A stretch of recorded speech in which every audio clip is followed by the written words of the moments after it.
and the energy released from that split of atoms causes an explosionary reaction continuously under the pressure of the weight of the gravity that the sun induces in the center of it.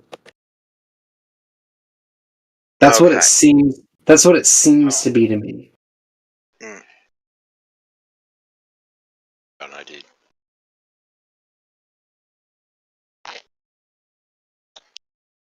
It just sounded like the bit in The Fugitive where the train hits the bus. So I didn't get it. But Yeah, going off into talking about space and skiing away from the Earth.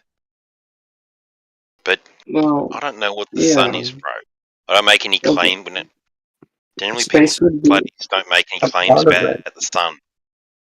It just depends on your theory of flat Earth. It's like, I think that space would be a part of it as principles of how the universe works, but I'm fully open to the position that, God withholds jurisdiction to operate our world in a different way than it does other astronomical bodies. I just want to learn of that position. I'm fully a Christian. That's what I am. I'm a Catholic Christian. You're Catholic. Okay. And I'm fully open to the idea that God perpetually holds our world in a different manner than he does other astronomical bodies that we've observed. I just want to learn about the position of flat Earth so that I can determine further if that's the truth. I would love to be able to understand our world better. No, I hear. But yeah, I'm a Christian, you're a Christian, but bringing up trying to prove globe or flat from the Bible, it shouldn't be a primary evidence. It should be other physical, scientific or observations that we can prove. I agree. Rather than going off onto what the Bible says. So, yeah, I would take the Bible literally, where it's literal. And not in all cases. Obviously, just take it literal where it's literal, and metaphorical where it's metaphorical. So obviously, Jesus is not bread. Right. Yeah? Jesus is not bread. He's not a bit of bread, is he? He's not a loaf walking around with eyeballs. So right. Yeah, we can talk. We can see what's. But Genesis is like, this is what happened. Well, the first 11 chapters of Genesis, we have historical records of a similar type of history being done by the contemporary evidence of being non-literal. So the first 11 chapters of Genesis, specifically, we have very good evidence that it's not literal history, but poetic history, and that the things that happened in the first 11 chapters of Genesis did happen, just not literally in the way that it's described. Right. And I also don't believe that everything that's said by the authors, the inspired authors of the Bible, are asserted by the authors. So, for example, the presupposition of the firmament, I don't believe is asserted by the inspired authors. Okay. So God has sent you to correct him. He's like, I've made all these mistakes in the Bible and describing things. I need someone to go and explain it for me. Well, no, I don't believe... You're here to explain it, okay. I don't believe God got it wrong. He's all confused. He doesn't know what he's talking about. But he's talking about this. He's not talking about that. I don't believe God made any mistakes. We're getting way off. We're going way off into Cambodia here. I don't believe God made any mistakes in the Bible, but I don't think that God wrote the Bible word for word.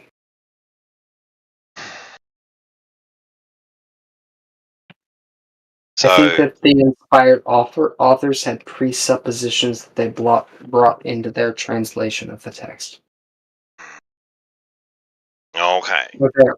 Or their So you transliteration. sort of, My bad. yeah, you sort of,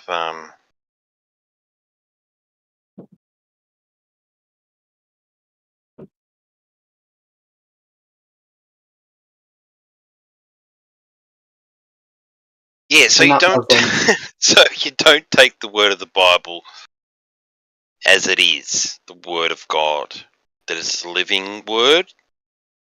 I do. I No, absolutely no, it's do. not. No, the word is living. You would have to define what you mean by living. Yeah, you too. Jeez. Um. So yeah,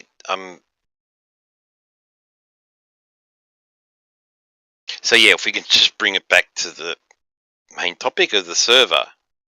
Right. So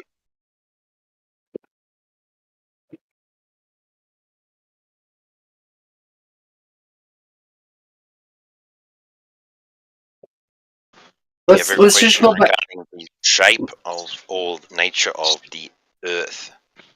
Let's just go back to the bottom up problem, which is the What? only argument I know. So I can have a better I've already understanding gone of it. through that, bro. I can't dumb it down any further. Okay. I understand. I just can't. Hmm. So bricks across the highway, can't see them at a mile away. Put a skyscraper on top of it, you can see the top of the skyscraper. Can you see the bottom? No, because your limited viewing angle gets too far away and small to see.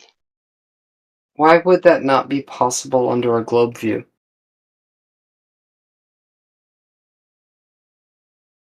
That same articulation. So if I If you're saw at the bottom them, of the hill, right, and you're looking up at someone like someone walking over the hill, right?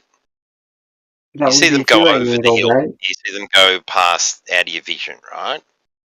So if you Yeah, get a I see. P1000 and zoom in, you're going to see them? No, See them? Why not? no, Why because not? they've gone over my viewing angle.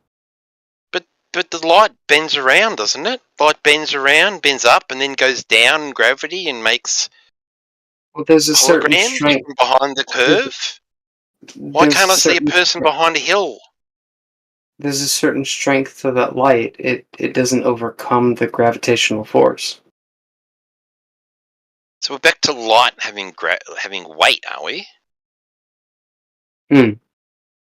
Mm. I don't know how much gravity that has, but I know it has a certain gravitational force because it's electromagnetically active. Okay, we had a guy in here, right? He's a math professor. Okay? Now we asked him a question. Now we'll see if you can answer it. Probably can. Okay, so you're interested. Okay. Does Light does have flat... weights. Okay, so please don't interrupt. I'm asking this guy a question. Does flat mean curving? No, Yes of or course no? not. No. No, Okay. of course not. So you've leaped past Matthew Learns in the intellectual scale. Congratulations. Flat does not equal curving, of course. Exactly. Well, that's great. I feel like giving you a clap for that. Thank you. I appreciate Yes. it. Yes, because we've had quite a lot of opposition to that basic concept. I Anyway. don't think so. I think what you have opposition to is that like level cannot mean that there's a curve. You know, there like people disagree with you. Oh, okay. So Right. can we ask you? Can I ask you? So does flat mean curved? No, Good. clearly, but like that's what I'm saying. No one disagree. I Is think we all level deserve. Can we curved? get a cap? Can we get a clap for Dokey B? I'd rather not have these people come for me. Thanks, Daz. I appreciate you, homie. I can't do not whistle. give my I can't- consent, okay, so I can't do the whistle. Yeah. you're violating Hey. me. Hey, Right now, hey, you're Daz, clapping. do you mind if I send you a friend request? Me? No, go I mean, for it. Go for you it. can send one, but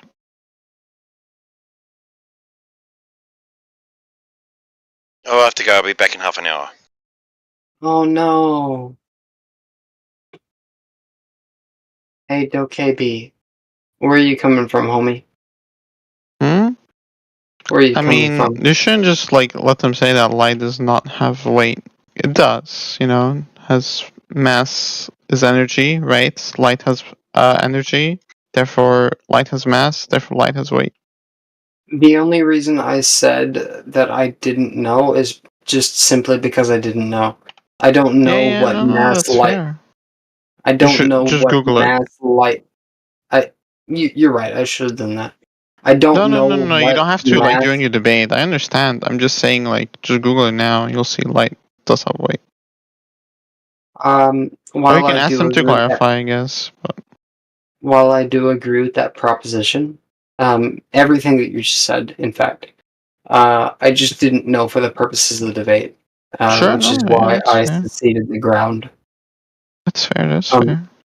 I think that If I you don't could have, know, you should say you don't know. I agree. and I'm not here to disprove flat Earth. I'm just trying to question flat Earth so that I can get closer to the position. I want to understand the position so that I can deliver that to maybe atheists in the future who But why question. would you want to deliver atheists to like? I don't understand that. Can you explain that? But you want to deliver flat Earth to atheists? I'm an expert Catholic and Christian apologist, and what I'm trying to do here is to understand the flat Earth position better, so that not only can I disprove it, which I can already do, but I can also embarrass the atheist when he asks about flat Earth. I can prove and demonstrate a mastery of the subject, and also disprove it when it's asked about to Just an don't know. atheist. Yeah, like I understand that you feel like that's an important thing, but I don't understand why an atheist would care that you know more about flat Earth than them, for example. It's not so much about a care, but when I'm debating an atheist, it concerns me who's viewing it.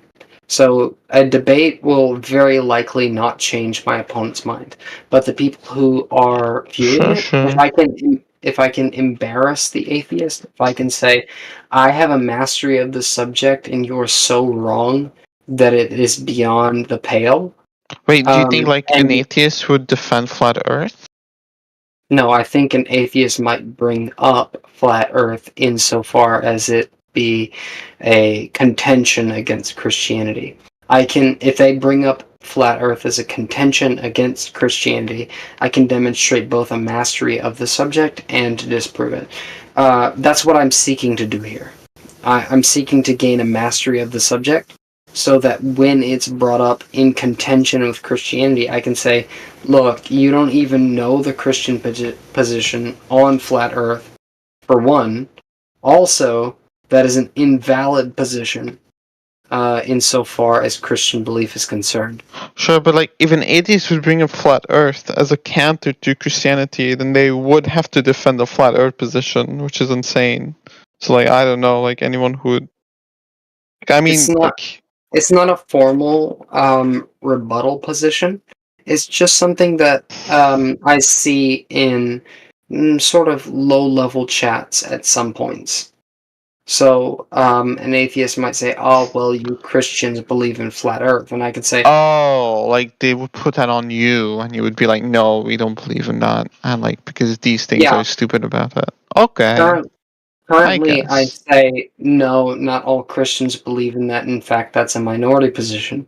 But if I can demonstrate mastery of the subject and say, look, this is what flat earthers actually believe, and this is why it's wrong. And not only are they wrong, but this is why you're wrong for being so stupid as to believe that. I guess. Sure. I guess that's logically consistent. I'm an atheist. I would never say that. I respect that. That's a very respectable position. I And don't know. I don't like losing debates, you know. I don't know. and even the low or even really low level atheists wouldn't ascribe to the position that Christians have to believe in flat Earth. But it comes up from now and then. You know what I mean? I guess. From I guess maybe the you could say something like. from the Go ahead. lowest level of atheists. Sure. Yes, maybe you can make an argument in the sense that, like, probably if you polled people, like, people who are irreligious are probably less likely to be flat earther than people that are religious. Although I don't know, but I could conceive of that being true. That's I don't know. probably true. But yeah. I don't have any contentions with that. I think that's probably true. I know, but they probably won't be Christians. They'll probably be like non-denominational because flat earthers like to have their like own ideas about things and not like take them from somewhere. You know, they like to be like, oh, I came up with this. You know, so they probably wouldn't be like actual proper Christians. You know, they'd probably believe in some interpretation of like maybe the Bible even, but like it'd be their own. Look, flat Earth is an open question within Christianity's. Strictly speaking. Yeah, but you say you're an apologist, right? So like you wouldn't defend it. I wouldn't defend it myself. However, strictly speaking, flat Earth is an open question within Christianity. I wouldn't, if I was in an open context as far as publicity is concerned. So if I was being recorded and I was going to go into a live audience, I wouldn't. I would say that I believe in a globe, but I'm not going to detract from the possibility of a flat Earth because it's an open question. Really? Well, then you're kind of defending it as a plausible view, right? I would say that I don't believe that it is a plausible view, but it's an open question within Christianity, and I would refuse to elaborate unless it was with my specific view of what the reality is. I wouldn't attack the flat Earth view, is what I'm trying to say. I wouldn't attack it. Because you have some people that believe in it that you want as part of your audience, blah blah blah. I understand. It's not even just that. It's just that I don't have the authority to say that flat Earth really? is incorrect. I would say from my personal perspective that flat Earth is incorrect. But I don't have the authority to bind Christians' consciousness. So I would say I believe that it's wrong. I have this evidence. I believe that it's wrong. But I won't directly attack the flat Earth view. Yeah, because it's like not, I guess, politically or socially expedient for you to do so. But like, well, I don't know. The word you're looking for is prudent, and no, not even that. It's just simply that I don't have the authority to do that. But like, what do you have the authority to do? Explain my personal position and why I believe flat Earth to be incorrect. I'm not going to say that flat Earth. I'm not going to say that flat Earth is. In effect, if you debate, yeah. no one thinks you have the final say on something, right? You're just putting forward your position and what you believe to know, right? What you think you have knowledge on, and like then people decide. I think I was a bit loose. I think I was a bit loose with my language. To put it as simply as I can, I can defend my position and I can explain why I believe that flat Earth is wrong, but I can't definitively say that flat Earth is incorrect. I can't. Yeah, I don't know. I think it's a wild position. It seems that way only because you don't understand the nuances of. No, I understand the nuances, and even with all of those, I think it's one of the craziest beliefs. You can say it's crazy, but it's only because you don't understand the law of the church. The church leaves this as an open subject. No, I understand. Hold on. I understand that you have to say this because unfortunately for you, somewhere in your holy book, it kind of alludes to it being flat. So there's like a sizable number of people who do believe in this or who do hold it as a position. So you don't want to alienate It them doesn't. by It saying this doesn't is say. impossible, right? I'll But that's explain it to your problem. you like I said it to Daz. Just because it is mentioned in the book doesn't mean it's asserted by the book. No, I'm Um, also not saying like I alluded to it basically being a loose mention that's vague and open to interpretation. I agree with that, right? But I'm just saying you do have that in there. You have some dogmatic views that you then have to kind of dogmatically hold to, right? So, like I don't have that problem. I'm an atheist. I just can't Dogmatic believe what views that I everyone don't believes. have to automatically dogmatically hold to. That you do have to like dogmatically hold to, right? If Like you have to it's be a if bit it's wishy-washy about it look, because your book is being if a bit it's wishy-washy about it. if it's dogmatic, then I have to believe it. Well, yeah, but like the dogmatic belief is wishy-washy, right? So you're being wishy-washy. It's not. Again. The dogmatic belief is not wishy-washy. I would love for you to elaborate on that. Well, I'm saying that. Well, I'm just basically repeating back your words, but in a different way. I'm just saying that, like you said, your book talks about it as being a possibility, or it implies it, right? So you're taking the form after your book. The implication is a presupposition of the authors.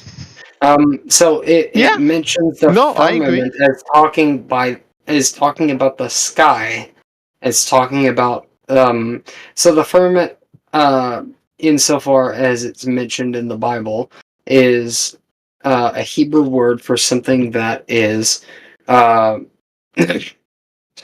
it is something that is scolded, something that is melted, something that is forged. And generally that refers to something like a dome-like structure. That is a presupposition in the language of the authors. That's not an assertion by the authors that we are required to believe. Yeah, but it doesn't really comport with our modern view on it, right? But that's why you have to do apologetics. The modern view is a different view of history than the ancient authors were trying to convey. No, it's not a view of history, it's a view of what is, right? Not of history. It's a view of how the world works. The thing is, it is of history and it is of what is. They weren't saying that the firmament is a thing. They were using the firmament as a linguistic structure in order to describe what they saw around them. It was a presupposition of the authors. They weren't saying the firmament is a thing that is required. Yeah, that's how they explain it. I understand. I'm just saying that if it's a divinely inspired text, it's kind of unfortunate that they kind of were just wrong, right? Their presupposition was incorrect by the science of the day. Of course, yeah. I'm not denying that. No, great. But I'm just saying that, like, that's just kind of unfortunate for a divinely inspired text. It's not unfortunate at all, because we all affirm that they were incorrect about science 2,000 years ago. That's not unfortunate at all. All we have to affirm is the assertions the divinely inspired authors make. I don't like to grill you. Hold on. I don't like to grill you guys, what you guys mean Christians, too much on this, because I actually welcome the reinterpretation of religious texts. Okay? It's not about reinterpretation. Please grill me as much as you please. No, because hold on. Let me get this out to. Let me get this out to you, okay? Because Muslims don't do that, okay? They absolutely 100% hold to like the original meaning of the text they can find it, right? It's fucking retarded. That's why they're the ones flying airplanes into buildings, and you're not, okay? So no, like, I don't want to argue against that. Okay, well, one presupposition is also false somehow. Listen, there are a bunch of different schools of interpretation within Islam, and not all of them feel compelled to fly airplanes into buildings. The vast majority of them do, listen, I'm not done. Not the vast majority of them, even that. I'm not saying the vast majority of them fly their the airplanes to buildings. Clearly, that's not true statistically. They just hold to that view. Said that they affirm that. Yes, they hold to that view. Yeah, they hold to the view that leads them to flying airplanes to buildings. In the most literal interpretation that I can take that, it is incorrect. There are a bunch of different schools of interpretation within Islam. That's just Islam, and the reason that Islam isn't bound by the same rules as we are is because that we believe in divinely inspired authors, whereas they believe that the Quran is the literal, exact word of God. We believe in inspired authors. They believe that the Quran is the exact word of God. Yeah, and I'm saying when you have a book, you have to hold to that rigorously. Then you fly airplanes to buildings, or then you're part of a population that does that. And you guys, you're like iffy moments with that too, But you guys have chilled out. You guys have realized, chill, reinterpret a little bit, and then we can all be friends. And it's based. I love it. Well, I mean, not if you interpret properly. So, if you interpret properly, then homosexuality, trannyism, that's also not a thing that we're cool with. I don't know. Like some people within like Christianity would say, if you interpret properly, it's something you should be cool with. Isn't that literally what the Pope said, by the way? No, it's literally not. Every single time he's been asked about homosexuality, he's said that it's a sin. Every single time he's asked about abortion, he said it's like a hitman. It's like hiring. Didn't he literally say that like same-sex marriages are like blessed? Didn't he literally bless that? It's like a declaration. If you're talking about fiducia supplicans, it's talking about blessing individuals within a same-sex couple, not the union itself.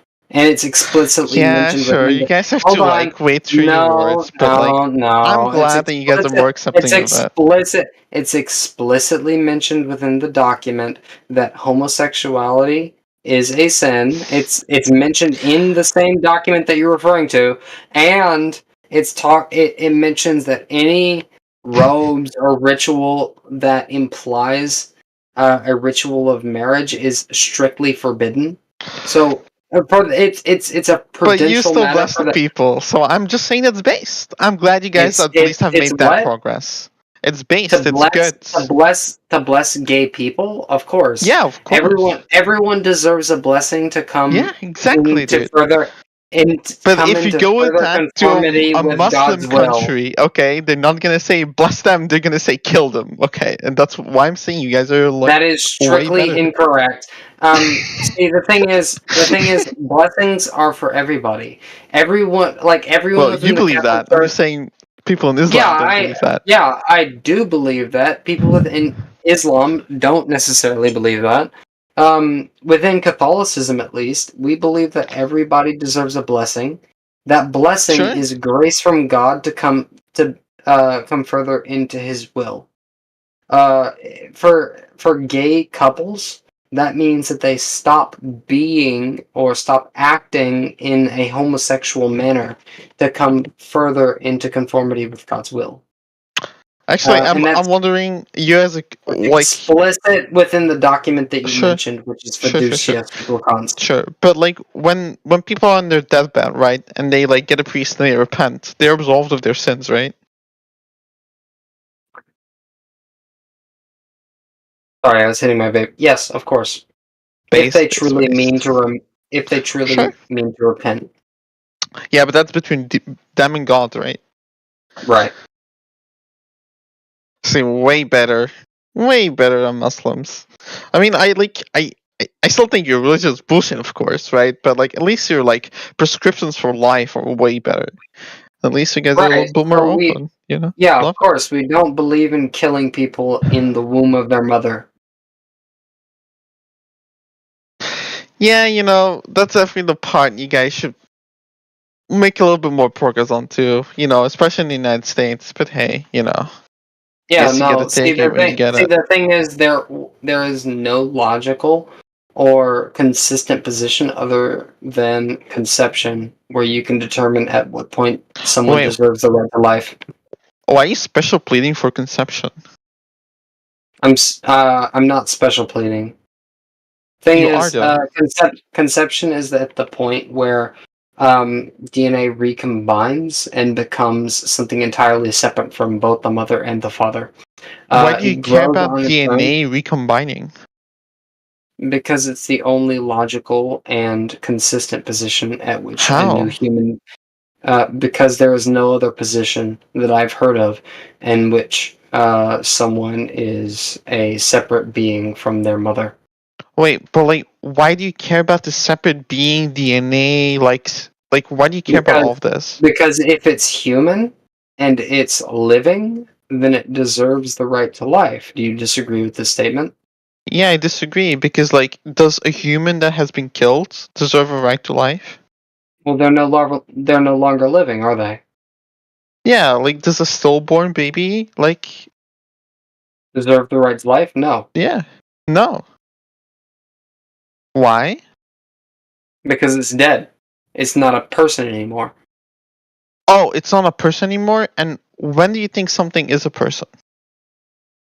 At conception. No. I'm not saying like when, like under what conditions, like in perpetuity. Like, what are the necessary components for When it something? when it when it is a separate being from its mother. Well, but when it's a separate being and dead, you also don't value it, right? Or when it's a separate being and like driven over by a fucking truck and dead, you also don't care, right? Well, that would imply that the mother was also driven No, I'm over saying when by a it's a truck. separate being, right? So it can be a If like you're born baby. implying that it's dead, then it's no longer a person. We're back to But where we started. well, no, that's just tautological, right? It's not a person because it's dead, and because it's alive, If it's a it's person. if it's a living human being, then it deserves the right to life. I don't understand what's so confusing about this. Well, I'm just. If it's driven over by a truck, that implies that it's dead. But then it doesn't deserve that right anymore. Hold on. Of course not. If it's I'll dead, gauge you. Yeah, I'll gauge you like a little bit more. So basically, right? You say, well, conception is the only part that's like logical and consistent. Like, I don't know how you can make that argument when, like, at different points, like the sperm is its own separate entity, right? When it gets like fucking ejaculated, why don't you yeah, care but it's about it not a there? person. It's not. It's not a separate. It's It look. is a separate thing.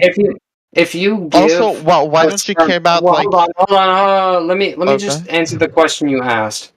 sure. If you give a sperm cell all of the nurturing and if you give the perfect conditions to grow, it will die. It will never look like you or I.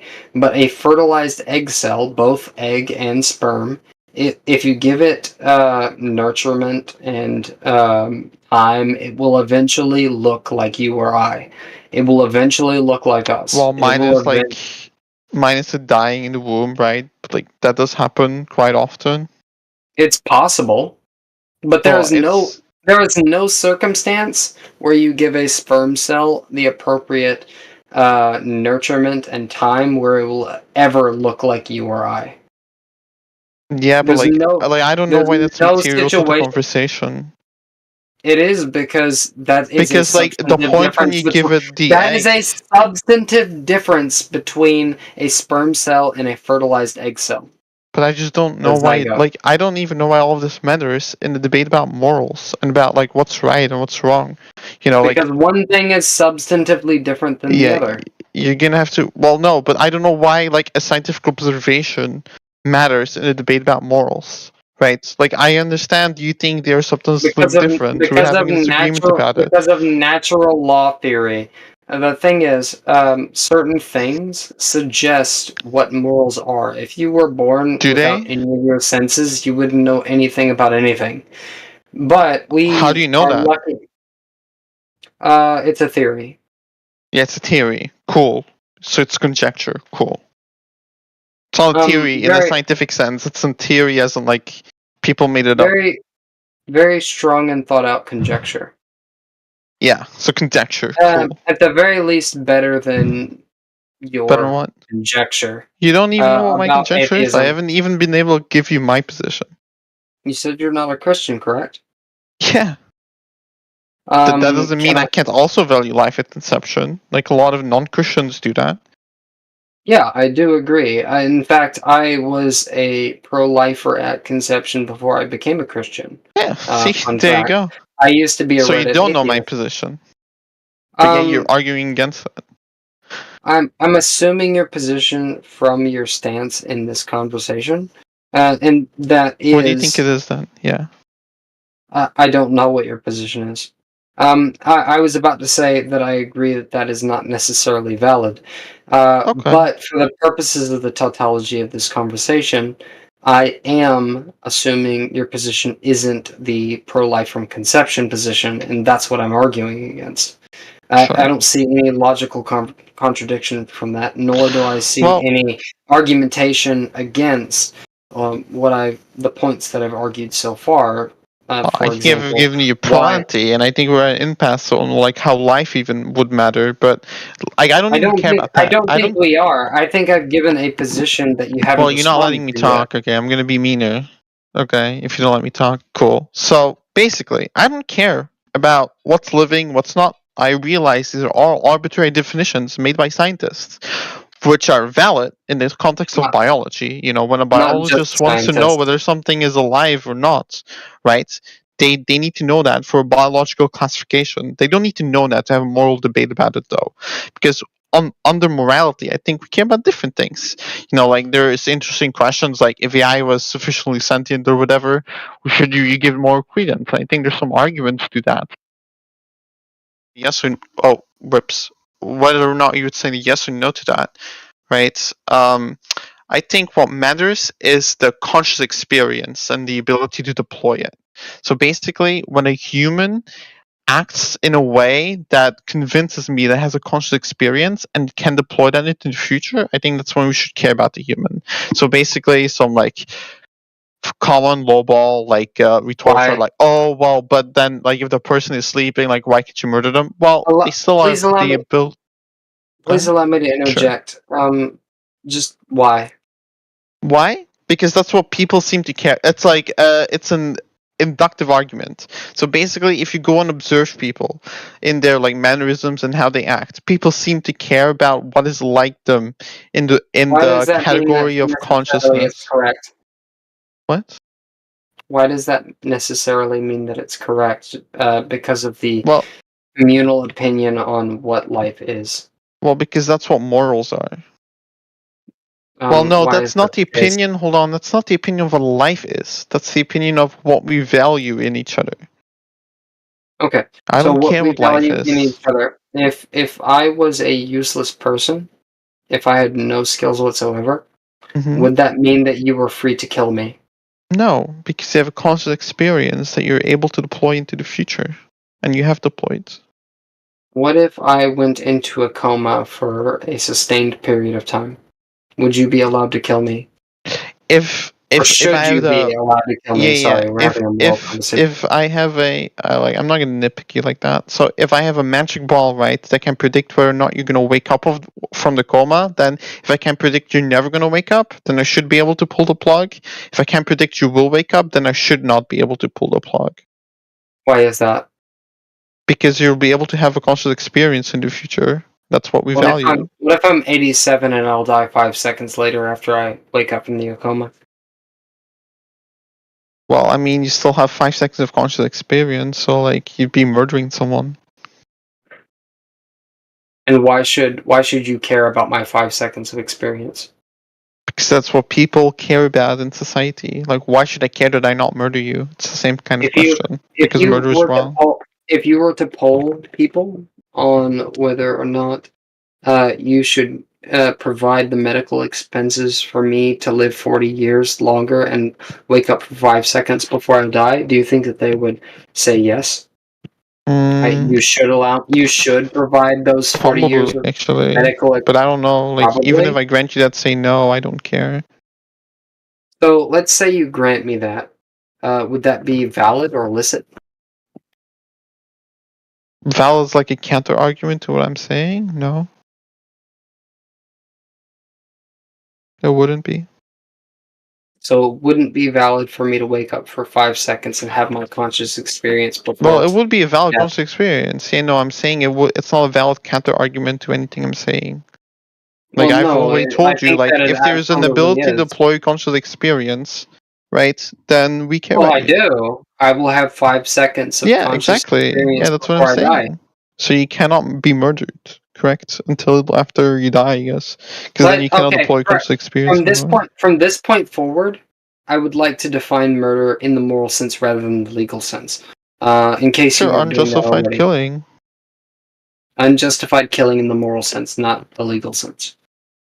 Well, yeah, like, well, it's kind of hard to say that because, like, but Yeah, sure. it is for your position because you seem to be What? a moral relativist. No, it's not. What? I'm engaging with you in a moral debate. I don't know why you have to make this about a legality thing. For sure, like unjustified killing, morally unjustified. Sure.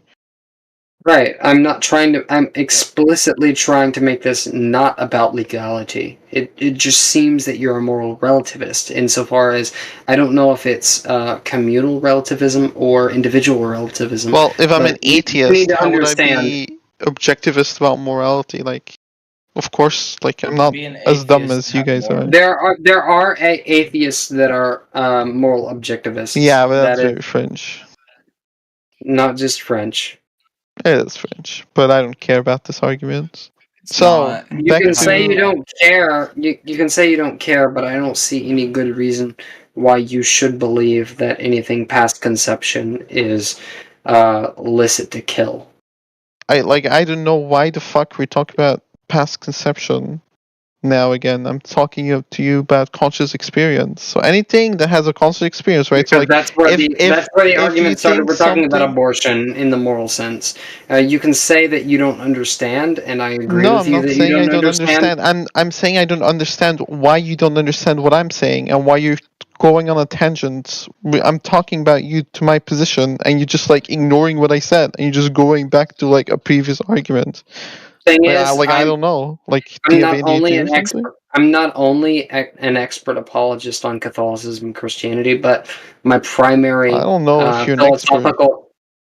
my primary philosophical and moral argumentation relies on both trannyism and abortion. Those are my two primary fields of expertise. Really? Well, you're doing a bad job defending the abortion thing. You're unable to engage with me in my arguments. You have to just run back to your line of arguments. You have a dialogue that you have to go down. Thing is, I fully understand your position, and well, then engage with it. Like, you're not really demonstrating that you understand I've engaged you just ran away again to conception. I have engaged with every line of argumentation that you've provided. You just asked me about the whole 5-second thing for like 5 questions, and you just always came back to it. And now that like we went a little bit on a tangent, you just went back to hold the conception thing. Like this is so weird. This isn't even an argument that I've practiced. I'm just testing this shit out on you. You've yet to respond to it. Well, I hope so, because you're doing a bad job. Well, I mean, I expect some kind. If it's such a bad argument, I at least expect you to dispel it easily.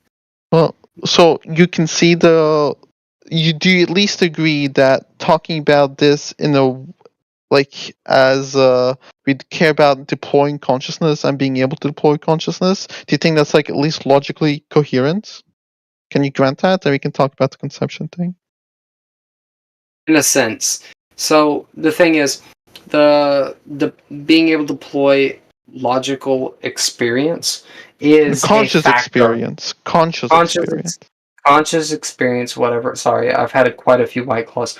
I affirm that is part of the experience necessary in order to qualify a human life.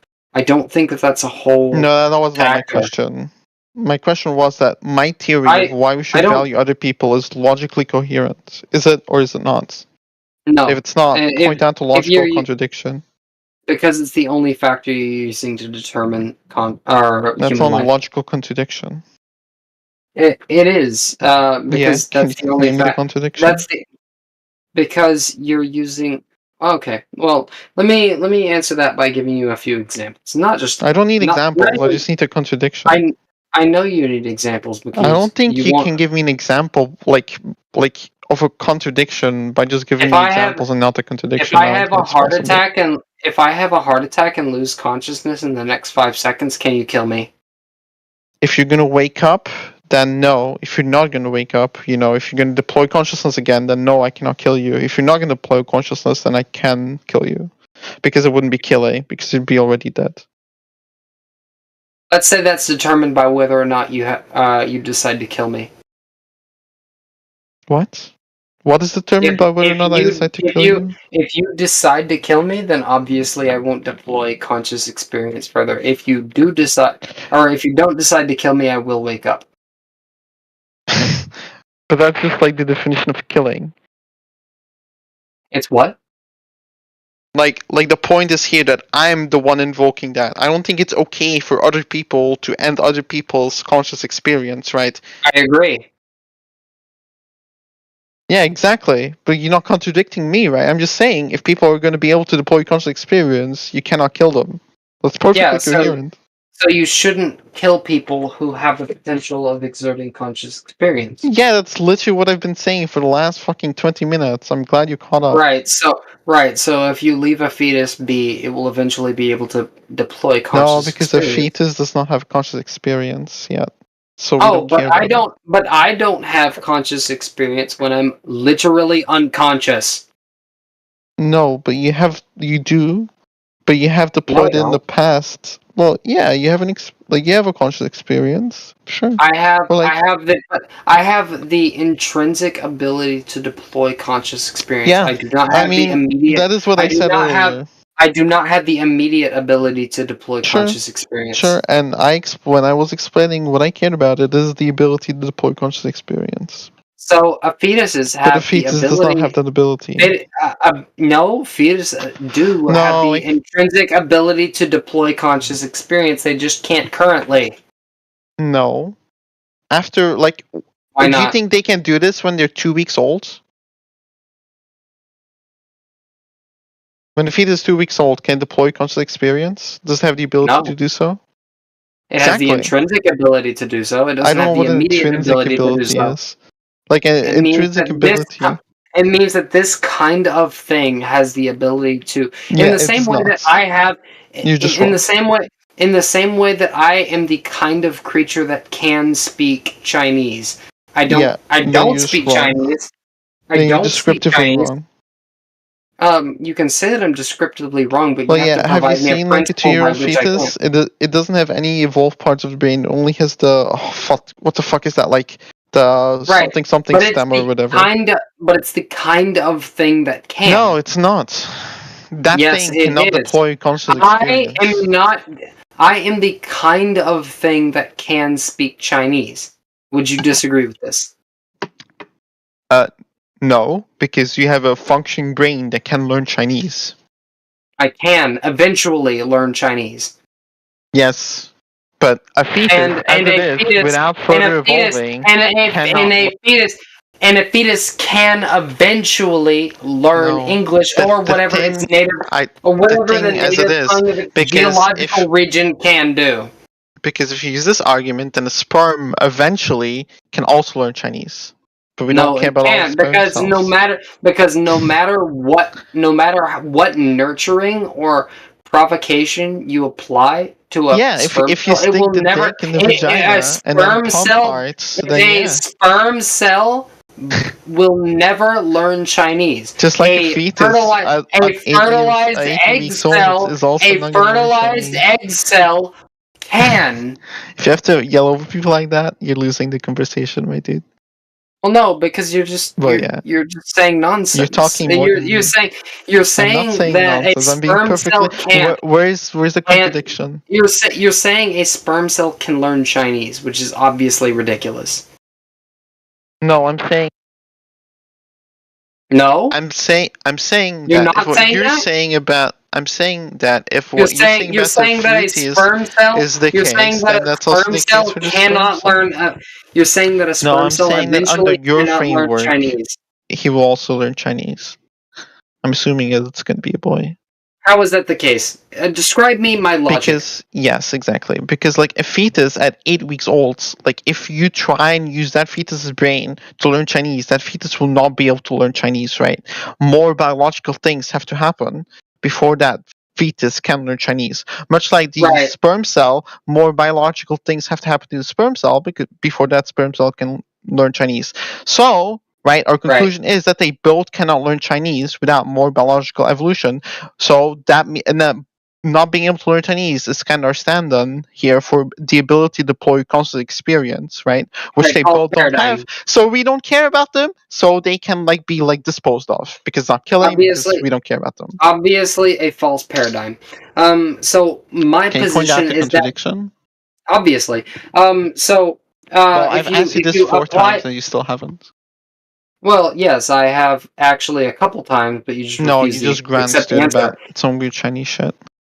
Oh, awesome! Then let me explain for you the fifth time. Yeah, So please give me the contradiction. no matter how much nurturing or time provided to the sperm cell by itself, it will never be able to learn Chinese. What do you mean by itself? However, Why are you sneaking by itself there? Like by itself, the fetus also is not going to learn Chinese. well, if you give it what it's due, obviously it Yeah, will. just like if you give the sperm cell what it's due, it's also going to learn Chinese. A sperm cell doesn't deserve anything. A Well, human says life who? Says you. does. You're just arbitrarily saying that. Well, I'm saying that in the natural order of things, a sperm cell will die. In the natural order See, of things? the thing is, That what we go by? The fertilized egg cell has a claim on the uterus. It has a claim on nurturement, and it has You're a just claim like on kind of habitat. just saying that, my dudes. Like I like where who decided that would have a claim? If you jack off in a corner and you spurt your vitality into a corner, does it have any shelter? Does it have any nurturement? Does it have any nurturement? I mean, like if I give it like a fluid or There's only something. one. There's only one answer to this, and you know what it is. Yeah, but the problem is the answer for the Excel is also the same. It also doesn't have a claim to anything. Just Yes, it arbitrarily absolutely does. valuing that more. What is the uterus for? What is the uterus for? I don't know. Are you that dumb? Do you not know what a uterus is for? But the What is the problem is uterus? like Okay, let me ask you a different way. Let me ask you a different way. What does a uterus do? What does the uterus do? I don't know, dude. It performs a variety of like important biological functions. One of them is It like performs exactly one you can describe in one sentence. I can do it for you if you'd like. yeah, go for it. It nurtures and feeds a fetus.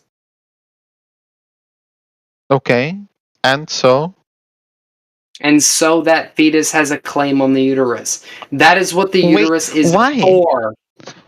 Because that's what it's for. That's what it does. What?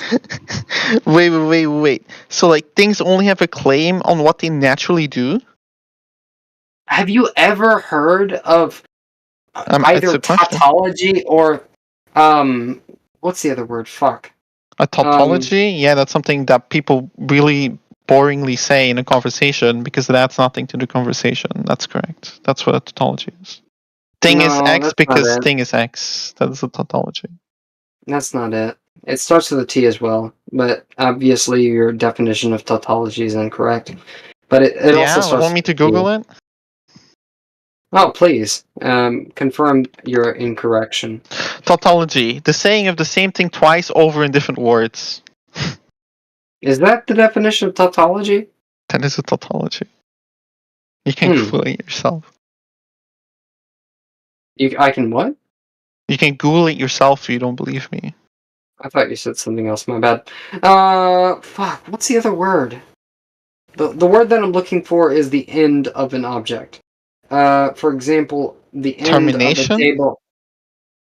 Termination, whatever. The function of an object, the end of a function. For example, a table. The table's this word that I'm looking for is to hold objects on top of it. The end of a chair is to be sat on. I'm trying to think of the word. Are you talking about terminus? That's the only thing with a T I can come up with. That's not the word I'm looking for. And I have no idea, but I don't care about the word actually. I just care about you explaining concepts. I need that word. The end of a uterus is to house and nurture a fetus. Which, by the way, fetus is just Latin for offspring. Yeah, I don't By the care, way, but you have to make the argument why we outvalue that. Just like importing that out of nowhere. It's really boring. we value it because we value the right to life, and if you But violate no, the right you to value the life right for to life. I anybody, understand that from the conversation, but you're saying we ought to value the right to life because this uterus is there. And why is this uterus there? Why is it important? Because we value the right to life. It's a tautology. It's a vacuous statement. You're saying nothing. do you value your own right to life? Can I just kill you now? No, because I deploy conscious experience and I have the ability to do so in the future, and I have done so before.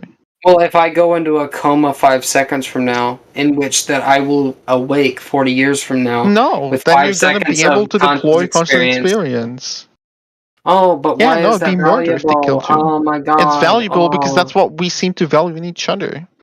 seem to? But why Yeah, is that seem important? to.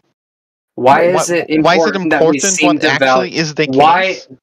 Why is it important that we seem to value this Seem. rather I just say than seem because I'm epistemically honest. Like I know, like the only thing I can know epistemically true. honest? Yes, because I say seem because I understand that my science perception can be unreliable. Okay, but like true scientific inquiry, like in Extremely sociology or unreliable psychology, as it seems. Um, well, the so is thing is, yours. A little bit more so so because you make these weird tautologies and you think you're let's adding an let's argument. just let's dispense with the invariability. You believe that this is valuable, correct? I believe and I know so. Deployment of Yes. You know that conscious experience is valuable. Yes. Why? Seems to be valuable. Why? Why? Because that's like what the observations support. What observations? The observations of that people make in studies when they like ask like, hey, like why do you care about this What person? Like why study? shouldn't you? Well, just multiple. I don't know. Like are you asking me for like a study? Because then I will start asking Even for okay, studies too.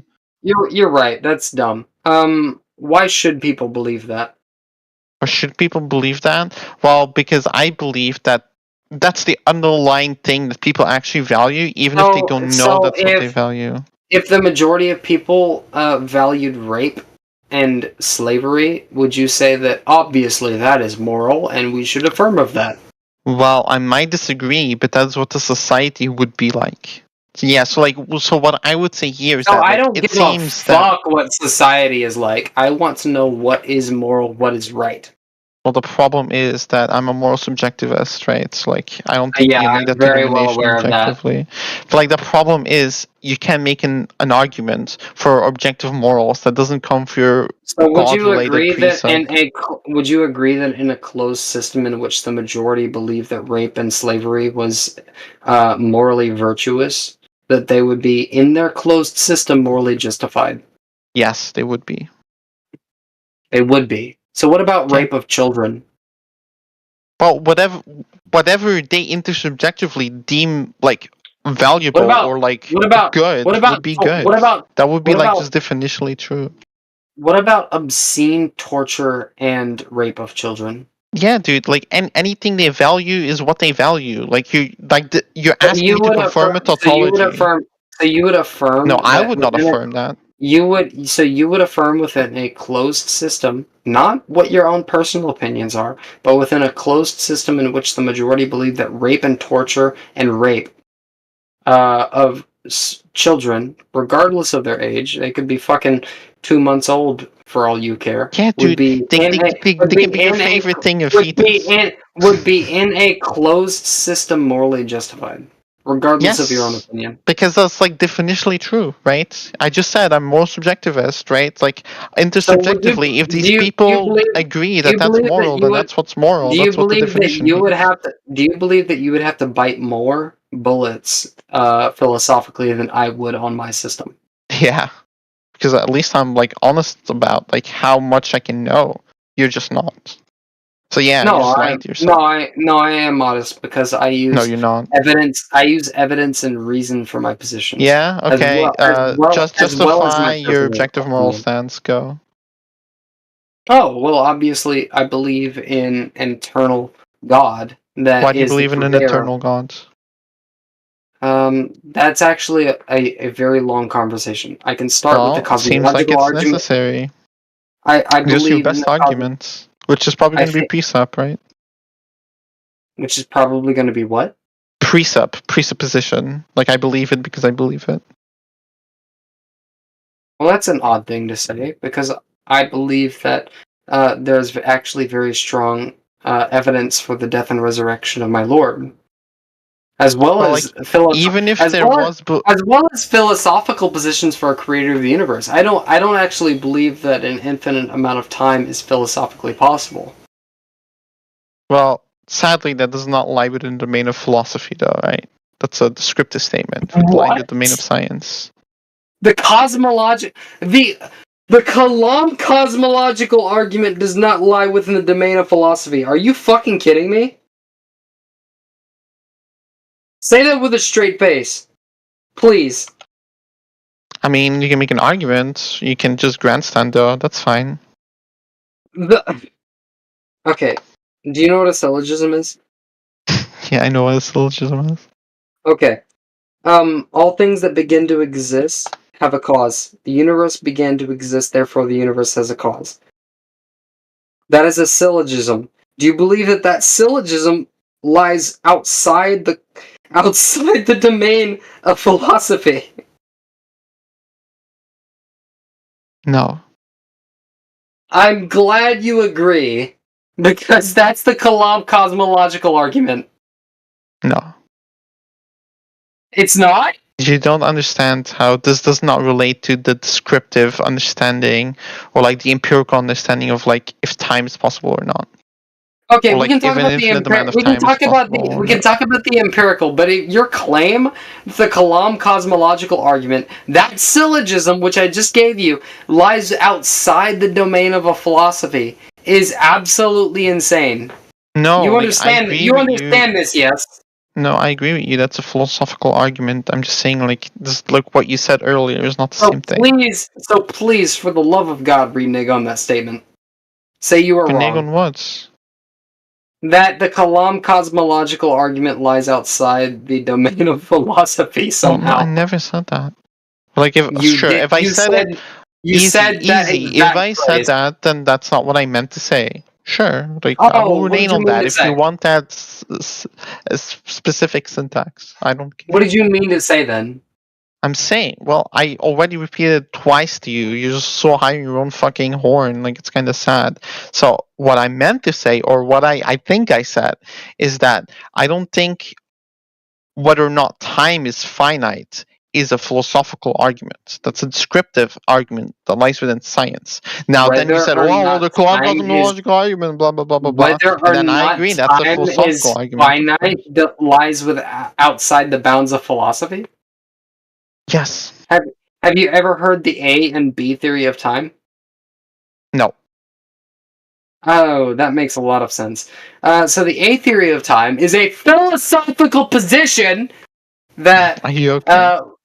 That you're just on tautology right now, my dude. Don't like that time lies on I understand debating is a bit frustrating, but and that time lies on a line that we progressively move through, and the A position, meaning the current position that you and I exist in currently, is the only real thing that exists. And the B theory of time is that time is a block that we progressively move through depending on our actions. This is a very well established and thought out philosophical position. Can you tell me the difference? Of course I can tell you the difference. I just described it. No, you described me like an A and B theory. Now I'm asking you the difference between the two. The difference is one is deterministic and one is deterministic in a different sense insofar as there are different lines that you can move through. If you want me to, in a sense. I asked you for a difference, not a similarity. Do you know the difference between? Well, no, wait. I'm using the word in definition. Shit. There are nuances that I could describe, but your claim that I see the difference, and you gave me a similarity. time as a subject isn't a philosophical position is absolutely absurd. Whether time is infinite or not in the real world, no, that's not a philosophical position. I'm sorry. Of course, that's a philosophical position. What do you think time is? I believe in the growing block theory, which is a sub branch of the B position or the B theory of time. Okay. There are nuances between the A theory and B theory of time that I can go into, but what you're just asking me to do is further elaborate on those two positions. I could do I that. asked you to give me But the it's just difference, and I asked you what you incredulity. think time means. I believe that it's a growing block theory, which is a subdivision you're of repeating the it. B I theory of understand. time. We can move on. Yeah, I understand. So, like, I do you know understand? your claim Okay. that the subject of time isn't a philosophical position is utterly ridiculous. Yeah. So, are you familiar with general relativity, special relativity? No shit. You are, right? Yeah. So, like, what does that describe? Describe space and Time. Yes, both of them. is that a theory in philosophy or is that a theory in science? It's both. Why can't it be both? Wait, hold on. TR is a philosophical position? What? TR? Like GR or like general relativity and SR special relativity. Oh, They are time and philosophical relation. positions? They're both. Really? Yes. Now that's news to me. What's the definition of philosophy? Philosophy? I actually don't know. Like, I can try and tell you in my own words, but like, I guess in philosophy, well, there's like multiple domains, I guess. Like, Yeah, I would agree with you. Wishy-washy. It's kind of whatever. Actually, it's just thinking deeply about anything. Well, Philosophy is thinking deeply okay, about a subject. That is literally what philosophy is. Well, I think it's a very It's vague very definition. whatever. It depends. It's like whatever kind of thing. No, it's thinking deeply about something, guy. No, I think it's a very vague definition because I think you can clearly make a difference It's kind between of like a whatever kind of definition. It can mean that. It can mean this. It's kind of anything, you know. why are you like just repeating things 3 times? Well, I'm trying to be more specific, and you're accusing me by implication of being unspecific. That's really weird. Are you okay? Be specific then, please. Well, I'm trying to be. Okay. It's hard while you're grandsonning all the time. So Then do it. So I think there's a clear definition or like a clear difference that you can sketch between like philosophy and science, okay? When you like philosophizing about something, you're just thinking about something without being able to really directly observe the thing you're trying to talk about, okay? And I think when you have scientific models of things, they kind of cease to be in the domain of just philosophy. So we just say they start being in the domain of science. Now, I agree. If you take a priori reasoning, not philosophy. if you take the widest possible definition of philosophy, then I agree that all of this falls in philosophy. But I think it's kind of a boring definition. Oh, you might think it's boring, but it's actually accurate. It's boring because it's more vacuous, right? I think a philosopher would agree with me, actually. What your definition of philosophy is just simply a priori reasoning. That's it. That's what your definition of philosophy is. I don't disagree. I'm just saying it's more useful. Don't you care about how useful what you're saying is that philosophy is simply and only a priori reasoning. No. I agree with you that my difference of like philosophy and science, right? That is an a priori like idea, I guess. So you can't just bring yourself to say that science is a branch of philosophy. Is that so hard? No, well, I already agreed with you twice that like you can say that philosophy is science. Well, like, or that like science falls under philosophy, I guess you can say that. Praise God, man. Wait, why are you grandsonning now? Already said that twice. You did this weird thing. You literally haven't said that once. I agree with you. Well, I agree with you once, twice, and then you like make a big spiel out of it, and then you like. Look, so if you have said that, I'm sorry, but I don't think you've said that a single time. that science is a branch of philosophy. That's specifically what we've been talking about for the past, 15 minutes? Yeah, well, that's unlucky, I guess. So no, I said that. Yeah, really unlucky, I guess. If you remember, right, I said that you can say that, right? And if that's the way you define the words, right, I think words are just like ideas you're trying to communicate, right? It's like if that's the way you're trying to communicate about that, then I can understand that, right? And I don't necessarily disagree with that. That's what I said twice already. But I think it is not as useful as just making it different. Where there's like two categories. It's how do you philosophy or understand that? science. How do I what? How do you understand that? Why do you understand what I'm trying to say? Even if I use different definitions than yourself. Why do I understand what you're trying to say? Well, I hope I do. I don't actually know for a fact that I do, but like from a conversation, I just like try and like deduce whether I do or not. You seem to. I think I've made myself relatively clear. Why does that seem to make sense to you? Why does it seem to make sense to me? Well, because the words you're saying, like the words you're using, I think are mapping onto concepts that like make sense to me in this conversation. So and I know that from our hopefully shared understanding of the world that we have both experienced. Right. Why do those concepts seem to make sense to you? Why do they seem to make sense? Well, the concepts? Well, because I guess they make sense because they're logically consistent and they cohere with the observed reality. So you believe in logic? Yeah. Well, I believe, like, it's an axiomatic system, so, like, I hold to it, yeah. So you hold to it in an objective sense, or you just believe that logic is kind of whatever, and that I don't know. You just personally believe that logic is real, but, like, whatever kind of thing? No, I never said logic is real. I said I hold to it in an axiomatic sense. What is an axiomatic sense? Axiomatic, like it's an axiom. You don't know what an axiom is? Sorry, I thought you said extramatic sense rather than axiomatic. No worries. My bad.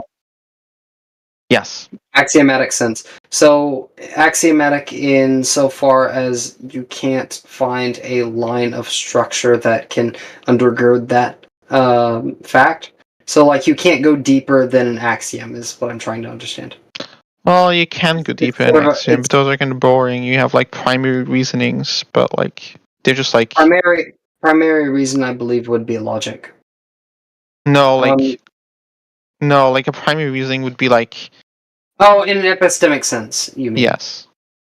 So, insofar as how do I ascertain knowledge, including logic? Yes. Like a part of like the axiom of logic would be like a primary reasoning.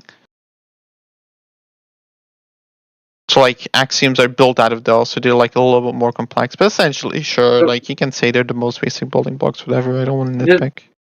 Just for the record, I'm not saying you're wrong or like bad or anything. I'm just saying for the record, I define that as epistemic reasoning rather than primary reasoning.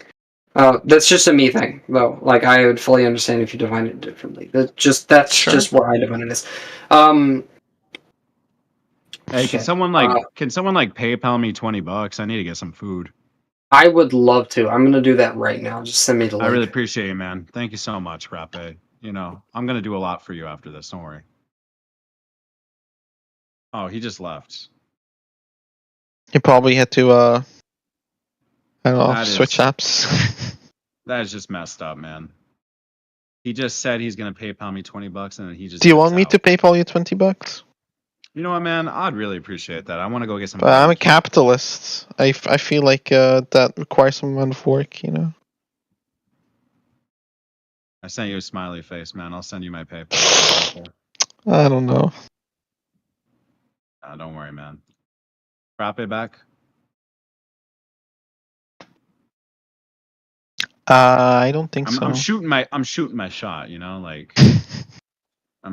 you know, how many people really come in here and that's the first thing they say, you know? So, I mean, I'll give you points for creativity. I'm really not joking, though. I actually would like to get some barbecue. So, anyone who, I'm down. Hey, man, a man's got to shoot a shot. You know, I was like, hey, it's this or $20 towards OnlyFans. Which one's more worth it? A man getting barbecue or paying some OnlyFans thought? Think about that. I mean, it depends, like, what OnlyFans, you know? man, I'm better than OnlyFans. There you go, doll. What? You sent me my smiley face? No, I sent my PayPal, dude. Oh, I thought for a second it was your OnlyFans. Maybe Hey, next time I'll send it on. Brian, All right, Frap. Brian, I feel obligated to tell you I'm sorry. That was shitty of me. I don't God have the damn it, money to Frappe. PayPal you. Wait, Now even you a really- Christian isn't gonna help you out? Jesus. Man, I want to Sorry. get Well, some not barbecue. Jesus. I want to get some barbecue. You know how many people come in here and just straight up ask for? Send me your You know, for PayPal food, Frappe. information, Habibi. Send me. All right, Look, Maskin, I really appreciate it, man. I hope I he think helps this is you the out. third person that's asked for it, and now I'm not gonna get anything. Look, Brian, he said am really sorry. Habibi, so that means he's rich. I know that for sure. Right, Listen, right. I want some barbecue. I promise I won't get pork. That's halal. All right. It's I haram, send you sorry. oil barrel, Habibi. All right. I would love an oil barrel. That's. I just better. wanted to apologize. That was wrong of me to That's all like right, fuck with Frappe. you. Yeah, I'm It's all really right. sorry, man. I'm sorry. But You now have a good. that you said that though, now I really need some money for barbecue. So, hey, a man's got to I ha- shoot a shot. Yeah, just Man, guilt gotta trip shoot a him, shot. you know. No, it's not just. I don't have the money to give to you. I am really sorry. I'm sorry I fucked with you, man. Do you want me to cry on stream? I'll start crying and No. I just wanted to. I don't expect a response or anything else. I just You wanted can to cry in deliver. comments. Yeah. I just wanted to deliver my apology. Yeah, That's all my right, man. bad. I was wrong. You have a good You know night, what? brother. You're probably a good man, so it's okay. Sorry, I was just I wound know, up. he's a moral objectivist. I don't know about that, but You think they'll Guys, ban me if I put no my PayPal in e-begging, the chat please. here? No e-begging. This is not a place to fucking. Yeah, I put my PayPal in the side chat, so anyone who's interested in Yeah, helping me you've get got some barbecue DMs. You tonight- got DMs, man. Like, Oh, I take put it it in to the side DMs, chat. please, That might get guys. me banned, but maybe we should post it on the stream, you know. all right, If T-Dub, they're I still understand, streaming, man. I don't even know. I think to myself, all these guys spend all this money on OnlyFans thoughts whenever they could help another man get some barbecue. That's all. But I'm at least thinking they about give me right now. pictures. I'll send and more. pictures if I get the money. No, I mean, but I don't want shit, those. man. You know, that's the difference. You know what? The thing is, You don't have any goods I want to buy. man, they got some really great pork. Oh wait, that's haram. That's haram. Sorry, but chicken. They got good chicken. I was still. going to press send, I'm Habibi. sorry, Matskin. I'm sorry. I meant You chicken. fucked up, dude. I Right. meant chicken. We'd probably rather that there'd be dead air than have you guys just waffle on about shit that you could do in another chat. Like, this is like got a theme we're talking to it. about So barbecue. That has significance to it. Okay.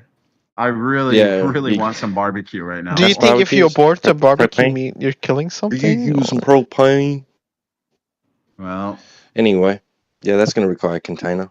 But if we could like somehow steer it back to the channel topic, or you could take it to some sort of like chill chat or something. You know. help me get some Hungry Jacks.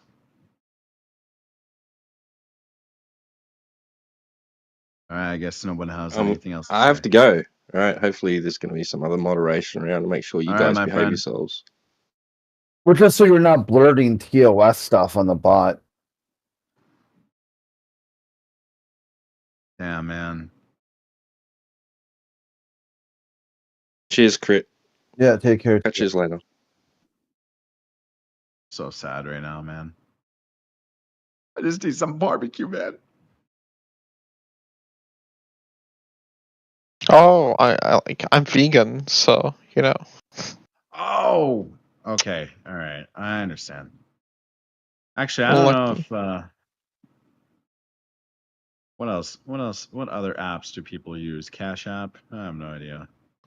I don't know how any of this works, man. I'm just trying to get some barbecue, man. There's like one I'm called sad. Zoom or whatever, but yeah.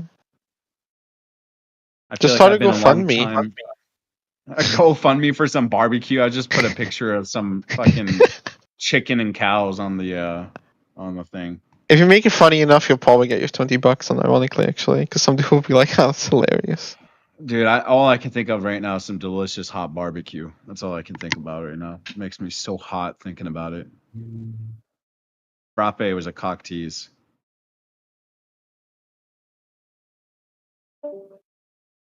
Why did everyone leave? All I was talking And about we was got barbecue. this is a globe Earth room now. This should be a barbecue room at this point. Barbecue. Yep. Good old barbecue. Good old Is the chicken. barbecue like round? Like, could you call this fair? Well, chickens are kind of round, so Uh I don't oh. think you can call chickens flat. Yeah, no. Same with But you- OnlyFans, you can't call anything on there flat But either. folks, you know what's even better than that? Sending your boy $20 to get some barbecue. That's what would make me really happy right now. I still don't know why objects don't fall the opposite way in a vacuum. If Let me there's tell no you why. external force. That is a good question. It's almost like That's there's a the thing thing. called gravity. That's the thing, when they try to deny gravity, I'm like, well, technically in a vacuum where you're removing every other external force, and there's no gravity according to them, why don't objects fall the opposite way? Why do Yeah, they even fall at all? Brian's barbecue Yeah, when falls you way back to the pour center of water in gravity. the I'm talking about some vacuum, it barbecue fills right up. now, my friend. It actually goes up and fills the whole space. $20 In a will vacuum? get me a nice Yeah. rack. Yeah, if you put water in a vacuum, it'll fill the space. I don't doubt it. Oh man. You have never seen this before? I I've think he never said, I seen don't water in a doubt it. vacuum. Okay. Like, why doesn't This iron is ball why the always physics fall of to the same? water is really a globe killer. Yeah. Is it? Yeah, because you Big- wonder in a vacuum, which way does water go, up or down? Well, what is up and what is down? I just want to know about an iron ball. If you put an iron ball in a vacuum, like, you give it some momentum upwards. Why does it fall downwards again if downwards is the center of gravity? Seems really weird, right? No, not at all. No? No. Well, can you explain it then? Why does it do that? Yeah, that's what I thought. Yeah, it's the same answer. What do you expect to happen otherwise? Well, the problem is that iron or steel doesn't form a fucking gas under these conditions. So you You might expect want to it look that up because they do say that it turns to a smell. You can smell metal off-gassing in Dude, a no one vacuum. believes you. Yeah, here, let me find it An for you. iron ball does not turn into fucking gas, my dude, under vacuum. I'm Yeah. sorry to disappoint you. No, here, they tell you it smells like burnt barbecue, which kind of matches the whole theme for Brian here. Mhm. You know, there's nothing better than the taste of a nice bone succulent rib in my mouth right now. And if you folks donate $20 to my PayPal, you can make that dream See, come true. right here, That's my although Make-A-Wish space is Foundation. Although space is technically airless, astronauts have reported it has a distinct smell. They say it Exactly right. smells metallic, sweet, while others describe it as unpleasant, such Dude, the as astronauts in their airtight Just suits, like they yeah, smell the burnt, thing like a outside of their delicious airtight burnt suits. meat. That's interesting. just like a delicious barbecue chicken wing that you could donate to my PayPal so I can make that come true. Will you shut up about the fucking barbecue? Hey man, Colin. I'm serious though. I I need know. some barbecue. Invitation to talk more, There you go. invitation to talk less. Thank you. Hey, think about it. No, OnlyFans That's or not making an a man invitation to happy. talk more. That's an invitation to shut up. Mate, I'll tell you what. Again, that's not an invitation to talk. Shut up. There you can see that inside a vacuum, here's the link right here, livescience.com, that all the metal they brought into space off gases into a very unpleasant odor. No, I'm talking about the ball. I'm talking about Yeah, the but- ball. Why does it fall back down to the center of gravity, my dude? Why does it not just go up? Yeah, it will eventually, but it takes a very long time. If It doesn't, though. If globetard, that iron ball will eventually off gas into the full. No, but like before it does. I'm just asking you, why Yeah, does it it's fall just back really down with a slow. bias to the center of gravity? Yeah, it's really slow. So during a spacewalk, You're not all the answering my metal question. is I don't know what you're talking about off-gassing. a spacewalk. You know Because what this is is affected by gravity? in The delicious globetard, succulent 11 herbs and spices chicken that I could get with $20 to my PayPal. See, they said right here in 2009, they noticed that space smelt like hot metal, Are you okay? burnt meat, burnt cakes, gunpowder, welding material, and the I don't know why you're talking biochemist. about random things that are unrelated to the Yes, it's conversation. off-gassing. The metal ball inside the Can vacuum you like not is track the conversation? Do you have like a Yeah. dual personality issue? Like, what's up? Okay, listen, here's your answer. The metal ball You're not answering me. Okay, the metal Okay. ball. is off-gassing. Not answering the question. Okay, you're disqualified. Because what you did there was you said, I didn't answer, and you adjudicated my answer as schizophrenic multi-personality. This is a contradiction. You contradicted yourself. He wouldn't let you answer. Yeah. You're trying to answer, he just talks through it with his nonsense. He's listening.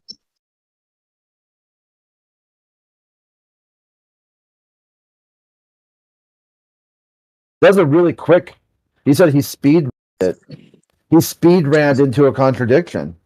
He walked himself into a contradiction.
I'm just going to both.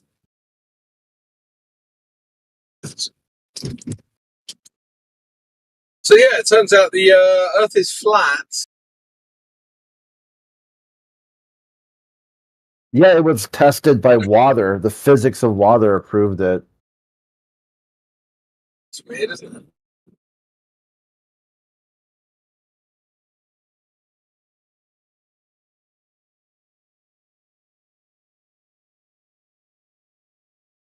Come on, mute.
Matt, test it out. Go to another channel. You're not server muted, dude. There's something wrong in your end.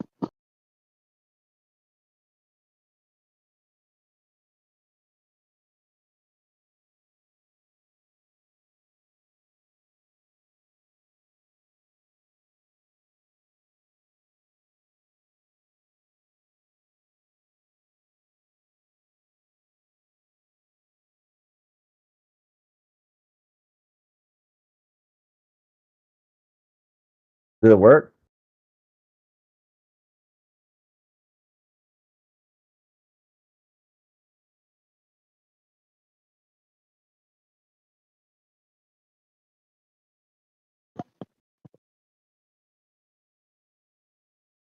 It should have worked as soon as he joined the new channel.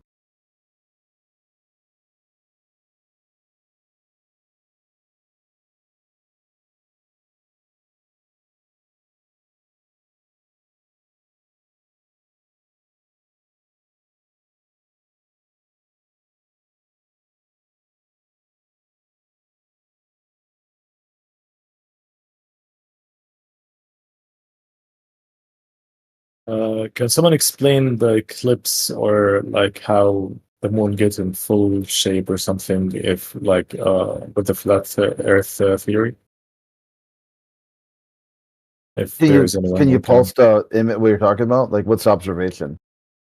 I am not very knowledgeable. I'm not against flat Earth, but I'm also not like very sure of some stuff. And this is like a question like how does eclipse work in general in flat Earth, and how does What would be the observation that you're looking at? Which eclipse? No. My eye witnessing this event. Like, how does it work when it's like flat Earth? Yeah, what's the eclipse event that you're talking about? What do you mean by what's the eclipse? What observation are you looking for an explanation on? Like, post it. Post the observation you're talking about. Okay, I mean, as I said, Well, this is the reason why. Is the last time this happened, the old boy posted a lunar phase. Like, he posted like a quarter moon. It was like, dude, like, okay. So that's what I'm trying to troubleshoot the problem right now. Okay. Yeah, I know. What do you think an eclipse is? Like, I don't want to sound ignorant. I'm not very knowledgeable, but as we got taught about it, is basically that when the moon and the sun align with each other. So that's all I know, and this is why I'm asking. The moon goes in front of the sun. Yes. And where do you see that? Well, I don't see it, but as you know, when I witness the eclipse, with my eyes, I just start questioning, like, how would this be explained in a flat Earth theory or something? Okay, where did you see this observation? Where did you see the sun and the moon in the sky at the same time, and then you saw the moon pass in front of the sun? Where did you see that? Now, I did not see it. I can't describe a. Yeah, but I sent a video. That's what I'm talking about. Like an observation that you didn't make. Now, of course, I didn't take a video of the eclipse happening, but some people did. So I just posted the short, and this is what I'm talking about. I don't know if my English is limited. I can't express this more, but I'm not knowledgeable about it. I'm just asking right here. Instead of looking up at the sun, just look at the surface of the Earth. What do you describe there? What do you see? You mean the sea, like the surface of the sea? Yeah, is that curved or is that flat? No, I'm with you. I don't believe in the stuff they fill our minds with. Okay, again, I'm not against flat Earth, and I'm not with what NASA says or what people say, like Earth is round, blah blah blah. But I'm asking a genuine question on how eclipse happens in flat Earth. Like, how does it happen? Like, if there is something like a study about it that I can read, there's something about it. That's all I'm asking. Yeah, look at the surface there. What do you see? It's flat. Is it flat? Okay. Then what more do you need to be explained? Okay, but how does the moon and the sun, like, how does it happen between the moon and the sun? Like, I've seen the explanation of how night and that's the moon in front of the sun.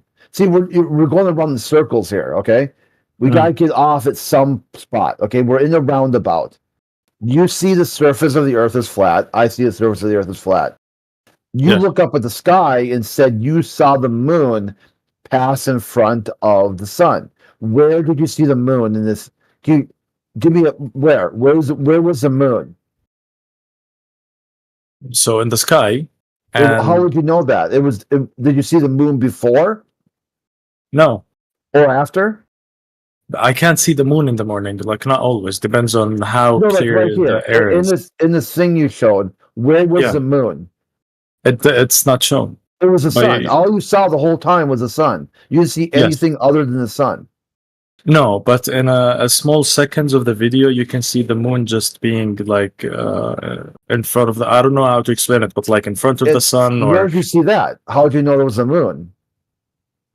I mean, like this picture. I don't know. Like, this is what we know from first grade or something. This is what we get filled with. Yeah, where's the moon in that picture? It's the black. Okay, you know that how? How did you know that was the moon? That's what we've been told. That's what I'm saying. It's because we've been told it's the moon. Okay, so someone tells you something and you believe it? Of course not. This is why I'm asking you, because you have more knowledge, and I want to get more knowledge about it. And this is why I'm asking. Look at the surface. You don't need to look at something in the sky and have someone tell you something that's not, and then and then talk about what you don't know. Let's talk about what we do know. That we do know the surface of the Earth. Okay, no, I really Flat. believe that's flat. I believe that curvature is not there. There's many like stuff I watched on like the internet, how explains it happens and how it was like when they tried to debunk it, it didn't work. So I believe in that stuff, right? But now I've been like looking more into, okay, how does the moon has its phases with flat Earth? How does this happen? This is what I thought you were going to bring up when you talked about the eclipse. You're going to bring up lunar phases.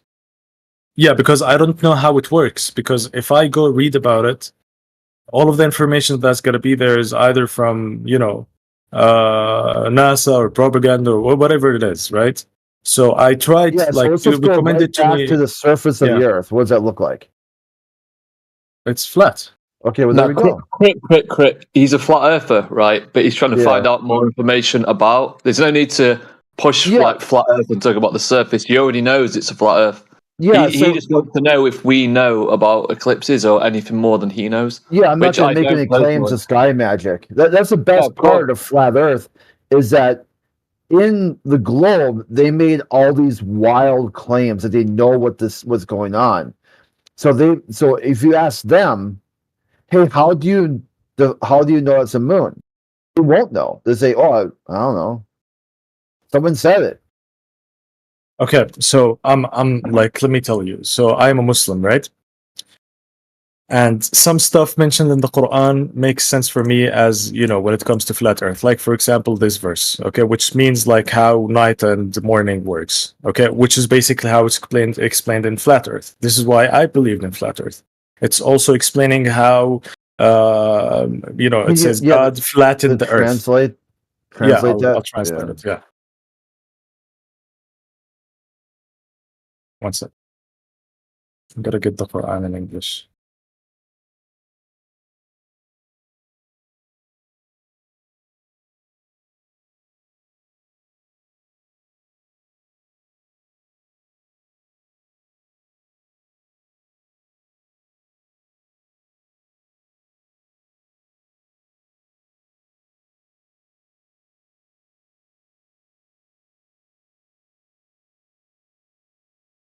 What language is that?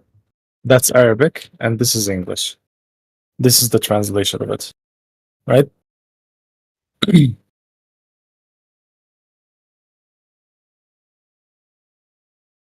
Yeah, it depends on your translation, I guess. When I typed it into the AI to translate it doesn't translate correctly there. You gotta when get, he like, goes like at night and the day envelops him, and when he goes during the day, the night. Yeah, that's false translation. Okay. This is the correct one, and it's basically so the like sun it and the explains in moon. this picture. Like I've seen this picture. Sorry for interrupting. One No, second. go ahead.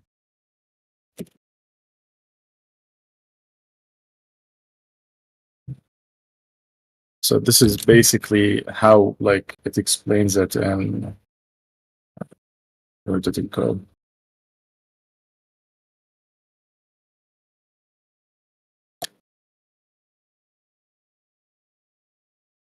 I just took this from Google. So this is basically literally what they used as well, like يكور الليل عليه, right? So this is basically, this makes sense for me as a Muslim because I'm following my belief as well. But when it comes to, like, I just want to understand more stuff about how it works. Like, also there's another verse that says we flattened the earth. We made it flat. Okay? So there's many verses in the Quran that talks about this. But the thing is, like, there's some stuff that the Quran doesn't talk about, but I'm asking myself about it. Like, okay, but how does this work? So I can be entirely known of what I am believing in, not as a religion, but also something that I believe in, like, personally, which is flat earth.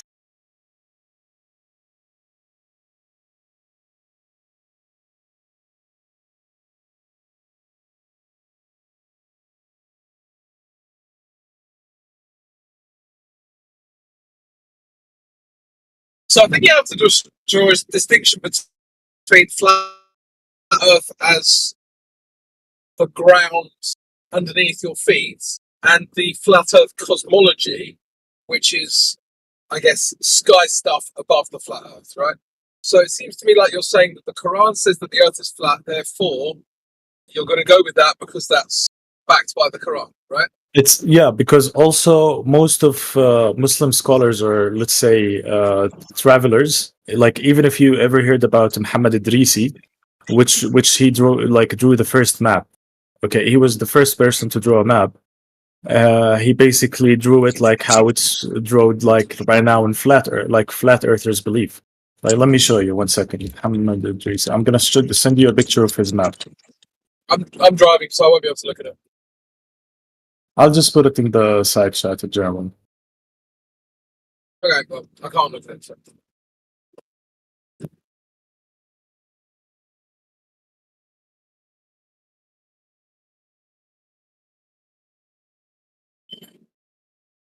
Like very, very close to it. Here you go. Yeah, I'll look at it when I stop. No, I got you.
Yo, Jamal in the house. If you were talking, there's a slight delay on my Discord, so I simply don't know what's going on.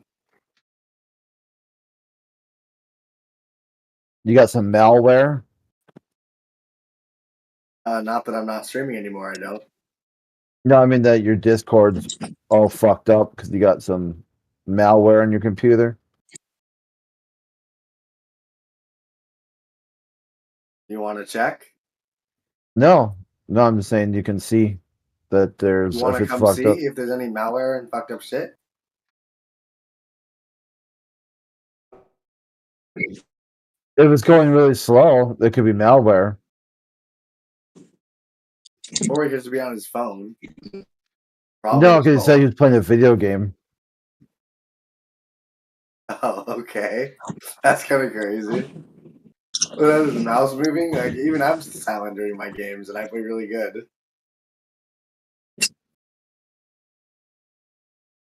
Was that some K-pop music you're listening to?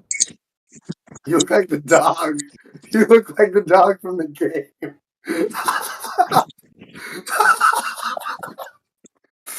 You look like Hal. You look like Hal, bro, from Z.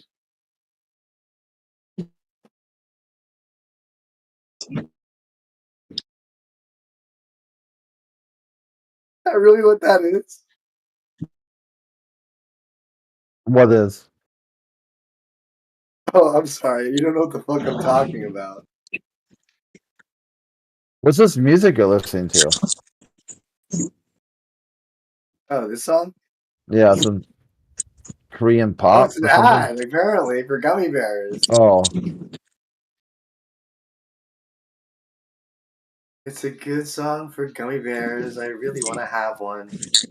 I think they're really good. I'll eat one. Yeah, I think I should. Put it in my mouth and then I eat it. And that's all of it because I need it. Everybody gets a gummy bear. They're really cheap everywhere. I get them at Walmart. I don't care. Howard even sells them. I don't care. it's called Flower Child. No, it's not a. Yo, it's not an ad. It's not an ad. Yeah. It's a song.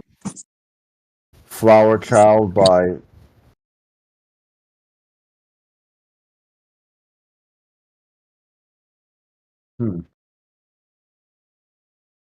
Dark matter. This is the girl who broke my heart shared it with me.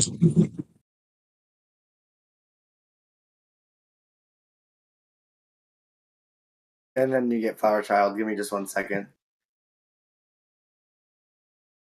Yeah, I mean, it's not really my type of music. I like country and western. Both types of music.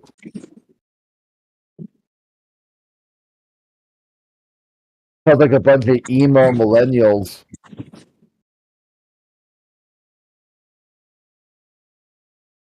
Playing your game, bro? Playing your game still, man? Next to it, those are real, and you just get a really bad AI Discord chat, and it just sucks. And then you have to start doing this because now you have just random shit in your chat that looks like spam. I wouldn't know if it was. I don't care if it isn't. Pretty sure it's English only in here. I went to a place where I had anything to say at all, and I typed it. No one said anything wrong was with it.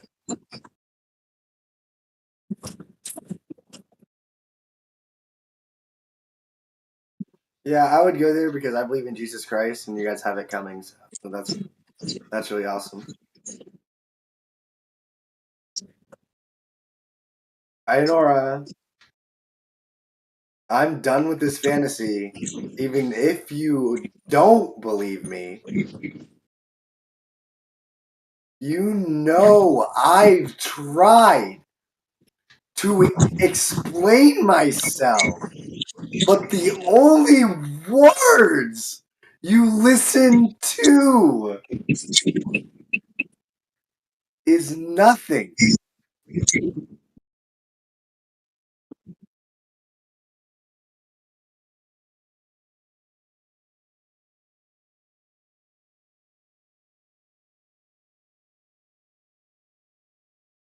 All right, now you get the real.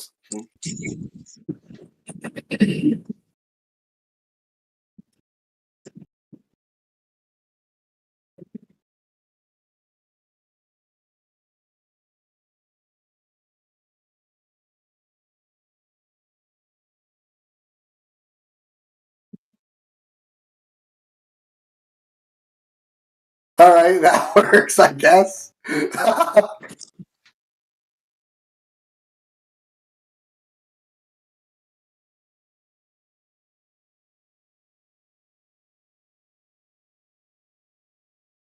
Uh-oh, I'm tripping on acid, everybody. Watch out. I'm on copious amounts of just acid now. I'm on acid, dude. So much acid in my body. I'm on it all.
That's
nasty, man.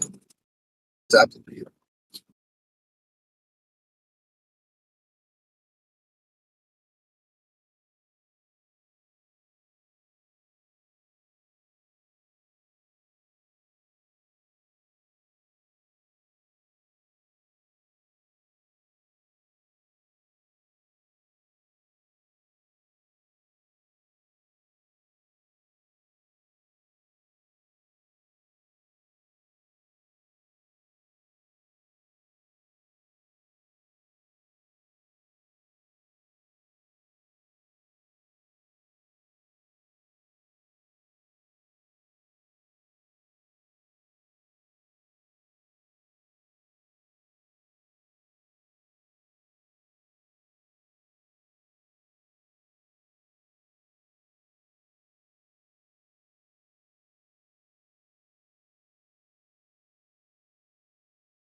Yo. Hi. Hi, everyone.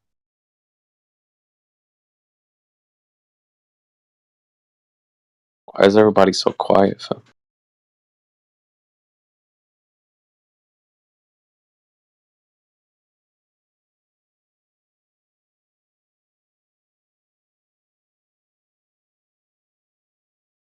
Hey, what's up? What's going, bro? Hey, I'm good, bro. Hey, you a flat earther? Yeah, sure I am. Oh, damn. And, I don't even know. Are you a globie? I haven't made up my mind yet, I can't even lie. Yeah, cool. On the fence. It's alright. So, are you a flat earther? Yes. Huh? Why are you a flat earther?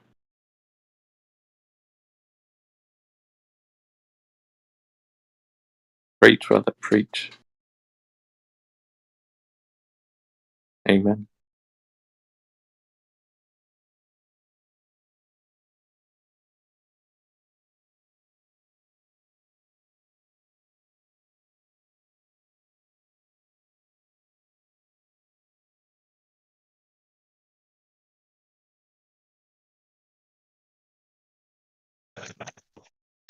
Yeah, sorry, dude. Let's do something. Yeah, Earth is measured flat.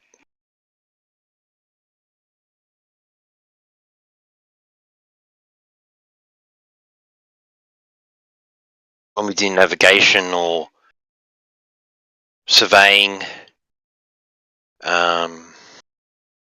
ballistics, yeah, it's always in reference to flat, horizontal plane. Even orbital mechanics is from a flat plane of reference. And you got well, compass needs horizontal, radar needs horizontal.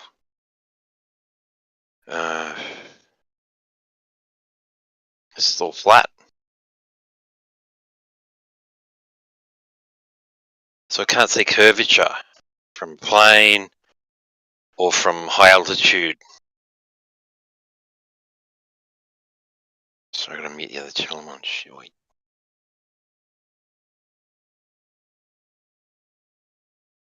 Yeah, so it's measurably, observably, functionally, horizontally flat. There's no curvature at all, anywhere.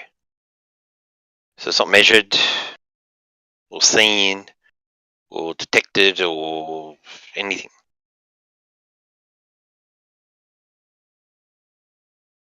So what do you believe in globe? If you're still there.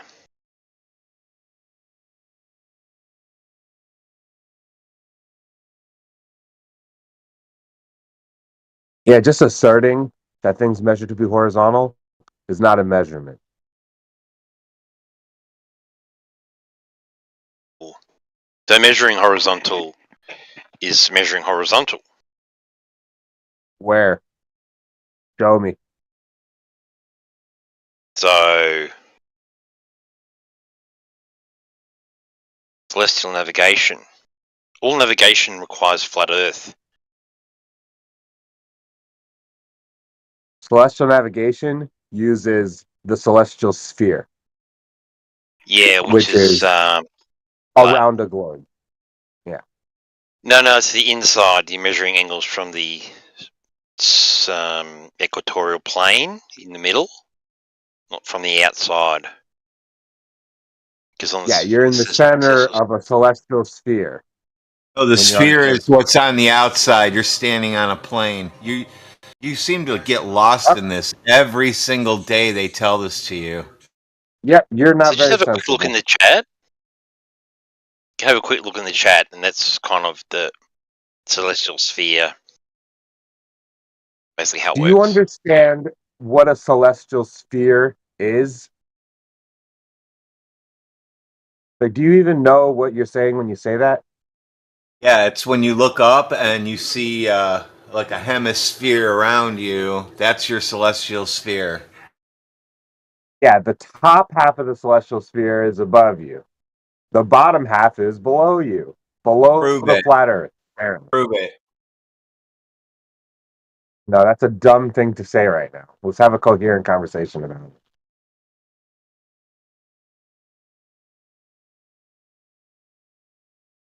This is why 99.9999% of people that look at the stars Dummy, say listen. that You the globe said makes more sense. sphere goes below flat Earth. You're the one Hey! I who was in the sounds middle of a retarded. sentence, dude. So I'll say it again because you didn't hear the whole sentence. But yeah, like 2,000 years, 99.999% of people that study the stars, they use a celestial sphere to describe the positions. Celestial sphere does not comport with a flat Earth in any sense. Thanks for letting me finish the sentence.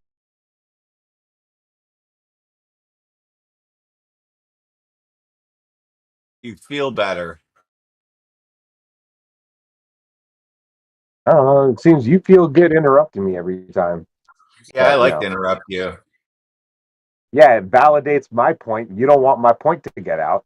You You're don't have afraid a of point. losing flat Earth audience, I think. So celestial navigation requires a flat plane and a flat ceiling. So now what are you going to do? The flat plane is not the surface of the Earth. You need a level reference to get an elevation angle. Your level reference is not going to be the surface of the ground. It just isn't. People don't use the ground to find the level reference. Doesn't make sense, you know? And you think like if I like look out to the horizon that I've established level by looking at the horizon, you're just wrong.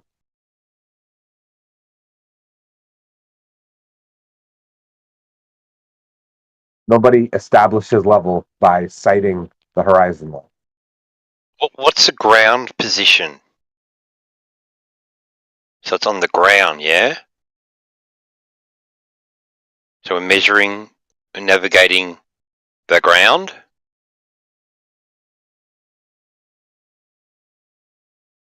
Yeah, the ground position of the star, the geographical position of the star. What about it? It's on the ground. The star's not on the ground. Where the star appears overhead is on the ground. The GP is on the ground position. Yeah, So you say it's got nothing to do with the GP of the star ground. is where the star appears overhead. On the ground. It's a point on the ground. Yeah. So it's got nothing to do with the It's ground. a point on the ground where the star appears overhead. That's right. So you want to go back and just correct yourself on saying it's got nothing to do with the ground? What doesn't have anything to do with the ground? You said it has nothing to do with the ground. Yeah, Yeah. a level reference. You're gonna find. No, You're gonna got a find ground a position zenith on that level reference. You got a ground position on that horizontal reference frame. So it is the ground. No. People that do celestial navigation do not do that. Nope. And use horizon to establish level horizontal line They use from the horizon to establish level. False. That's right. No, they don't. That's I'm sorry, right. whoever With told the you that, they horizon lied. mirror. Yeah. What's the whoever told you horizon that, mirror whoever's for? compiling all this fake celestial navigation information, they lied to you. They do not use the ground as a level reference. How does that even make sense? There could be changes in there could be changes in elevation. It's not a counter argument. All right, the observer has They a need to- geographical position, the horizon has a geographical position, and the star has a geographical position. Saying that you have a horizontal No, the baseline between horizon. all three is discounting changes in elevation, the topography of the Earth. You don't have a horizontal reference between you and the horizon. That doesn't make You're sense. talking about celestial navigation. That's over water, not land, you dummy. Are you saying that people didn't do celestial navigation over land? Are you telling me I people can never show did you that how before? I can show you how you navigate over land. Hold on. Yes, you certainly can find your location using celestial navigation on land. It's not an issue. You need a level reference. Yeah, so it's measured flat then. And so I posted it for you. It's not, dude. Or if you're on land, You you just can said use it's this measured. guide. It's not. I'm sorry. It's not. No, it's not. Nah, it's not an argument. Well, you're Can you post basically something? asserting that you measured the horizontality between the observer and the GP. That's a baseless assertion, saying that there's no changes in elevation. I have a horizontal reference between me and the horizon line, between me and the star. That's just nonsense, dude. How did you measure Just the have a look in horizontality of the surface chat. between you and the star's GP? You didn't. If you can have a look in the chat, or if you can post something that counters that.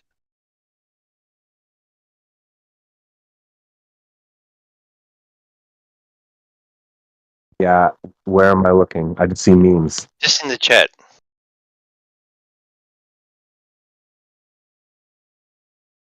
Yeah, I don't know who drew that. That drawing is just not true. Someone made a Okay. whole bunch Can of you? fake celestial navigation memes. Yeah. Okay.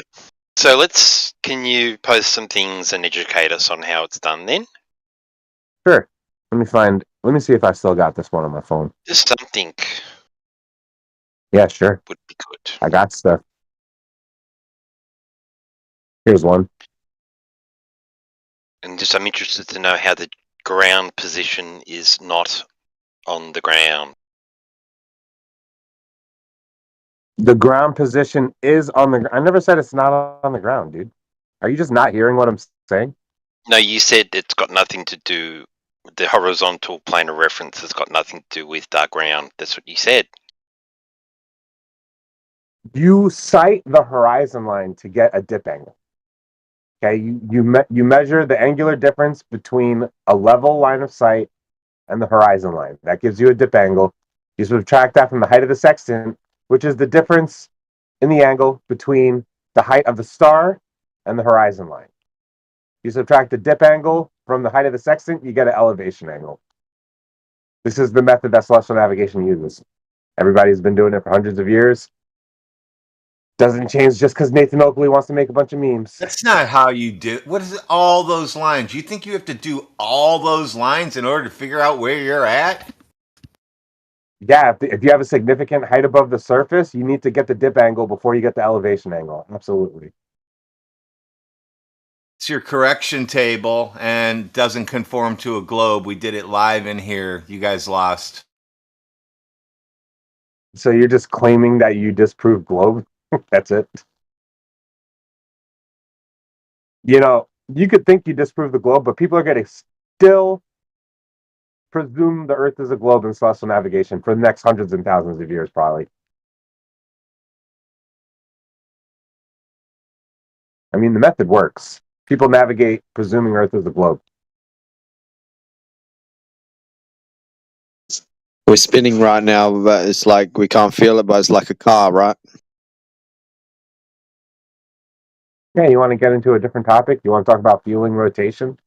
Oh no, I was just asking, like, because like I think we're spinning too, but like people don't think, they don't realize, like it's like when you're in a car.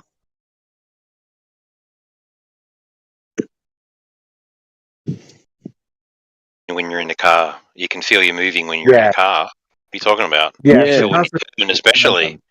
What the hell are you talking about?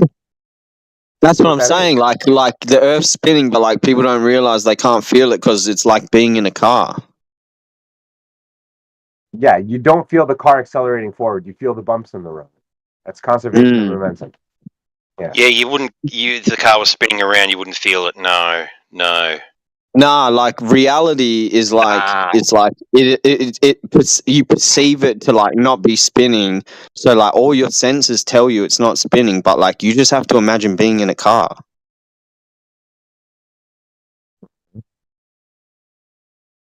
No, we don't feel it spinning because it's not spinning.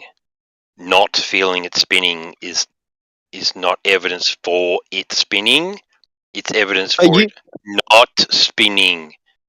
But you've been in a car going in one direction, like a straight line, right? Yes, I can feel the motion of the car. I can feel when I'm turning the car. I can feel it accelerate. Yes, yeah, but I can feel the movement in the car. I can't feel that on Earth because it's not moving. A car moves. I'm trying to say, like when you're in a car going in a straight line, like that's how you can compare rotating in like different directions while rotating around something. Like it's the same as like being in a car going in a straight line. So Earth has a roof,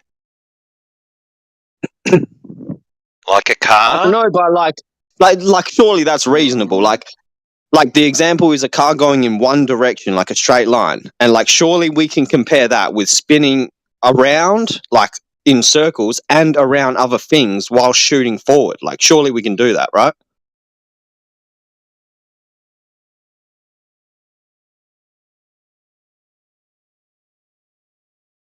Hey, I'm just trying to like have a conversation. Like I'm just a globe, but like no bad feelings or nothing, you know. If you had a truck with a really large trailer, right, going down the road with a car on the back, and you're in the car on the trailer, and you're doing circles in the car. The car's driving. You're doing circles in like the car. around a roundabout. Yeah. While the car is on a huge trailer being trailed by a truck, like a right? toad. So you're saying you wouldn't feel anything? You'd just be like, I don't feel anything. You wouldn't feel anything? I think you'd puke. I think like it's sort of besides the point for me. Like for me, like it's enough to say like one example is moving in a straight line. Like it's fair enough for me to compare that to rotating in circles and moving around other objects. Like surely it's the same thing though, right? So driving in a straight line is the same as moving around objects. Like you don't think that sounds smart? Like that doesn't sound intelligent. No, it sounds contradictory. I'm driving in a straight line around something that's contradiction. Okay, so like I'm confused. Like okay, but how am I definitely confused? Definitely confused about what a straight line is. Yeah, so then how do I, like, obviously I can't feel the Earth spinning, so, like, how do I convince myself it is, like... But I have to accept that it's like being in a car, in a straight line, one direction. Yeah. Yeah, that's a good question for yourself. Why do I believe we're spinning when I can't feel it and there's no indication that it's spinning? There's no Earth-based Coriolis that effect. the conservation of momentum would happen because we have to revisit these same orbital paths. Like it seems that it's all conserved. The 15 degrees per hour, our position around the sun. But okay, but you're agreeing with me, right? Like it's like being in a car. That is in fact a globe model explanation for not feeling the rotation. Is that we have conserved our momentum for so long that we don't feel anything. Okay. So then the Earth is contained, if it's the example? I don't know how you... That's a... Well, the car is a container, like... That's a non sequitur, dude.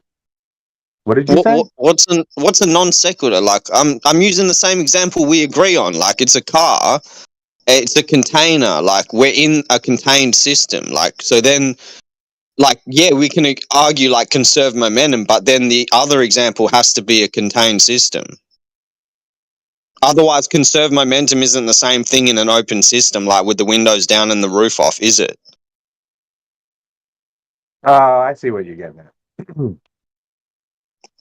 Well, yeah, that was a question. I wasn't like where I'm getting at. That was a question. Yeah, well, we have examples of, we got jet streams. Who's we? I'm having a conversation with you. Who's we? I'm talking to you. Do you want me to respond or not? Yeah, I'm just asking because you said we. Like I'm saying, I'm only talking to you, so I don't know who the we is. Doesn't matter who the we is. Just let me finish my sentence. Oh. I'm just saying, like, there's jet streams. It's not exact direct evidence of effects of Earth rotation, but it is true that it comports with like certain latitudes, certain altitudes above the Earth. If Earth is rotating, then we have a good explanation for jet streams. No, I'm not. Wow. What do you mean if Earth is rotating? I thought we agreed it is. I don't know what you're doing. I don't know what you're getting at. What the? I'm just talking to you, like asking you questions and stuff. I'm not getting at anything. I'm only agreeing with the model. Like I'm agreeing with the model. Like I don't see the problem. Yeah, me neither. Everything's fine. I just don't know what you're getting at right now. I'm sorry. Well, I just asked you, like I'm saying, like if the example is like in a car, and we agreed like a straight line, we're able to extrapolate that into multiple directions and rotation. Then, like the example is in a contained system, because if we take the roof off and wind the windows down, the conserved momentum goes out the door. So if the example is the Earth, then the Earth has to be contained. Yeah, that conserved momentum, it does appear to go out the door when you gain altitude. Like No, like even on the ground, like in the straight, like on the same road in the car, like if we wind the windows down, like, and take the roof off, like a convertible, like it's not conserved momentum. We feel it now. So I'm saying if we're comparing the Earth, then argument. Yeah, What? this is great. I'm going to use your argument from now on against him. I love it. I'll agree that we must be flying through space, just like a car. Hey, yeah, bro. Do you get it now? Do you get it now? Do you think Do the you get it gas now? at the surface is at rest? Well, Yeah, I get. what I gas? totally get. I totally get what you're doing. Callie now realizes that he needs a container to fly around in. Because I've been reading these books. They're from the 1800s and stuff. Like, all right, like, listen, I'm just playing along with your game, and now all of a sudden, like, even though we agree on your model, like, you confused. Like, you're asking me where I'm getting at. Like, what the hell? I'm not confused. You're just proposing something that's totally false. We don't observe gas at rest. I thought we just agreed, bro. You feel like we're sitting in a car when we're on the surface of the Earth. We shouldn't see things flying around if we're inside of the car. We're not talking about seeing. We're not talking. Okay, things move on the surface of the Earth. Things are not stagnant at rest as if they're in a container. I don't understand the hostility. Sir, the observation is the first step. Why you're wrong? Okay, if you listened, if you didn't interrupt the whole time. Okay, all right. You're whatever, like personal feelings. Observation is the first step in the scientific method. We're not talking about seeing things moving. We're talking about our senses feeling that movement. Conserved momentum has nothing to do with sight, like an observation. We're talking about motion. So I'm talking about feeling that motion, not seeing things moving around. And me and you agreed that we can compare spinning on an imaginary axis while moving around other things while shooting in one direction. You're trying to compare that with moving in one direction in a contained car. So I'm asking you, so therefore, that was your example, you weirdo. Why would you? You agreed with it. Right? You agreed with it. Stupid. It's an example of the then your model's stupid because you agreed with it. Sorry. You really don't have the conservation of momentum of the atmosphere on Earth. It moves. There is atmospheric drag. There's jet streams. There's wind. There's weather. Things change on the surface of the Earth. So you're stagnant at rest in a container atmosphere is just bullshit. Your presumption is wrong. So shut up. But can you just follow the argument, like not your own personal feelings and weird? No, but can you follow the actual argument? Like the argument was responded to your stupid, incorrect presumption about stagnant weather. Well, nothing about it's stupid. It's just a conversation. But you agreed with me that it's you agreed with you're not you agreed. You agreed with me that like we can compare the Earth's rotation and not feeling that rotation You agreed that we can use an example as being in a car. You agreed with that, did you not? Glober, please be a flat earther. You're a dumbass Glober, dude. Just be a flat earther, please. Did you agree with that or not? I answered your stupid presumption that if things are the conservation of momentum on the surface of Earth, then no, I never said those words. You see, so you're misrepresenting what I said. How can you say that you answered what I said and then misrepresent what I actually all said? the time on the surface of the Earth. You know what's okay? Basically, what happened is like you thought I was a glober, and you agreed with me. You agreed with me. You agreed with me, and the second it made you look silly, you've been triggered ever since. You've been triggered since the moment you realized. Oh, it was live streamed and recorded. This was beautiful. Thanks, bro. That's what they don't even understand, bro. They're like sitting ducks now, you know? They can't even tell when someone's coming in and literally making their own model look stupid. They fall for it, and the second they realize, it's like they go into triggered mode. So, thank you, sorry. Yeah, because what you're saying is fucking stupid, and I want human beings to have more common sense. But that's your model. Sorry, bro. You're a flat earther. Why'd you pose as a glober? Why'd you do that? How do you know I'm a flat earther? We agreed just like recently, and all of a sudden, the second you have a blatant misunderstanding of everything about the You're in cog dissonance right now. Like you're emotionally biased to whatever. I don't understand what's going on with your hostility. Like flat Earth mantra lingo. You're just saying flat Earth script stuff. Okay, but why are you shooting off of the mouth? Like, can you pause for a second? Because you're an idiot. You interrupted me. I had to talk over you. You're not able to do that. You're not. You kept saying. So you're not able to do that. I corrected. As a man, you're not able to calm yourself for just a second. No, I don't appeal to you stupid people's ideas of how to act. You guys are dumb. Okay. Flat earthers. I don't respect what you say. You're dumb. Okay. Well, we're not the ones who think. Why don't you figure out that the Earth is a globe, and then people will respect how you think people should behave? Okay, but this is what I'm asking to finalize it. All I'm asking is, at which point in the conversation did it change with you agreeing with me that the car is the example to all of a sudden calling it stupid when it's your own model? I'll say the same thing I said before. The point of you acting like a dipshit right now. You said so. You just don't like the fact that you got punked, basically. Moving and conservation of momentum is preventing us from flinging off the planet and flying into space. Then, therefore, we must be contained. Stupid flat Earth mantra shit. Now you're misrepresenting conserved momentum because that has nothing to do with flinging off. That's not the. That has nothing to do with like conserved momentum has nothing to do with flinging off. Conserved momentum. You're an idiot. I just answered your stupid question like 3 times, and you talked through it each time. No, but to me right now, like you're just another amateur. Like you know what I mean? You're up against like a veteran, you know, and it's like amateur behavior. So a veteran flat earther, dude, that's like calling like a tall midget. It's not. No. See, there you go. See, calling me names. Veteran. Listen. Veteran logic, like logical reason, common sense. Like you, none of that. You don't understand. If we follow the logic, you're left like vulnerable. You know, I'm the predator. You're the prey. Wait a second. If you follow the logic, it doesn't make sense, bro. Hey, hold on a second. I know all midgets and I know short midgets. That's what they say to each other. So you're wrong on that logic. Talking to me? No, Callie wanted to say tall midgets. Well, yeah. In a group of them, there's always a tall midget. Oh my gosh, bro! It's the inability to concede, bro.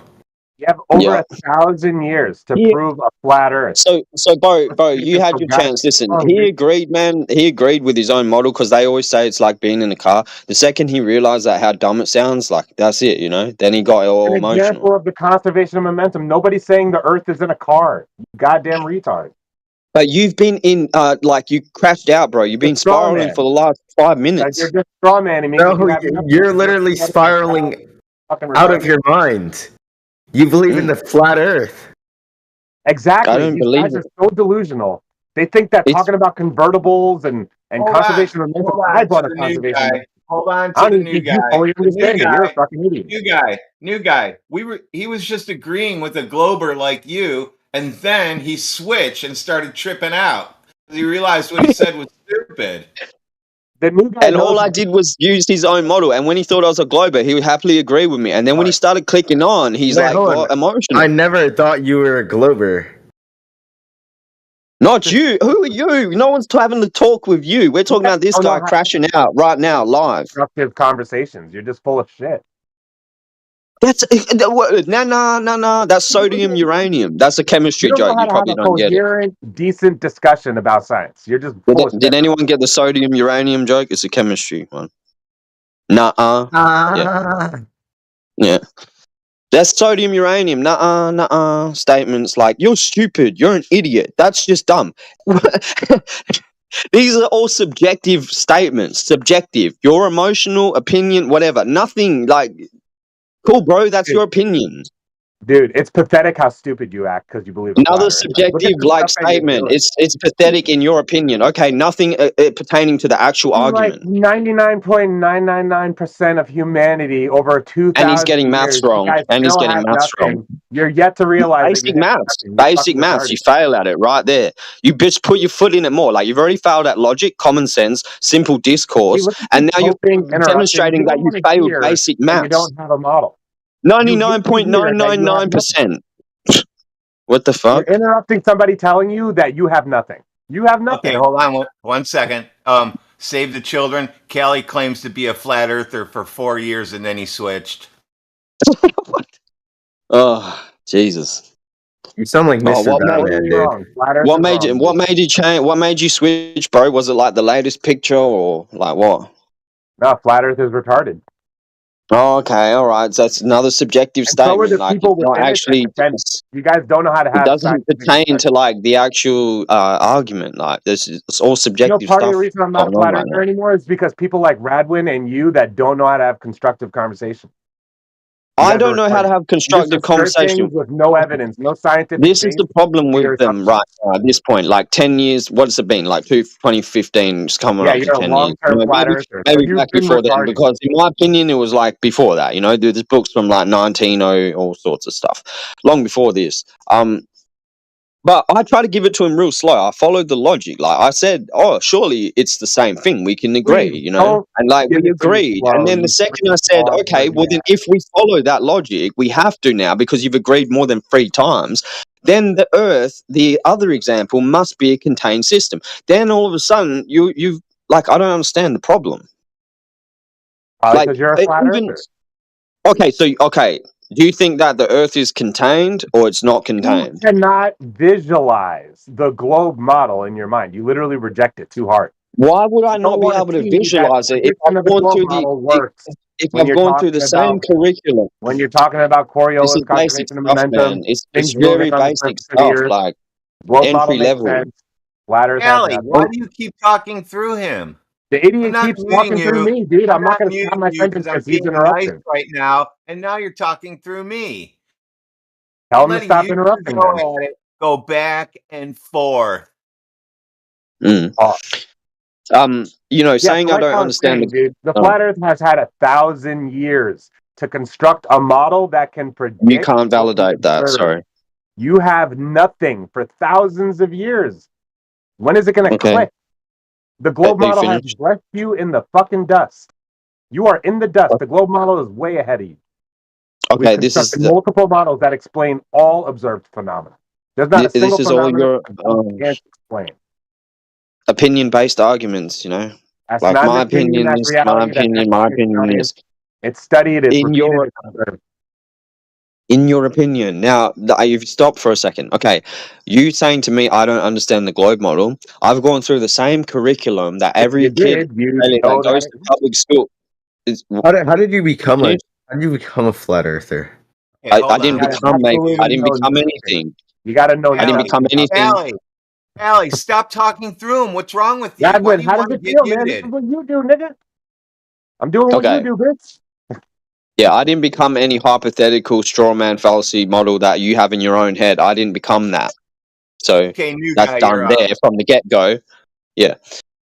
Saying I don't understand the globe model, I've gone through the same curriculum in Australia that every kid that goes to a public school goes to. We're taught that the Earth's a globe, blah, blah, blah, right? We're all taught the same thing. So it's almost like you don't understand that. Like everything you know about your own model, I know it too. The only difference is I don't accept things that haven't been demonstrated to me. You can tell me any story you want. Like, it's not an argument about belief against belief. You are coming at me with beliefs. Like, it's just your belief that we're spinning. You can't demonstrate that. He left and new guy is up. I'm the fuck out. Mm. That guy left quickly. Yeah. Well, he doesn't have a buddy there to back him up. Left as soon as new guy was up. He left. I just thought some people in here might like that one. I was like, what am I going to do? All right, I'll pretend to be a glober for a second. Yeah, that was perfect because I was out of the room when I walked in. You said something about a car, and he said, "I agree. Yeah, of course. I heard all that part," and I was just like, "Wow, this is good." Yeah, really did it dumb too. I was like, but come on, like, you know, it's like being in the car. It's like, oh yeah, he's one of me. He's one of ours. Oh yeah, I'll agree with him. So then it must be contained. And what? You're a fucking idiot. Blah blah blah. And he rage quit. Yeah. I don't know if you saw that video. It's like that guy, you know, Wes Watson and that. It's like the same thing, you know. Like, you're always gonna lose, like shouting like that, calling names, and it's like you just lose, like, by default, straight away.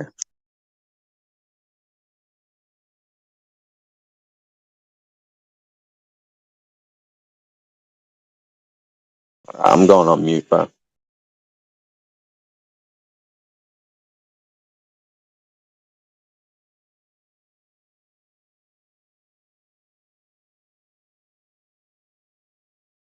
Hey guys, it's me, Saudi man. I'm a new member to the Flat Earth community, and I'm happy to be here. Didn't last long.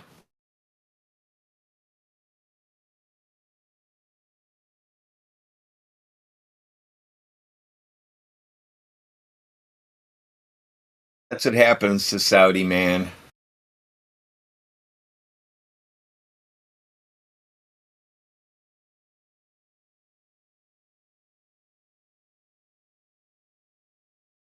Try Hey again. guys.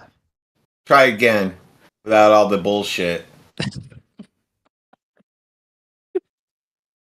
Hey guys. I'm happy to be here, and I hope by the time like in a couple of days, you guys are gonna accept me for who I am and not persecute me.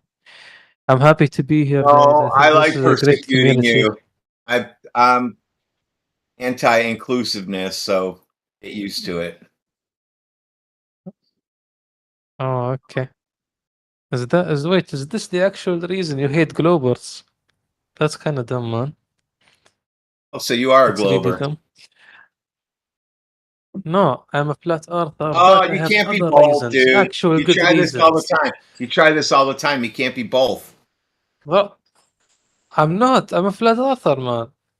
I know you have trouble accepting me because you're a dumb Glober.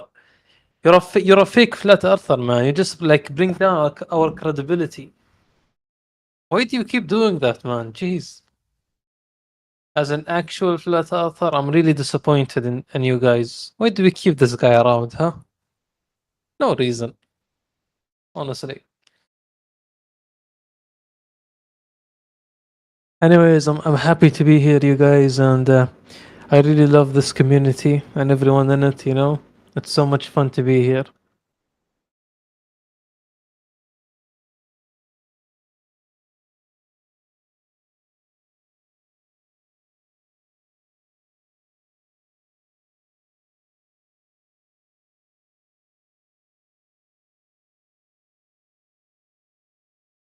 Yesterday, I went outside and I didn't see a curve.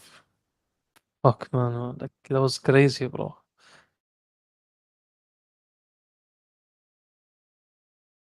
It was like eye-opening, You always see a curve when you go outside normally.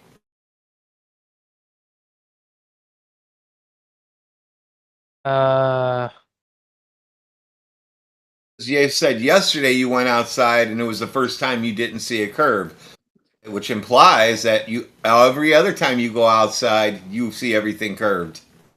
Oh, you got something wrong. You must wear thick glasses, or something's going on with your eyes. I would have that checked out.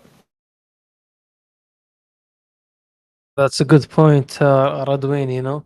Like, why is it every other time the earth was curved, but So yesterday it 50% wasn't? of the time. So That's such a good 50% of point, the time man. now. So 50% of the time, every other time you've gone outside, that's 50% of the time it's curved. No, but Radwan, this is interesting, man. Why is it? Oh, Why I is know. it I got curved? you But down. suddenly I know what's going on. Oh, what do you mean? I didn't finish.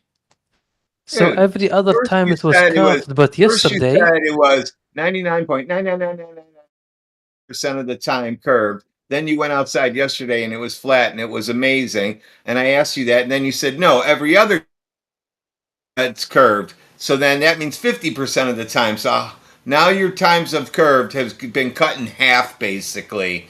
So where are you going with this? No, you just misunderstood me. Misunderstood me, Radwan. No, I said I every understood other you time. perfectly. Every No, other it means time. every other time So if you have besides 10 things yesterday. in a row, every Besides other yesterday. thing you count 5 things. That's half of 10. That's 50%. Every other thing. Radwin, like you're misunderstanding me. You're Oh, misunderstanding yeah. me, So Radwin. use your translator. Yeah. Okay, so every other time besides yesterday, it wasn't. It was curved, but yesterday it wasn't. Every Why other is that? time. So 51% of the time. It's close, Radwin. You're getting close to logic, man. I'm so happy for you. It was crazy, you guys. Like, how could that happen? You said yesterday it was flat. Every other time. So 50% of the time it's been curved. Every other time. Saudi Like, man, put yourself. Radwin, come on. This Saudi should, man, put yourself on this mute, should man, be. or Yeah. go away. I got him. Uh, I have my Why? hand on I'm a his mute flat button earther, right man. now. No, you're not. I don't He want to has a sit mute and button listen on to me. people breathe. Yeah, He you're has a not a mute flat button on earther. me, man. Yeah. He's not a flat Yes, I earther. am. No, you're I've not. been in here Yes, a million I am. times What is with this this guy? guy. Dude, shut up. I've No, been around no, I with you. haven't. Round and round and round and round. Like a globe, guys. Come on, Yeah, man. like Like a we should globe. be nice to each other. We should be nice to each other. We're all flat earthers here. You're not a flat earther. Anyways, right? Shut up. Yes, I am.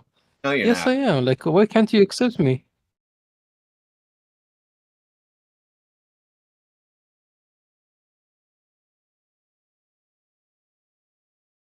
So when the dude That's enough came of in, he was that. asking if he missed anything.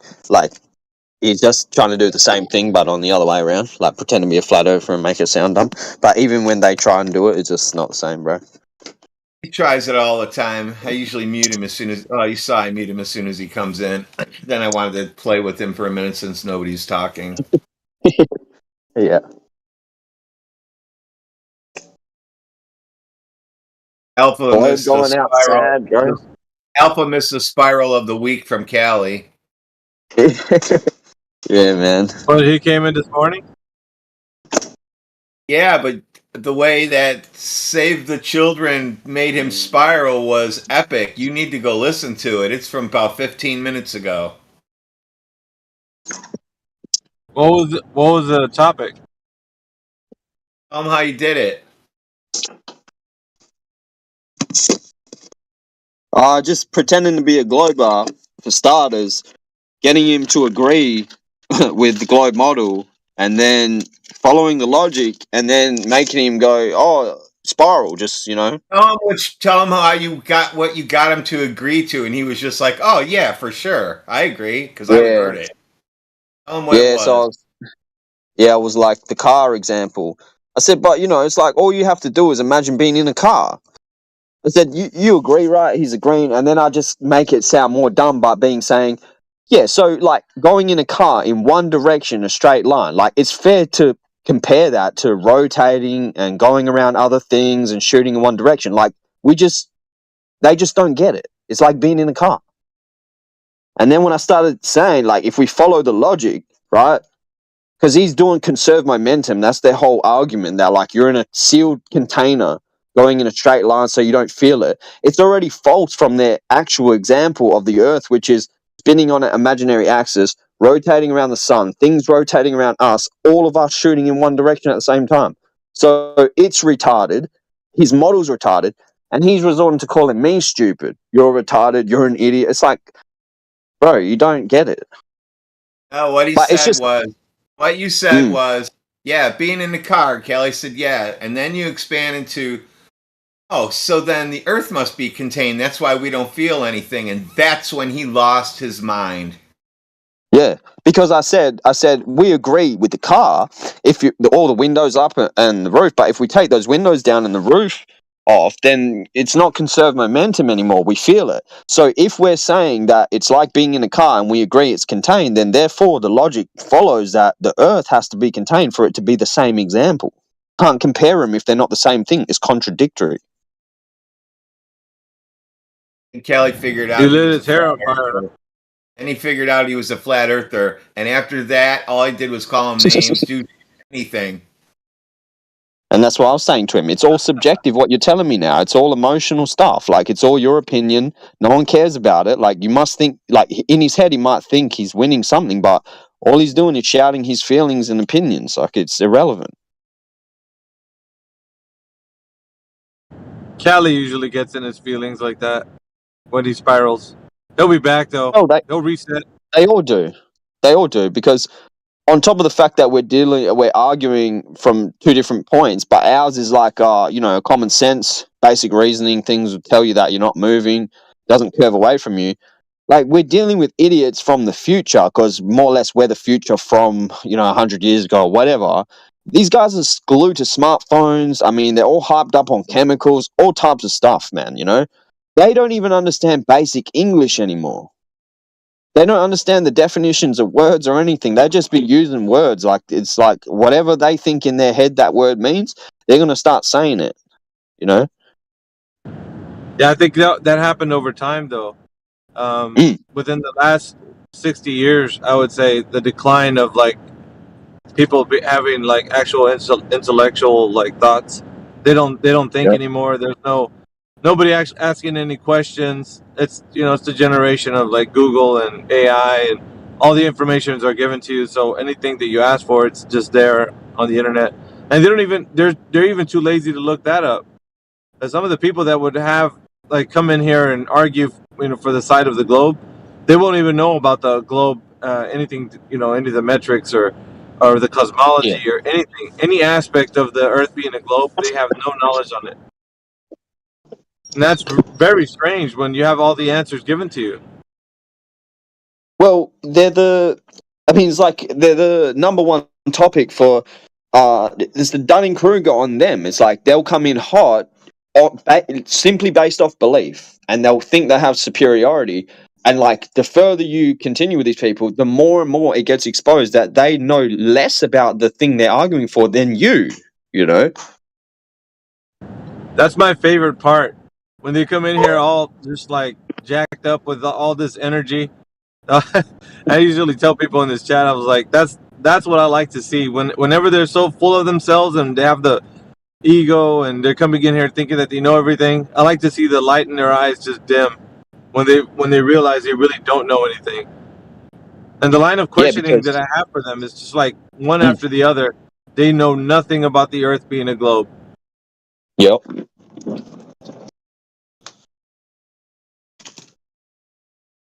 It's bad when you know your enemy's argument and position better than they do, for sure. Hey, what's up, Tiger? What up, boys? Dunking on some globies. Yep. I don't see anybody usually coming in here like that actually knows something about the globe. Usually people, and the ones that I think that they do know a little bit about it, they only know certain topics and that's it. Once you get them off script, they don't know any of the other things that has to do with the Earth. It's usually some Big Bang Theory hyper focused like field of science that they can't really apply to the entire topic. Yeah, there was some astrophysicists that would come in here and talk to us, and they really just tell us straight out, like, this is the only field of expertise I have, and everything else, like, I don't really, Well, you know, if it pertains to the earth. one could argue that maybe there's an intentional reason why all medical and scientific fields are so extremely compartmentalized. You know, one hand doesn't know what the other one's doing, maybe. No, that makes sense. But to the globalists, they can't really parse that out as like the reasons behind, you know, why we are kept so many degrees away from like certain knowledge, and like you only know certain things. 33 degrees away from the knowledge, maybe. Perhaps, man. I mean, if you look at it, like, really, people don't know too much anyway, like, about things. But when it comes to this topic, they know less. So, and not only that, it's like I was saying earlier, to save the children, it's like they don't even care to look up the information. When they come into this arena, and, you know, like, we're talking to a few people, so while somebody's sitting here, I would think somebody would look up the information and then open up their mic and then proceed to, like, maybe challenge us. They don't even do that. They just sit here like bumps on a log and then open up their mics, and one by one they just get laid waste. Like, there's no one that, you know what I mean? All you gotta do, like, we ask the same questions and nothing changes. Like, what's the size of the earth? You know, like, what's the distance to the sun? Like, all these things, they don't know that. Yeah, and you think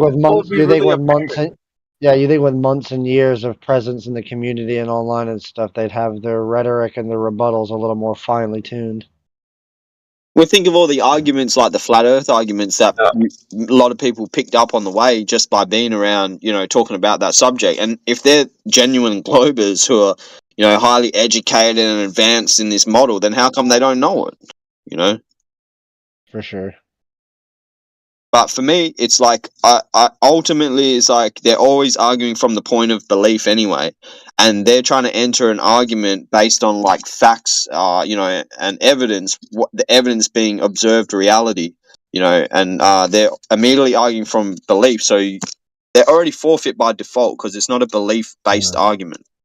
Yeah, I know that you guys usually go for I know that you guys usually go for the methodology of countering and destroying their false scientific premises, but I do think it's a funny approach to basically call out the fact that heliocentricity is a religious belief. Like, it comes from the Catholic Church. It's centered around solar deity worship. There's a huge amount of like religious undertones and stuff to it, and like esoteric mythological basis for it. So when they act like they're atheistic and, oh, we love the scientific method, this is objective and peer reviewed, like, no, you guys are actually part of a theological paradigm that you're not aware of. Like, I've never answered the question when they say, "Oh, sorry." No, I was gonna say, I wonder if they know who started the Big Bang Theory. Speaking of Oh, that. yeah. Yeah. Well, they credit that it. was George Lemaitre. Yeah, they credit it to him. But then even the ones who understand that story will say something like, he just coined the term, they were already, blah, blah, blah, you know? The Greeks were doing it way before. Yeah. But, you know, they've obviously asked you, oh, so you believe the earth is flat? I've never answered that with either even a yes or no, right? Like, I just go into the argument of belief. But how many globers have I just called out myself in my life, go, so do you believe the earth is a globe? And they say yes, and I go, oh, so you can't prove it then. And then we just go around for like 5 times, them trying to understand it's like a riddle. I'm like, I asked you, do you believe the earth is a globe? Yes, okay, so you can't prove it. What do you mean? Well, belief is the acceptance that something is true without proof. That's why it's synonymous with faith and trust. You must have failed English. Like... For real. They think that they're Bilbo doing some riddles in the dark shit with Smeagol under the fucking Misty Mountains, bro. And they're always talking about being dumb at school and failing, and it's like, I'm literally talking to you at like 4th grade level, like synonyms, antonyms, definitions of words, using proper English. Yeah. So how are you gonna discuss like science? So you need to use scientific, like read scientific literature, terminology. How can you engage in that if you failed basic English to start with? That's what I don't understand. Yeah, and what's even worse, I'm gonna tell you how bad it is.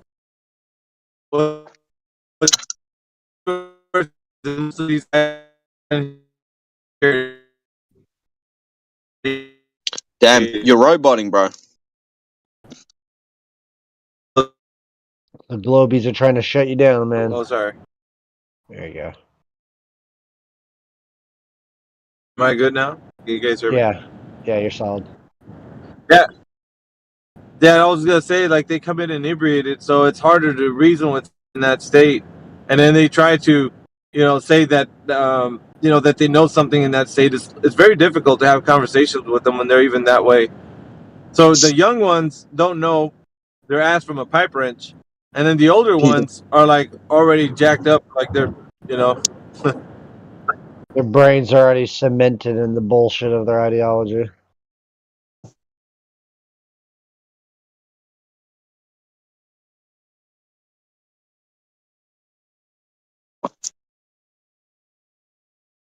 Yeah, it's a belief system, A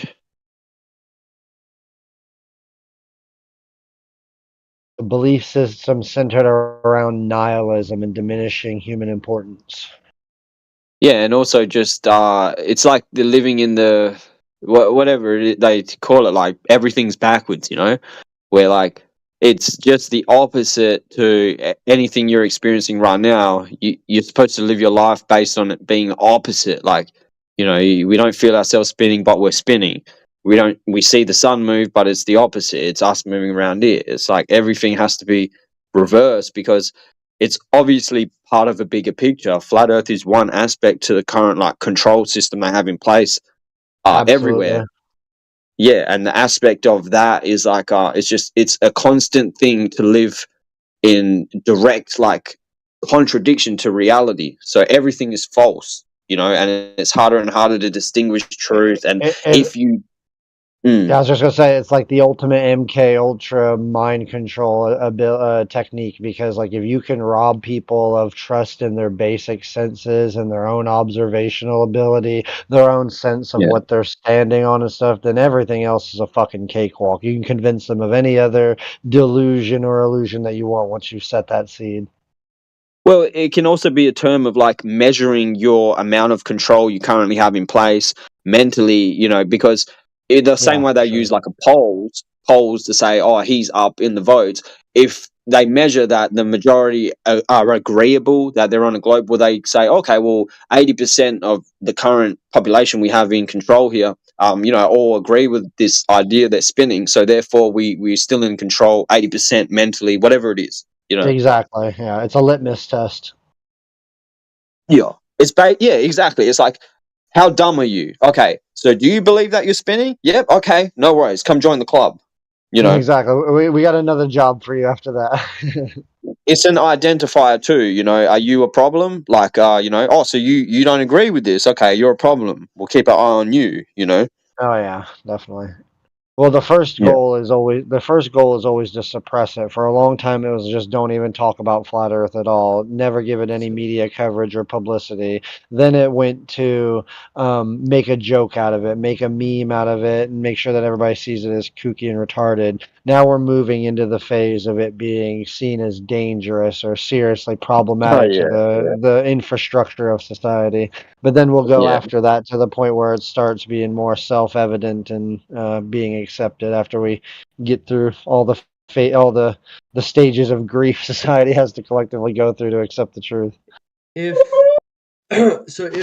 if flat Earth to the government system was that dangerous, why would they not assassinate, politically alienate you? Like when it comes to I'm just No, that's a fair contention. That's a fair contention, but you can only do those kind of tactics when something is extremely fringe and almost nobody researches it. Flat Earth has popped off way too much.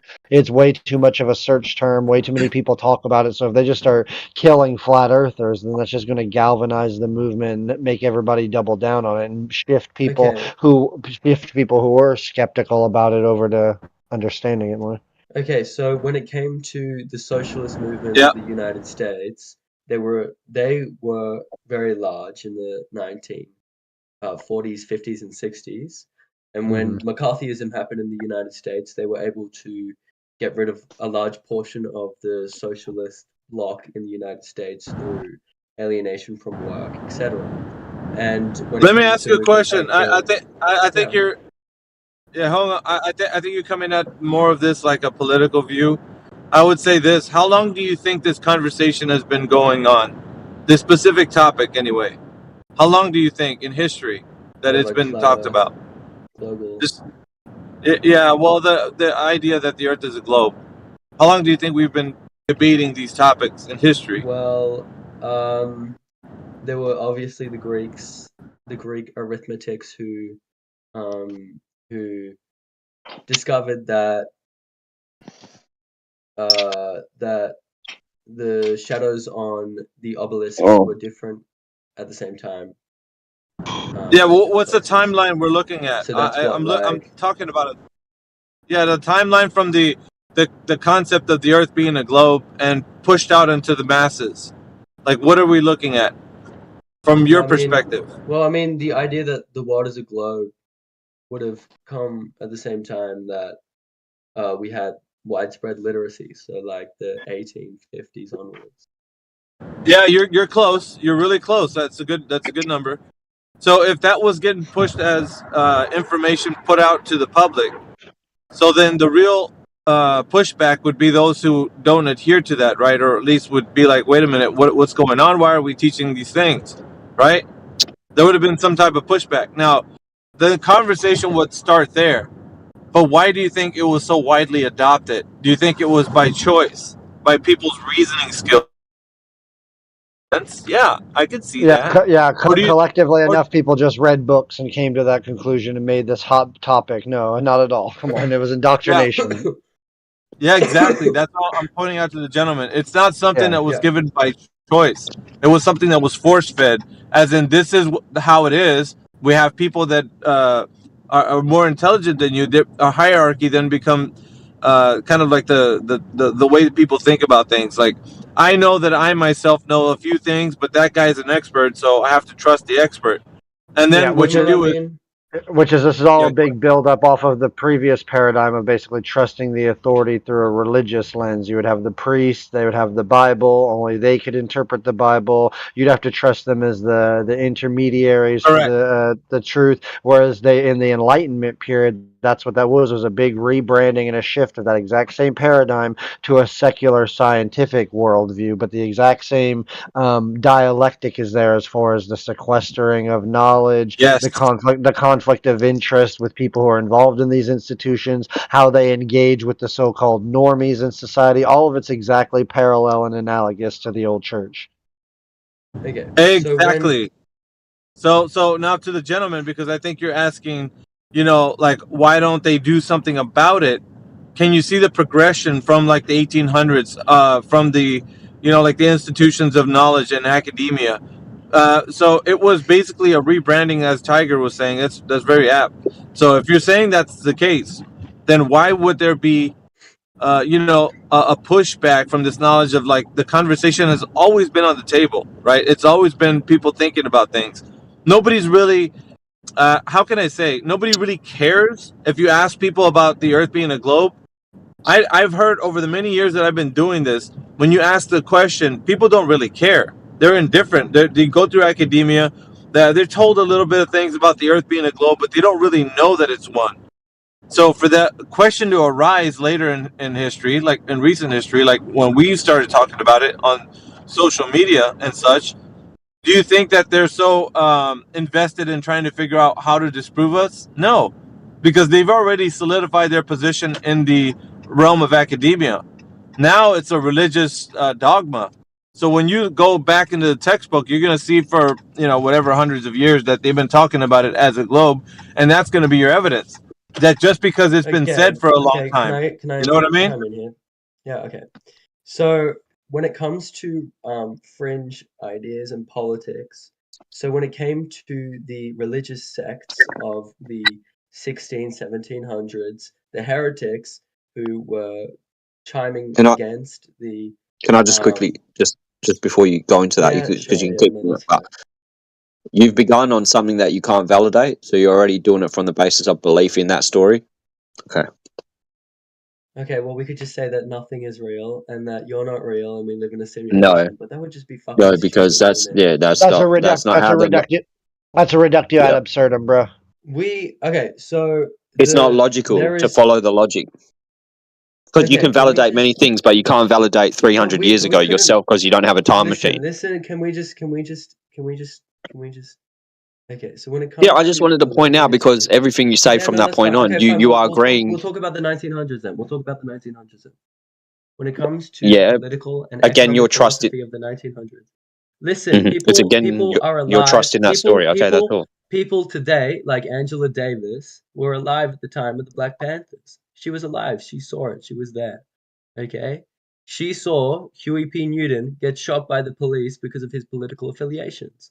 I haven't. Yes. Listen, when it You comes have to to the choose to political believe in her movements of the story. United States, when it comes to the political movements of the United States of America, right? There are millions of people who were on the streets fighting against the government. There were millions of people who saw the police open fire on the protesters, right? In Minneapolis. Okay? And why was the police engaging in such activities against these political activists? Because they felt threatened by them. And so my question is, why are the police engaged, or why isn't this world government engaged in destroying the flat earth movement, the same that they destroyed the political movements of the 1900s and continue to do so? I across the globe literally today? already answered your point because they can't use overt force. That's why they use disinformation and propaganda and social tactics. And yet the socialist movement of the 40s, 50s, and 60s was much larger than the flat earth movement. This isn't the 40s. This isn't the 40s. Things are different. That was then. This is now. S.E. Hinton. It's a good book. This Read is it. not that long ago. We have the internet. We have the internet. And Yeah, not to mention. okay, what about the Palestinian protesters? Yeah, hold on, Tobert. Sat in Hold on. universities? About Yeah, wait a Palestine. minute. And wait a minute. Hold on. You got to wait just a second. You're asking all these questions, yet we have you in here. So whatever they've done to convince the masses in large, you're actually the product of that. Because you're coming in here and like I want to prove something to you, Tiger and Save the Children and Radwin that are on the mic right now. They could ask you a few questions, a little line of questions, and we're going to prove to you that you don't know anything about the Earth being a globe. Period. And what you're going to realize is that whatever they've done to get you to think about the Earth as a globe is effective. It's so effective that you're willing to come in here and debate on a topic that you have no knowledge on. And I can guarantee you that everything you think about the globe is just an imagination. For a second and listen to my point, okay? Yeah, but you can't make a point because You're just yapping on about politics. You're yapping about politics. That's hypocritical, man. Yeah. Yeah, I have to hold you just a little bit because I'm going to let you go, and they might ask you some questions, right? But the only reason I want you to wait just a moment because you're not reflecting on the implications of what we're saying. You don't realize the fact that it's already working, and you're a product of that. Why would they need to have police to stop people from saying things when they got you and the rest of the globalist mass? They have you guys. You guys are the reason that the thing that they don't need, like you're saying, you're calling, well, why don't they get police? Because they got you. That's why. They don't need that. They just need a whole bunch of you coming in here. Duh. Fucking based. Yo, I just want to give my opinion on that, or what he was saying there, because he did start with 1800s. Obviously, he can't validate that. So my opinion is coming from the premise of belief. Then that's his premise. So he already sets it. Then he moves to something much more recent, right? But then he sets that as the premise for, the way they deal with everything, So that's why when you're arguing it, you're still arguing on his premise. Like if they have the power to just kill everyone, then why don't they do it?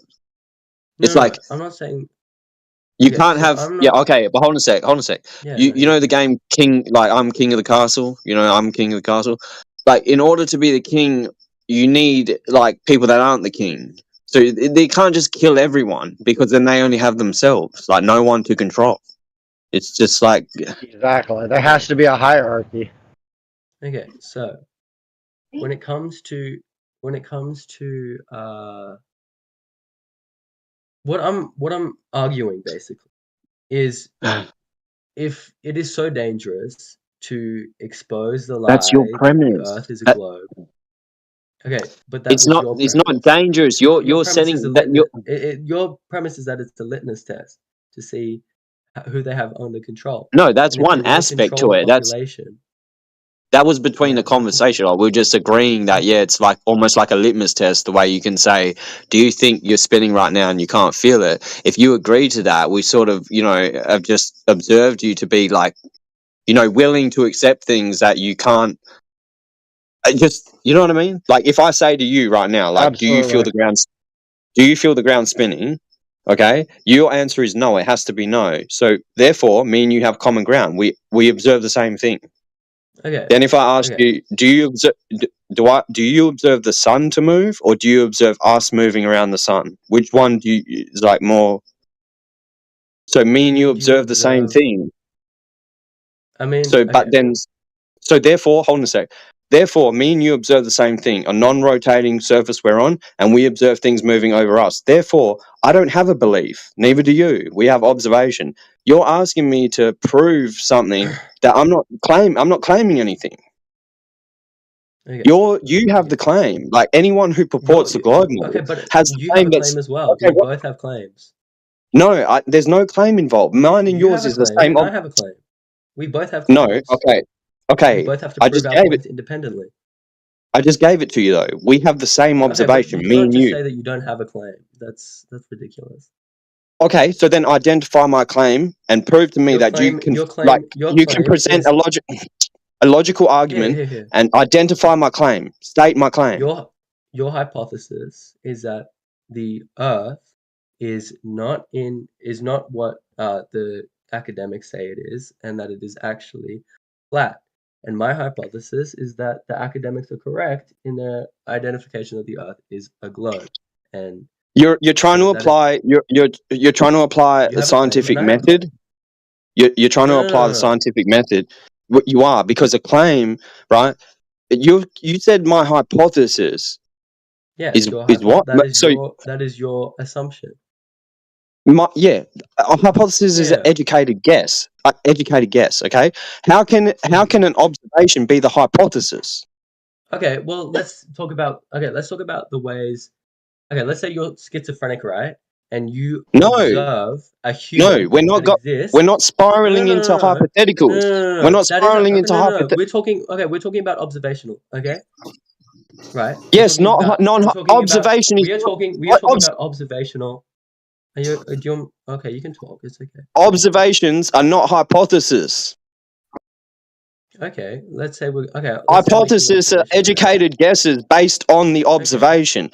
Cause and effect relationship. That's why I'm saying you're trying to apply the scientific method to a logical argument. Logical argument, common sense and reasoning is me and you have the exact same observation. There's no claim involved yet. There's no claim. It's just, do you observe us to be moving? No. Therefore, we have the same observation. Do we observe the sun moving over us? Yes. So therefore, still no claims. No one's claiming what's actually happening. We're simply stating how we observe it to be happening. Now, that's my observation. It's your observation. You now interject and say, but I think we're moving and we can't feel it. Now you have the claim, not me. I haven't claimed anything. Okay. So Okay. When it comes to the online hypothetical, like fictional characters in your head, quote, flat earthers, it's nothing that you're even talking about. So you're always talking about this third party, but like right now, I'm telling you, like, I don't think we're on a globe. You're going to identify me as a, quote, flat earther, and now you're going to address me in that way. But what I'm telling you right now is just logic, common sense, and reasoning. If you don't have it, then you lose, not me. Okay, cool. I think so what my original premise is that your ideas rely on the basis of a global government in which all systems of the world work in a harmonious way. I didn't say. To trick the globe to trick the flat Earth into thinking that we're on a globe. Thank you. You've said that. I've heard you say that before. You said that before. You've put that on me. That's not my premise. That's your premise. Your premise is saying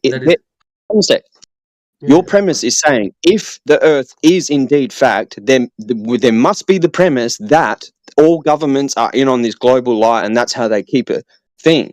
That's your premise. And then from that premise, like you're trying to say that, oh, if that's the case, then true. We haven't even argued that point yet. Let's just agree it's true. Therefore, they would just kill you, right? Like that's how you move. Like, no, I didn't move like that. Okay, so can it's exactly how you move. Okay, so you did, you slimy little snake. Thank you. And you want me to just sit here and pretend to be a puppet, like a fictional character, AI, NPC, and just be agreeable with you? I'm not going to be agreeable with you if we're trying to do this thing properly. Okay, you don't have to agree. So, okay, do you want me? Okay. I don't think I'm going to walk away with it from this with you agreeing with me. All right, last question then, and I'll shut up. I'll shut up. Yeah. Do you feel the ground spinning right now? No, I don't feel the ground spinning. But and you think that hold on a sec, just quickly, now that you answered that one, am I stupid or am I claiming anything by saying that, well, I don't feel myself moving and I'm not going to convince myself that I am moving and I just can't feel it? Well, I think you are claiming that you are claiming that you're claiming the fact that we did not evolve to the point where we don't feel the Earth's rotation. Oh my lord! Holy damn! I mean, think about when you're drunk, right? When you drink a lot, you start to spin. You start to feel like the Earth moving, right? You know what I'm saying? Like, let's say that you're really not trying to say vertigo is proof of the round Earth, bro. No, I'm not trying to say that it is.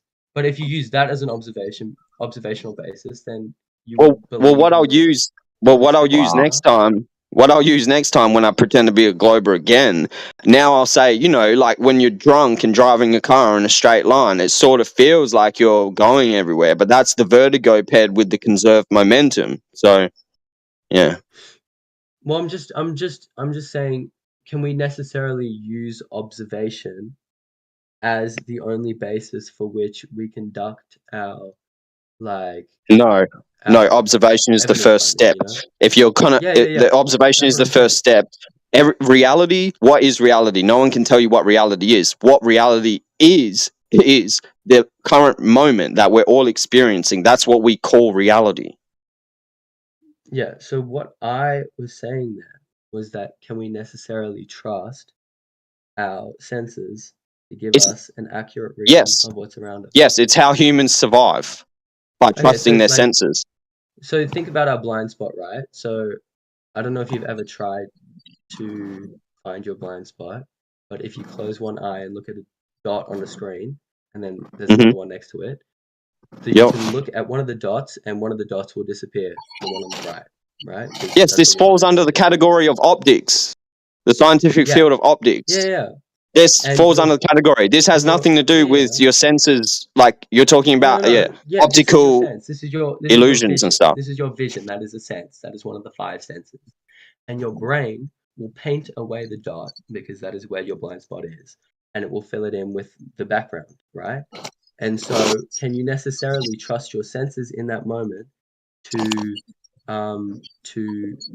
Well, you've set up a situation by closing your eye and standing on one foot to create a little. Your blind spot always exists. Your blind spot always exists. It's always there. That's fine. That's why when you cross the street, you swivel your head and look both ways a couple of times.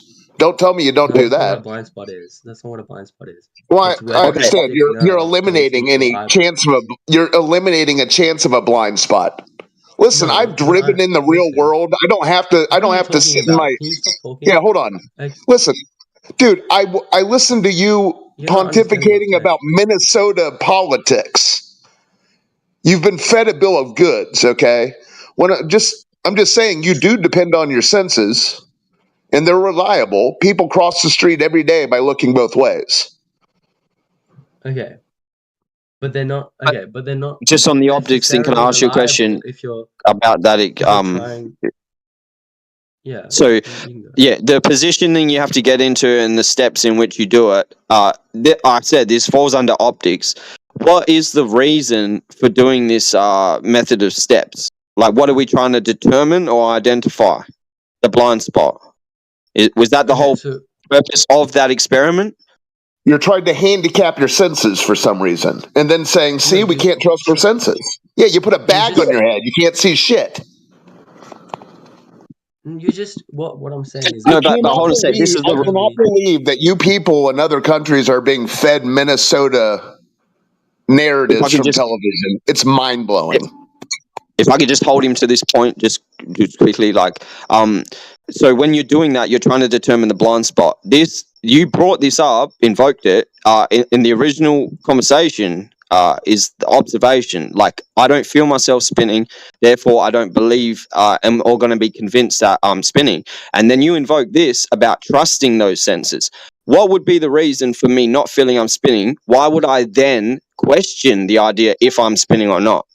You need to answer that question. Okay, so what I was saying, right, is we have evolved. Just that question. Just the question, though, like an answer of what you like. When you have to say, you have to give me, So me and you have the same observation. We're not spinning. For some reason, you want to talk to me, which is fine, and you say, "But what if we are spinning? What was the cause for that? Why would I need to question whether I am now spinning or not? Where are you doing that from?" Okay, can you repeat? Just for the sake of having the conversation, or you look at the sun move and then you say, "But I think maybe it's us moving around the sun." Is that it, or what? No. Say that one more time. I didn't understand. Okay, you've. I don't need to ask you again. You said you don't feel the ground spinning. We agree. Great. What is your reason for questioning whether, in fact, we are spinning or not? What is your reason for questioning whether we are spinning or not?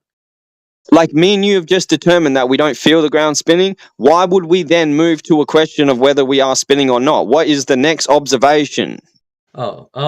What is the next observation? Okay, so there are a few observations that have led to the idea that the Earth is a globe, right? Number one, the moon is upside down in Australia. That's one.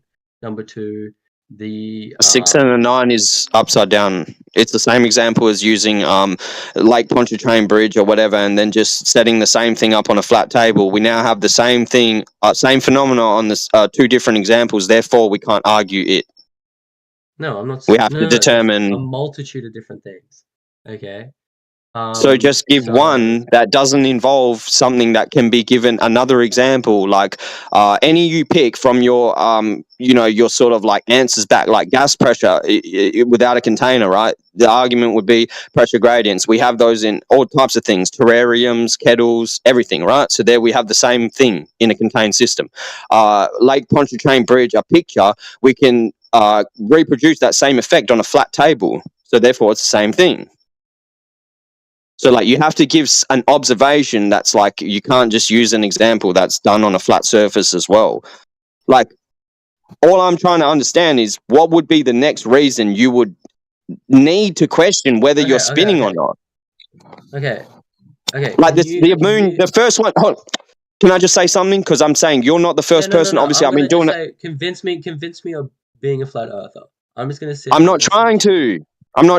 That's the point. But you are. Okay. I want to. I don't need to. I don't want to be a flat. I don't want to be a globe head who just listens to the government. And so I want to be convinced. You can only learn that yourself. I can't tell you the answer, man. Like, you can only realize that. It's a realization. Yeah, Tober, maybe check out the House of Cards that all this evidence that you think there is for the globe, just check that out for starters. And I'm saying to him, because I want to tell him that obviously in the thousands of people that I've had conversations / debate with who argue for the globe, and even when you were asked to give what would be the next observation, you were like, there's many observations. Now you would generally go to the most like hard-hitting strong one, and you went with the moon being upside down. I said, like, you can draw a 6, it's a 9 when you walk to the other side of the room on the roof, so like you can't use that. And just you need to realize that, like, that was basically one of your best things that you could pull out. If I put you on the spot right now and I said, okay, if I put you on the spot right now and said, what's your next best one? Quick, what is it?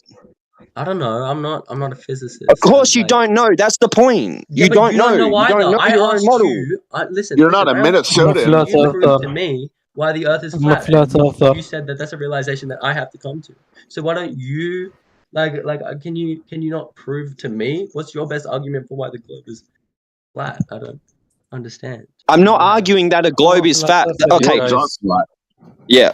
There's Globe this. is flat, Okay. guys.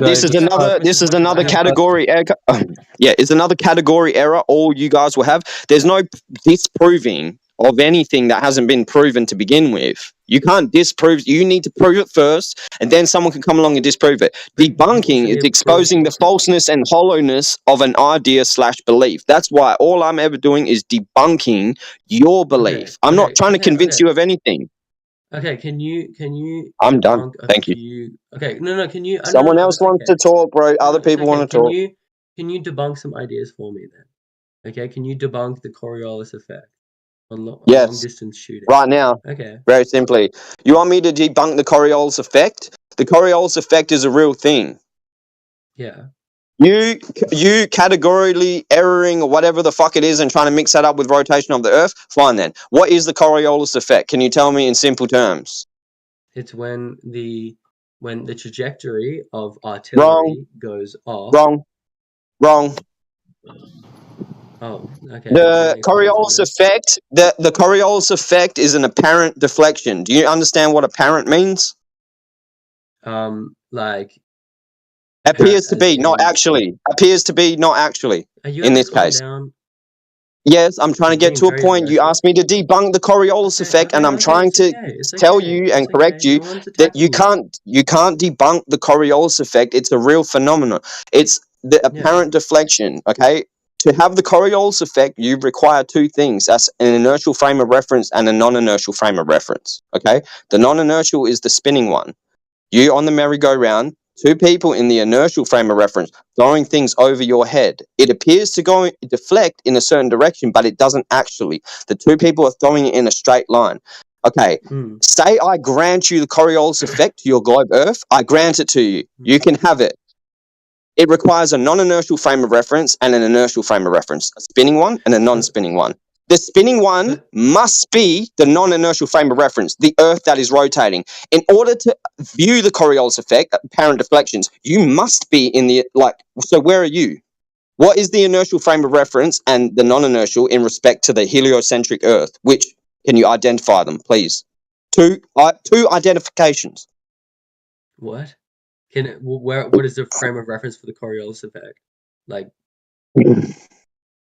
It's a simple identification. Artillery. Okay, listen.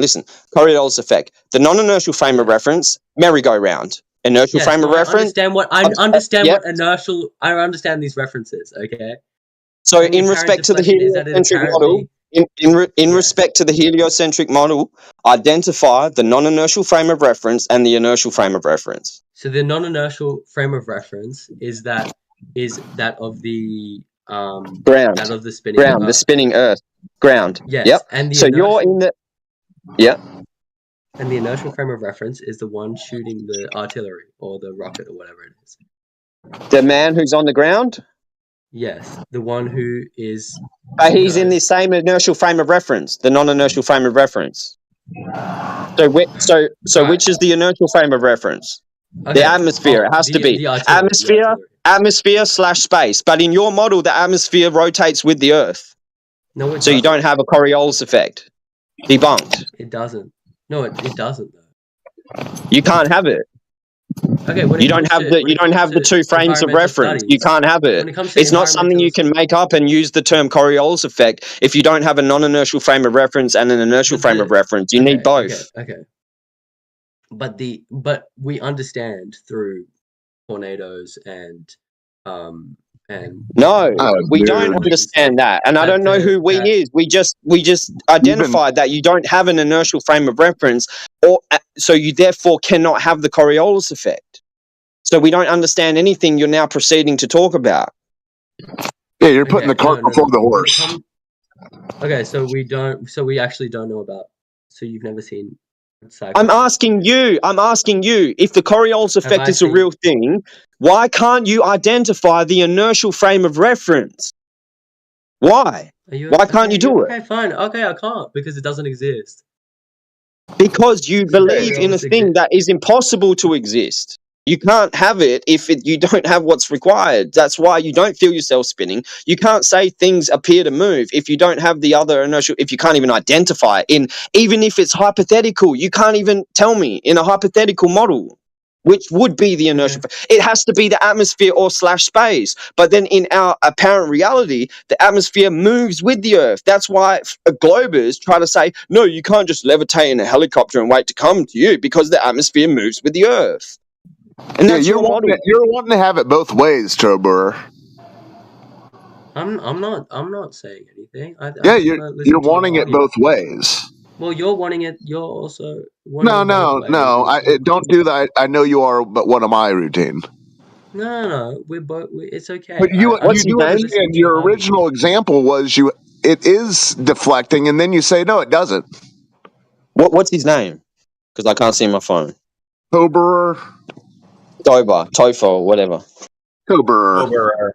Yeah. The only dignified and respectable thing you could ever do is just concede and just say you don't have any. I agree. Yeah, all right. If you do it like wholeheartedly, I don't know. I respect you. Yep. Yeah. Okay. When another question I have is, how do you explain tidal waves? So obviously the moon in your. Did you say tidal waves? Tsunamis? Tidal waves. No. Like as in like tides. Tides. Yeah, like tide movements, because they move differently across the globe. The moon creates 2 high tides a day. Yeah, and so that moves the same with the mass of the moon, or it just doesn't. Sometimes 3, sometimes does none. it exist or not? And on a new moon, when there is no moon, the tides go away? Yeah, so does it move? Is it impacted by the mass of the moon, or not? So does gravity exist or not? Is my question. You're using a moon as your example for does gravity exist or not? No. Tidal waves. So tidal waves in the globe, like when it comes to globes, tidal waves are long period waves. Yeah, long period waves. You said it. They're waves. But they move. Yeah, they have it wrapped up with the moon. That's the story. Right, but they just waves. So do you have any examples of mass attracting mass other than the story? Other than tides. Other than your story. You said tides are waves, so nothing to do with gravity. Okay. But also, I thought they moved past mass attracting mass. I thought it was curvature of space time. Oh, I was just understanding. He's got the moon yanking on the water. I was just understanding. Because is mass attracting mass one of Newton's laws? Is that something to do with it? Because I don't know that. Sorry. Is that a law? Nah, I don't know. I know I could Google it, but anyway, if it's something to do with matter Newton, anyway, because the claim would be in the configuration in which the matter is attracted to each other. So is it forming into a sphere? Is it forming into horizontal layers? Like what? How exactly is it affecting the attraction and the formation of masses? I can't remember if it's like the admin of the server, right? I don't know. I talked to him before, but he said at the start, like, we might show him that he doesn't even know his own model. That was a while back, but it has been the sort of precedent. But like, yeah, if he's talking about it, all I'm saying is Newton's laws, right? They don't apply in a non-inertial frame of reference. So if he's already agreed, that we're the spinning frame of reference, then all of a sudden he has a problem with applying Newton's laws to that frame of reference as well. True too. Yeah.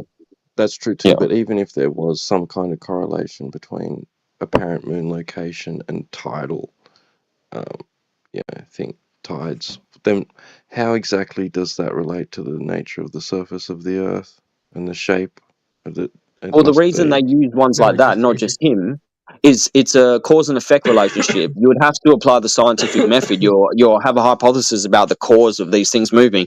If you're following the scientific method, you can't conduct an experiment because you're not able to vary and manipulate the variables that you need to determine whether it's the cause or not. That's why. So from that point on, it's just an opinion based argument. Like, it's not, oh yeah, I think it's this, whatever, He's talking about cause and effect. That's why that's what the scientific method is there for. If you're talking about natural phenomena and you have a cause and effect question, you apply the scientific method. Otherwise, it's just your opinion. Like, yeah, but you have to specify in what relation it has to do with whether the Earth is a sphere or whether it's planar. You know, like, so what? yeah. So there's a Well, correlation that's why between his moon question. location and tides. How Well, does his it? question What has does it have nothing to to do do with the with shape of sphericity. the Earth? Nothing. I'm not That's talking about a that's what globe. he I'm just has talking to. about. He has to present an argument which is clear on how that relationship occurs, how it's relevant, because otherwise it's a No, non-point. I was just talking about. I was just asking about gravity. So it didn't have anything to do with the shape of an Earth.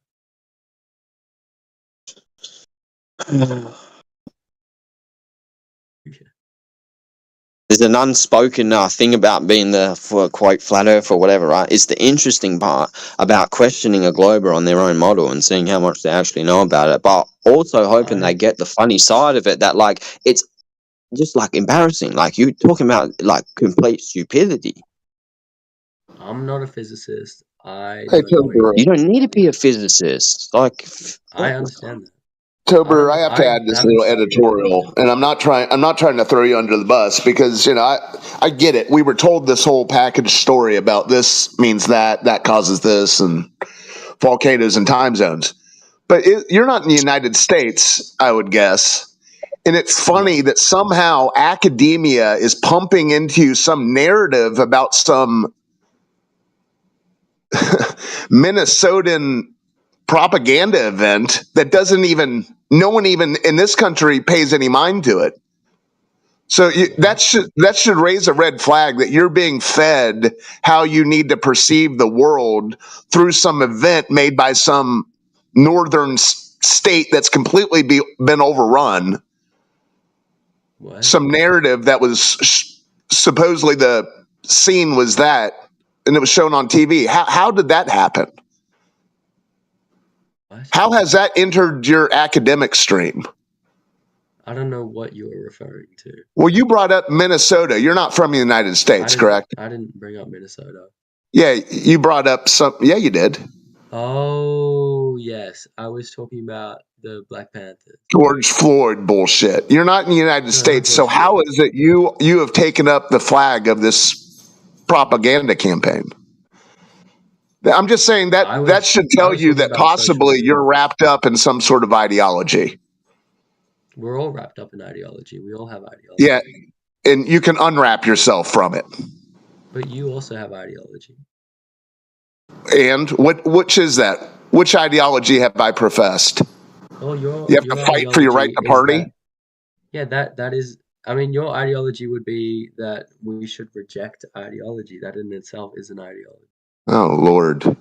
It's a way of ideology is just a way of taking all the contradictions of our So if you watch the news, if I don't watch the news, I'm uninformed, but if you watch the news, you're misinformed.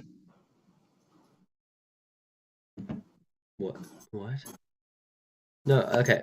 What? I don't know how that relates to what I was saying. Well, if I don't go to your church, I don't know the edicts of your church. Okay. So all I was saying is that no matter who you are, you have a worldview and a bias and a way Chance of you could looking get at closer to your mic, Tober. Yeah, okay, sorry. So no matter who you are, you have a worldview, a bias, and a way of looking Okay, at and what bias have I expressed during the course of this conversation about this topic? Okay, well, bias is just anything that makes you lean in one way or another. So your bias would be towards a flat Earth model and against people who believe in a globe, and that's okay. We Well, all I have used to be one of those people who believed in the globe. Okay, that was the only bias I had on the matter. Bias and ideology can change. I have biases. I have biases towards like the globe Earth model or whatever, and towards like I don't know, what's a different policy issue? Yeah, that's right. You could be a Yankees fan, I could be a Red Sox fan, but when they play, there's an objective result after the game. Okay, sure, but when it comes to You could say the Yankees are the best. I say the Red Sox are the best. You're like, well, the Yankees won 12-1. Okay, it's the same. That's the same with ideology, right? So let's say when it comes to nationalism is an ideology that we basically all hold, which understates that you live in a nation, that you exist in a nation. So the idea that you're on a ball is merely an ideology? It's not an ideology, but it's a worldview.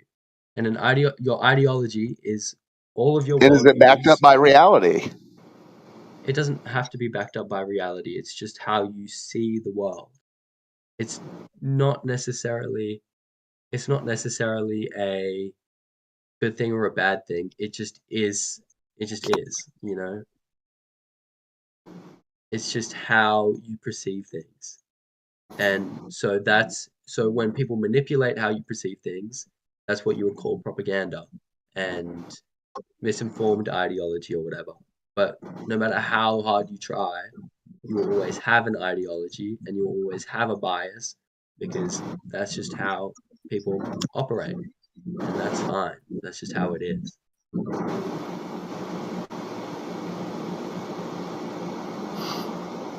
you understand?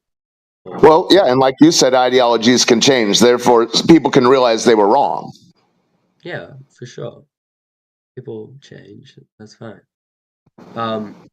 So far you realize you've been wrong about Coriolis, about chanting that as evidence of globe, and tides. Yes. So what's the next thing in your ideology that has you left thinking you're on a globe? Well, first, I'm not a physicist, so I think the one thing I would do is do research on what exactly is the globe Earth model and what makes up the globe, and then also ask difficult questions about global politics, for instance. So why would a globe Earth model exist from a global political perspective? You know, what implications does that have further? Well, they can listen. They can fearmonger. They can do fearmongering quite easily, saying, "Oh, global warming, we're all screwed." Now here's how everyone has to throw their cash away, and here's the products you can use, and I'm going to introduce paper straws to you now.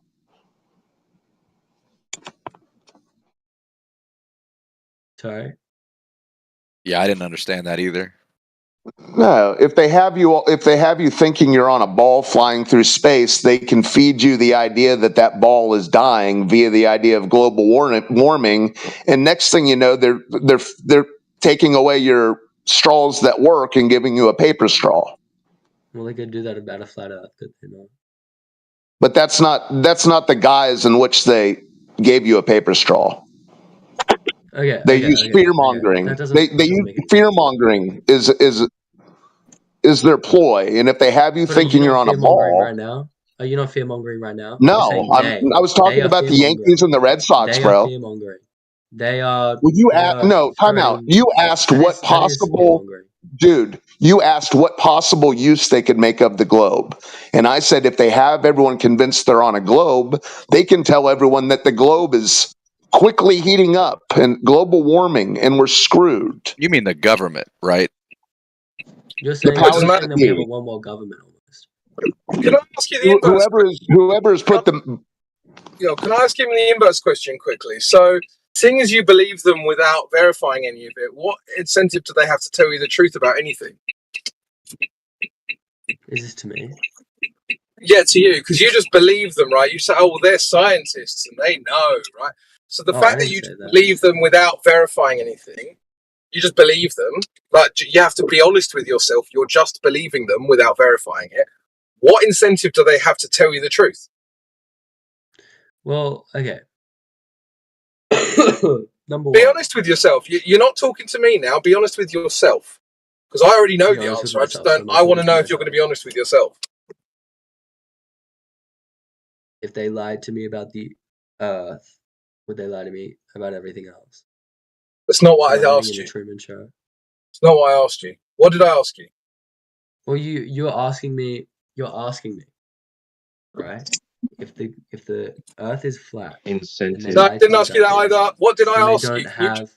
Dude, you can't. Okay, I don't fucking know. I don't have a photographic memory. Started with what incentive? And you're Yeah. You can't answer the question if you don't know what I said, if you can't repeat it.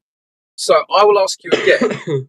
If you believe without question, as you clearly do, because you haven't validated any of it, what incentive do they have to tell you the truth? They don't have any. Sorry? I mean, they don't. I mean, they don't necessarily have any incentive to tell me the truth. Right. So then, when you say why would they lie, well, why would they tell you the truth? I mean, they're both kind of what's the word? It both ends in a null result. It doesn't move. It's not a progressive thing, right? Right. They're both speculative. It stifles the conversation. And that's the whole point. Exactly. Equally balanced. Exactly. They're both speculative and they both lead nowhere, right? So why bother with it? Let's just actually talk about what we can validate, what we can verify. And tell us what you can validate.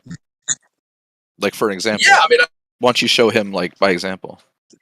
Okay, so can we validate that wars have happened on Earth? Sure, yeah. Did he cut out? So, yeah, you're roboting, Chad, whatever.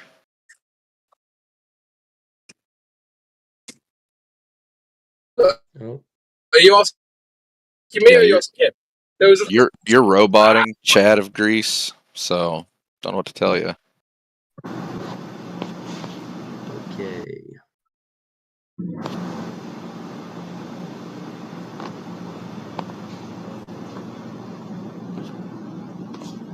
I don't know if I'm back now, but I'll probably continue to robot, so I don't want to shit up the conversation. Loud and clear. And that's good. That's good. Rubbish connection. Yeah, it is rubbish. It went back to robot. Yeah, it's kind of. Okay. Where do I start? What do you want me to answer? Well, someone was about to show you why they believe in flat Earth. That's what I thought we were waiting on. Kalam, this is the guy who came in here telling us about Minnesota politics as some evidence of Earth globe. Minnesota. That's what he said when I reminded him of it. Right, but just a minute ago, the cryptothesis guy said he was going to show us why. Okay, I'm sorry, I was talking. Are you just going to talk over me? I will if I have to. But the so other you're just guy going to overtalk me. All right. Thanks. Or you can shut up. I can catch you up to where we were. I was waiting on someone to prove to him why the Earth was flat. That's what we were talking about a moment ago. Did you miss that part? Well, to you show missed him his reasoning. Missed what happened before the robot I've been here started. for like 10 minutes. You've been in here for several months, and you do the same bullshit every time. So you just said I missed it, but I've been here for 10 minutes, so I don't think you know what you're talking about. Well, when I said Minnesota, why were you so perplexed? Because I haven't heard him say the word Minnesota. Okay.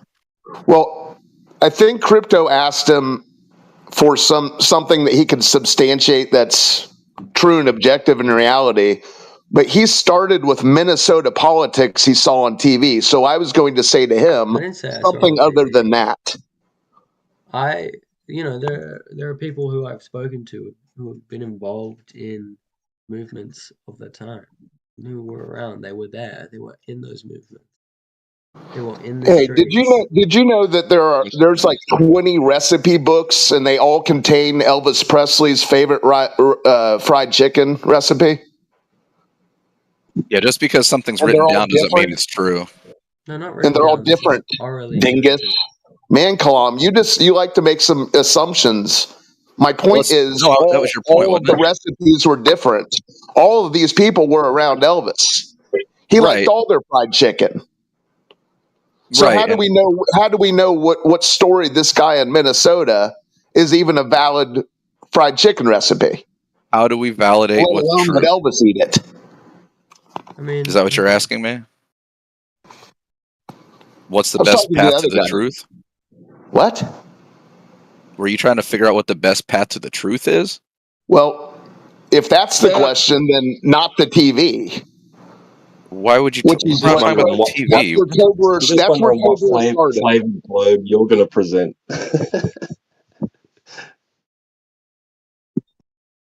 I'm sorry. He's just wondering what flavored globe you're going to present. Oh, I'm a flat What's earther. your favorite flavored globe?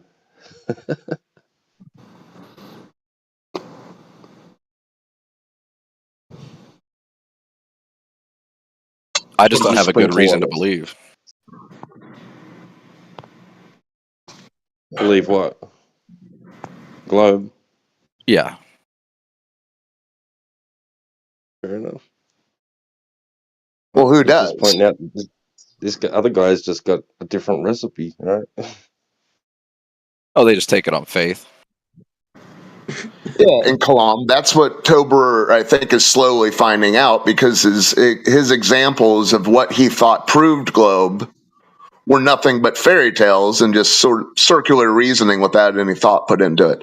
But I was trying to remind him that he's possibly in that state because somehow he's outside of the United States and he's being taught to perceive the world around him through some made in Minnesota TV ad. That's Okay, all. well, I still don't know what you're I've seen talking about. political I repression. know you Okay, don't. we were talking about political repression, and we were talking about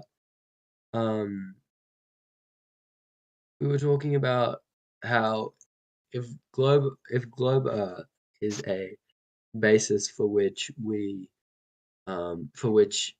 the government controls us, why wouldn't they politically repress globe flat earthers, right? and so I use the example of the social upheavals in the 40s, 50s, and 60s This again. as an example of This was talked about. This was dealt with. I mean, maybe let him finish it. I'm just explaining it. Okay, Tober. No, I you're not just gonna thought let him finish it. I'm Thanks, Dude, guys, for interrupting him. Kalam, what is your problem, Kalam? It Hey, really Tober, shows that here's you're not wanting to have a conversation. That's all I'm well, pointing listen out. to my response first, Hotshot. Hey, Toberer. No, these people, they interject like this. Well, I'm interjecting, but I'm trying to answer his question because he said something, I thought of something. These other people muddy the water and try to break people's train of thought. You're breaking mine right now. Okay, so Tober, here's an idea. Not a gotcha, but here's an idea. Why would they allow us flat earthers to exist if we're exposing their lie? Well, yeah, I'll put my tinfoil hat on for a moment, but maybe they like to listen to us to find out the good points we make so they can create further damage control propaganda. Because I'll be damned if things that don't get wrecked and destroyed in these forums like this don't become topics of their damage control, pseudoscience, communication, YouTube, TikTok bullshit. Okay, so I mean, hell, they have you in here coming. They have you. Well, listen. Neil deGrasse Tyson a long time ago made some tweets about football field goals being affected by Earth spin. Yet anyone who's ever kicked a ball or thrown a ball up in the air knows that the ball isn't spinning beneath them. Neil deGrasse Tyson said that it would be a third of an inch and 40 yards. You know how long a football has to be up in the air to travel 30 yards? Not more than 3 or 4 seconds. You can throw a ball up in the air and catch it 1,000 times in a row. And if you're decent at throwing it upward, you don't have to run and catch it due to the earth spin. Yeah, I get so it. now they have someone like you who's also has Minnesota politics in your brain. Okay. That makes a lot of sense. Prince and Bob Dylan are from Minnesota now, but I can talk about something I've seen with my own eyes. Okay, I get it. Yeah, give us some globe evidence, bro. Okay, no, we're not talking about. We're just purely talking from the thesis that that a globe Earth is a way of is a litmus test to who is stupid in our society, right? I've completely lost my train of thought because you keep interrupting me. So don't Yeah, I'm sorry, but yeah, that's possible. They find out who the gullible okay, ones so you are. just interrupted me again. So can I just continue, please? Yes. So what I was arguing was that why doesn't the government, if they want to control us, why don't they shut down flat Earth conventions, stop us from talking about it? Like that's what they've done with so many other issues. Well, when it comes to, I'm going to talk about an example that's happening right now: Israel Palestine. They're shutting down Palestinian protests. Bro. Think about the university protests that happened. Yeah, those are not organic protests, dude. They're not organic protests. They take them off. No, they are, because I know the No, people who are running the protest. listen, I've been in the vicinity I know of them, people who are and they running have the them roped protest. off. They have them Listen, roped can you off. stop talking? Stop talking over me. Stop talking over me. Can I answer? Mute your mic. Okay, now let me talk. Yo, can I answer? Okay. Can I answer? Sure, you can answer. Do you want an answer? Sure, Cool. I want an answer. So the difference between a Palestinian... Can I answer? Do you want an answer, or do you want to talk through the answer? Yeah, you can talk. Okay, no worries. Okay, so a Palestinian protest on the street versus what, a flat Earth convention online? I mean, it's apples to donkeys. It's not even oranges. Okay. Then there's no comparison. They're not shutting down online spaces where people are discussing Israel and Palestine, are they? They were. They are. On Instagram, they are. They shut down. They shut but down. Instagram shuts down All Eyes Earth on as well. Palestine. All Eyes on Gaza was shut down. by Instagram. Yeah, but Instagram shuts down. I heard you. I get what you're saying.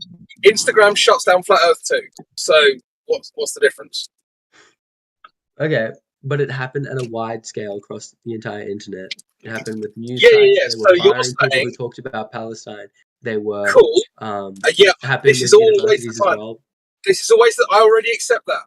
But you said that they're shutting one down and not the other. Instagram is shutting both down, and that's very easy.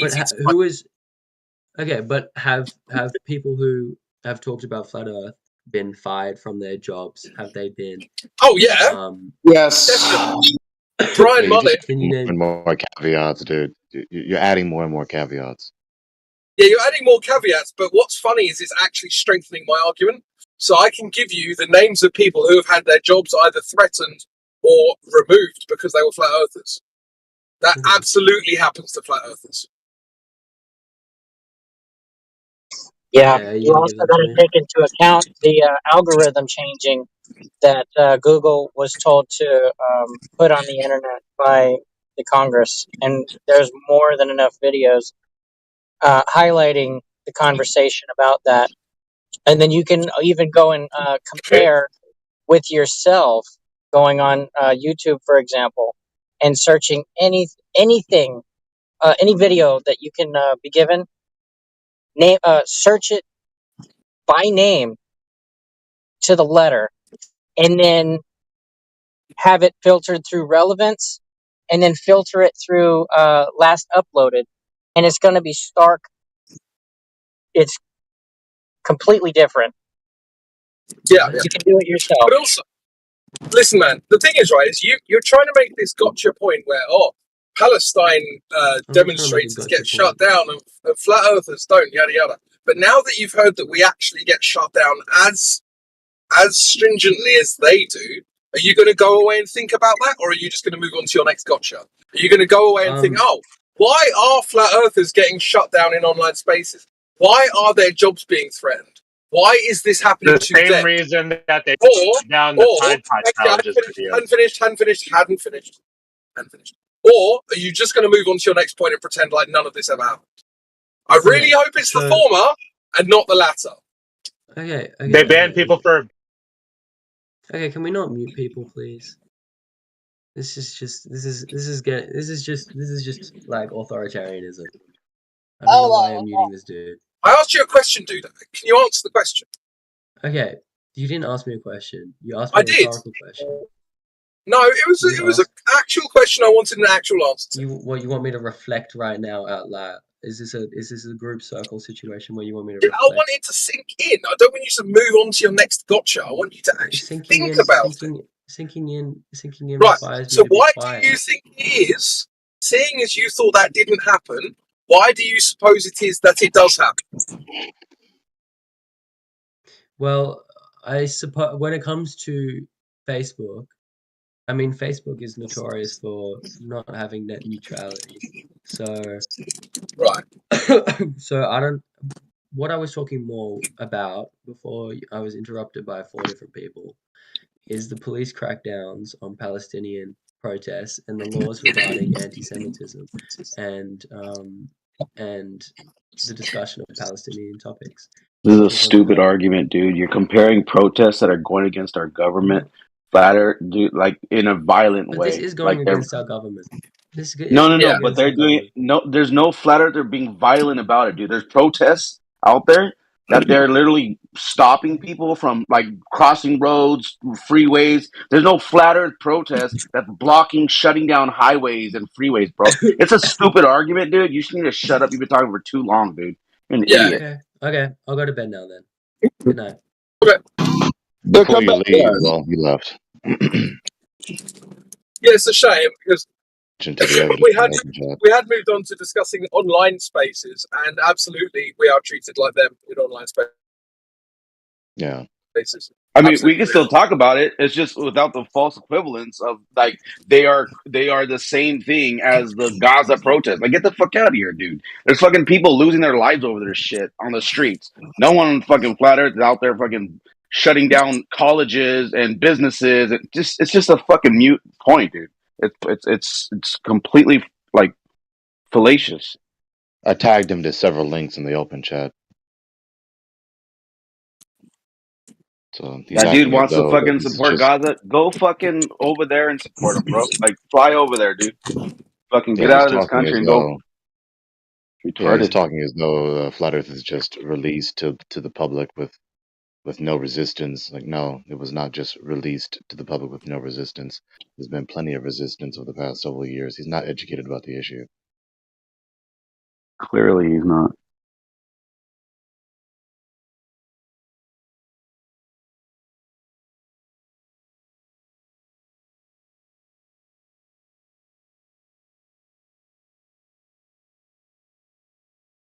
I'm sorry, but when I hear people protesting about that bullshit, I'm like, dude, go fucking join their army and go help them then, you little pussies. Fucking want to stand in streets with flags. Go fucking help them fight if you really support them. Well, Sorry, that's all but theater. It's all theater, anyways. it is. It is. If It's a big yeah, I distraction. mean, and they literally have them roped off where it's theater. Yeah, you're right. And it's allowed because it allows them to keep the focus on things that they don't want the main public to be focusing on. It's a good distraction. It helps fuel the tensions and the war because they make a lot of money off war. The warmongers probably fund those protests, ironically. And that's relevant because it happens on a flat Earth. Very true. But yeah, the whole why would they lie argument is so desperate. It's such a desperate argument. Of course, people lie. People have reasons to lie about things, and if you believe them, they'll continue lying. So obvious. I mean, number one, just acknowledge that humans lie, that humans are corrupt. Anyone who's taking their inquiry about the world seriously is going to meet the questions of the human condition. And once you graduate to that level of appreciation about the facts of the world, then either you're just going to be invincibly ignorant against those facts and just delude yourself, or you're going to acknowledge the real severity in the world, which includes the severity of the lengths, the depths that people will go, that certain types of individuals or people will go to deceive not only others, but also themselves. There is self-deception.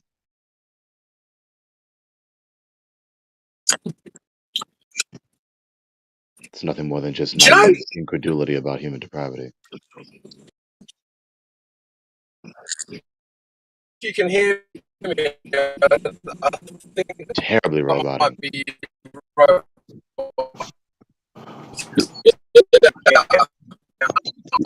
You're roboting. It's just too far away. But I mean, they've successfully, you know, given an impression, you know, that flat earthers say X, you know, or Y, and there's a culture out there. There is a culture out there that's thought of as being flat earthers, and they are out there on TikTok and on Instagram and all that.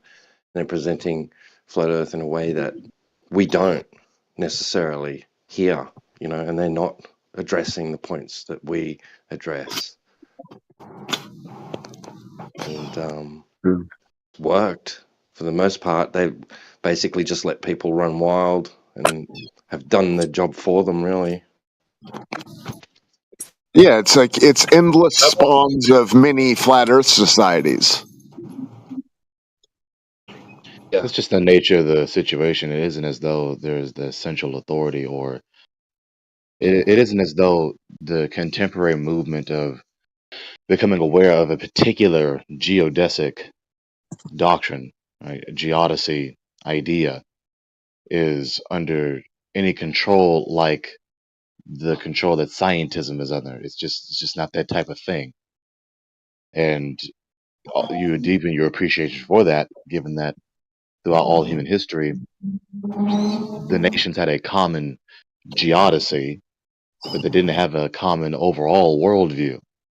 Right? The surface of the earth is generally horizontal in its orientation, but the other aspects of the cosmos, they varied. The other aspects of their worldview, they varied.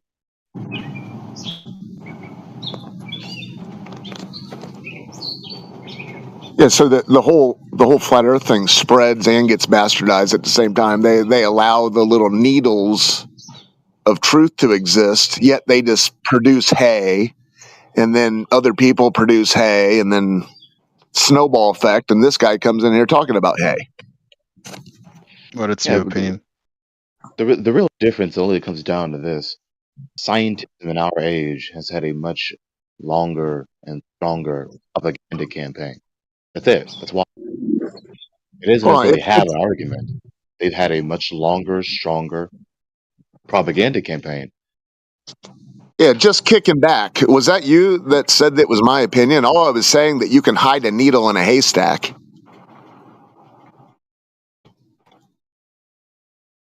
No, he's deafened himself.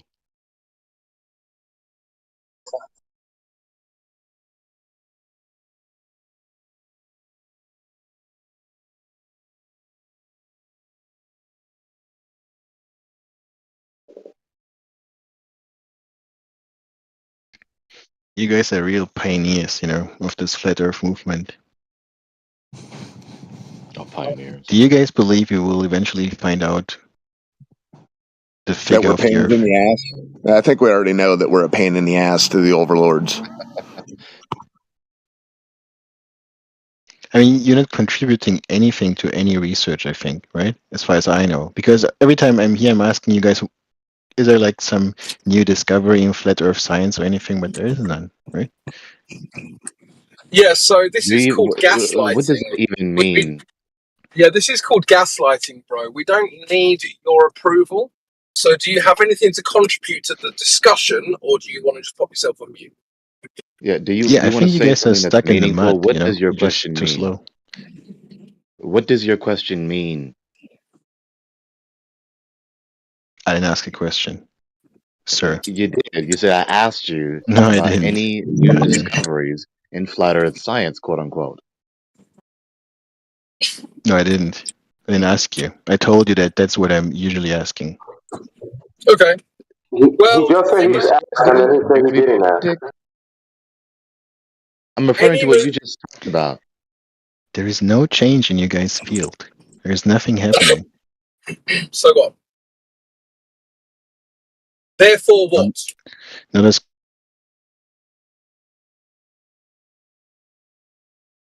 For what? well, I mean, Then if why you is want to your then why do you characterize come me here like then? that, Then that's why a do you come here characterization I then? wouldn't The accept bullshit for with my these view. meaningless, vacuous retorts. Look, shut up, dude. Make a meaningful, specific, substantive reply. So, what are you on about, dude? Stop coming up here What do you guys feel of condescending enough research? with vacuous retorts. Yeah, it's just rhetoric, bro. Have you got something of substance to say? I think this was very substantial. I'm a very substantial guy. You sound like a Red Sox fan. You're like, so you wear pinstripes, you play in Yankee Stadium, you have Aaron Judge, you have all the banners. So what? So what? Yeah, so anyway, I'll talk to Gregory then, because I was going to talk to Gregory earlier, but then I roboted out. Don't you find it ironic that they ask why would they lie in this naive, childlike way, as if they're not fully aware that people lie?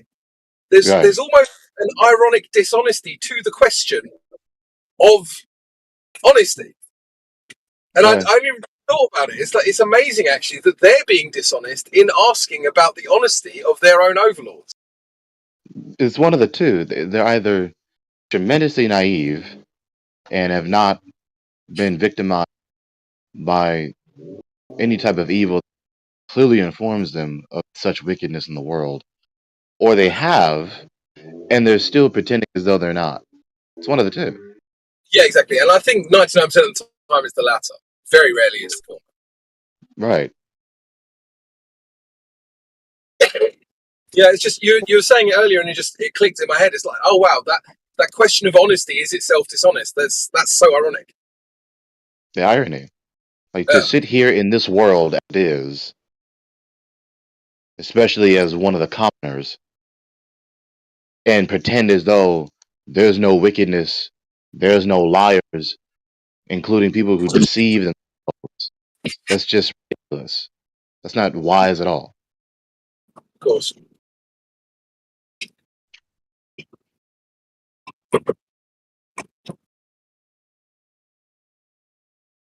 I wonder if our friend here is going to go into a maths chat and be like, oh, you guys still discussing integers and square functions and L numbers, and are you guys still discussing calculus?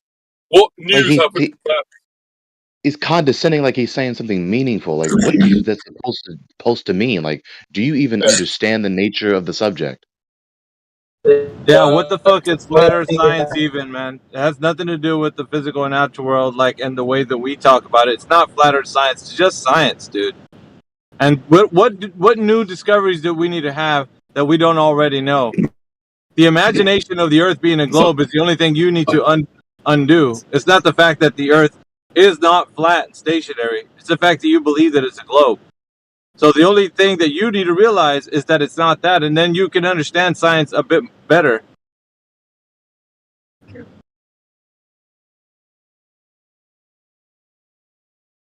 You know, rather than I mean, just every time, dudes, like every day, one day after another for years, just coming into the voice Here channel, we go again. condescending, rather than actually saying a substantive, informative argument, dude. Get to it. If you know so much better, then demonstrate it. How about you demonstrate that you know the Earth is a ball with a logically sound pattern of difference? Now go ahead.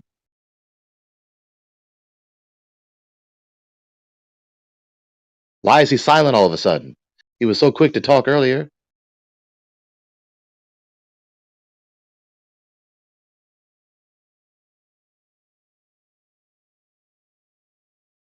Because he was just speaking out of his ass. That's all.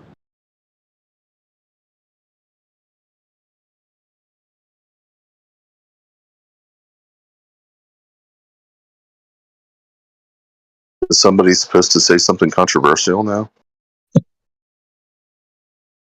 No, the guy who was acting like he knew that there was no science for flat Earth. I want to hear that guy speak. If it's not you, then let him speak. If it's you, then tell us. What do you mean by flat Earth science? I want to know what you mean. I didn't have anything to do with it, so I guess I'll be quiet. All right, then clam up and let the other guy do it.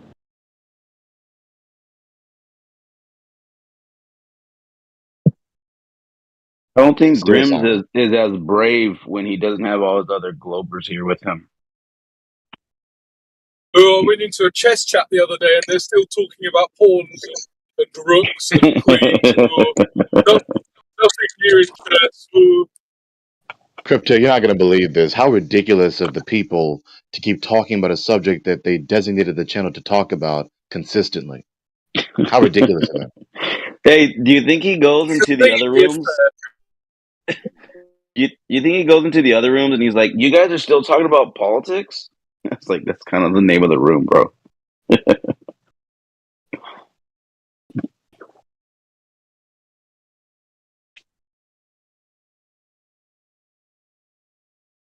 This may shock him, but the vast majority of subjects, the subject matter doesn't change. It's only really in current affairs, technology, and some sciences where any advances happen. Everything else, more or less the same, year on year. I'm studying volcanoes. Turns out volcanoes are still the same as they were 10 years ago. Who knew? Right. Like never been a the change. Odyssey, the surface of the Earth. The Earth's been around for quite a while. The surface of the Earth is horizontal in its orientation. It was like that 5 minutes ago, 10 minutes ago, an hour ago, a day ago, a week ago. It's been like that for like several thousand years. So why would that change? These Especially ornithologists, rapidly. they just never stop talking about blue finches and, I don't know, eagles and so why don't they just invent a new bird? How ridiculous because the subject is not changing. Why do you Because send the a thing is not retrograde? changing. Why do you send a reflector or beam to the moon after we went? Wouldn't you have had to send the beam and to make sure that it was real before you sent the human there? So after we know the mileage, we know the distance, we know the trajectory, we know how to get there. Then we get there, then we come back and say, let's shoot a laser to see if it's real. Does that make any sense? It's like going to your house and saying, well, I'm not sure if the fucking house I just came from is real. Let's get so far away from it and shoot a laser at it to make sure. Weird, right? I mean, they already went there. They knew the distance. They knew the fucking moon was the moon, supposedly. They already knew all this. So what the fuck is the point of shooting a fucking cat toy laser light at the moon? I've never understood that. That's a good question. Try again. Rewind. Roboting. Try again. Badly. Back out, come back in. The Matrix got him. Just put him on mute.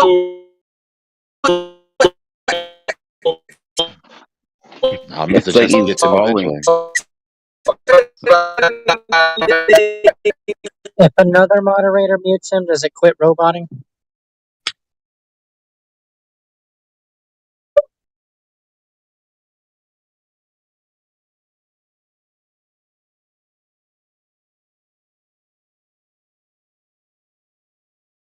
And shouldn't they have granite material on Earth that does that? And you should be able to sit it like 100 miles away or throw it up in the air on a balloon and shoot rector reflectors at the little piece of granite rock or dust or cat litter or something, whatever they said the moon is.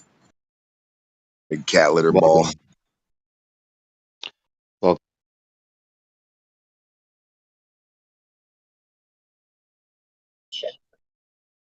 welcome, Iconio.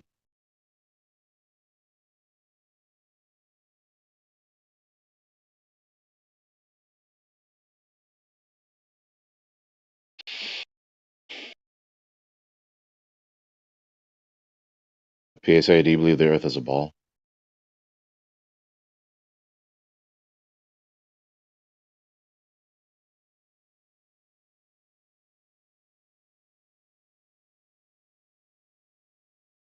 Iconio, do you believe the Earth is a ball?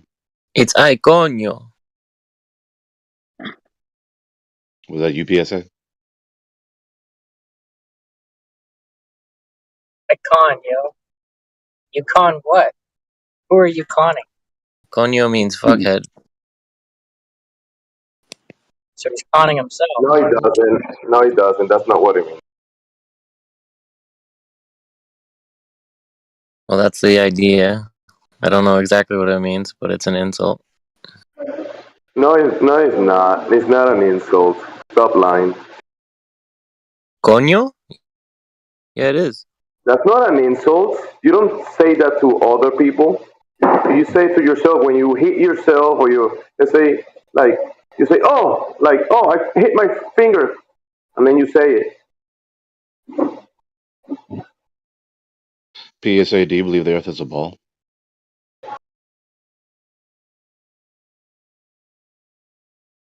It means, and I looked it up. It means pussy.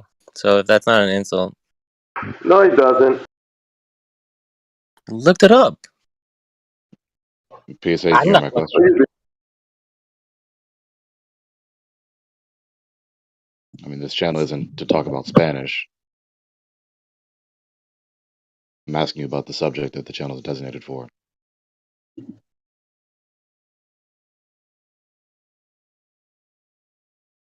Okay, awkward. Not engaging.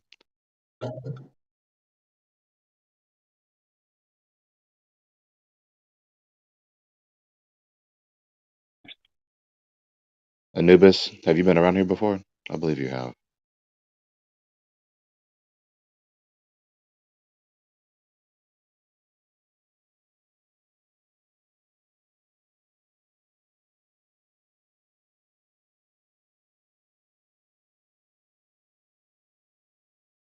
Well, anyway. Yo, ladies and gentlemen, Trump is up in the polls. How does it feel? The Earth flat. Yeah.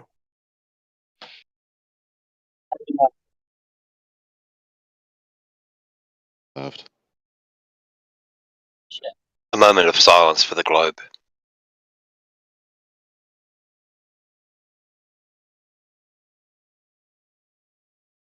Glucose Guardian.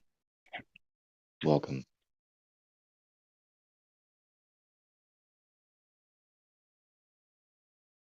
And he left. Oh shit, he's talking to me. Better run.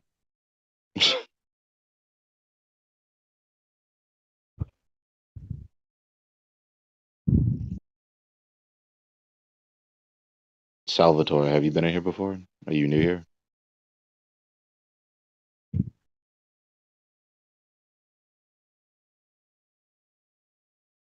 Salvatore?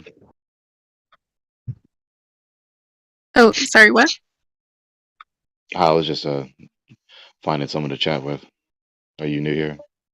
Oh no, I just chill here. I just listen, that's it. Okay. Do you believe the Earth is a ball?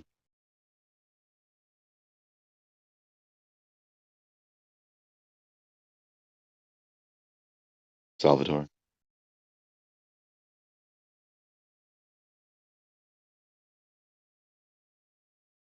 I guess you meant what she said.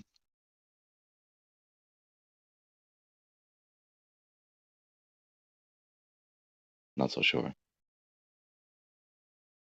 That's what I meant, and I meant what I said. He's here to listen. Well, keep listening. Persevere to ascertain the truth. It's worthwhile.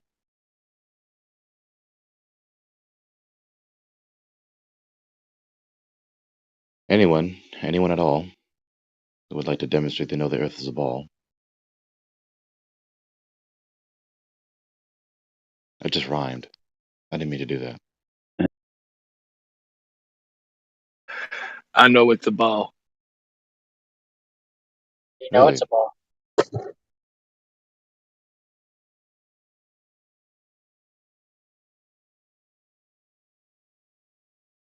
Who said that?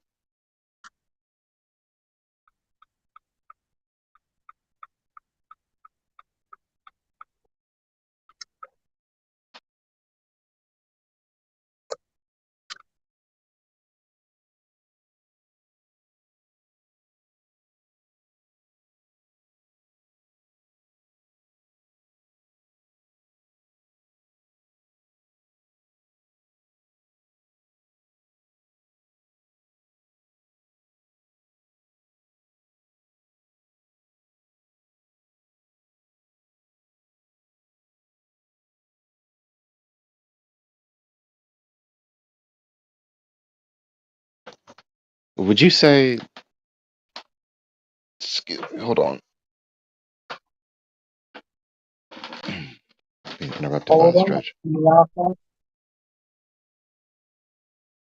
Would any of the flat earthers in here say that the majority of users that come in here don't come in here with the intent to discourse about geodesy?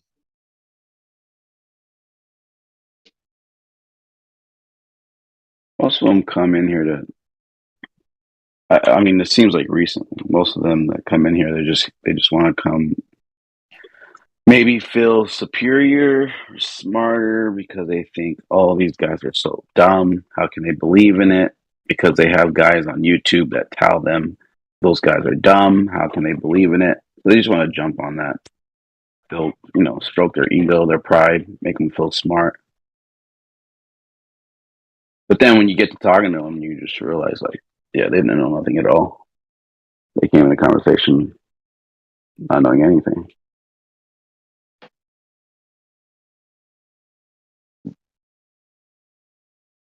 I mean, they have all the points of, like, what they've heard, like the flat disk in space. They have a vision of it. They think that's what we believe, but I don't know. The first time I went into a flat earth Discord server, I came in there with the intent to inquire as to the facts about the situation, about this point of dispute.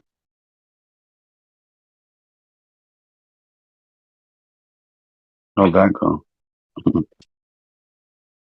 It was rather informative. It was rather edifying.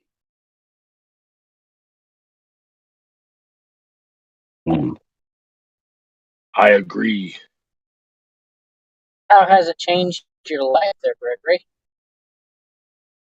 It's changed my view of not only the cosmos itself, but it's changed my view of human society overall, deepening my appreciation for the fact that the cosmos is a creation of the God, and deepening my appreciation for the depravity of humans who are contributing to promulgating lies even at the cosmic level, and also deepening my appreciation for those who, in spite of such tremendous wickedness, are still persevering to ascertain the truth and edify others.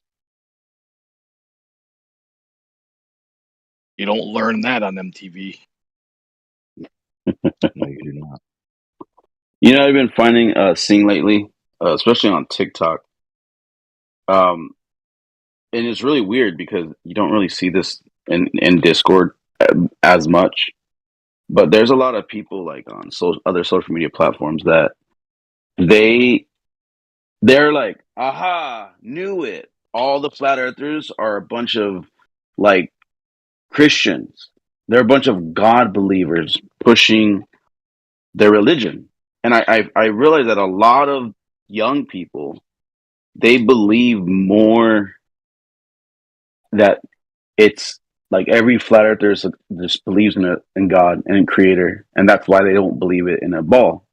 But then you have those on the other side of that. They're like, no, I'm a Christian and I believe I know it's a globe. So then, like, how do those people fight? Because I don't know. That makes no sense. But I've realized that lately a lot. That's what's been happening lately.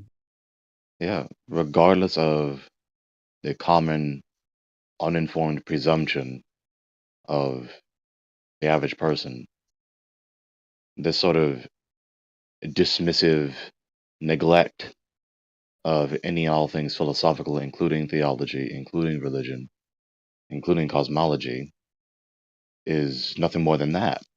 When you actually inquire about the subject and you study the information that is available, you deepen your appreciation for the significance and the nuance of the things that are so commonly dismissed and neglected. And so for such a person like you were talking about to just toss out people who advocate our position about geodesy out of hand just because they have another aspect of a worldview that is also dismissed out of hand, is not at all justified. It's just arbitrary. That's not refusing and neglecting or ignoring it for a reason. You just have this prejudicial conjecture that's uninformed that you didn't even try to inform yourself about. That's all it is. It's just invincible. It's just prejudicial conjecture and neglect. That's not wisdom. In contrast to those who are actually inquiring and trying to thoroughly understand the issue. Like a lot of them, they have like science is their god, their religion, and they hate a flat earther because you're trampling on their belief, on their god, and they don't like that. And I realize that a lot of those guys in those, like when you get into the forums, like guys live streaming, talking about globe earth and stuff, like a lot of them in the comments, a lot of them are atheists. A lot of them, like, they are full blown on heliocentrism because it matches their ideology on that side too. I don't know. It's really interesting. Right. I don't know Humans about all believe what that. they believe. They don't believe what they believe. They don't believe what they don't believe. So there's obviously a conflict, very serious conflict of beliefs, of belief systems. And what's going inside Yeah, the difference? but no one. The difference is demonstrating that one knows these beliefs to be true. Just dismissing them out of hand with no attempt to try and cooperate with the person you disagree with in a discourse and or debate is not at all helpful. I'd say the globe side requires no beliefs at all. We don't have any beliefs. We don't carry beliefs. We don't put beliefs in the way of our feelings or anything like that, or in the way of facts. Do you know what a belief is, So Rob? then you don't have any knowledge. Do you know what a Very belief simple. is? Yeah, look. So then you don't have any knowledge. Simple as that. Yeah, we do. Yeah, yeah we do. No, you guys are. No, you I'm don't. talking. I'm speaking in the context you guys are speaking of. Our science is not a belief. It doesn't require belief. Yeah, it's 1000% a belief because No, you have if to you don't have any believe. beliefs. You have to believe that billions of years ago it created all this. You have to believe that because there's no way that you can validate that. So, Rob Noxious, you're just That's wrong. lost. That's You're wrong. so lost that you think, I don't have a belief, I have knowledge that's factual, and we know this for a fact. And that is like a child that believes in Santa That's not Claus, what I. but That's not what I says, I said. don't have to believe in Santa Claus. Well, no, that's exactly what you said. No, You said APOC. science No, isn't belief. Yeah, I did say that, but you added on the last part. Where I didn't say any of that last part of it. And I'm just telling you right now. What you There is said no. is self-defeating. Hold on. No, it's not. Let me explain because the bottom line is our shit is verifiable. You can run it back over and over. I just told you, you can't verify billions of years ago, dude. All right. Try to have a conversation, but it's just impossible. It's impossible with you because you don't listen. I said you can't verify billions of years ago, and then you said, no, that's not what I said. And then you follow up with, we have verified it. Like, do you hear yourself? Yeah, well, you keep cutting in. You keep parsing my words. I'm sorry, Gregory. Yeah, what you said is self-defeating. If you don't have any beliefs, then you don't have any knowledge. I disagree with that. That's because you don't have an epistemic. That's because you don't understand epistemology. No, but I do have a belief, Gregory. I do believe in a creator. So again, you're trying to correlate two things that have no correlation. Your previous belief. Okay, so you contradicted your previous assertion earlier. No, I'm just saying science. You When did. you're doing You science just and said math, you don't have you any don't have beliefs. to believe. Now you said you You don't belief. have to. Oh my God! No, you're You're playing so word determined to game. reply. You're not listening, and you're not even listening to yourself. You just said earlier I'm trying you don't to have any explain beliefs, myself. and now you said that you have a belief. Okay, you're just trying to look to shot me down. I'm trying to have a conversation. No, you're not engaging. You're just replying and talking past the replies. You contradicted yourself. You just said earlier, I we did don't have any not. beliefs. And then after that, you said that you have a belief. No, I said, listen, let me explain it to you. Science is not a belief, okay? I have a belief personally in a creator. I'm not talking about science. I'm saying I have a belief in a creator. I'm not talking about the science part. I'm just speaking as myself as an individual. Is the age of the universe science? Yes or no? Yeah, you can use science to find to get an estimate of the age of the universe. Okay. So thank you for answering the question. Now here's my follow-up, okay? You cannot validate the science, that's quote-unquote science, So then how does that fit in your saying that science doesn't contain belief when the only way that you can leave that on the table as a fact is to believe it as a fact, because there's no way you can validate something that's There billions of absolutely years. is. You can't even validate something from 1500 years ago. How can you do it 14 billion years ago? Absolutely, we can. What are you talking about? Dude, Absolutely. all right. Well, again, you're a child that believes in Santa Claus and saying, Well, no, do you want he's real. Do you want the validation? He's real. Do I you don't want need the to validate validation? it. Oh, okay. What? So you just want to say we can't validate it. You don't want to hear about any validation. You can validate it. You cannot validate it.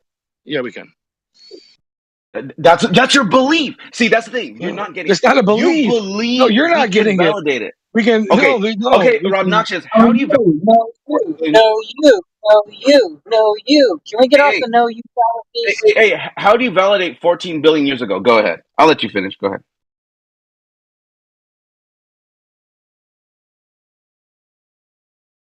I'm See, waiting. that's what I'm talking about. Yeah. Why are you not replying now? How far we? Because I'm making sure everybody's done. How far we can see? Okay. How do you validate 14 billion years? Go ahead. Because of how far we can see. Okay. How do you validate the distance? How do you validate a distance of 14 billion years away from how you see? That's his answer. That's his answer. We don't need to ask. Let me answer, Gregory. Let me You already answered. Listen. Well, you I want to already go answered. further. Dude. Okay, dude. But relax, dude. You're not a mod. Just chill out, bro. You already answered. Stop trying to prevent me from replying. That's your god awful answer. You don't know what you're talking about, obviously. It's a group chat, dude. Hello. That's your opinion. Stop trying to prevent me from injecting. Stop trying to prevent me from replying, dude. So, I'm not. Your god awful answer is just that. You didn't give any pattern of inference. You didn't give any rule of inference, no pattern of inference, no specific objective premises, and any logically valid argument. Nothing at all. It. You just said that given how far we can see, therefore we know the Earth is 14.6 billion years old. It's a god awful answer. No, that is not informative of the premise. Yeah, it is. To anybody who's intelligent, they should know what I'm talking about. Sorry, it's not your fault, not mine. No true Scotsman fallacy. All right, cool, man. The word salad thing is hilarious. You watch too many YouTube videos, bro. You sound like all of them put together. What deflective conjecture? I know, cool. Deflective conjecture. You don't even know what that means, dude. More deflective conjecture. Not engaging the critique, dude. Cool. Your answer was god awful. So will you finally say something that's informative to actually logically indicate that you know the universe is 14.6 billion years old, whatever the hell you think the age of the universe is? Yeah, they actually think it's older than that now. They don't know the true age. They only know as much as they know. This is the point where you say the argument. And as much as they know it's 14 billion years old. So this is the point where you say the argument. Yeah, the argument is we know how fast light travels. We know how far we can see. You do the math, boom, it tells you how old it is. So here's another point. We know the age of the Earth. We know the age of the universe because we know the age of the universe. Thank you for the tautology. Begging the question. Yeah, just real quick. So here's what happened, right? So years ago, right, when they started introducing these textbooks into schools, right, when they first made the school system, and then they had the age of the universe, but back in the 50s, right? Do you think it was 14 billion years ago back in the 50s? Don't answer that. We already know it wasn't. But what happened was years go by. You know why? You know why? Shut up. I'm talking. Shut up. Rob Doctor, shut up. Years go by. Not billions of years. Just like a decade goes by.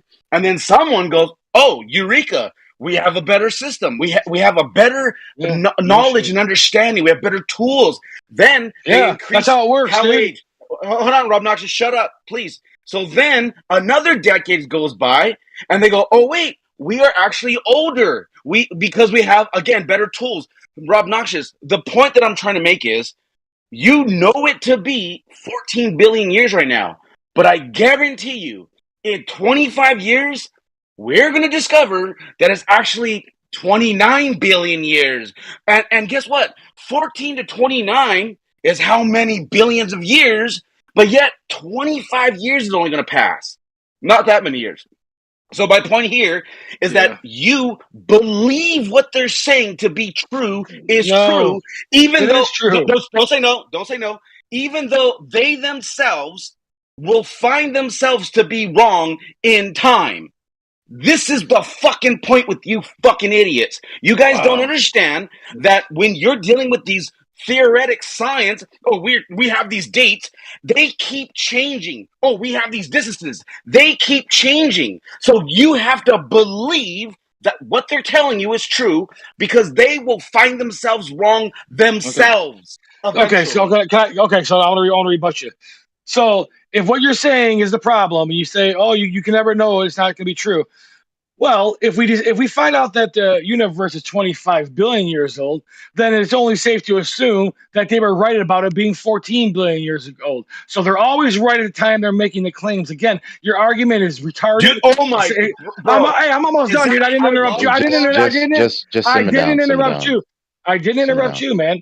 So I'm just saying, if they find out 25 years from now that it's 29 billion years old, cool. That's how science works. We find out more information. That's because we can see further than we can now. But that still holds true that the fucking universe is 14 billion years old, because it was 29. It must have been 14. So again, they're still right. You're just playing some kind of weird high school, like dumb retarded game, dude. Your IQ is low.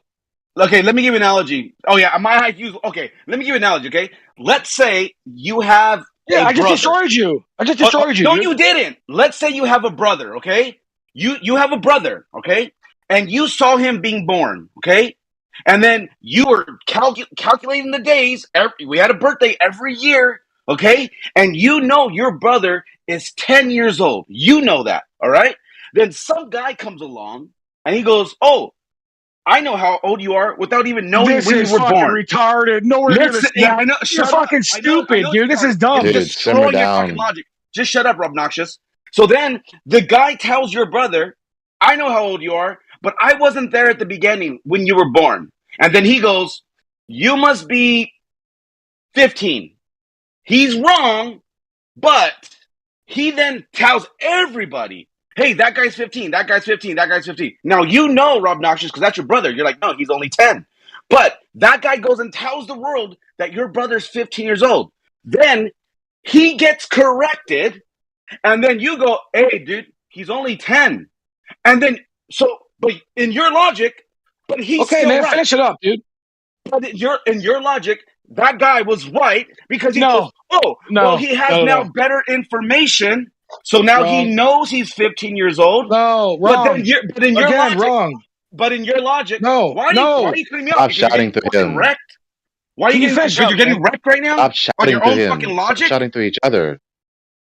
So here's the point that I'm making. You can't say that the scientists are going to be right in 25 years when they are wrong today. And guess what? My claim is they're still going to be wrong then. Because as history repeats itself, the distances and the ages are getting greater and greater and greater within decades, within hundreds of years, not billions of years, within hundreds of years. The distances are getting way out of fucking proportion here. But if your logic is, "Oh, no, but they're getting smarter, they're getting better, but they were still right when they were wrong," that makes logical, like, in no world does that make logical sense, bro. It's illogical. And I don't know why you don't get that. I seriously don't. I don't understand what you're not getting. I hope the audience listening just take a step back, think about it. If the scientists are wrong today, but they're claiming they're right, and then say they're going to be right tomorrow, just know they were probably wrong again, because they're getting further and further away in their own model. And I'll just leave it at that. I'll mute my. So they just changed the name priest to scientist. Yeah, pretty much. They didn't even have to change the name. It's just a type of priest. It's a scientist priesthood. All right, so everything APOC said is ridiculous. The correlation between the kid being 10 and 15. NASA's never saying the kid's 15. They're not saying it. They're actually claiming that the kid's 10, and they're just saying that. The whole analogy was ridiculous. Dude, NASA is your going. Confusion. You are obviously lost, dude. You are so lost. Okay, you guys I just got muted for being interrupted, but you guys can interrupt me. So can you please mute APOC to make it fair? Thank you. So I'm just saying, this guy's whole analogy makes no sense. NASA is going off of light. They're going off what we can see. If we can only see what we can see today, that is our knowledge. That's the height of our knowledge and how far we can see. So therefore, yes, if we can see 14 billion years, that is how old our universe is, the visible universe. Okay, that's why I say that's how old the visible universe is. Now, It's just a fallacy of I know, hold on, ambiguity. Greg, I know, man, I know, it's a lot of things, but let me finish, please, man. So at the end of the day, is every year, every decade, however we want to say it in the future, we're going to able to have more technology that allows us to see further. It doesn't negate the fact that they were right when they said they could see 14 billion years. They said they were right when, like you said, in the 70s when they said they could see 4 billion years, because that's the limited. We all humans are limited by the technology of what we have, how far we can see. But who knows? Listen, the universe can have a set age. Okay, let's say it's 100 billion years old. We just haven't been able to figure out the set age because we haven't been able to explore that and see that far. And that is what it is. It's nothing to do about analogy about them claiming an age of a kid or nothing. Like, that's ridiculous. You're not claiming anything. You are just so confused. Like, it's just painful and irritating, dude. Just defying very simple okay, man. Well, how's it patterns feel? of inference. It is so how's simple. It feel? If how's it it is feel? 14 billion years now, then that's the case.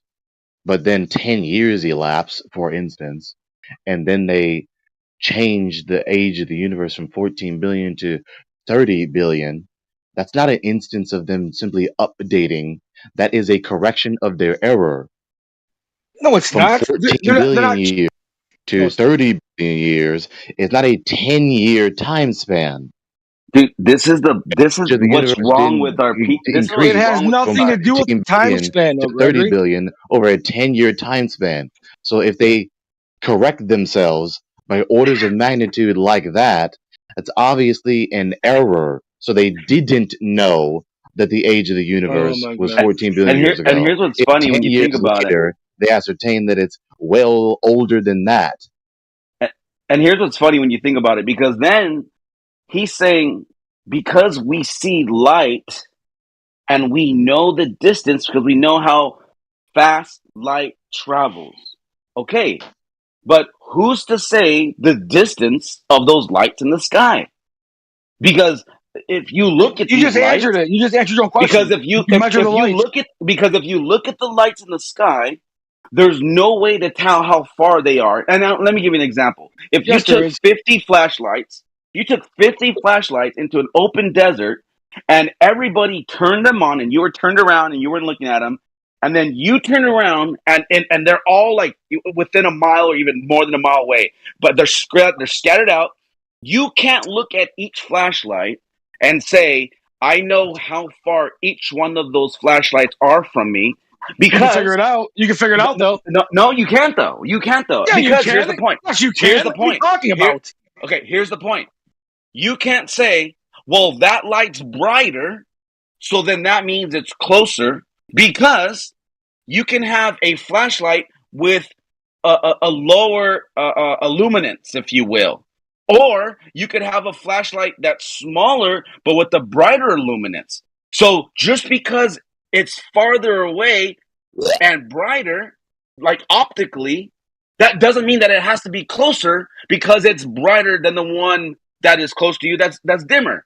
And you can't also tell the size of them, because when you're looking at lights, at such a great distance, you can't even see what size they are because they're being so wrong. shone You're by wrong the on light. everything They're you're being blocked. saying, dude. You're wrong on everything you're saying, Nathan. So the point, I know you have to tell yourself I'm wrong, because it makes you more comfortable in your fucking falsehood. But the reality is that you're saying we know the lifetime of the universe because of the lights in the sky, and we know how far they have to travel because we know the speed, but you don't know the distances. Welcome to science, dude. Yeah, we do. Welcome to That's science. a theory. You No, cannot it's not. validate. Okay, now we're going back to the original point. You You can. can't validate the distances, Everything can be and then thus validated on you the globe cannot side. validate the time. Yeah, we can. Everything can be validated on the globe side. Everything. This is where you're You have lost. yet to say any argument that demonstrates Nothing that at you all. know the distance to the stars. All you said is the vague, terribly vague answer of just looking at the stars. How does the sheer observation of the stars is strongly indicative of its supposed distance? He's just another Because my lost. teeth are dead. Oh. Because my teacher wouldn't lie to me. It's ridiculous. Like, if just looking at the thing is sufficient to inform you of its distance, we wouldn't need to measure anything. We just look at it. Right. Yeah, when we're on the job site, we're like, hey, how far is that? I don't know. Let me look at it. Yeah, it's about 10 feet. That's what it looks like. Yeah, no one's saying looking at it. I'm saying measuring, dude. You guys are silly. Stop it. You haven't No one said could any measure it, bro. You haven't said a single measurement method. So we're waiting for you to finally do what you need to do that is logically required for you to demonstrate that you know the distance to any given fucking star. Go now. Measure the light, dude. You guys don't know anything. You guys Specify are just playing measuring the light. Explain it.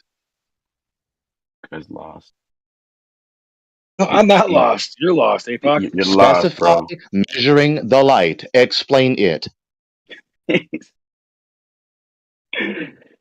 These guys. Why are you silent all of a sudden? Explain it. Because he can't. He knows he can't. Doesn't matter what I say to you guys.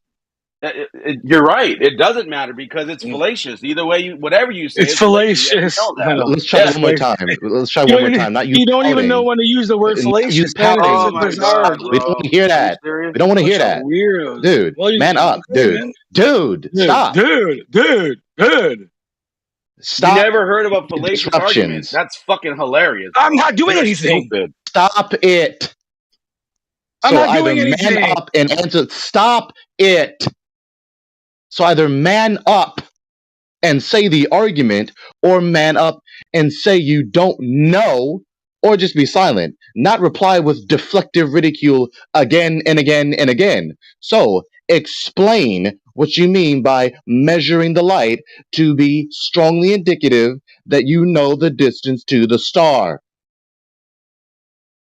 Yeah, you just measure how long the light takes to get to the telescope. It's real simple. Explain how you do that. No, I don't want to. It's just a fallacy of ambiguity. This is hilarious, bro. Yeah, like I said, you guys don't want to hear it anyways. You wouldn't believe me if I told you. Stop with the deflective. We don't want to hear it. It's not a deflection. See, you've given nothing but ambiguous, uninformative answers. Cool, man. He's wrong, you interrupt. No, I can listen. Both of you guys ain't got nothing on me, dude. I know you guys are two big dogs. You're done, Rob. Now you got destroyed, bro. Just take the L. Just sit back, mute yourself, take the L, bro. You came in here swinging, a tiny one, bro, but you were swinging it like it was big, bro, and it got worked. That's why there's two. That's why there's two. And I can see you chat skanking in the open chat. Would you like to man up and speak into the microphone? Is it Gregory's place or something? This guy own this place? What do you mean? I think I concluded my conversation with you. Well, why are you chat skanking in the open chat then? I'm speaking with Rawadin or whatever this guy's name is. No, he asked me. You can see what you typed, so stop pretending like he asked me. You know why I'm saying this to you. He asked if flat is curved. I said flat and curved. You know why I'm saying this to you. I'm not talking about the other guy you're talking to. I'm talking about your comments about me. Oh, well, that's true. No, justify it. Justify that you said that you could be wrong about the Earth being flat. If you can prove that the Earth Therefore what? As though that's indicative of what? Yeah, you could just be wrong. That's just the point. So that it's trivial. It's not possible for me to commit an error. Is there a point that you're making with that truism or no? Well, no. You just could be wrong. Right? No, yeah. So you have nothing worthwhile saying. You just keep repeating the truism as though it's at all indicative of anything else, as though it's indicative of me committing an error when it actually isn't, because you know full and well that's an asinine non sequitur. You can commit an error, therefore you are wrong. It doesn't follow at all. So stop repeating this truism. No one cares. Prove the Earth is flat. There's not going to be some. Like when you say that it's possible that you are wrong about a particular predication you make, right? Because you're not infallible. This is just going to entail that there is some aspect of your reasoning that could be so misguided that every predication you make about the thing is false. We don't need to Right? hear There your will be, lecture about a truism again. I yeah, just told there you. wouldn't be a Stop way, repeating this there wouldn't truism. be a way We for you don't to need to know hear that. you lecture us about the possibility of me being wrong. Stop repeating it. It's annoying. You could What's be not a wrong. Yeah, possibility? Everyone in I don't know here why you're can acting commit an like this. error.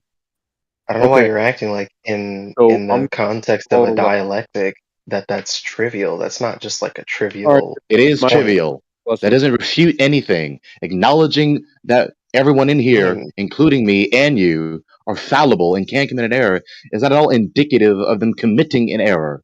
So stop Teach you. repeating the truism. yeah, it's just gonna be you saying that like, I'm gonna teach you a yeah, lesson. it's possible that your I'm predications I'm gonna about the Earth shape are incorrect. You're just repeating it again. Stop repeating it. So I'm like gonna when you teach you. take up the position of being a flat earther, Stop like you're committed repeating to the it. You view, said it you're already. committed to the view that that position Stop could be wrong. repeating it. I'm gonna teach you a lesson.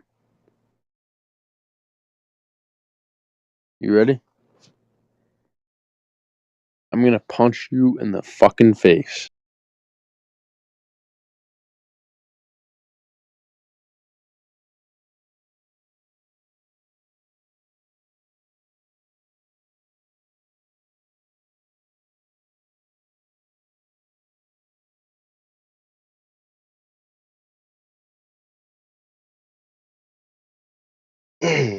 So do you have any more god-awful inductive arguments to indicate that It's you know not the a, earth is... it's not an inductive argument. What did I just say? You said inductive arguments. No, I didn't. You said, do you have any more god awful inductive arguments? No, I didn't. Okay, what did you say? Yeah, listen better. What did you say? I said, do you have any more god-awful deductive arguments? God awful deductive arguments. I mean, if you're trying to pick up the conversation from where it left off yesterday, right, you just need to answer as to, like, in reference to what do you take the soundness of my argument to be like, or what do you, in reference to what do you take my argument to not be sound? It's patently non sequitur, dude. Well, you couldn't possibly, if it's a valid argument, it wouldn't be non sequitur, right? But it isn't. Yeah, so you don't think modus ponens is valid? The rule of inference is fine. Your argument trying to use that rule of inference was wrong. It's patently non Yeah, but sequitur. you either disagree with the validity or the soundness. Which is Yeah, it? you're missing the point again. Engage what I just said to you. The rule of inference is fine. Your argument trying to use it was god awful. It's patently non sequitur. Yeah, but that's not like a formal refutation of my argument. That's just rhetoric. It's like I don't care about your rhetoric. No, it's not just rhetoric. You're not It is engaging the critique, rhetoric. dude. The premises There's no don't critique on follow the to your table. conclusion. The premises don't follow to your conclusion. Stop deflecting. It's So when you say patently don't non sequitur to say follow, if the Earth is real, then the Earth is a ball. The Earth is real, therefore the Earth is a ball. Or if the Earth is real, then the Earth is in a cosmic vacuum. The Earth is real, therefore it's in a cosmic vacuum. That is obviously non sequitur. The premise that the Earth is real does not necessarily entail that it's a ball, that it's a sphere, nor that it's a cosmic vacuum. It's patently non sequitur. You can have so the it Earth sounds be like you and not be a ball and not be in a cosmic vacuum. That's the refutation. so you think it's not sound, correct? What did I just say to you? Yeah, I don't know why you can't just like Yeah, concisely. so then move on. So like recognize. Well, because like, obviously it's a refutation. actually So obviously it's a refutation. So either you're going to engage it, or you're just going to keep recycling this tedious, redundant circle of asking me what's the error, what's the error, what's the error after I just refuted you.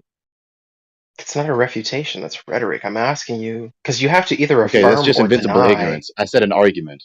But look, you have to affirm or deny that it's the soundness or the validity. I said an argument. It's not just rhetoric. Right. You're just denying that it's an argument. That's not an argument. But, right. It's not clear whether you're taking issue with the soundness or the validity of the argument. I've already specified what your error is, dude. You're not engaging. I mean, I am. You're not. No, you're not. You're deflecting from the refutation. I'm asking you a very straightforward. No, you're not. You're deflecting from the refutation. Everyone in here is waiting for you to actually engage the refutation. I don't I know repeat why the same you're questions doing that I've that. already Everyone in answered. here. So I've already said the refutation. So don't tell me I didn't refute you. Don't tell me I didn't answer your question, because I did refute you and I did answer your question. Yeah. So either you're going to engage the Yeah. refutation or not. Yeah, so I've understood your refutation. You keep saying it's non sequitur, right? But presumably you think the form of modus ponens is valid. So then presumably it's Just the because the rule soundness of inference you is take an fine issue with, doesn't mean correct? your argument trying to use it is fine. It's non Okay, sequitur why again. not? Just because you're Why trying to use not? modus ponens or any rule of inference doesn't mean you Yeah. successfully use. Just because you attempted to use a hammer doesn't mean you actually used the hammer correctly or successfully. You actually don't understand how to critique arguments, right? That's the problem here. The more deflective ridicule. It's not deflective. It's like if it was the soundness, you would just say that. Because if you take the Yeah, argument I've already to be specified valid, what your error there's is. no You're there's just no way trying to that make me say something that I'm not saying. So either engage what I did say, stop trying to make me say what I'm not saying, or not. Well, the problem is that if you think the argument's valid, there's no way the inference rules failed. I didn't say the inference rule failed. Okay, so Just if the because you're inference attempting rule, to use a rule of inference does not mean that you successfully used it. I've already critiqued this so point. the rule of inference Or failed? not. Is that what you're saying? The rule of inference failed? You're still in not my listening. argument? Yeah, you're deflecting. You heard I'm what I not said. deflecting. I'm going to say it I again. think Let's what see I'm if you engage asking with I honesty. need a third I'm going to say it party again and stop talking. You're moderate this deflecting and destroying what I conversation, just said to you. please. You're deflecting We and could destroying have what I just said to you. Stop if we mumbling could through have me. like Stop moderation, mumbling through that me. would really help. Stop mumbling through me now. Because every time I Stop try to mumbling speak, through me now. it's always just like I'm going to this keep type talking of through your disruptions. conversation. Stop So it's just mumbling not through me productive. now. You're just being disruptive. Stop mumbling through So me. Stop I'm just asking mumbling for a through mod. me. That's all. Yeah, you're just mumbling through the It'd be refutation. nice to have a Everyone can mod. hear you. Everyone heard me very clear that I said just because you attempted to use the rule of inference does not mean you successfully used it with your particular premises. There's the Yeah. rule of inference, and then there's your argument attempting to use it. Your argument is non sequitur, regardless of you trying to use a deductive rule of inference. You failed. It obviously does not follow from the premise if the earth is a ball, that if the earth is real, therefore it's a ball. It does not necessarily entail that the earth is a ball. It's patently false. So look, you're either saying that modus ponens does not give us like a necessary conclusion, you're trolling. or you're saying that like You're trolling, my premise or you're is saying that what you didn't just say. can somebody This is why please you get mod this? interrupted. Like Yeah, somebody or you're saying what moderate? you didn't just say. I've already clarified what I said. Somebody moderate him, or is he the only mod in the room? Please, like honestly, thank you. So here's the problem, right? He keeps saying it's non sequitur, right? So this is going to be a critique of my argument that states that like my conclusion does not logically follow. Now, if you take the argument's form to be valid, if you affirm that modus ponens is like valid and my that like it can't fail, right? Because it's a valid form, okay? Then when you say it's non sequitur, I don't think you mean that like my argument doesn't logically follow, right? I think you just mean that like my premises aren't true. Because if the form is valid and the premises were true, then the argument would be, then it would follow, right? Yeah, But which you are you don't think talking the about? premise. Which But do hold you think on, I'm talking hold about? on, please, just Which stop. do you think I'm talking about? Spare Okay, us so I your was, lengthy it's like I was verbose about to lecture. land. Every Spare time I'm us your about to lengthy land, verbose lecture. these people don't Spare let me us. land. I need to land. Spare I need to land. us. Please mute him again. Spare Please mute him us. again. So So I which can do you land think I'm here. talking about? I need to land. Okay. I need to land. Yeah, you're just trying So to if dominate the voice channel. You're just trying I'm to not, you're I'm just trying to actually trying to extend make my your point. sentences. That's all you're doing. Trying to make my point. So Hurry if up. it's not the validity, because if the premises were true and the form is valid, then my argument logically follows. You've already conceded that the form is valid, so obviously you don't think the premises are true, correct? Are you done now? I mean, I just asked you a question. You can either affirm or deny it. Are you done now? Yes or no? See, but and then this is Are where it's you going to done now? stop Yes or because no? you won't actually address the issue. I can be irritating also. We can do this all day Conversation until Gregory there's gave up. moderation. right? So Gregory gave up. He lost. So are you done? I mean, yeah, if you're not going to actually Okay, good. there's no So point. that means stop talking Point. now. This is the point where you stop speaking. Gregory, you need to No, relax, no. dude. You need to like take some I don't need medication, any relax. admonition. I don't need any instructions right now. None at all. Thank you. Well, the problem is that he knows you're supposed to my not be critique speaking is now actually because you were done. my You critique's just said you're actually going done. to So land obviously if you're he not done. engages. So now you're contradicting yourself. But you haven't actually given a So critique. you're still of my contradicting yourself. Instead of being consistent, you're contradicting yourself. But can you give a critique of my argument? Can you stop speaking and stop contradicting yourself? I want a critique. You said you were done, so stop speaking. So, if my sword is real, then it is a claymore. My sword is real, therefore it's a claymore. How the fuck did you find out if my sword was a claymore or a katana? Which is exactly the point. So obviously, after I specified several times, no, not hold on. I would He was just actually like to interjecting because respond. he's affirming my talking critique. to me. No, not Obviously. hold on. It's not your turn. Not me. Hold on. You hold He was on. obviously asking me that No, question. not me. Hold on. You hold on. Not me. You. Yeah, not me. You. You hold on. Yeah, you You hold guys need on. to realize that. Yeah, Like, you hold on. Yeah, stop speaking in the you have a microphone. bucking Stop Bronco speaking on in the your hands, and this microphone. room could be Stop a speaking in the lot microphone. It's better not your if turn. he was Obviously, it wasn't your turn. controlled. Stop speaking. Right? I get he's Stop speaking in the entertaining and all, microphone. It but wasn't your turn. his behavior is not Stop conducive speaking in the to. microphone. It wasn't your turn. See, this is the BS that these people come in here with. You don't know how to engage in good faith. You don't know how to be cordial. You don't know how to be amicable. It's ridiculous. So, he obviously said a god-awful modus ponens. So, the rule of inference is fine. I've never attacked the rule of inference. I said it repeatedly. He's acting as though I haven't specified, and I've already specified umpteen thousand times to him. He's being an intellectually dishonest, verbose interlocutor. He's acting as though he's so well versed in these issues, and he's not. It is so simple. I've already specified the critique. He's acting as though I haven't. I have. So I'll say it again.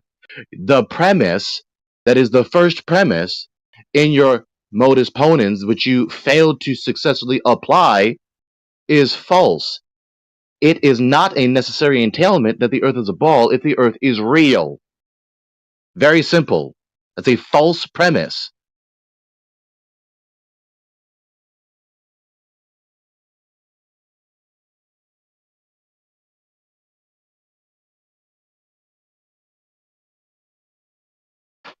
Acting as though I can't engage. I can thoroughly engage. I've completed debates and or discourses and chit chats. I've completed all sorts of things with people who disagree with me thoroughly. He's just disruptive, just refusing to let the dialogue progress to its natural conclusion. It's very simple. That conversation could have been ended 30 minutes ago.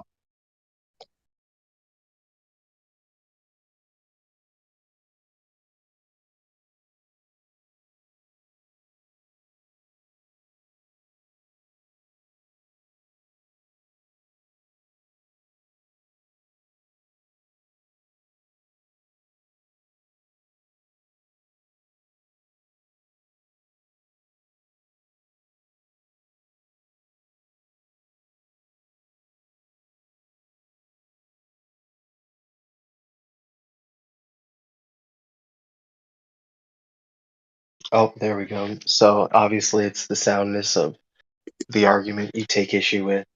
So this invites a conversation about theories of justification and theories of truth, because we need to parse out how we take a particular premise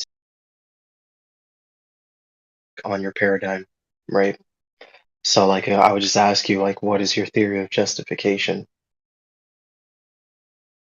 Take it to a Logic is philosophy sound. channel. Take it to philosophy room. Well, what do you Well, mean? if the moderators aren't going to allow us to talk about that, then that's the end of that. Well, I'm sorry, but that's just girl bossing, right? Because when you say that you take issue with the soundness of my argument, right, such that one of my premises is not true, okay, and then we try to inquire into how you established that my premise is not true, and you say, oh, look, sorry, we can't have that conversation here. That's just you guys saying that, like, you're not actually Don't say taking you it guys. seriously. Yeah, Yeah, prove don't you include live me on in a that. ball. Whoever's the ones that's saying we can't have that Prove conversation. you live on a ball. That's what I'm saying. Well, prove? Oh, I thought we weren't having conversations of an epistemic nature. What do you Go mean ahead, prove? do it. Yeah, but I thought we weren't talking about epistemology in here. Nah, I thought we take it. you're gonna show Let's take it to a measurements of philosophy Earth channel. curve. Let's You're take gonna it to a show philosophy measurements of channel. Earth curve, or be done. Yeah, no, I mean, but like when you talk about proof, I'm not an empiricist, so you know. So either you're going to do what is logically required for you to prove that the premise is true or not. So either you're going to give a logically sound argument to prove that the Earth is a ball or not. You gave Yeah, a what do you mean? god-awful modus tollens where the first premise is obviously false. The Earth being real does not necessarily entail that the Earth is a ball. You're trying to give a Yeah, but deductive argument, so you're trying to demonstrate that your conclusion is necessarily true, but the premise, the first yeah, premise, is it's fine. false. Yeah, but you keep not wanting to discuss what you mean when you say it's Stop false. telling me Right? that I don't want to discuss it. I never refuse to discuss it. Okay, He so wants are a we going to be able logical to have discussion, so give him the black swan in depth. so mods? Are we going to No, he's are supposed we to be going to proving allow the ball first. so mods? Are we going to allow my inquiry into what he means when he says that So the you already proposition is heard, false? Or no? justify believing the first. You already heard justify Yeah, believing the first yeah. premise in your god awful modus ponens, right? So we progressed up to this point. So move forward now. What do you mean? I literally asked you a question and you guys started girl bossing me. I asked you, what's your theory of justification? And you guys started girl Logically bossing sound me. pattern of inference to justify believing the true premise is true. That's not a theory of justification. Logical soundness, inductive Logical arguments, soundness is not deductive a arguments, abductive arguments. What else is there to that's not a say? theory of that's not a theory of Give justification. me an instance. Give me an example. Like coherentism, Okay. infinitism, So it's not just foundationalism. coherency, it's not just correspondency, it's not just foundations. You need you need Correspondence all is a these theory of things. truth. I heard Correspondence you. is a Listen to what theory I'm of saying truth. to you now. Did you hear what I just said? But like you don't have Did you you hear what I can't just have a said? Yes or no? I did, but you can't have a What did I say? multiplicity of theories of just What did you I say? can't have yeah, you What said did I say? it's not just coherency, it's not just correspondence, blah blah blah blah blah. But the problem is that you cannot hold to a multiplicity of theories of Why not? justification because that's not how it works. You're either a That's ipsi coherentist dixit. Justify the or premise. well, yeah, because they're necessarily disjunctive. Infinitism is not Once foundationalism. Is again, not. just Can ipsi you stop dixit. interrupting? Can you stop interrupting, please? Justify the premise finally. So I'm just repeating it. So, well, are you just asking me to define coherentism, foundationalism, and No, justify infinitism? your premise. Why can't What the premise? proposition be coherent and corresponding to the given referent and have a sufficient foundation? Why can't they all be true? Yeah, so when you ask why, and I explain to you that you cannot hold to a multiplicity of theories of justification because they're disjunctive. Now you say, oh, that's ipsy dixit. It's like, are you asking me to define those? Is that what you're asking? Be What do you more mean they're clear. disjunctive? They're not necessarily exclusive to one another. Yeah, so a coherentist could not be a foundationalist, Why could not not? be an infinitist, right? Why can't a coherentist be a foundationalist? Why not? Because a coherentist holds the view that, well, a coherentist holds the view that some belief is justified in virtue of its relation to other beliefs in a web of beliefs. Okay, a foundationalist, right, has like some like proper axiom. They're gonna be like an they're gonna have like a foundation. Their worldview is gonna bottom out at some proposition. That's not the same as saying like a coherentist might not have a place where their worldview bottoms out because they're a coherentist. Some proposition is going to be true in reference to another set of propositions, and that's going to be true of every proposition they believe. A foundationalist is going to have this feature of emergence from a foundational proposition, right? And the infinitist is going to say, well, there's an infinite set of propositions that all serve as justifiers. And nothing you said is necessarily the case. It doesn't necessarily follow What? that they're necessarily exclusive to one another. You haven't thought this through, dude. There's nothing about saying that the propositions must be coherent that necessarily excludes that the propositions must have a foundation. Those two premises are not necessarily exclusive to one another. It is Yeah, I think when entirely you analytically said valid. It is entirely analytically valid to say that the propositions must be coherent and must correspond to the given referent and must have a sufficient foundation. There's nothing about that that contradicts one another. Nothing about those aspects necessarily exclude one another. Well, here's the problem. You keep correspondence theory is a theory of truth, not a theory of justification. Okay? And I'm not gonna like keep defining foundationalism and coherentism and all these things for you, right?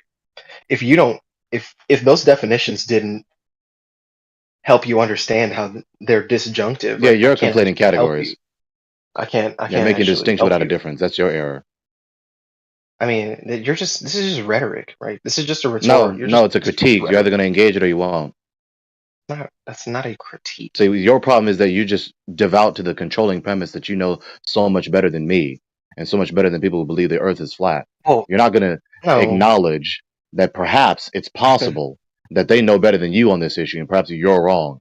So you're just devout to this opinion about yourself that you know so much better than me that you couldn't possibly be making an error right now. You have not justified that saying that the proposition must be coherent or that the proposition and or that the proposition must correspond to the given reference and or that the proposition must have a sufficient foundation in order to know anything whatsoever. Then you make a fallacious distinction without a difference between a theory of truth and a theory of justification. It's ridiculous, dude. So since you want to split these hairs, go ahead and define the distinction. What's a theory of justification in contrast to a theory of truth? Go ahead, since you want to lecture everyone. Well, a theory of truth deals with what makes something true. A theory of justification deals with what are the conditions that satiate justification. Like, do you take justification and truth to You just be use the word to synonyms? define the word. It's fallacious. Well, that's not fallacious. I'm not defining justification. I'm defining what a theory of justification is. Define theory of justification again. Yeah, a theory of justification deals with the parameters that we use to understand what establishes justification. Just use the word to define the word again. I'm not defining justification. Are you dumb? You're defining theory of justification. Yeah. The phrase doesn't make any fucking sense without the word justification, because then you just have theory of, which is just a fragment sentence that's unintelligible. Yeah. So you're supposed to be defining a theory of justification as to how you know the proposition is justified. So I didn't say that the theory of justification is the theory of justification. That would be recursive. What I said was a theory of justification is a set of parameters that we use to determine what justification is. Okay, so just kicking the can down the road. What is justification? What? So you're asking me to define justification? Given your answer. Okay. Let's go to Google here for you, because I want a precise definition, so we can all see if we all agree on like conventional use of language. You know, how about we just skip past this? What is your theory of justification? Well, that's what I asked you, and that's what we're actually trying to figure out. So you're not going to tu quoque fallacy me here. It's not tu quoque. What is your theory of justification? It is a tu quoque. Since you know better than me, let's just skip ahead. Wait, what's he your theory of asked you justification? first. Literally what I asked you. That's literally what I asked you. Let's skip ahead. I'm being charitable. Once you answer that, I can understand the contrast. I can understand the contrast. This will be helpful. Stop trying to interrupt me. This will be helpful. We need to skip past this. This is not the Areopagus, dude. Right? We need to hurry up. Continue this, but listen. Just listen. Just listen. Just listen. Just listen. I'm not gonna listen. Yeah, just listen. Okay? This is not the Areopagus. We're not going to just go on and on and on and on and on about this. We need to hurry up and get to the premise, because the premise in focus is the Earth a ball. We don't need to digress for several hours about this. So what is your theory of justification?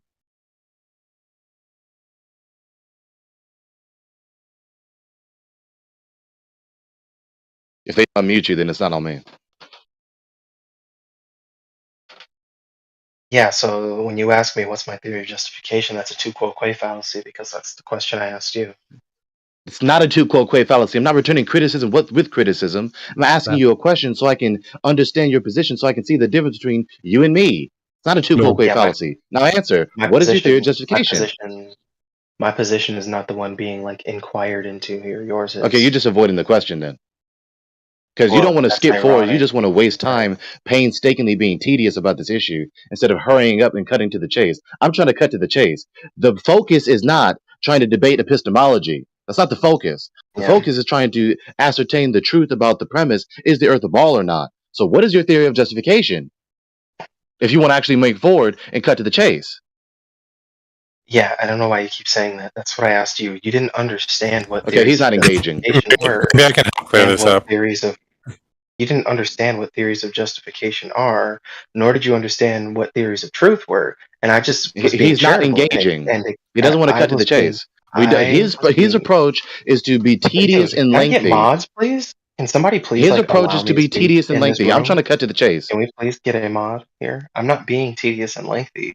I obviously needed to explain what theories of justification. You're boring the shit out of me. You're boring the fuck out of me. But please, like everybody, stop interrupting, right? He asked me to define all these things, and I gladly because you're being tedious and lengthy. So now, the point is that like I only defined these things, theories of justification. This has to stop. Like he's not going to stop himself. To allow you sufficient information to properly answer the question of what is your theory of justification? Why are you saying one of my premises and my arguments is false? In virtue of what? Okay, enough with him. He's not trying to get to the point. He doesn't want to focus on the issue that we're trying to focus on. He wants to be tedious and lengthy. He wants to be tedious and lengthy. I want to cut to the chase. All he has to do is tell me his theory of justification, and I can contrast my position with his. And then we can finally answer that question, rather than his tediously lengthy diatribe.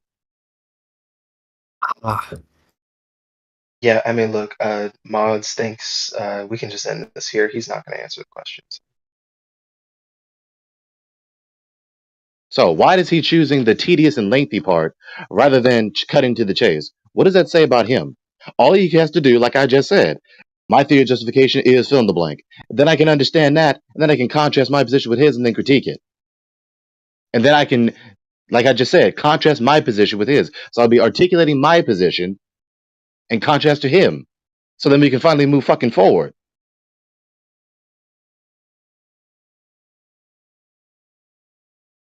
Just trying to delay the inevitable. I'm not, but like I'm just genuinely inquiring into. Okay, so then say it. And your then say your theory of justification, so I can contrast what your answer is with how I interpret that in contrast to my position. So go ahead and say your theory of justification. Yeah. I'm not, like, I haven't said any. Like, here's the problem, right? Is that you made the claim that one of my premises are false. Okay. Still not gonna say it, right? So then I so still waiting for you to say your theory of justification. I asked you prior to this point. We're still waiting for you to say your theory of justification. We're still waiting. And in virtue of what are you? Yeah, we're still waiting for you to say your theory of justification. In virtue of what are you saying? A particular premise of my We're still waiting for you to say your theory of justification. Yeah, but it's not my theory of justification. Yeah, we're not going with your tedious lengthiness. We're not doing it. So go ahead and go with the cut to the chase. What is your theory of justification? My theory of justification isn't relevant as to why you take one of my premises to be false. It's directly relevant. Because for some reason you think that premise is justified. For some reason you think if the earth is real, therefore the earth is a ball. You think the reality of the earth necessarily entails that the earth is a ball. You haven't justified that. Okay, here, like here, just hypothetically, let me just try and satiate you here. So, let's just say I'm a coherentist, right? What's your critique? Define coherentism. Yeah, so like the proposition the earth is a sphere is going to be true insofar as it like doesn't stand in contradiction to like the set of beliefs that I hold. The premise is not true in fact of it being devoid of a contradiction or any fallacy. You have to empirically verify it, dude. So you don't have a critique of my coherentism is what I just heard. Like, what? That was like absolutely a gibberish response. The proposition is not true, just ipso facto of it being coherent. That's crazy, bro. He like you're not listening. Bro. Yeah, stop with all that noise. The proposition is not true. You're the Just noise, ipso dude. facto. I'll say again. Noise. The proposition is obviously not true. Just ipso facto of it being coherent. Yeah, what do you mean? This premise is not just an a priori issue. This is an a posteriori premise. You have to empirically verify. Are you asking me? So, are you asking me for a theory of truth now? Yeah. So I'm a deflation. I like to take a deflationary theory of truth, which states that like the Earth is a globe if and only if the Earth is a globe is true if and only if the Earth is a globe. So you still haven't given any empirical verification for the premise. So you're trying to rely on just the proposition, just ipso facto being coherent. The proposition being coherent is not necessarily indicative of its veracity. It requires empirical verification. So either you're going to empirically verify. Empiricism isn't a theory of truth or a theory of justification. I didn't talk about empiricism. You need to empirically verify the premise. You need to demonstrate that the proposition corresponds to the Earth. Why would that? What do you? I don't hold the correspondence theory of truth. So what? Regardless, so that's not. You need to give the verification of it. So you need to demonstrate that this a posteriori proposition is empirically veracious. Go. So it just sounds like you don't have a critique of my view because you're not engaging. This is what you need to do now. Your burden right now is to empirically verify the a posteriori premise of the Earth being a ball. Now go. I'm not an empiricist. Okay, so you don't have a justification. You don't have a verification. You don't have an empirical verification to demonstrate that your a posteriori premise is actually veracious. So that's it. The whole room told me That's it. What else do you need to say? You just told me that you don't have any empirical verification to demonstrate that the a posteriori premise of the Earth being a ball is veracious. You're done. The whole room heard me tell you that I'm a coherentist who holds to a deflationary theory of truth. And the whole room heard you say that you don't have empirical verification for the a posteriori empirical knowledge claim of the Earth being a ball. So you're done. Yeah, but that's an external critique because I'm not an empiricist. You're not critiquing. Just because you stubbornly don't want to do the task of demonstrating the premise is empirically veracious does not mean that you don't have that burden. You have the burden regardless of you refusing to carry it. You refuse to carry it, so you fail to carry it, so you didn't demonstrate that you know the premise is true. You're done. No, you're not actually critiquing my view. I don't know how you're failing to see that. Yeah, but I just did. Everyone heard me do it. No, you didn't. You're obviously done. Yeah, he ha ha. He hasn't shown us that the proposition corresponds to the Earth. He hasn't demonstrated that the Earth really possesses property that he's ascribing to the Earth. What do you mean corresponds? What do you mean that? You don't know what corresponds means? I'm just asking you to. I just want to know that we're using it in the same manner. Okay, let's define it. What do you mean? You know, because you like defining things. Yes.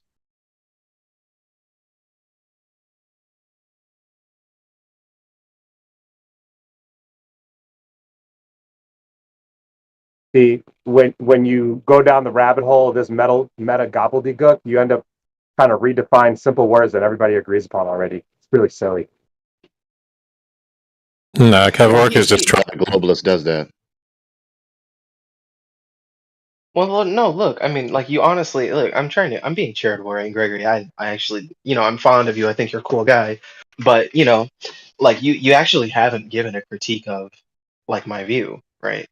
If I'm a coherentist who holds to a deflationary theory of truth, you don't have any ideas. You don't have any beliefs or ideas, you said. You don't know what the fuck the world is. Just reiterating your autobiography is not a total justification. Just because you refuse to acknowledge the fact that you need empirical verification for your a posteriori knowledge claim doesn't mean that you don't actually have that burden.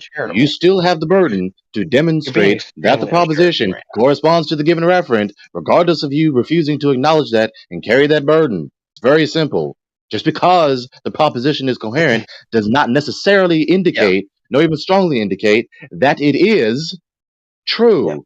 Then concerning your premise, such as the Earth is a ball, that's an a posteriori issue, a posteriori premise, concluding premise, not an a priori issue. Well, obviously, I'm going to agree that my theory of justification isn't my theory of truth, right? That's trivial. But my theory of truth is deflationary, right? So the Earth is round is true, and if and only if the Earth is round, and it's deflationary, which means that we don't use correspondence to grant truth to propositions. What's the critique here? Right. You haven't verified the premise. What do you mean verified? Do you understand the point of this channel? What do you mean What's verified? the point of this channel? What do you mean verified? What's the point of this channel? Yeah, to talk about whether or not we believe the Earth is flat or round. Right. So just the coherence of the propositions is not sufficient to indicate that they're true concerning the empirical property of the Earth, right? I know theories of justification aren't theories of truth. I'm talking about my theory of truth right now. Right. So how about you focus on the subject, right? I am, not your but deflection, well, right? Why the point is, like I just told you, right? So I just told you the point of the channel, right? What's the point of the channel? Why don't people mod him? Like, why What's is the point of the deflationary channel? theory You're of truth deflecting. false? I'm not. Why is deflationary theory of truth false? Yeah, but he's not a mod. I don't know why. He should be a What's the mod. point of the He demands channel? moderation all the time. Yeah, dude. Look, I don't know why you're like doing this pop quiz thing, and we've already because you're deflecting. This, okay, but you're trying to make me answer from a paradigm that I don't want to. So so you just don't want to actually verify the premise then, right? What Just do you because you're devout to your coherentism, just because you're physically ignorant. Thank you. Mod, as I said, what do you mean? You don't know what the fuck you live in or nothing. You have no idea. You really have no reason to be here. I'm just asking him what he means by verify, right? Yeah, so again, I've already told you, we've already reached the conclusion. You don't want to take up the task of demonstrating that your premise is true. You want to presume that the proposition just being coherent is sufficient to verify this particular premise. It's not.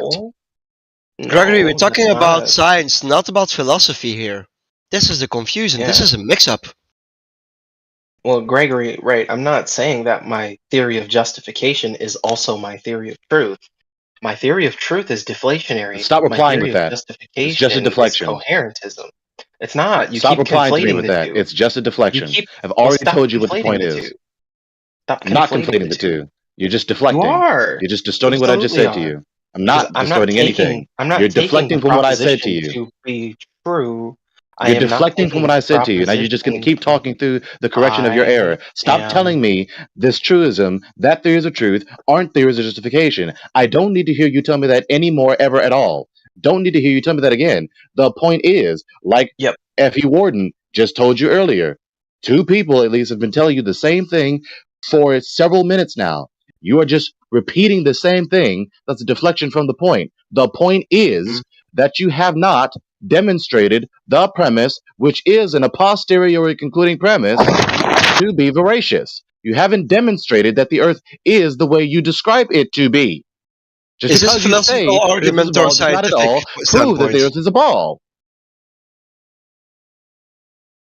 Gregory, you're just doing faulty logic. You're not bringing any proof to the table. There's no point in having a philosophical conversation about the shape of the Earth. Should we talk about facts? Well, what a fact is only going to be a fact insofar as it corresponds to like a theory of truth. True.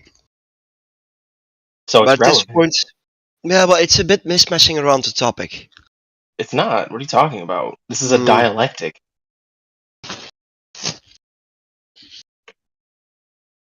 So it's like you can't sit here. Like, I'm not saying that my proposition is true because I'm a coherentist. I'm saying my proposition is true because I'm a deflationist. You distorted what I said to you again. So stop saying that I think it's true because of stop distorting what I said to you. I'm not saying it's true because it's coherent. Okay, so how do you know it's true then? How do you know the Earth is a ball? Because I'm a deflationist. Whatever the fuck that means. Yeah, so what's that? Deflationary theory of truth states that all that can be significantly said about truth is exhausted by an account of the role of the concept of truth in our talk, right? So look, it's going to be like how do I say this in a way that really just makes it simple? Because it's not that simple. It's going to be like a nominalist view on truth, right? Like truth is just going to be a property of a sentence, right? So relate that to the Earth being a ball. How do you know the Earth is a ball? Yeah. So when I say that the Earth is a ball, yeah. So when I say that the Earth is a ball, is true, it just becomes true in virtue of utterance, right? Truth is just a property of propositions. The Ipsy Dixit. Well, that's not a critique, though. It is. If all you're saying is that I said it, it's yeah, I did say it, but that's not a critique. Yeah, your sheer assertion is not at all a verification. You are not self-authenticating. Well, what do you mean? I'm not authenticating it. It's just a feature of language you're talking about. Okay, yeah, the proposition is not true just because you said it. It's fallacious. What do you mean the proposition is not true? You're not doing an internal critique. Because when you say is not true, because you said it, going from the premise I said the proposition, therefore it's true, is non sequitur. You're actually low IQ. When you say the proposition, yeah, you're just deflective ridicule. Go ahead. Let's try this again. He's deflecting again. Let's try this again. How do you know the Earth is a ball? Yeah, when you say the proposition is not true, you're just saying, look. How do you know the Earth is a ball? You're just saying I hold to correspondence theory of truth. And how do you know the Earth is a ball? Stop critiquing me. Stop that.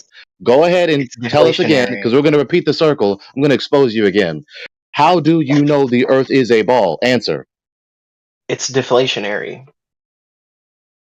So again, explain all that. Skip past all the lecture with all your verbose rhetoric that is not at all helpful. So go ahead and explain with that how you know the Earth is a ball. Wait, is he saying it's like a deflated beach ball? Maybe. No, I'm just saying that there's not some external. There's not some external thing required that a proposition become true, right? Okay, you haven't told me how you know. You haven't told me any logically sound pattern of inference that indicates the conclusion the Earth is a ball. So go ahead. How do you know, according to whatever you think, how you know things? How do you know? How do you know the Earth is a ball? So if we're talking about knowledge just being justified true beliefs, my theory of justification is coherence. Starting to look like you don't.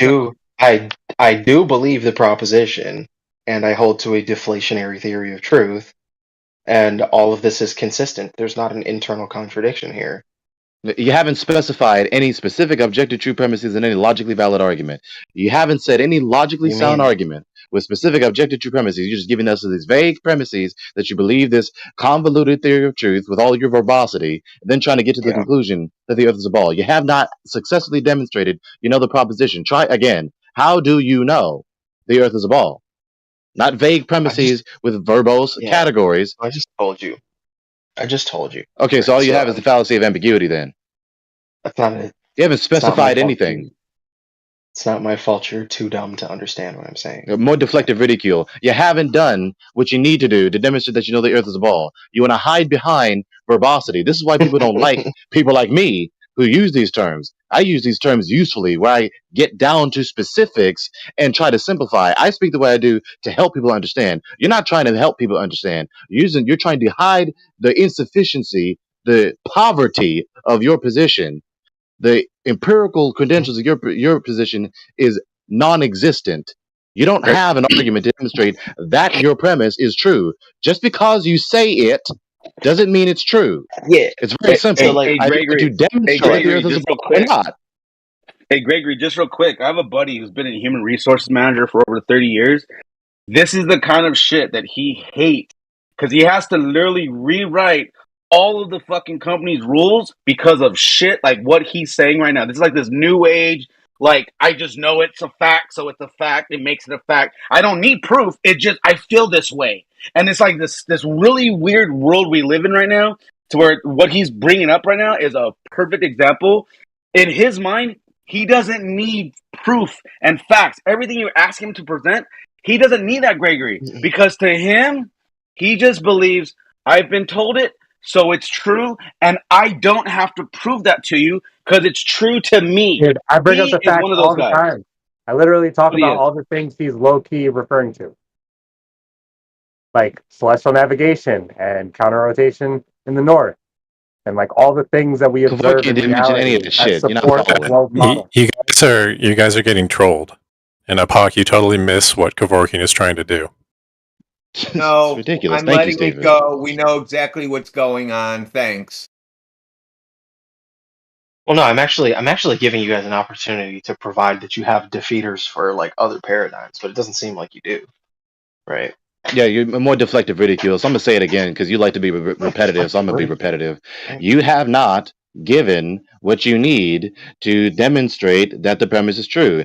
You have not given what you need to demonstrate that the premise is true. You want me to repeat it again? Just because you assert the premise What do I need? and What your do I vague, need? convoluted, deflationary theory of truth, so called, is not at What do all I need? indicative of the premise. The Earth is a ball. Celestial navigation proves Earth is a ball. Okay. Well, here, let me define Yeah. deflationary theory of truth maybe in a more So he can bitch clear again? way. So, deflationary accounts like to say that the snow is white is true, or that it is true that snow is white, is in some sense strongly equivalent to simply saying that snow is white. And this, according to the deflationary approach, is all that can be significantly said about the truth of snow is white. So people who are doing like philosophical inquiry looking for some underlying nature of some truth property that is attributed with use of the expression true are bound to be frustrated because you're looking for something that just isn't there. Right? Yeah, we get it. You're trolling. So, Callie, if you No, I'm actually not trolling. What are you talking about? Callie, if you actually try to help Kevorkian and make an argument that's based in reality or empirics, that's actually undermining the trolling that he's trying to do. Just so you know. Well, what do you mean? All right, you want to Because when you revel and say roll around in the mud with the trolling or like address celestial navigation? you can't just write this off as trolling when my theory of truth is Sorry, just did. It's written off as Yeah, trolling. Next. you beat me to it. I low-key agree with dude. So address celestial navigation? So 1 degree every 69 miles. coherentism. Like, how are you going to make that black and white? Kelly, just one sec. So coherentism and deflationary truth is just a roundabout and verbose way of saying that he can ad hoc assert anything, and it's not internally contradictory. So therefore, he's putting the onus on the other party to make some sort of argument against him, which is what he wants, and then he can go into all sorts of like debate bro nonsense like Munchausen's trilemma and like negate your argument to his ad hoc position. More just like I said, ipsy dixit. Like I can just assert the proposition. I can just assert the proposition. There's no incoherency in the proposition. Therefore, it's true. Non sequitur, as it concerns this particular premise. This particular premise is not an a priori issue. It's an a posteriori issue.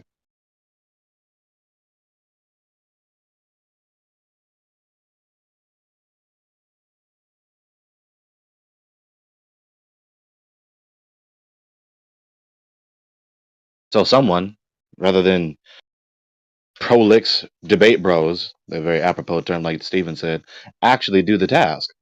Like the channel is designated for you to demonstrate the truth of the earth being a ball. I mean, how do I need to say the proposition? How do I need to say this sentence in order for it to finally stick with some folks? You're not addressing celestial navigation right now makes your whole point of being a flat earther look so bad. I want you to address. What's your concluding premise?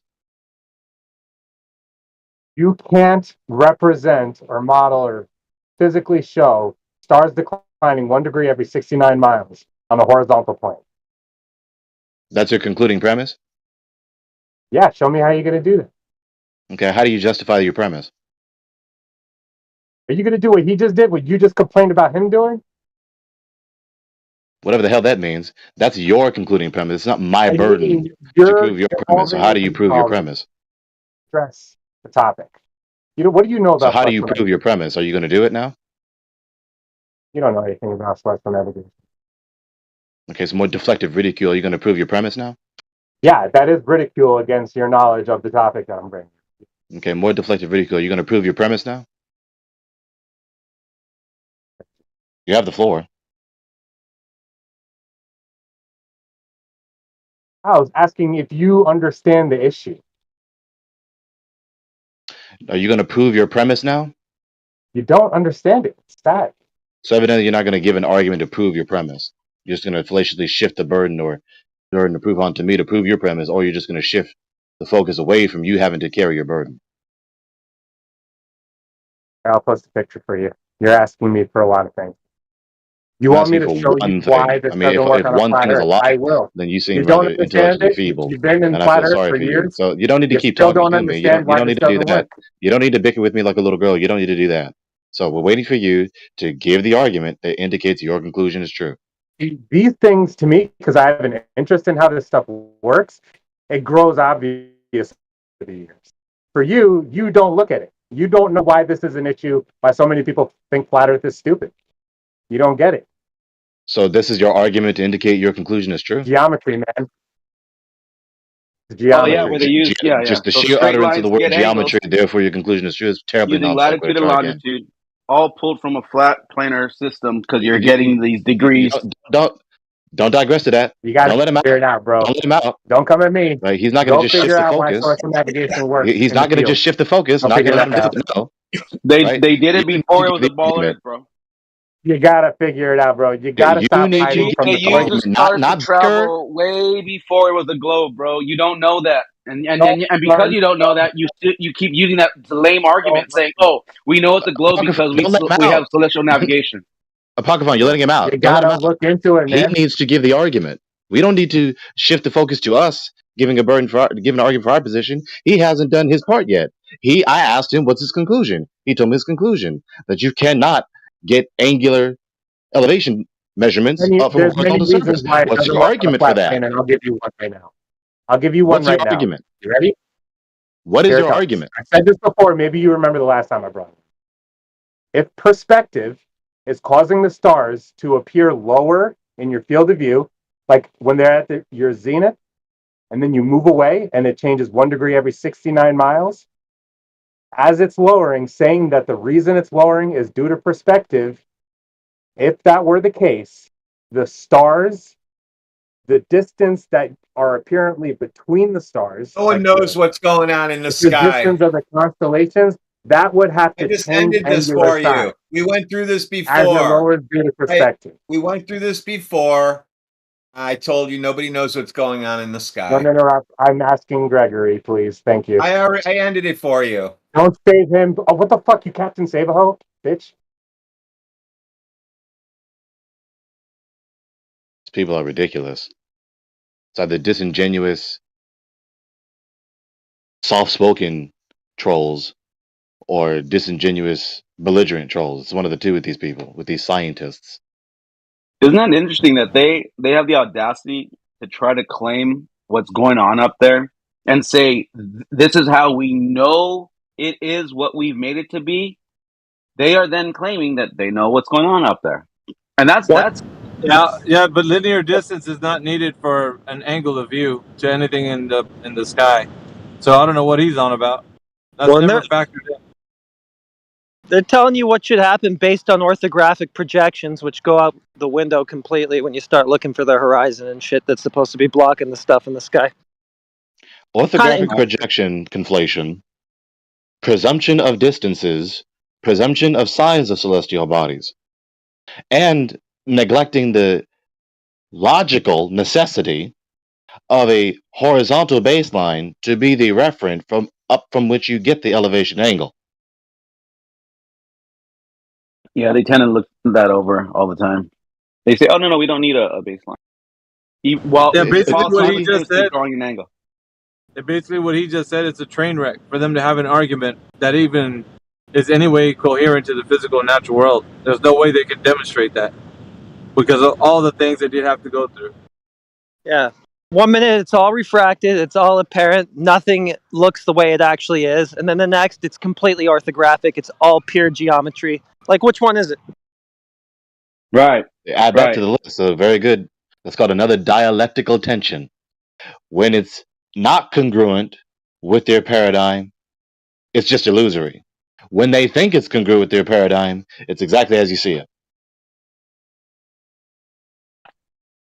Yeah. That's what happens when you use ad hoc rescuing devices. You inevitably fall into dialectical tensions. I just trip out when they always say that there has to be a globe when there were people traveling using the stars way before they even knew it was a globe in his mind. It's interesting. They only have two options. The angle is up from the Earth or not. And so if the horizontal baseline is not the Earth, then you didn't get the elevation angle up from the Earth. Mm-mm. So you didn't get the GP of the star, that is to say, the ground position on the Earth.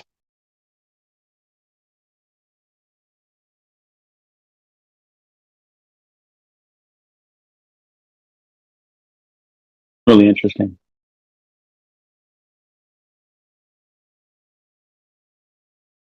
Strom, I see you chat skanking, ridiculing me. Would you like to say an argument? I don't know. My only argument would be you suck. Is that an argument? Of course not. Try again. Why not? That's not an argument. It's not a series of supporting premises for a conclusion. That's just your vitriol. Yeah, bro. So try again.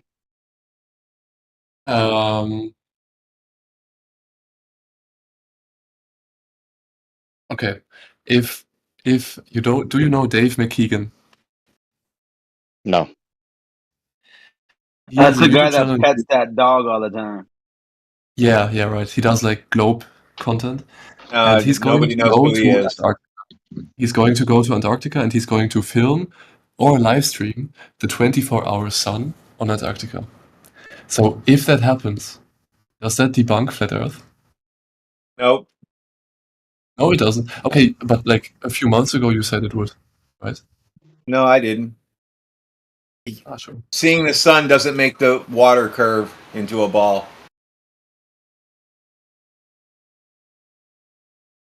It's a terrible argument. But Anything you do else? see how on a flat Earth, on a flat model, when the sun is on the opposite side of the flat Earth, and it's still bright. So do you know everything about the heavens? So you made up some kind It's of little weird stuff. flat Earth model in your mind that you're trying to Look, debunk for us? Yeah, I Strom, have do you like know this everything one about the map that heavens? you usually use, right? Oh yeah, Strom, we do you don't know have a everything model about for the you to heavens? debunk. We don't have a model for you to debunk. Strom, do you know everything about the heavens? Yes or no? You can delete, like, I just know everything. So you can just remove the last part. You do know everything about the heavens? Is that what you said? I know everything. Yeah. Wow. So then how do you curve water? Well, hang on. Since he knows about the heavens, since he knows everything about the heavens, how many stars are there? About like 27. 27? There's 27 stars? I think so, yeah. Yeah, that's patently false. Right, So he's obviously done. that's what you He's said is done. false. Yeah, just mute him now and just. Huh? What do you mean? What? You're done, dude. Getting rid of you. Okay. I know everything. I mean the arrogance to presume My that he first knows so declare of much. it is there's 27 stars. What a fucking. I mean, to presume that you know so much about the celestial bodies, including the sun, is just asinine. How could you possibly know so much about the heavens that it's not possible for there to be a so-called 24-hour sun over a horizontal plane?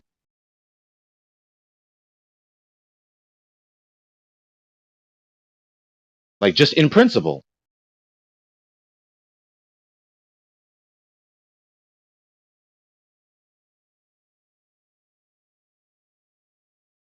See, they don't know what they're talking about. They're so determined for our position to be false. They keep asserting this is possible and this is not possible.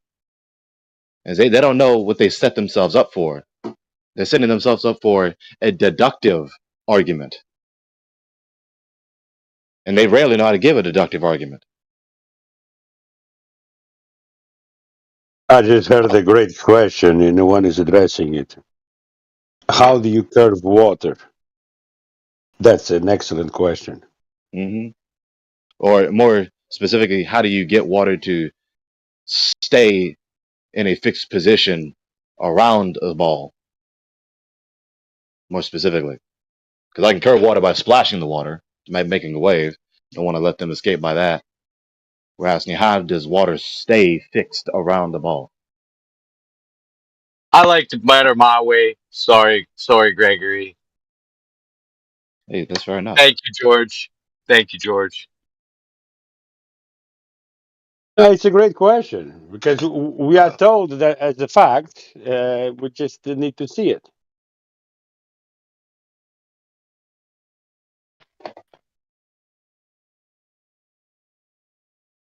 I'm waiting for one of them to argue for quantum gravity.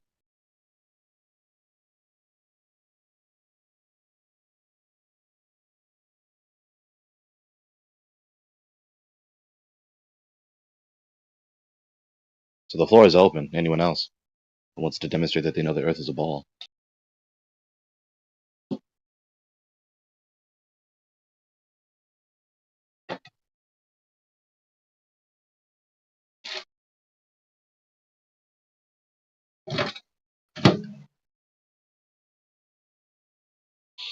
Well, if you're not ready for the red pill, you shouldn't be here. If you're here, you're going to be force-fed the red pill. Well, that's not possible. We can't force feed them. Well, if they don't know, they're going to know. You know, you cannot unlearn what you learn. If you don't want to learn these things, if you're not ready for it, you shouldn't be here.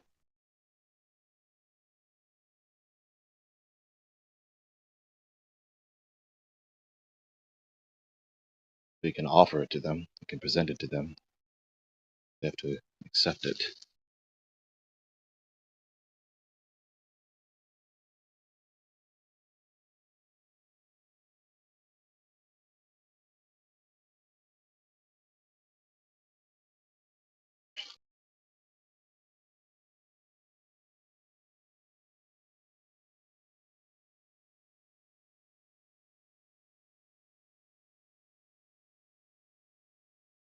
You're going to throw a tantrum if you take the ball away.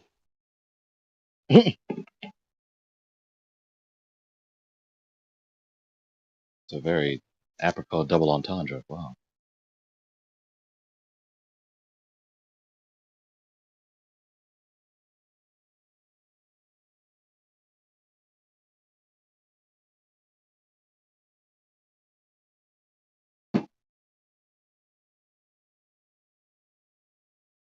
Yes, Stephen, you're extremely misunderstanding like what happened. Right? It's severely misunderstanding. Right. So it was said that a Here he premise of my goes. argument was false, which I don't necessarily want to get into, right? But it wasn't that I asked him first. It's that he was claiming that one of my premises was false. So obviously that invites an inquiry into why, right? So the whole me indulging about like my theory of justification and truth was just because I knew he's not going to answer that question, right? So you might as well just let it go and see if he can reductio that view, but didn't. So Yeah, you're just trying to recycle a debate that's already been completed. I'm just explaining to Stephen. He's misunderstanding. Yeah, you're just trying to recycle. No, I definitely didn't misunderstand. Well, I fully it's not. understand what you were trying to do. Don't worry. Yeah, but the issue isn't that I asked first, right? Therefore, you must answer, right? It's like Nah, he's going to repeat himself again. That's not what happened. There's a reason why the dialectic, the inquiry, was from me to him, right? It's not just because I'm gonna girl boss, and unless it's that way, I'm not gonna talk like he did, right? Yeah, you can use that little phrase of yours if you like. It's not going to change the fact that you don't have any empirical verification. You don't have the need to demonstrate that you know the premise. It's not true. Just ipso facto of it being free of any incoherency. But I mean, that's an external critique, right? So it's okay. And external critiques just surmount to you saying like external critiques just surmount to you saying like, look, we have a disjunct in our worldview, but I think that's obvious, right? It's true. Hey, what you said is false. There's no contradiction in that proposition, therefore it's true. That's your line of reasoning. So given your pattern of reasoning, I could verify that what you said is false. Just ipso facto of it being without incoherency. Oh, I tried yeah, to that's show you fine, that embarrassment, but no, that's you fine. wanted to If you're gonna adopt that view, right, you're just gonna trivially be committed to the view that I have a justified true belief about the shape of the earth. Yeah, and it can be used against you. Well, no, it couldn't be used against me. Any propositions that are antithetical to one another, which are free of any analytical error, free of any incoherency, free of any fallacy, are both equally true. Just ipso facto of them being without any incoherency. How could that be used against me if I could properly cash out? I can just contradict you without committing any formal fallacy. There's no fallacy. There's no error. There's no analytical error whatsoever upon the face of the propositions. So, ipso facto of them being without error, and they're contradicting your position, whatever you assert, therefore they're true. And what you said is false. Well, right, but you're also going to be committed to the view that I have a justified true belief. Right. Self-defeating. Well, yeah, no. right. You begin the reply with right, and then you replied as though what I said is wrong.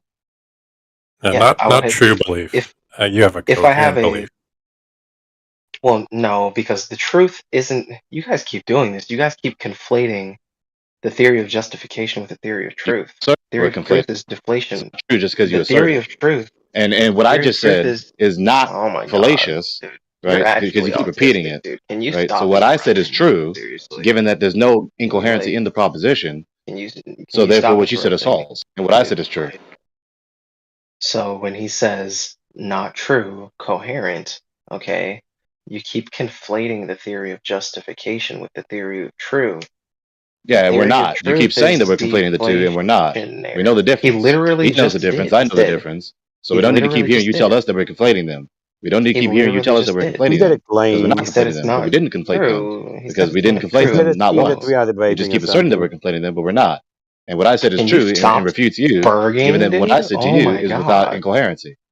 You're actually such a spurg, dude. Like, chill out. Yeah, you're actually such a redundant, irritating pseudo-intellectual.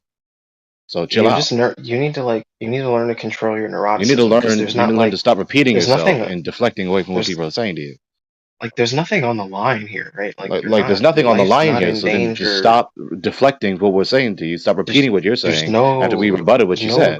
Stop asserting that bald-faced lies where you keep making it seem as though we're missing the point when we're not missing the point. We're not conflating the two different categories. We know the distinction between the two. Stop telling us that we don't know the difference between theory of truth and theory of justification when we patently do. You obviously want to continue presupposing your position without critically considering the refutation against it. I did the internal critique that reduces your position to mere subjectivism. If your pattern of reasoning is true, well, all you have to do is appeal to the lack of incoherency of the propositions or the coherency of the propositions, and ipso facto of them being coherent, therefore the proposition is true.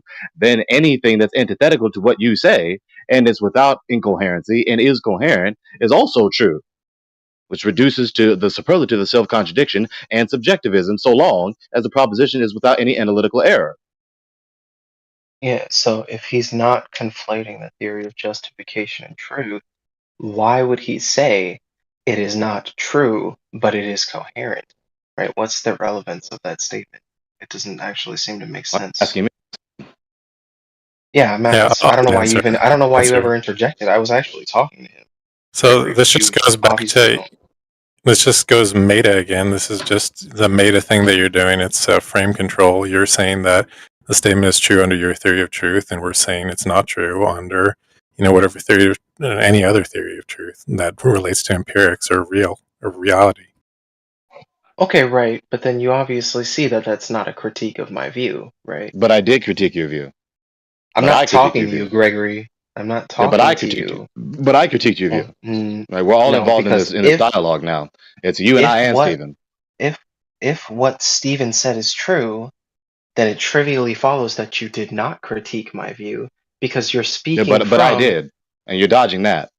Can somebody mute my fucking mod him, please? Yeah, you can finally address me Please, now. Like we can move forward. We don't need to please, hear you repeat yourself somebody and not mod move him forward. So go ahead and so I address can what I said. actually respond to Stephen here, right? So Yeah, you're just trying to if talk. what You're not trying to Stephen progress forward in the if what dialogue.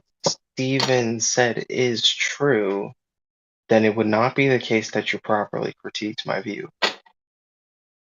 Yeah, but I probably I think critiqued you your did. view. Yeah, you guys can't talk at the same time, Gregory. Yeah, but I probably critiqued your view. So we're waiting for you to address my critique to you. You did not properly critique my view. Okay, what's your justification? Say the argument. Unless you just have an ipsy dixit. So I gave you the argument. You're asking what my theory of justification is. I'm a coherentist. No, you didn't refute my critique. You didn't give a critique. But I did. You just said it. You said Do it's you have anything else non-sequitur. besides that ipsy dixit? That's not a critique. No, what's my critique? What did I say? You said it's non sequitur. No, it's not what I said to you. I said much more than that. So it's either Yeah, I ipsy didn't listen dixit to your. I or didn't listen a to your very, very, very uncharitable summation. So let's see if you have something more Yeah. substantive than that. How about you actually refute my critique? Are you like high on Adderall or something, or like what? Okay, more Like, it deflective just doesn't. ridicule and condescension. Are It you going just to actually doesn't. It just. refute my critique? It just doesn't make sense why like I can't get a sentence out without you interrupting me. Yeah, but waiting Right? for you to refute my critique. So go ahead.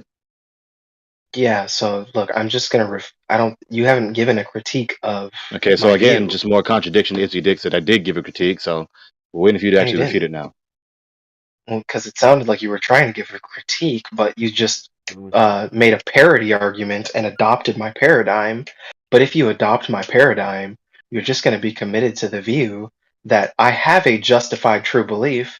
If I have a justified true belief, that means I have knowledge. No, Hey, so you missed the Gregory, point. can you do me a favor and just reiterate your critique of his Yeah. stupidity? Thank you. Yeah, his stupidity is, well, the proposition doesn't contain any contradictions. It doesn't contain any fallacies. It doesn't contain any analytical errors at all. Therefore, it's true. So when he asserts the earth is a ball, the proposition isn't analytically erroneous in any way. There's no incoherency in the proposition. There's no fallacy in the proposition. So he's appealing to the depravity of its coherency, the depravity of its incoherency, that it is without incoherency, and that it is coherent. Therefore, it's true. It's patently false. It's a terrible argument. But given his pattern of reasoning, say my name to start but given his pattern of reasoning, I can just assert anything, even whatever contradicts what he says, or even him asserting whatever is contradictory to whatever he says. It's without incoherency, and it is coherent. Therefore, it's also true. So his so-called theory of truth or theory of justification necessarily includes any and all propositions that are antithetical to one another and are contradictory to one another, and therefore they're true. So whatever propositions that are without incoherency and are coherent, regardless of them being antithetical to one another, contradicting one another, are all true, which is, of course, self-contradictory. Mike check. So Larry, he did not properly represent my view.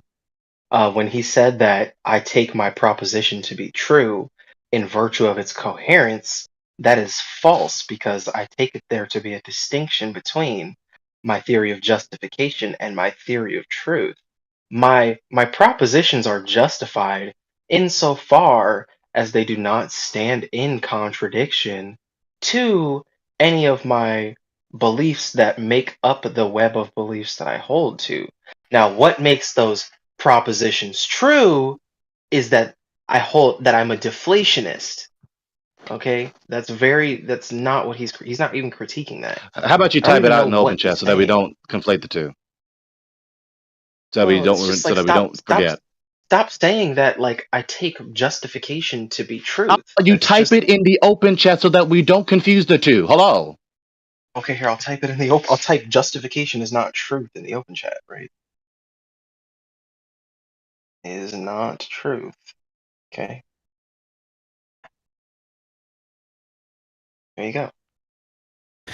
Yeah, so this just goes back to my point about frame control. You know, you're saying it's true under your frame, Gregory's saying it's not true under his frame. Well, and it just so happens that Gregory's Mhm. framework of truth is in alignment with what the channel's about, and yours is kind of not. Okay, but hold on. So, Stephen, are you No, that's not what I asked you here? to type. Well, hold on. What Let is me your theory of respond to Stephen. justification, Can and I then what please is your theory respond of to truth? Stephen? Can I respond? I'm going to respond to Stephen. You didn't type Stephen, what I are asked you to. I asked you Stephen, this are you before you wanted to move on to granting Stephen. that?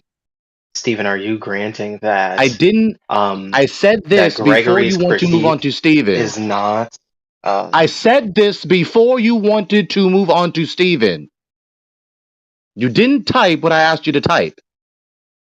Yeah, sorry I distracted you, Kevor. Go back to what you were doing before. Obviously deflecting. Yeah. He refuses to make his until, position clear. He'll sit on mute until he types it out. Gregory, let me know when he types it out. I'm not looking at chat. Okay. The computer's not even indicating that he's typing. He just typed low IQ. He's got one option. Type what you asked for as a request, or just refuse to become unmuted. It's up to him.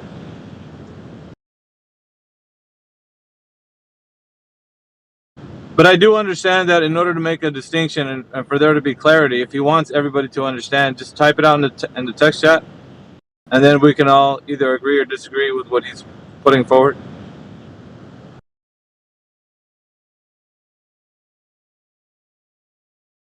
Proposition not true in virtue of coherence. It is true in virtue of deflationism. Define deflationism again, because you didn't give a coherent definition to this arcane BS. All right, I'm gonna unmute him now. So I will define deflationism again. Let me actually pull up this article, SEP, Stanford Encyclopedia of Philosophy on this deflationary theory. So I'm just gonna quote it verbatim here. And I quoted it last time. So here we go. Follow along. So, this is just for his example, verbose way to try and get around the burden of trying to demonstrate the empirical credentials of his proposition. He doesn't want to do the work of actually demonstrating that the Earth is a ball. He just wants to assert the proposition in one way or another and have a whole bunch of other propositions asserted out of his mouth or typed in the open chat so that he doesn't have to do the work of demonstrating, showing that the Earth is a ball. That's what all this is. Yeah, I think. Hey, I would just, were you I would just here like to- earlier when you said if the Earth exists, then the Earth is the ball? The Earth exists. So yeah, that's the deductive argument. I put that in chat. If you scroll up, it'll be in there. Oh, okay. So I just you were would here like yesterday saying exactly the same thing. yeah. Well, because we're just trying to pick up from where we left off, because that conversation yesterday ended with me asking Gregory what his theory of justification was, and we never got past that.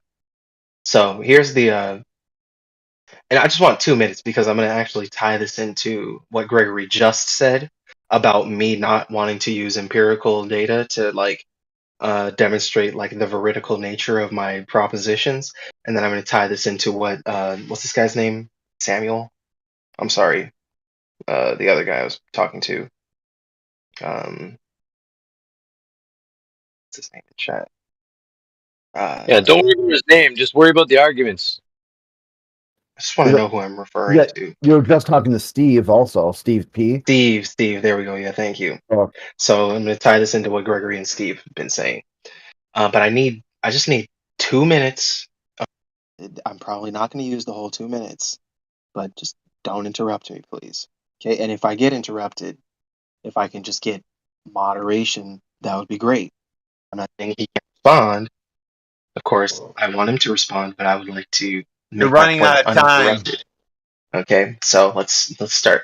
So the definition of deflationary. Okay, so here it is. For example, according to deflationary accounts, to say that snow is white is true, or that it is true that snow is white, is in some sense strongly equivalent to simply saying that snow is white. And this, according to the deflationary approach, is all that can be said significantly about the truth of snow is white. So philosophers, Gregory, looking for some underlying nature of some truth property that is attributed with use to the expression true are bound to be frustrated, the deflationist says, because they are looking for something that isn't there. So the problem here is that when he says, like, you're not using empiricism, blah, blah, blah, blah, blah, it's like, yeah, I don't hold to correspondence theory of truth. I hold to deflationary theory of truth. Deflationary theory of truth does not necessitate that, like, one established correspondence, right? Whatever that even means. And also, what Samuel is saying, or whatever this guy's name is saying, is demonstrated. What Stephen is saying is demonstrated by Gregory's response, right? Stephen said that, like, look, dude, this room is about empiricism, and when you come in here talking about this deflationary theory of truth, look, you're just going to be missing the point, because we critique views in virtue of correspondence theory here. It's like, okay, great. If you do internal critiques of correspondence theory only, that means that you have not properly critiqued my view, because my view does not necessitate that I use correspondence. I don't hold to correspondence theory. I hold to deflationary theory. So if you want to demonstrate some internal inconsistency on my view, you need to critique deflationary theory of truth, not say that I must use So you don't need empirical data. theory Okay, of we truth. got it. Okay, do you need? But no, that's not the main point. Is that you have not critiqued my view. What? You don't need empirical data to verify it. What do you need?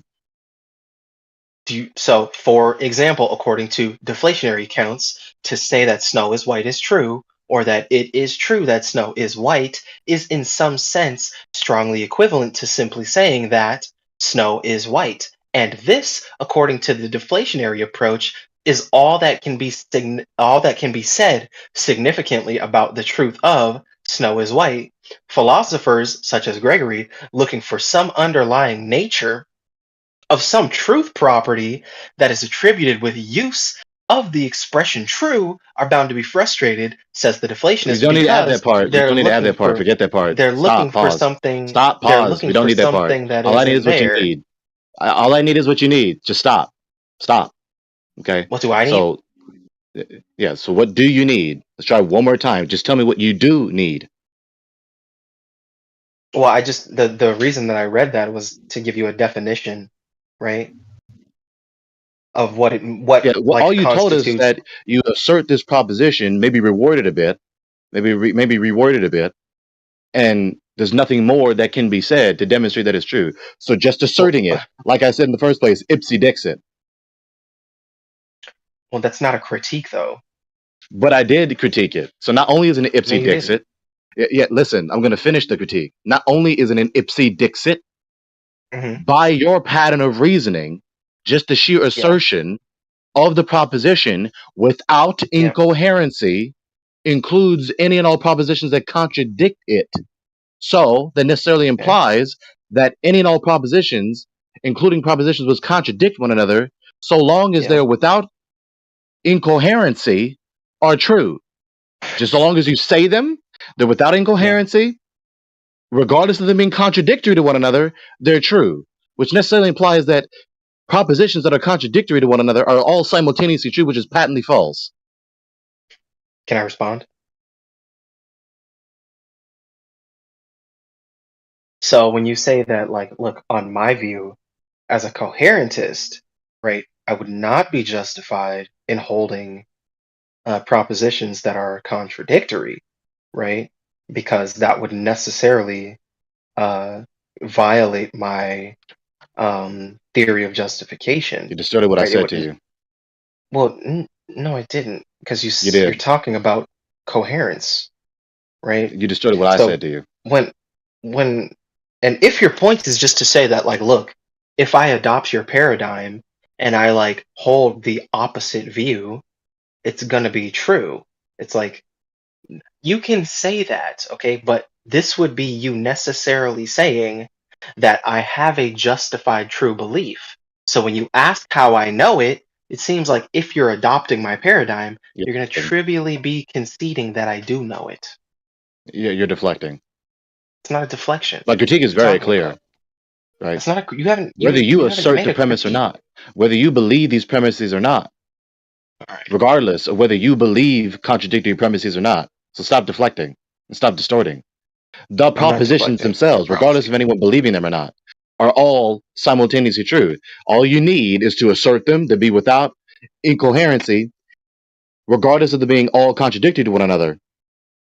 So all the contradictions against one another, all the premises, all the propositions contradicted to one another are all simultaneously true, which is patently false. Hold on, can I just? That's all you need. Repeat, can you repeat that one more time? I'm sorry. If all you need is, if all you need is to assert the propositions and they be without incoherency, that includes any and all propositions that are contradictory to one another. So then contradictory premises are all simultaneously true, ipso facto of them being without incoherency. So if you go to chat and scroll up, you will see that I said a proposition is not true in virtue of coherence. A proposition is true in virtue of deflationism. I asked you, what do you need? I didn't. Yeah, you're moving the goalpost. I asked you, what do you need? And you told me you assert the proposition and they're without incoherency. That's what you told me. I did not say that. I said you did say that. I asked you. I didn't. You said it is true in virtue of deflationism. So it is true I didn't say in virtue of deflationism. And that I did say. It's asserted. That I did say. It's asserted. Yeah, you're trying to run away.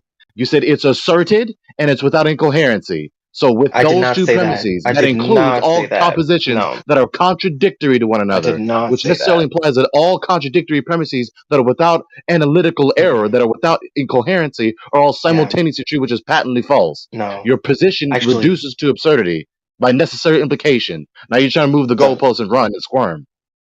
No, I'm actually glad you guys made me put that in chat, because I did not say that what makes it true is that it's deflationary. And you said it is true in virtue of deflationism. It's right there in the open chat. But that's merely it. It has nothing to do with the coherence. Why are you bringing up coherence? That's another deflection. No, it's not. You keep trying to make some critique about not my point. You're just distorting the point. Why are you bringing up the coherency? You're just distorting the point. Virtue. You're distorting the point again. Okay, give the critique again then. Yeah, so stop distorting the point. Already told you again. I'm going to say it again. It is true, ipso facto of it being asserted and it being without incoherency. So that includes all propositions that are contradictory to one another, which necessarily implies that all propositions that are without incoherency are all simultaneously true, which is patently false. That which implies falsehood is falsehood. Your position necessarily implies absurdity, reducing to utter self-contradiction. So I'm going to quote what I believe you just said in chat, and you tell me whether or not that's what you said.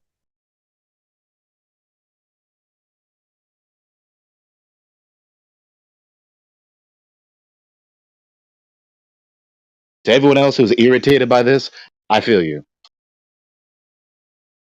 Well, I think there's an easy way to solve it. Did you say that? Hold on. Did you say that? Kevorkian, just a minute.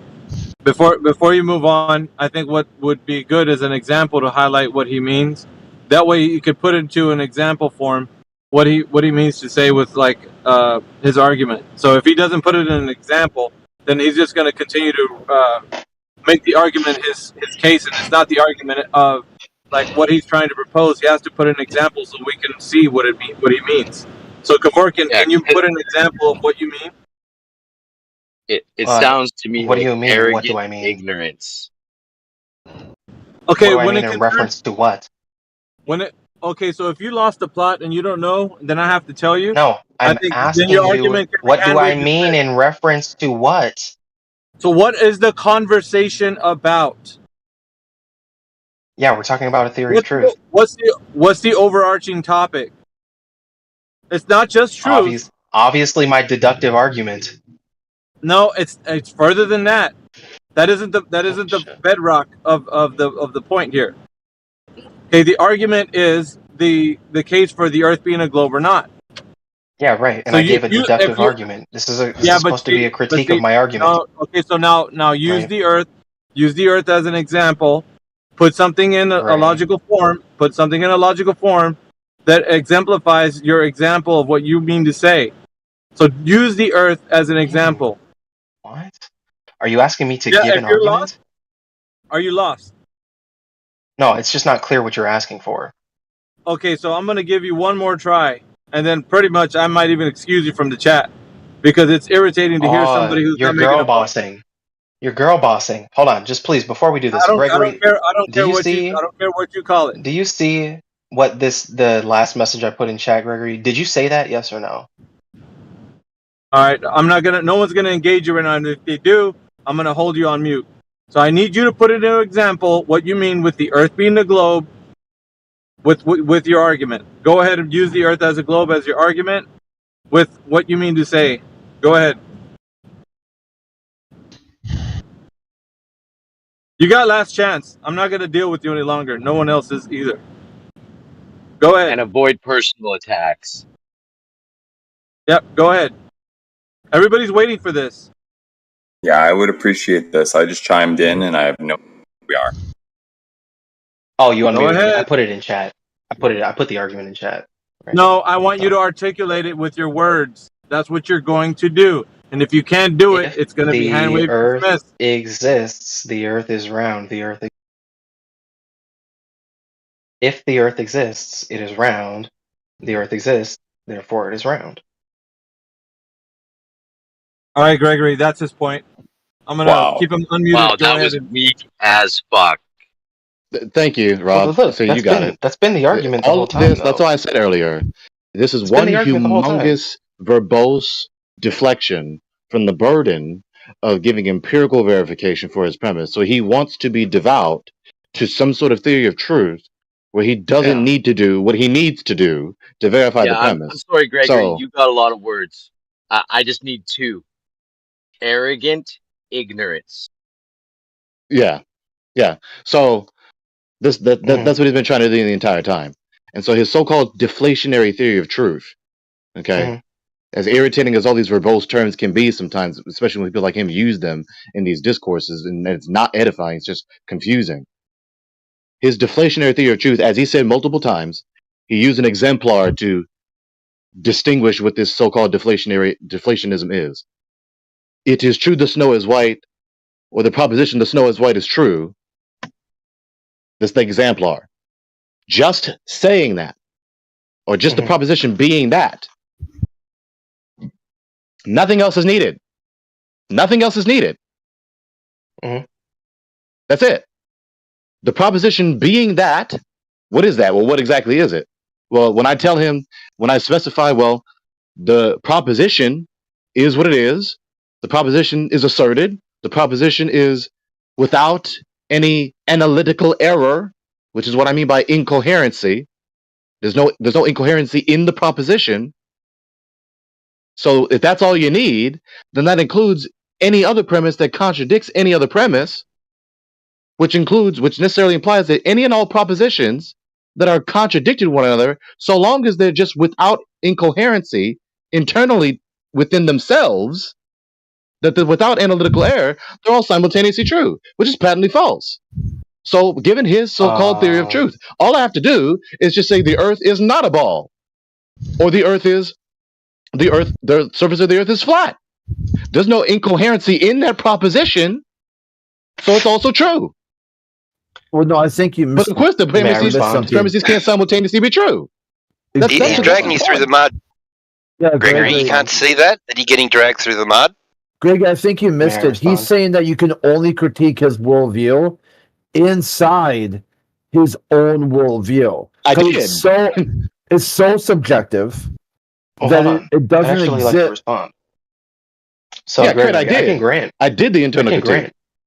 No, that's fine. I can grant what you said. You said that, like, look, if I adopt your view and I say that the Earth is flat, correct? Therefore, you're going to have a justified true belief, right? But all that is you saying that I have a justified true belief, which seems problematic. Same for you. Same for you. No. That's your problem. Given your theory of truth, all I have to do is just say a proposition that is without analytical error. And all propositions that are without analytical error are true regardless of them contradicting one another. So contradictory premises are all simultaneously true. Your position implies that all contradictory premises that are without analytical errors internal to themselves are all simultaneously true. That's patently false. Well, simultaneously true. Like I wouldn't affirm that. Like I wouldn't affirm. Like I could, in theory, affirm a contradictory proposition, right? But in virtue of my web of beliefs, I don't, right? Which is beside the point. Well, the point is that if you're just saying that I have a justified true belief, great. We agree that I have knowledge. Yeah, you still miss the point again. Look, I can even grant that you have knowledge. That's not a problem, though. We both have and you knowledge. missed the point again. We're waiting for you to say, "Oh, what's the point that I'm missing?" That's what you should be saying after I say that sentence. Well, no, I get what you're trying to say. You're trying to say, like, look, all these propositions can be true on this view, even the ones that contradict each other. But that's not a problem on the view. Yeah, that's obviously a problem. Hey, Gregory, I actually kind of like why is that a problem? I like Kevorkian's. Why is that a problem? Hey, Kevorkian, I think I like your worldview. I wish more people did have this idea.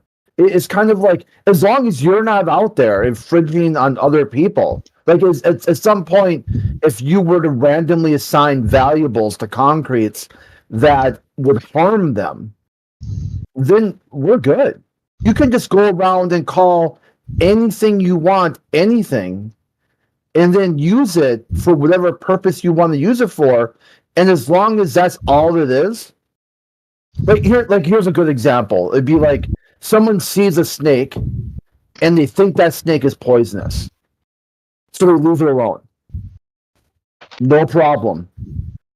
They could be patently wrong. It's just a gardener snake, or whatever. But as long as you're in your worldview, you're like, Earth is a globe. This globe is too beyond comprehension.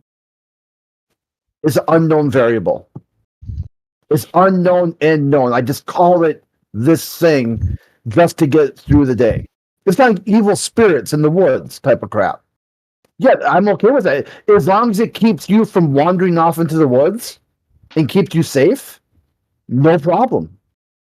You just, like when you tell like a little kid, there's a witch in the woods, and the witch will kidnap little kids and turn them into whatever, candy and some shit. If that's enough to keep you from wandering off and maintaining this worldview where you basically got a crash helmet on. You're walking through the world and you've got a helmet on and pads and everything. It's been like toddler proofed. No problem. Yeah, I don't see the issue with me having a justified true belief about the shape of the Earth. Yeah, it's not. And you having a justified true belief about the shape of the Earth. We both have knowledge. It's distorting the issue again. Yeah, and that's what I'm saying. And yours is keeping you right here on the ground, flat and stationary world. You're making sure that you don't ever wander out, either physically, mentally, or just your imagination. Just keep yourself right here, right where you are, and you've got you're strapped to the toddler seat. You got a bib on, and you'll be okay. Trying to give him, think about this, Gregor. You got somebody who's afraid of heights, and they know elevators go up. And you're trying to tell them, hey, take the elevator, it will go to another floor you can walk on. And they're like, no, I know the elevator goes up, dude. I'm not going to do that. It's scary. It's almost like you're being, I'm not saying in a real sense. It's not actually cruel, but it's kind of cruel to grab that person and throw them on the elevator and push every button. I mean, by the end of it, there'll be a basket. What is that analogous to? That his worldview is it's a globe. That's like a security blanket. Yeah. You're trying to rip a security blanket from him. Well, he came in here, so he wanted to show a security blanket. Yeah, at some point, it's you got to see that, maybe how you would say it. It's or something with ignorance again. It's invincible ignorance. Invincible ignorance. This is quite the opposite. This is invincible innocence. Well, It's kind I just where want you to say, see it on the same side where he's just like he went to grade school and the teacher showed him a ball. Teachers are there to keep him safe. He's got to maintain that. That means like as long as he's in school and they've got the doors locked and the windows latched, they keep all the bad stuff out. The Earth can be a ball. It could be whatever he wants it to be.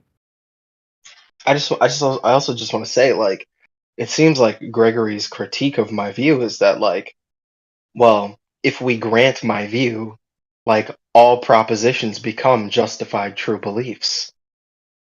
But that's not like a critique of my. You can call it a critique, right? No, but I know you can hear me. You got it all wrong it again. is you saying. I know you can hear me. You got it wrong I have again. a justified true belief. Okay, give the critique. You're just trying to complete Go your ahead. erroneous Give the critique recount of what I again. said instead of Please. just stopping. Give the critique again. Yeah, Go so ahead. stop talking through the correction of your error. Yeah, give So the again, critique. I've spelled it out discursively. Yep. So again, if your position is true, if all you need for a proposition to be true is that you have a proposition that is without analytical error, that is to say, without incoherency, that includes all propositions which contradict one another. So if I say the earth is flat, the surface of the earth is flat, that's also true ipso facto of it being without analytical error, regardless of it contradicting your position, which is antithetical to mine. So now both antithetical, contradictory propositions are both simultaneously true, but they can't be simultaneously true. If the one is true, the other is false. So your position implies the patent falsehood that all propositions that are without analytical error are true, regardless of them contradicting one another. Yeah, so I was right. You're saying if all I need is deflationary theory without analytical error, this includes all propositions, even like the contradictory ones. So you're going to have antithetical propositions that are both true. Antithetical propositions can't be true, right? Therefore, my view is falsified, is what you're saying? That's the implication, the false Yeah, implication, the that doesn't absurd follow. implication of your premise. It doesn't follow. You saying it's absurd, you're just trying to give an intuition pump. But an intuition pump isn't a proper critique of my view. You distorted what I said to you again. No, you're just saying it's weird. I You literally distorted what I quoted you said in to you chat. again. I You're have going it to in repeat the chat. It's in distortion. chat. It's in Yeah, chat. you're going to repeat I the literally distortion. quoted you. It's in Yeah, chat. you're going to repeat the distortion, or you're not. If So all let's you see what you need choose. is deflationary, all you need is deflationary theory without analytical error. That includes propositions, even contradictory ones. You're going to have antitheticals that are both true. Antithetical propositions cannot both be true. Correct? Nothing That's your about that did I critique. appeal to intuition. So don't say it again. I didn't say you appealed to intuition. Now you're moving the goalposts. So I said you're giving an resume. intuition So pump. that's the Because that's not refutation. a It's a natural proper. deduction. That's not it. That's not an. Yeah, that's the refutation. It's a natural deduction. No, because you're doing an external critique because obviously my view. No, I'm not. You're Entails distorting again. Well, obviously my view entails dialetheism. Whatever the fuck that is. Yeah, now, that's first we the have view. deflationism. the Now we have the so-called view- dialetheism. What the fuck is that? That's the view that contradictions can be That's true. a $10 word right there. Yeah. The view that contradictions can be true. It just means that he's holding like two contradictory views at the same time. Yeah. Yeah. So like when you say that there's Isn't that what? no, so hold on. When you Isn't say that that what there's Gregory pointed out in his Yes, Alpha. Yes, Alpha. But no, that's but not a problem for him. What the fuck? when you You've say been doing this. Thank you. Wait, hold no, on, you're not saying. hold This in the on, world, hold Alpha. on. No, stop saying. We don't need to hear you. He's been fighting you tooth and nail this whole time, and at the very end, he's agreeing with you. Thank you. I don't get it. Thank you, Alpha. He is a type of person, these stupid ass people that have all this vocabulary, who in the end, all he had to do, Alpha, was assert that two or more propositions contradict one another. Like Larry he recognized it. I want him to define it for the audience. I want to Kevorkian to define what else, but he's one of these type of people, Alpha. He believes that it is not a logical error for you to hold contradictory premises. That's not an error. Yeah, this is insane. We're in clown world territory here. So if he believes the Earth is a ball, and I believe the antithesis of that, the Earth is not a ball, or the surface of the Earth is horizontal, flat, level, which is the only two options that we have in the dichotomy, they can both be true simultaneously. Yeah, no, and he's trying to argue that? No, that's not going to work. It's just not. And you've actually pointed this out way early in the game. I think it was, what, an hour ago? Yeah. Wow, and belabored it too. Not even just, you didn't just tell him, you just, I don't know, I can't. There's only so much you could deal with, and then after that, it's just white noise. So. Now, I'm going to say this. I might got it wrong. Go ahead, Crit. Yeah, I don't think he's advocating that other people accept this. It's kind of like the same way where you tell a smoker, hey, smoking's really bad for you. Yeah, just him. And they just know talking it. about him. Yeah, they know that. So, like, inside his worldview, he knows he's wrong, but he wants to be right. So got that's not a what way I'm saying. All due of respect. dealing with how you're wrong.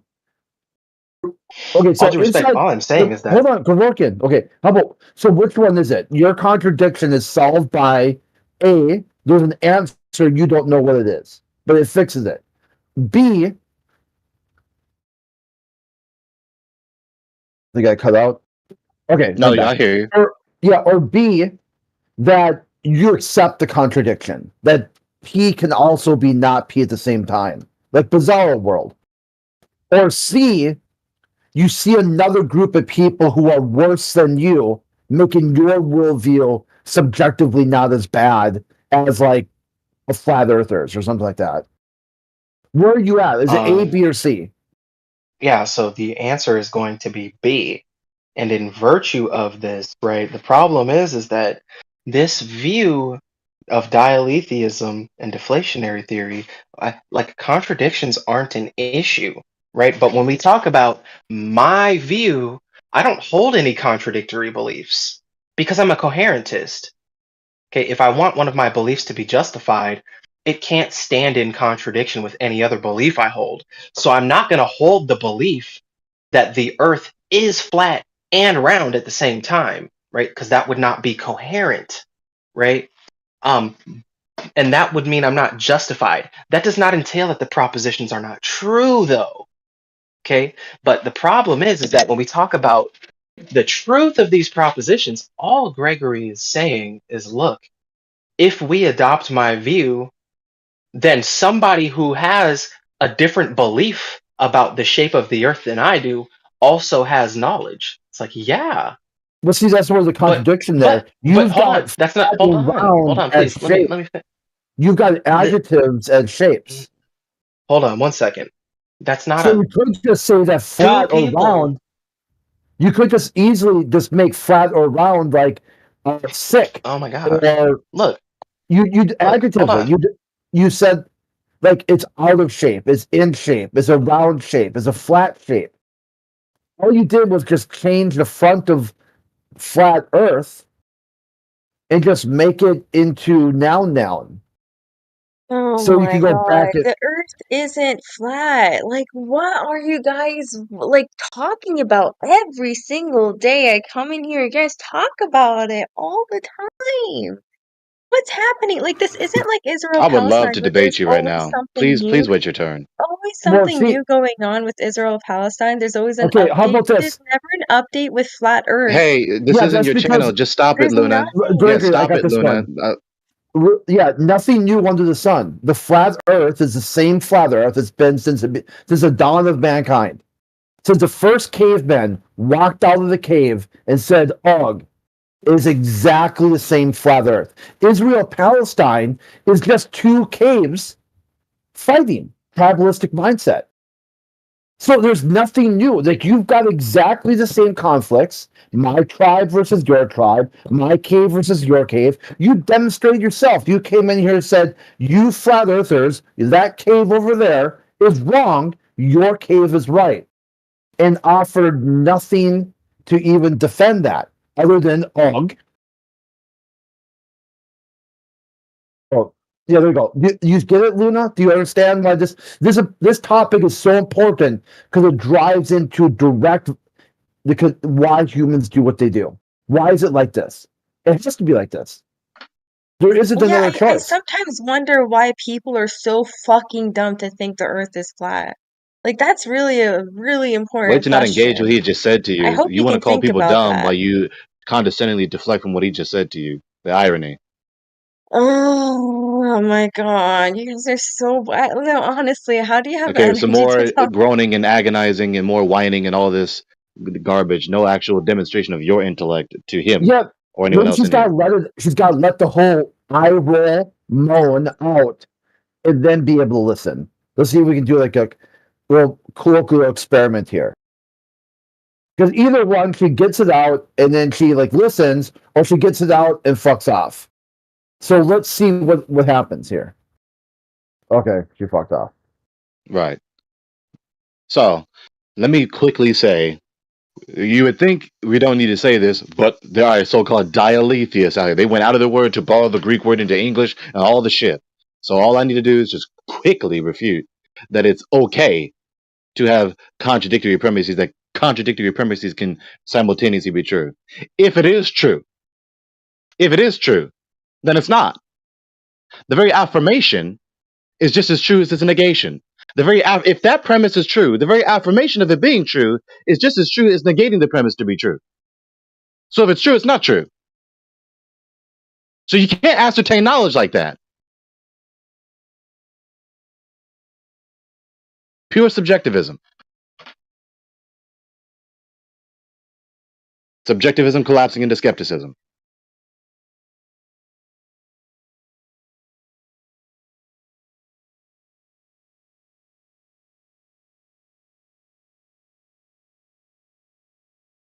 You gotta love a comfortable silence. Is he muted though? Gotta make sure we take him off. Someone off mute. Yeah, he's muted. Oh, there you go, Kevorkian. You want to respond? Yeah, so let me tee it up for you. Since you're a dialetheist, all propositions that are contradicting one another can all simultaneously be true. So now you need to try and justify believing that the law of non-contradiction is false. A dialetheist doesn't hold to classical logic. What are you talking about? That's why I just said what I said. Justify believing the law of non-contradiction is false. Justify it? I mean, if I believe that the law of non-contradiction is false, it just means that I don't believe that the law of non-contradiction is true. And when you talk about you do believe the law of justification, non-contradiction is true. hold on, listen, because when you talk about justification, this is just going to be like one of my beliefs coherent to the other beliefs in my set of beliefs. So if I believe that the law of contradiction is true, and I believe that the law of contradiction is false, at the same time, this would be incoherent. This would violate my theory of justification. I can only believe one. Okay, so then justify believing that the law of non-contradiction is false then. Because you're a dialetheist. What do you mean justify believing it? Yeah, how do you know that the law of non-contradiction is false? So how do I know or justify it?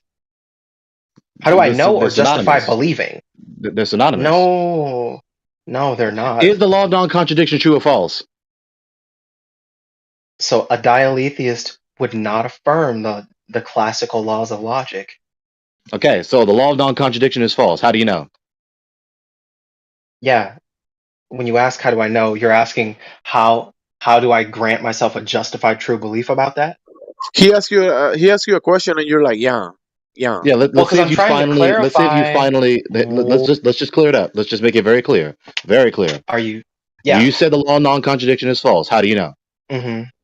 Are you asking how I have a justified true belief about that? How do you know? Let me ask you. Do you know the law of non-contradiction is false? Yes or no? As a dialetheist, yes, I would know that. How do you know? Yeah, it's just going to be deflationary and it's going to be coherent. How about you say premises? Stop saying names of categories. Say the specific premises. Yeah, knowledge isn't. I know, given that my theory of truth is deflationary, and I affirm the proposition through my belief. Stop telling me the name. Stop telling me the moniker of the theory of truth. It's not my fault. You're too dumb to understand what you're asking. No. Stop telling me the name. Right? You're trying to hide behind the name. I'm exposing you. You're trying to hide behind the name of the fucking theory rather than practicing the theory with specific premises. You don't talk like this in your regular life. You don't talk like this except on this fucking platform. So talk like you would in everywhere else in the world. How do you know the law of non-contradiction is false? I know because premise.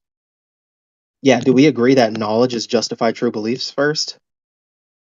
Answer my question. Stop asking me questions. Are you going to answer the question, or are you going to keep doing this? What are you going to do? So, if you're asking how I know, just answer. I'm going to answer. Answer. I'm about to answer, you dummies. I'm about to answer. Okay, listen.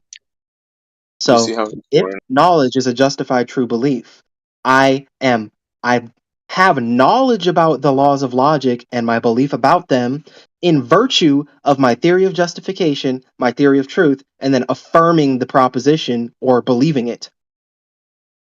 That's how. It's a word salad. It's ridiculous. Give a concise reply as to how you know. Premise. Therefore, the law of non-contradiction is false. Dude, you're actually dumb. Go ahead and do it. Premise. Supporting premises, the law of non-contradiction is false. Why does he have to give it in a format like that? What are you asking? How is the law of non-contradiction false? Yeah, don't avoid me. Don't avoid me. He's asking premise. Don't ask for the law of non-contradiction is false. So you're asking for an argument? You need to give some reason. You need to demonstrate that you know. You need to answer the question how you know the law of non-contradiction is false. How do you know? Well, demonstrating that I know and giving an argument aren't the same. How do you know? Answer. So I know things. I know that the law of non-contradiction would be false, right? Because it's true because it's deflationary. It's justified because it is coherent within my set of beliefs, and I believe it. That's how I know. Subjectivism.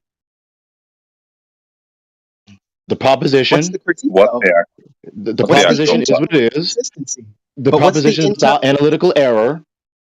The proposition is, that's pretty much it. Yeah, I said it right. The proposition is what it is. The proposition is without analytical error. And I believe it. And I asserted it. That's it. Right? No, but what's the critique? Not engage the reductio against his premise. What's the critique? Just reassert it. And even contradictions are still acceptable. Nothing can refute him. Let him tell it. Even when he commits the error of contradiction, that's not an error. This is the type of man that you're talking to. This is the type of man that we're talking to. He's not going to acknowledge that to deny the law of non-contradiction inevitably and necessarily simultaneously reaffirms it. Because when you deny it, that's in contrast, notice my emphasis, to affirming it. But affirming it is just the same, or is no different. You can't distinguish between affirmation and negation. You can't distinguish between the negation of the law of non-contradiction and the affirmation of the law of non-contradiction.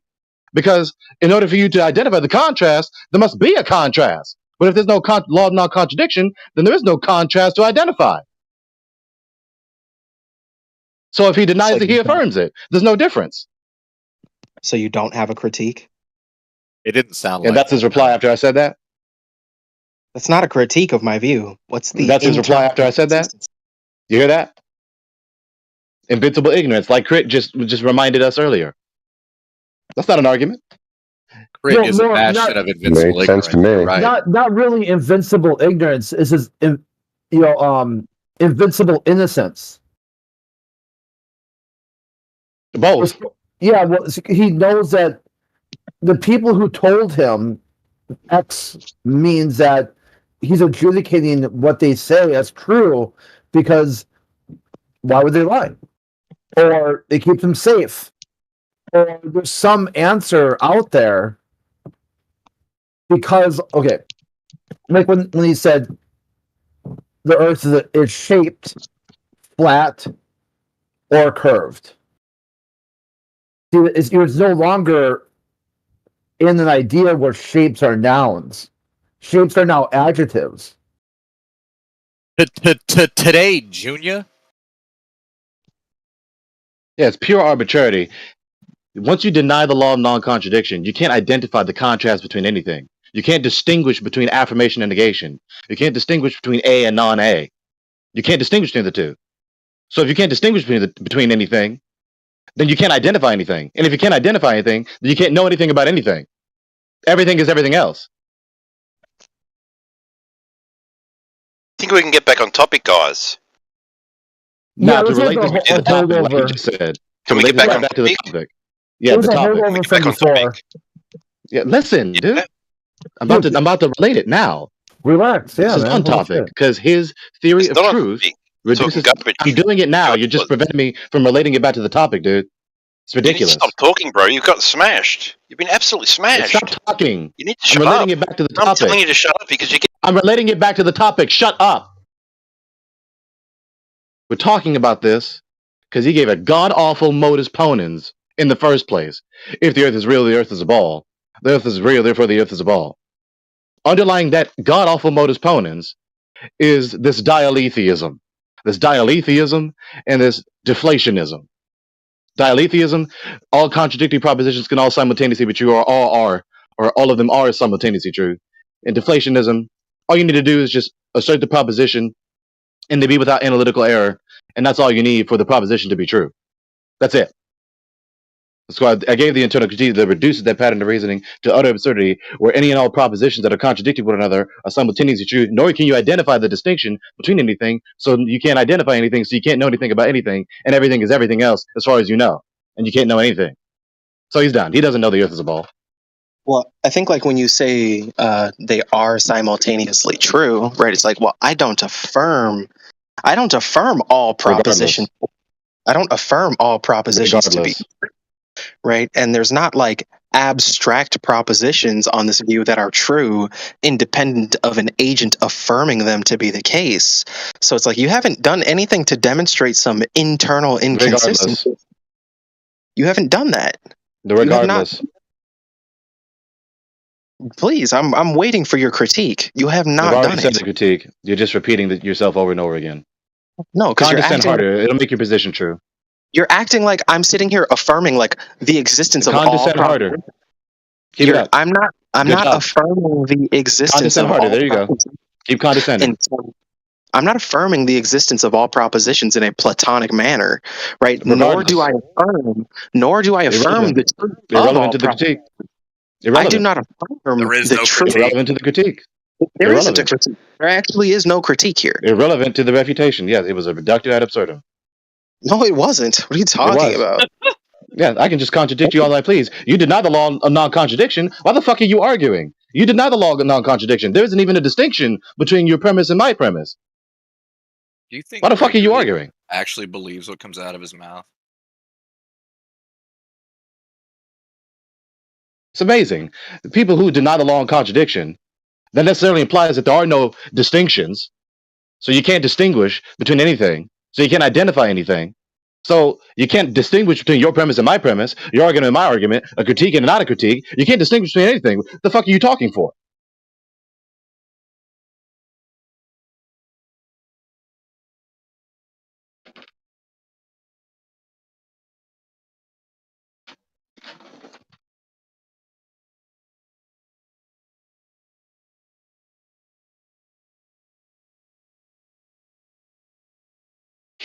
Anyone else? What have we learned?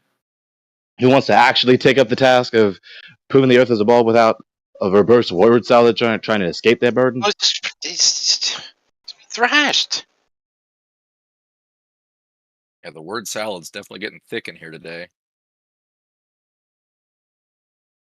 I mean, it would be good to hear somebody try and prove Earth's a globe by using using latitude measurements. Yeah, Daz, hold on. You're going to get your say. Just take turn. Can I I'm try? kind of flabbergasted that someone would, claim dialetheism is like a position to hold. I always thought that it was a an insult, to say that what you're doing is like logically inconsistent. You don't understand the laws of logic and the laws of non-contradiction. And to hear someone like wave it as a banner, and then people in the background agreeing with him. Well, yeah, he's owning it. I think a lot of these guys come in here, they know their worldview is contradictory, but they want to blame other people for that. So instead, he's in here saying, you know what? Fuck yeah. Like, you'll get these guys coming in here talking about all of the flat earthers are fundamental Christians. And you're like, and so they're against Christianity. And you're like, dude, all the astronauts are fundamental right-wing Christians. Like, they brought a Bible to the moon. Like, all these examples of how deeply theistic there are. And they said, but they're not against them. I go, so what are you mad at today? Is their whole worldview is what they're mad at and what they're not mad at, and they just direct their anger at the lowest possible target they can find. Because they're cowards. They want to punch down, and the lowest target they can get is what they're looking for. And then you're like, come here? Yeah, they click on this channel and they assume flat earthers are all subhuman mongrels with lacking education or dropped in their head, tell them to jump off a building and all kinds of crazy shit. Yeah. We just saw it with what was the woman who came in. Couldn't believe it. Luna. Yeah, Luna. Couldn't believe it. There's a flat earth channel. Same thing she said yesterday. I don't believe it. There's a flat earth channel. Well, use the logic here from Sorokin. How prepared was she to prove the globe? No, she just doesn't believe the Earth is flat. That's it. There's no globe. There's no space. There's no anything else. The only thing in her worldview is she doesn't believe the Earth is flat. And we all should be talking about something else. So dialetheists aren't dialetheists. Dialetheists who deny the law of non-contradiction don't deny the law of non-contradiction, and they affirm the law of non-contradiction. So whatever they affirm themselves to be, everything that's antithetical to what they affirm themselves to be is also what they are. What they are is what they're not, and what they're not is what they are. As long as they're in their own corner of the world doing their own thing, more power to them.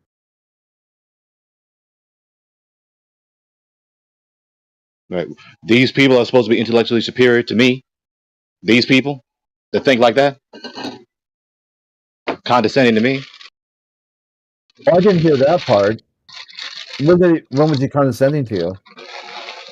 The entire time. You're just not getting it. You're just dummies.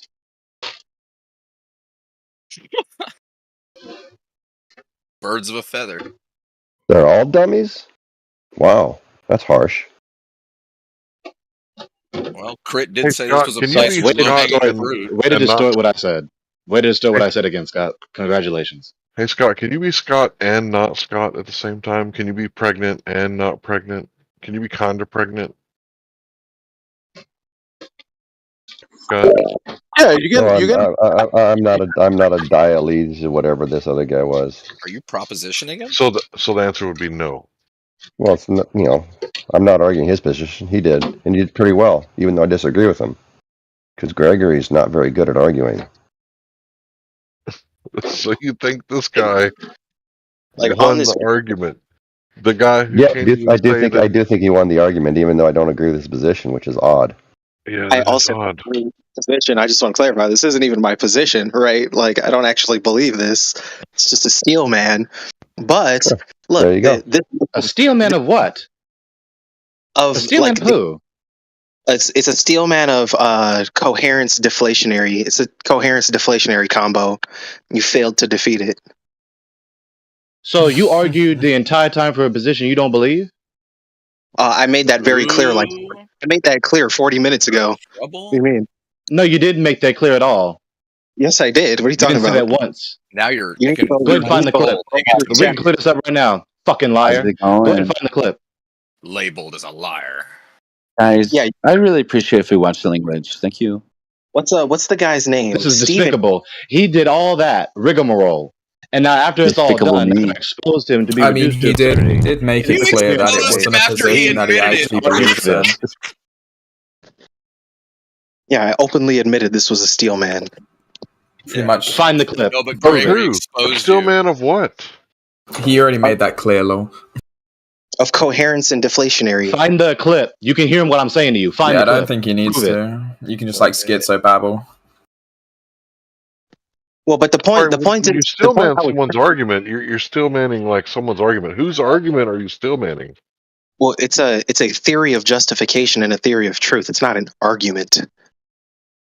So Yeah. you're So he's sitting up here steel talking about manning he's steel an manning argument someone. here that Gary. wasn't made. Yeah, he's sitting up here talking about he's steel manning someone. But the only Yeah. person who said the shit was him. Wow. Right. It's just because these aren't like when we talk about steelmans, I'm like presenting you the actual worldview, a worldview that I don't hold, and seeing Why if you would you can do defend. that? It's education. Yeah. Because he's dishonest, because he thinks he's more clever than me. Well, That's why here, he did look, it. let me explain. And that the wouldn't be reason- wrong. Because they had a conflict Well, in you didn't know another what it channel. was. He did. So what's that say to you? Because they had a, The reason I did it, well, here, let me say a couple things. On this view, someone could hold that like propositions be contradictory, but contradictory propositions can be true, contradictory propositions cannot be justified. Right? So that's the distinction. Okay. So also, what was the other thing I was gonna say? Fuck, I forgot. You have no justification to sit up here and say that the Earth being a ball, the Earth is a ball, and the Earth is not a ball are both simultaneously true. What do you mean justification? yeah, the idea is You that have no good reason to sit up here and say that it is true that the premise the Earth is a ball and the premise the Earth is not a ball are both simultaneously true. I'm not saying that. What are you talking about? Yeah, you're once again moving the goalpost. You wouldn't make this You just ridiculous said argument. that contradictory premises Oh, can wait, be hold on. true. Well, yeah, they can be true, but I'm not saying from my paradigm on this argument that I'm on this view I'm steel manning. I do not affirm the truth of both propositions. So again, with the premise, with the position, you don't have a good reason. No one has a good reason to believe what I said is true. So I'm deflecting from the truth that I said. You don't have, no one has, no one could have any good reason to believe that A and non-A are simultaneously true. That the Earth is a ball and the Earth is not a ball are both simultaneously true. I mean, It's a if fact. you're saying that like people aren't justified in holding contradictions to be true, I agree. Well, if you're saying that, hold on, let me rephrase. If you're saying that people who hold contradictory propositions aren't justified, I agree. And the two contradictory propositions are not true simultaneously. Well, I think they could be true, but I think that So dialetheism you affirm? Yeah, I already said that. Yeah, so it is your fucking position. You're telling me that it's not language. Hold on, because Gregory, the mistake you're making is you're acting as if like I affirm like Platonic propositions that exist independent of agents affirming. I said to you again. People are full of shit. I'm not affirming like this Platonic proposition that is just what I said to you again. To be true, right? So like that's just a mistake on your part. Distort what I said to you again. I'm Keep not doing distorting. It'll be a refutation eventually. You're sitting here Distortion saying is that. refutation. You're sitting here saying that there's propositions that are true independent of being affirmed by agents. That doesn't exist. Justify saying that. What do you mean? It's just coheres to my web of beliefs. Justify saying that. How do you know that's true? It's coherent within my web of beliefs, dude. You keep saying justify. I'm a coherentist. I'm literally answering you. So the proposition is true just because you don't see any contradiction in it? No, scroll up in the chat and you'll see coherence does not equal truth. Okay, stop doing that. So how about you actually untangle these categories? because you're so determined to use these terms and not actually untangle them. So, my coherentist theory, my coherentism, define coherentism. Yeah, What is it? coherentism is just going to be the view that like a belief is justified insofar as it does not contradict any other member of the set of beliefs that an agent holds. So, like, if So an you have a agent network of beliefs that don't contradict one another, that alone is sufficient to indicate that they're true. no, we don't take justification to cash out truth. I didn't ask you that. If you have a network of beliefs and none of them contradict one another, that alone is indicative of them being true.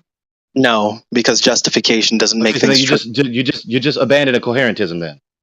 Well, no, I didn't. I think you're conflating justification. You're not being consistent. Let's try again. What is coherentism?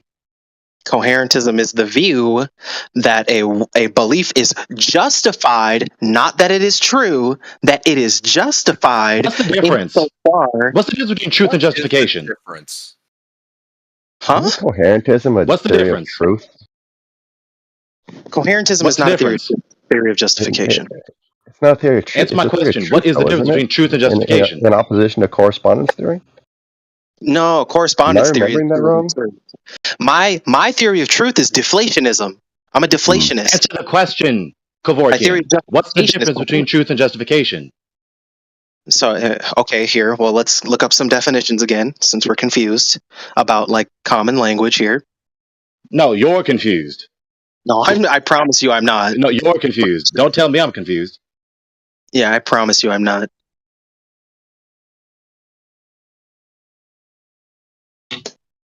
Because look, it's either the case that you define knowledge as justified true belief or you don't. If you define it that way, you take there to be a distinction between truth and justification. It's trivial. It's not trivial. You're the one that's trying to make the distinction. So make the distinction. We're going to establish a distinction now. Because every time I refute you on a point, you keep acting as though I'm conflating categories. I'm not conflating categories. So we're going to get this straight now. His understanding of epistemology is just dissolving before his very eyes. This is hilarious. Yeah, go ahead and keep building a narrative. That'll refute me eventually. Thank you. Things straight. It really is, though, because now you're questioning whether or not there's a distinction between... Get back to the focus. Define the distinction. Stop building a narrative. So truth is going to be the quality or state of being true. Presumably you want to know what true is, right? Or is that good enough? Is that good enough for you? Continue. So truth is the quality or state of being true. Justification is going to be good reason for something. Justification is reasoning. Yeah. You sound confused. Is accepted. So, truth, the way you defined it, is fallacious. I'm gonna find that link again. I literally define truth as the quality. Just be quiet. Just be quiet. Just be quiet. As the quality or state Just of be being quiet. Just be quiet. Just stop talking. Just stop talking. Your theory, your definition of truth, fallacious. Use the word to define the word. Truth is the noun. Truth is the thing being said. Truth is not the property. Truth is the thing that possesses the property. It's a proposition that possesses the property of veracity, truthfulness.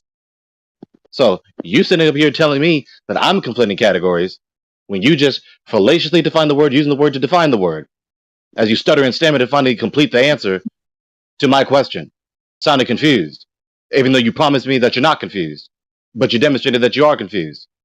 So, that's not truth. Truth is a proposition that possesses truthfulness, veracity. Now, of course, that's going to provoke the question, what is veracity? What is truthfulness? So the proposition is internally coherent without any analytical error and or corresponding to the given referent that it's referring to. They're not mutually exclusive.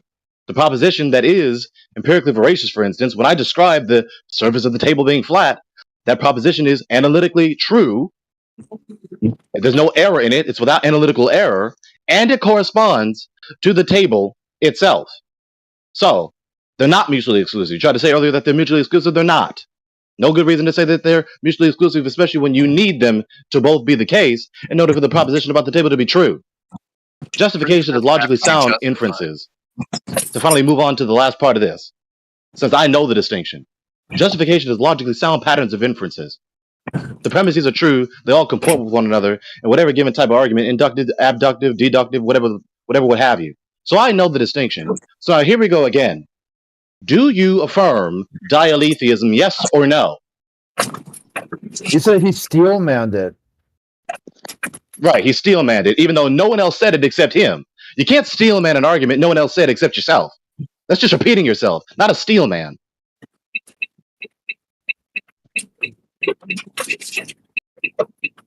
Don't think you know what that word means. No one cares what you think.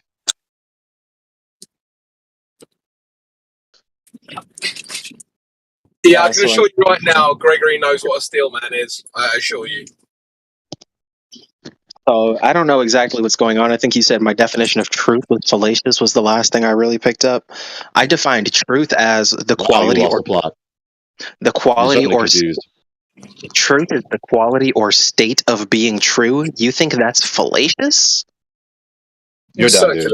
You missed everything that I just said. All you heard was that. He said it was You lost the plot. fallacious because you used the word in the definition, but then his definition used the word truthfulness, so I don't really understand the difference. Actually, let me correct you. I did not use the word truth in my definition. I used the word true. And to be fair, when I said that, I said presumably you want to know what true is, right? And he just said keep going. So then I just went on to define justification. If you want me to define true, I'm more than happy to do that. You lost the plot. No, I didn't. If you're not going to keep up after I said everything like I just said, all you heard was the first sentence. Yeah, because you strawmanned me. That's not actually what happened. I didn't give a You lost the recursive plot. Well, your I didn't give a monologue's usually recursive drone definition. on, so I don't blame him for stopping either. Yeah, and also I didn't give a recursive definition, so why would I sit and listen to you yap Yeah, you about lost some the plot. He wants to redeem himself, Gregory, right now. That's why Right. he's trying to. He made an error and he wants to redeem himself. So he's not going to be able to because now he can't backpedal. He said what he said. We all heard it. There's no backpedaling. He's trying to backpedal. Well, no, I wasn't really He does- affirming he that. I was just pretending to be a dialetheist with deflationism. And you didn't refute it, even though I did. Just Ipsy Dixit, you didn't refute it. When I did the internal And this is critique, what doing the Scott Mackey reductio. said. This is what Scott Mackey said is him articulating dilithium well. Wow, what a train wreck. Scott don't know what the fuck he talking about. He couldn't even say the damn word earlier. Look, I But mean, somehow I he think, knows that he articulated the argument well, and I did it poorly. look, I think the fact that you're asking me to define justification and truth, even though you likely take justified true belief to be the definition of knowledge, just entails that like this whole conversation has undone your understanding of knowledge. You No, no it doesn't. longer. It's called scrutiny. Ever heard of it? Well, Yeah, so but- what you said is not necessarily entailed by what I said. But if you're Again. confused that a dialetheist could hold that like it's possible that like two propositions that are contradictory be true, but contradictory He's not propositions. confused for the last time. I've heard him. He's not confused. He's he's telling you contradictory- how. Shut up, dude. He's not confused. I've been listening to him. He's just showing how your position is absurd, but you're trying to make up something that is absurd be coherent, and it's not because you don't adhere to the laws of logic. You've already outlined that with being what you say that you are. Absolute. So whether he's consistent and affirms that he was arguing his position that he does believe or not, I refuted the position, whether he affirms the position that he does have or pretends to have or not. You absolutely so he didn't, So either way, he didn't say either he said his position, I refuted it, or he pretended to have a position that he doesn't really have, and he didn't say his real position. You know, Do you you usually absolutely get angry after you win debates. It's because he's trying to convince himself that he won, but you did not refute my position. There's no amount of cheerleading or patting yourself in the back and thinking that you won something you didn't. You're actually fumbling around with what you think that you believe, and then he demonstrated how you didn't know what you think you know right now. And this other cheerleader in the background is just trying to comfort you. They're trying to put a little bink in your mouth because you think that just because you want to come in here and use fucking $10 words that this gimmick, right? This kind of way of trying to make it seem like you know what you're talking about, which you don't. It's just all epic failures, man, on every level. And you guys don't realize how badly you're losing Because there's no amount of fucking Globers that come in here and pat you on the fucking back and make it sound like it's real. It's not. It's absolutely absurd. So, since you want to go with the rescuing device where you use the little sophistic tactic, well, I was just pretending to be a dialethes. I was just pretending to be a deflationist. What's your real position as to how you know the first premise in your asinine modus ponens is true? That is to say, the conditional premise. So how do you know that if the Earth is real, therefore the Earth is a ball? If the Earth is real, then the Earth is a ball. How do you know that premise is true? Well, to be fair, the whole point of this conversation was to demonstrate that, like, I can just present any sort of nonsensical. So we already moved past that. You're not following, right? Yeah, We already established that you pretended. So since you want to say that you pretended, let's move on to your real position. I don't need you to echo what I just said to you, right? Yeah. So let's try again. How do you know if the Earth is real, then the Earth is a ball is true? Now go. So the only reason we're having this conversation is because before you begin, just very quick, I hope you don't pretend. I hope you say the position that you really have. yeah. So the whole issue here is that you guys are girl bossing, and my initial question to you when you said, Okay, so he's not going to answer the question. Already derailed.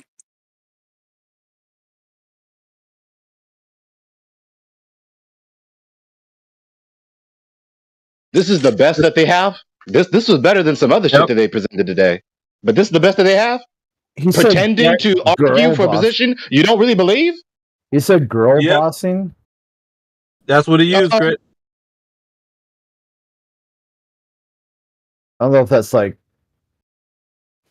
the fuck. That's his little idiosyncrasy. I never heard anyone else say that except him.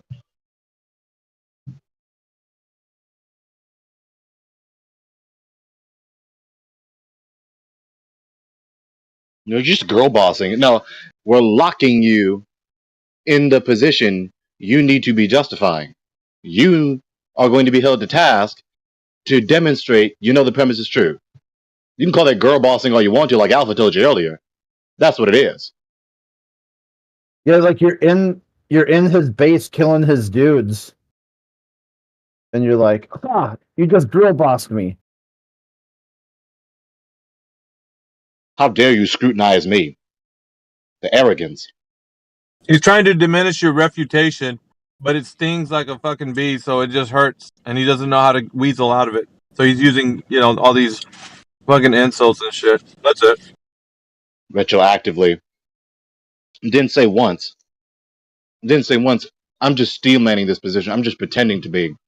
I'm just presenting this argument. Didn't say that once. I dare someone to prove it. It's not my burden to prove that he did it.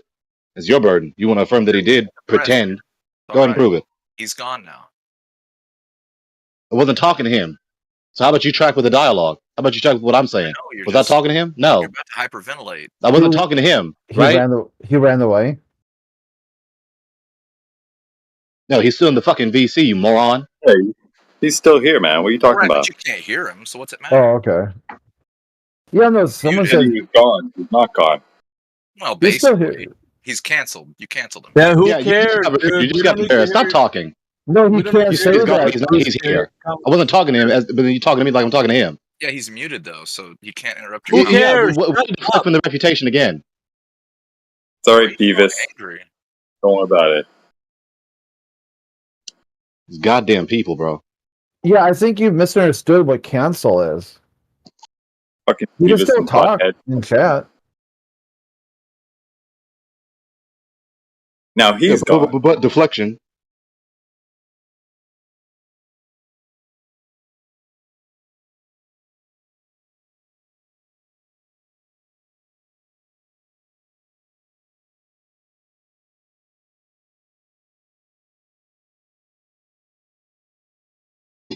I'm not certain about this. Is Kalam a pretender? Does he sometimes pretend to be a flat earther? Someone tell me, Alpha Crit? It is. Yeah, didn't he come in yesterday? Yeah. Oh, Exactly. Yeah, he's the one where he has flat earth proof, but he has to hear your proof first. People are despicable. And all by themselves, unless I'm wrong. Unless they are agents of some goddamn institution. No, he's a flat earther who can't articulate flat Earth. So,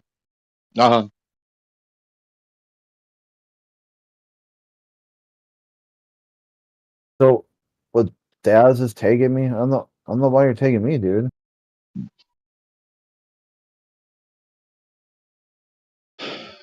Folks got 7 or 8 decades at least, at most. And this is how they spend their time. Being deceitful and duplicitous and dishonest. Yeah, it's like the duper's delight thing. That you're like, why do they say the Earth is a globe? Because they get a kick out of it. They get a kick out of people completely tricking them into thinking something is false is actually true. Projection.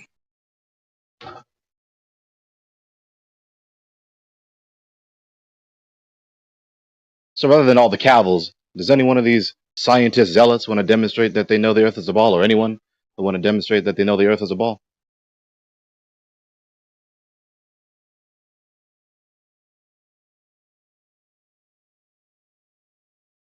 Always deteriorating this channel to some ridiculous bickering match, to some garbage, rather than discoursing about the subject this channel is designated for. It's ridiculous. Projecting.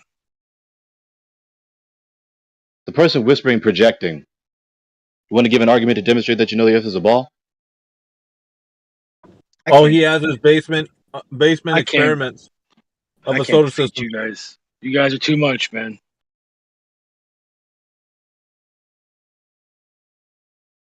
Was that Rob whispering? Yeah, it was him. Okay. So anyways, besides that fool.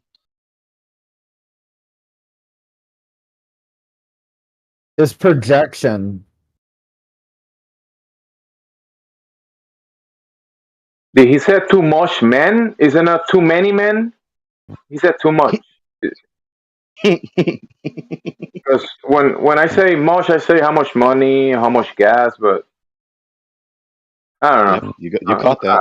That was a syntactical error. Maybe it's a language barrier. Nope, that was a syntactical error. And that rhymed. Not a language barrier, a syntax error.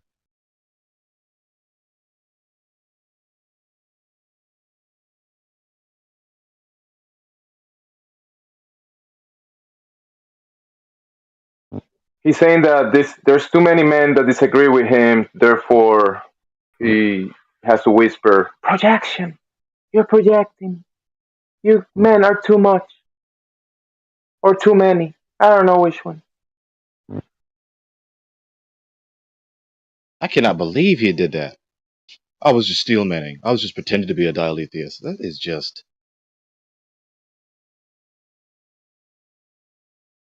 People don't usually do that shit to me. I wonder when he was not pretending. Thank you. Yeah, you can tell he's pretending because he's not pretending. Right, just like Elon Musk. You know what? Perhaps Elon Musk is a godforsaken dialetheist. You can tell it's real because it looks so fake.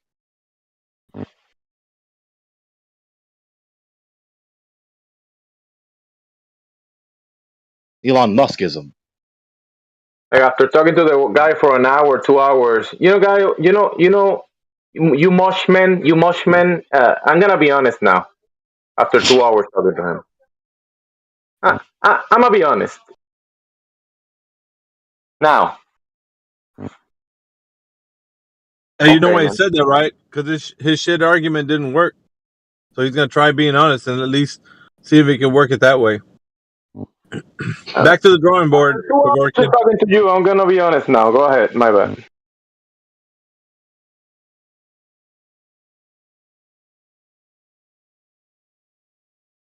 That's why sometimes you have to explicitly highlight the presumption, because obviously, with someone like Kevorkian, with these people, like we all realize, like we've all made this comment several times. Yet again, someone who is so certain what certainty really is, maximally confident that they're so much more clever than me, so much more clever than you, Alpha, or Crit, or whoever else they're talking to in here.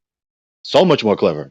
It couldn't possibly be the case that we have a knowledge of our position, that we know our position to be true. It couldn't possibly be the case. It couldn't possibly be the case that we could either, nor could it be the case that we could successfully do the presentation in one way or another, demonstrating that we know this premise is true, whatever the premise is, especially concerning geodesy. That's the controlling premise. Yeah, according to the chat, he was targeting you, man. It sounds like you've been attacked by the selective solipsists again. Yet again. Like, I know the Earth is a ball. Unless the Earth is flat, then I don't know anything. That's exactly what he was reduced to. Now he wants to sustain bad knowledge. They were like, right? We see Gregory in the chat. Send in the Dilethians. Send in the Dilethians. Send in the Diletheists. Yeah. So whether you're talking to Dogs, who is a avowed solipsist, right? There's nothing except him, which is to say, all that subsists him, right? Which is self-contradictory, because in order for there to be him, there has to be other than him for there to be him. But anyways, or you have someone the likes of Kevorkian. Well, I'm just going to deny the law of non-contradiction because I believe I'm so much more clever that I can sophistically do a rigmarole and confuse people to where they are now doubting that the law of non-contradiction is true. Yeah, including people in here like Scott. Scott was like, I think he made a good argument. He defeated Gregory. I don't understand the point of a solipsist to try and convince other people of solipsism. Because if you are only sure of your own existence, then there's no one else to even convince.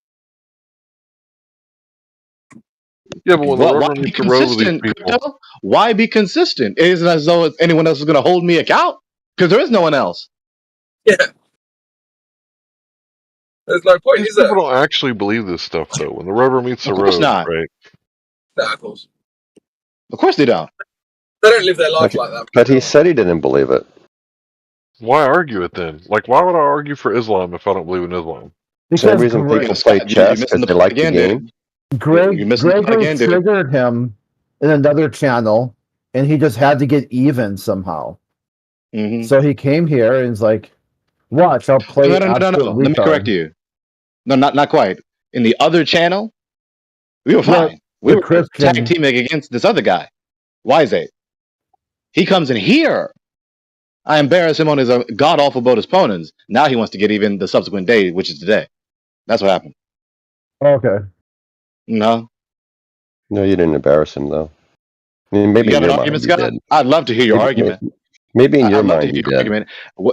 Critique my argument to Kevorkian. Go ahead. Love to hear it. 100% that man can't. 100% he can't. 100%. He wasn't even listening. I know Scott.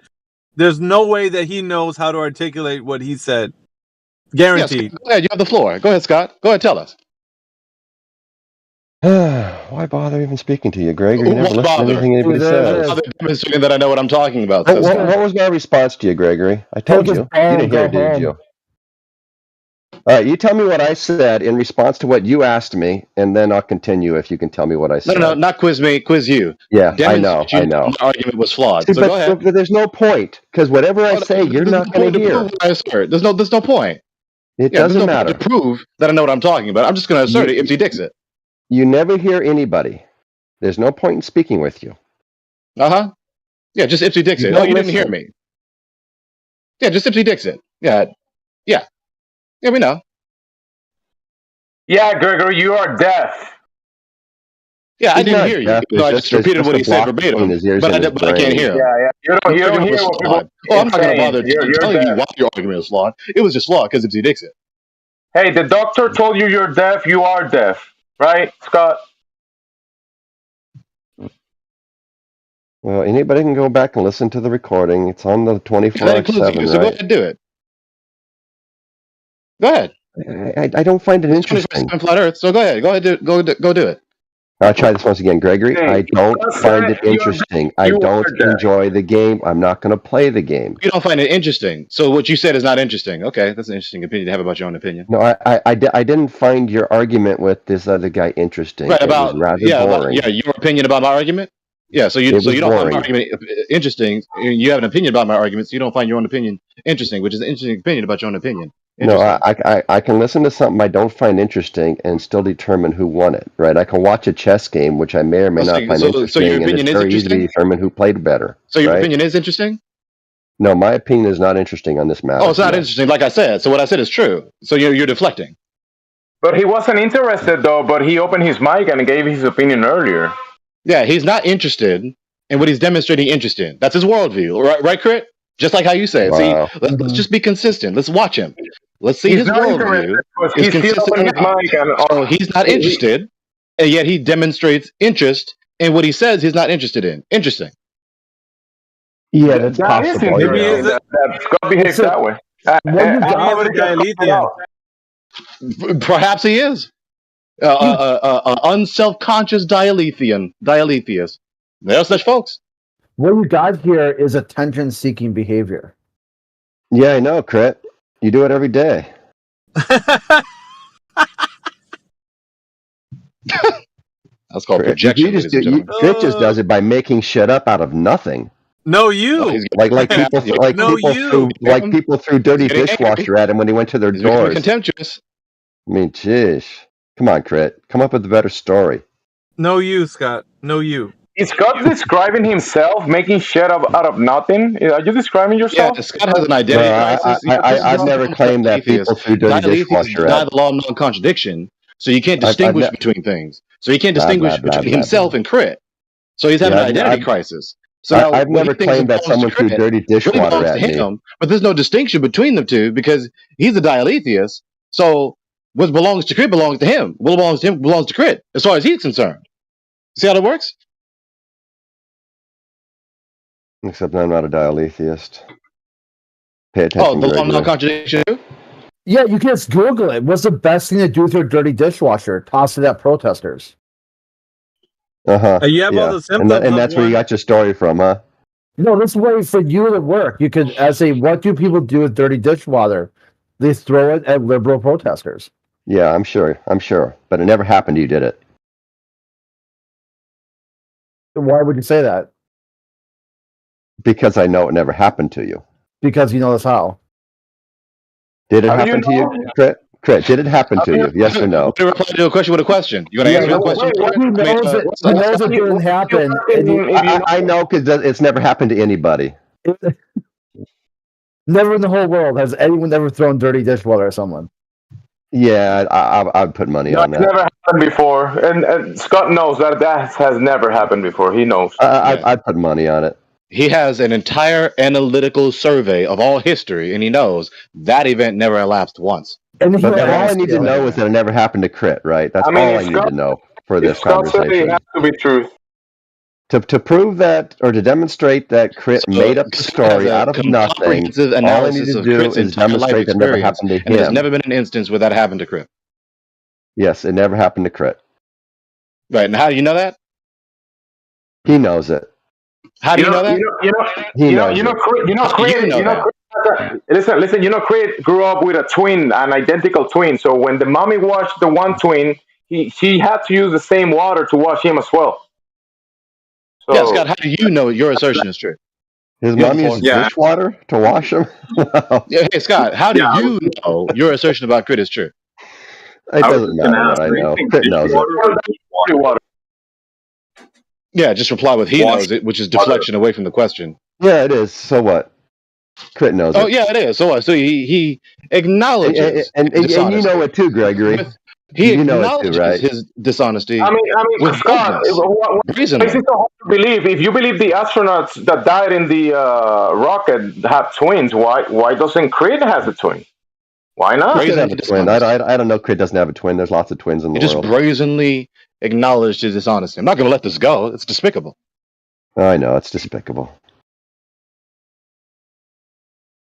Yeah, so you have it on record. Not the person who lied.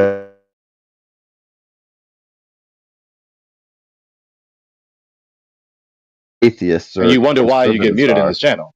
You missed the story. I know why I get muted in this channel. It was about Christians, dude. It's about my neighbors throwing dishwater at people who were protesting the Iraq War. Yeah, I know. Never happened. It was not about atheists. You didn't even pay attention to what happened. No, I know you. So you were doing liberal stuff at the time. No. Stutter stammer. Yeah, just has no clue what the story was. Also knows it was wrong. But I know there was no dishwater involved. Because of how? Dixon. Because I've been listening to you for a long time, Crit. You make up stuff all the time. When the guy on protest says, "No, I'm not gonna go to war. I'm not gonna serve the mandatory, war call," and he goes thrown in jail and gets thrown dirty water in jail. I mean, that counts for what you're saying never happened, right? Because people go to jail for not going anywhere with him on anything at all, so he might as well move on from Scott with his Ipsy Dixit syndrome. It's like we live in a world where civil rights protesters in like left-wing states were like, I mean, you can just look up what happened, Mississippi burning. Yeah, but that wasn't you. But that wasn't you. In Scott's world, that is okay. That happened, and that was basically what Christians did to protesters. But throwing dishwater at someone, that's not possible. No, but it never happened to you. No Christian would ever do something like that. They made sure they washed the water before they throw the water at them. They washed it. It's interesting how Crit won't just come out and say, "Yes, it did happen to me." It's interesting why you keep talking to us while you actually intend to engage in a discourse about anything. I said it happened, and you still bricked. You're still bricked. You don't get it. He's bricked about everything. He's only in here to just do Ipsy Dixit and contradict. Craig, just admit it wasn't dirty water. Just admit it was clean water because they washed the water before they throw it at you. So yeah, it was clean water. Just say it. So anyways, besides this garbage, the dirty dishwasher is more clean than his garbage that he spews in this channel every time he comes in here. So sad. You get so upset, Gregory. I don't know why. Do you think we're Satan or something? No, this is crazy. Demons. The graves are being desecrated still to this day. So you wouldn't even look like it's amazing how bad Scott is at the sheltered world he lives in. These things that happen, these horrible things, this awful way people treat each other, doesn't exist. I'm quite aware of the awful way people treat each except other. for the Christians, except for the people that worship the God that he hates.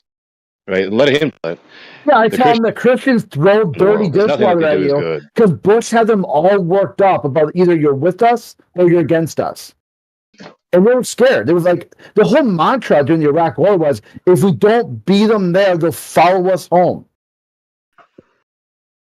No, the mantra was we fight them there so we don't have to fight them here. Get it straight, man. No, you're wrong. What do you mean straight? There's no straight anything on a ball. What are you talking, Scott?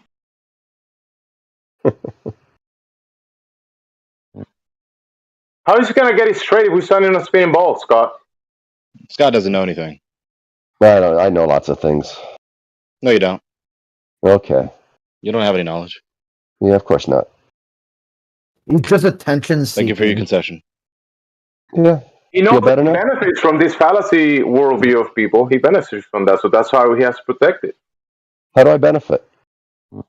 Oh, you know that. You want the attention. I know. It's all exactly. attention seeking. You know, that's why you're here, because you know that. If that made sense to you, good on you. Yeah, it did. It didn't make sense to you because you're an idiot. Okay, I'm an idiot. All right.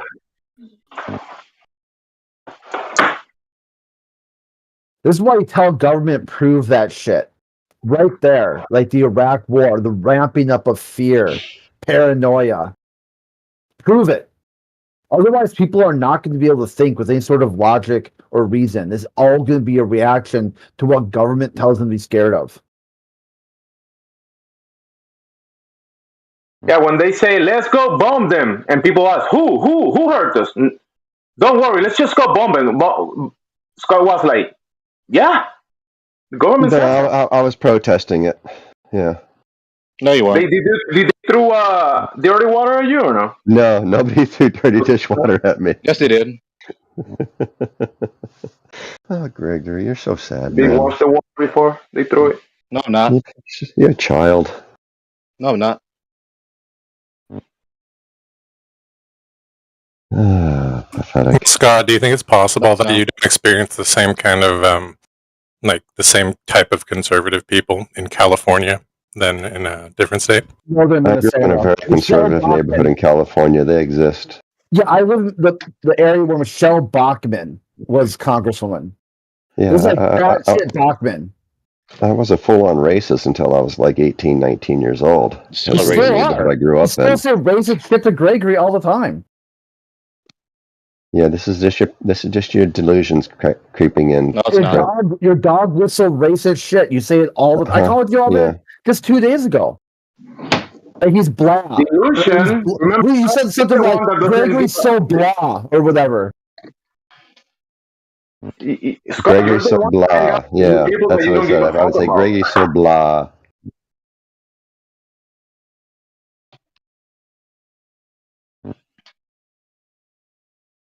But yeah, Stephen, I grew up in a very conservative neighborhood. My dad at least was very conservative. My mom was apolitical. All of my neighbors' parents were Attention seeking, dear diary. very conservative. Oh no, Gregory. Here's Scott. Talk about this.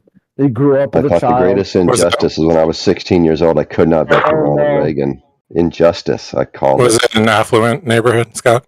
No, it was a working class neighborhood. My dad pulled PVC pipe off an extruder for my entire childhood, and my mom entered. She was a bookkeeper, basically, but entering Why are you talking about billing, this? receiving and billing for a potato company. Poor Mackie. Well, You guys justify as racist. No, I grew up in a working class neighborhood. Everybody around me was working class. Well, you still got to admit that, like, anytime you hear on the news about conservatives doing crazy things, like shooting a guy who was in front of their house or something, it's not California. It's like some other conservative state. We have plenty of bad things going on in California. What are you talking about, man? What are you talking about? Willis.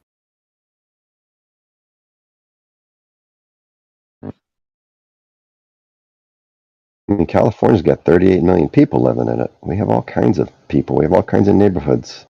Yeah, but it's mostly like gang violence, right? Not politically motivated violence. Well, see, Kurt's going to say that's racist. If you say that. Why would I say that? To make a hard segue to some shit he wasn't talking about. Yeah, why Again. do you think I'd say that, Scott? Well, because everybody in California associates gang violence with the black people or Mexicans or Latinos. How about that for a hasty generalization fallacy? Well, it's a fact. I mean, that's what we did when we grew up. What's the largest gang in California is? What is it? You know, the neighborhood I grew up in, we thought all the violence was done by black people.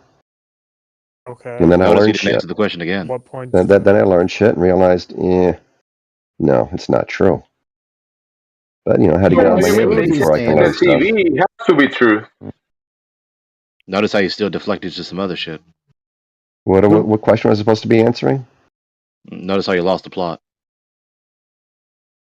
Apparently you did too. My point was What's the largest? The thing is, What is the it's more of largest like a gang per capita thing? If you look at the statistics in California? Black Americans. I don't know. Crips are the Bloods? I don't know. Crips are the No, you Bloods? don't know. So you don't know what you're talking More about. likely to commit certain crimes. The LAPD is the largest gang in California. Oh, LAPD. Yeah, they do some bad shit every now and then, yeah. So they get debunked again. One of the guys in my neighborhood's father was a narc captain in LAPD, and he had way more money than he should have. I know this. Oh, so you knew the truth and you deliberately said some shit that was false. Just diluted. He said, Krill say it's racist. I said, well, the largest gang in California is LAPD. It's thinks like blue people. You have a pool. You shouldn't have a pool. Well, you have one, right? I have a pool, yes. Yeah, but you shouldn't have one because you think it's curving, but it's not. Oh, it does curve. It's just very, very small curve. You see, so you're in the pool. It's not curving, but No, it does do you curve. build It it, does or curve. do you build it yourself, or No. do you pay the other guys to do it? Yeah, I did pay someone else to do it. Felt really bad for him. It was He took 104 into degrees and they're ripping up it's- concrete out of my, in the ripping pool, up plaster out of my pool. Did he took it into account, the curve that you said is there to build the pool? Yes, they did, of course. They took the curvature into account, yeah. Yeah, everybody does. So this is interesting. They're warming up the bulldozers, all these homeless camps. Damn. How would someone throw a dirty dish? Warming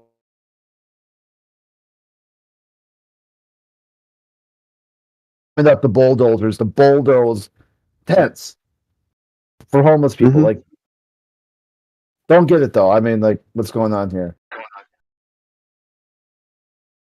Scott, you said that captain had more money than he should have, right? Do you think you should have a pool? Do I think I should have a pool? No, I don't say should or anything. I have one. Whether I should or shouldn't is irrelevant. So then what about that guy? Because the fact of the matter is, I've extracted much more wealth out of this society than I've added. It's not fair, but I've been on the winning side of that unfairness. Because this society benefits that type of, like NASA selling cartoons and fantasies, right? Yeah. Selling fantasies, selling these ideas is monetarily motivating for some people, and you can make a lot of money. It's very unfair. It's very unfair that people who can solve logical problems. He's just contradicting himself again. It's very unfair that people who can do logic get paid a lot more than people who can't. People makes more money than the farmer, right? The guy that is the Mexican that picking up the tomatoes. Yeah, the Hollywood is not making more money than the guy picking up the tomatoes, no? Tons more, and it's unfair. Yeah, I agree. It's very unjust. Well, yeah, okay. You have to. Okay, well, no, okay. There's a few theories of value here, and mind you, that like sure but when you start thinking about it, because how much are you willing to pay for? Let's just say an apple. How much do you want to pay for an apple? Nothing. Just an apple by itself. Thinking about this because we're so deprived of scientists that want to defend the globe. No, we're just bored of that. Well, never mind. I can show you how to do special navigation right now. The if you want point to do that. is that things are valuable to people. Like overnight, people could just not watch any movies because they don't care about movies or don't want movies or whatever the fuck, right? Overnight, boom. No, Hollywood loses all the money. Correct. So it's not that.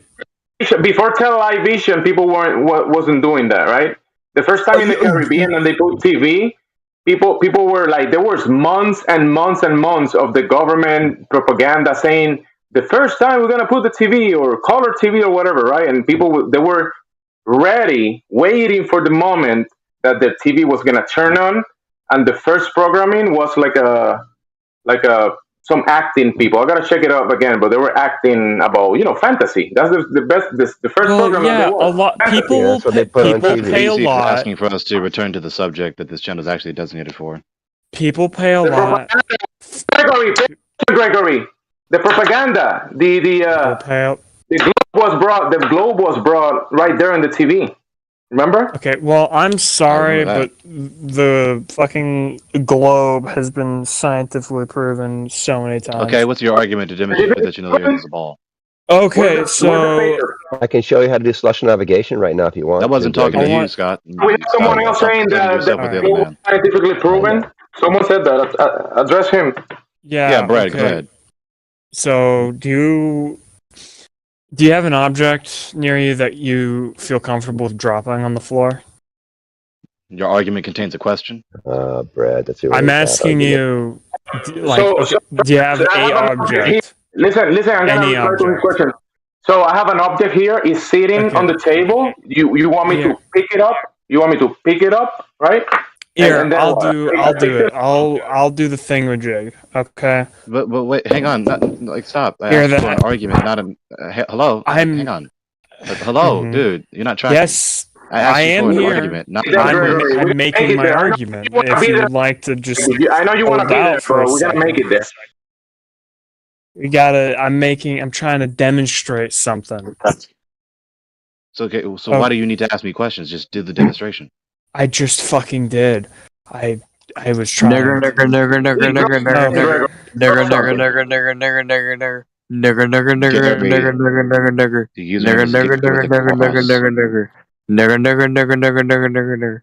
Gary, please behave Christ-like. Thank you. Repent. Is that like a mental problem that the guy's having, like a seizure or something? Okay. Anyways, Brad, how did you demonstrate? I dropped an object. He dropped bread. Yes. Is that it? That's god awful. If things fall, then the Earth is a ball. Things fall. Then the Earth is a ball. Well, if you are aware of how gravity functions, right? So there's gravity, therefore the Earth is a ball.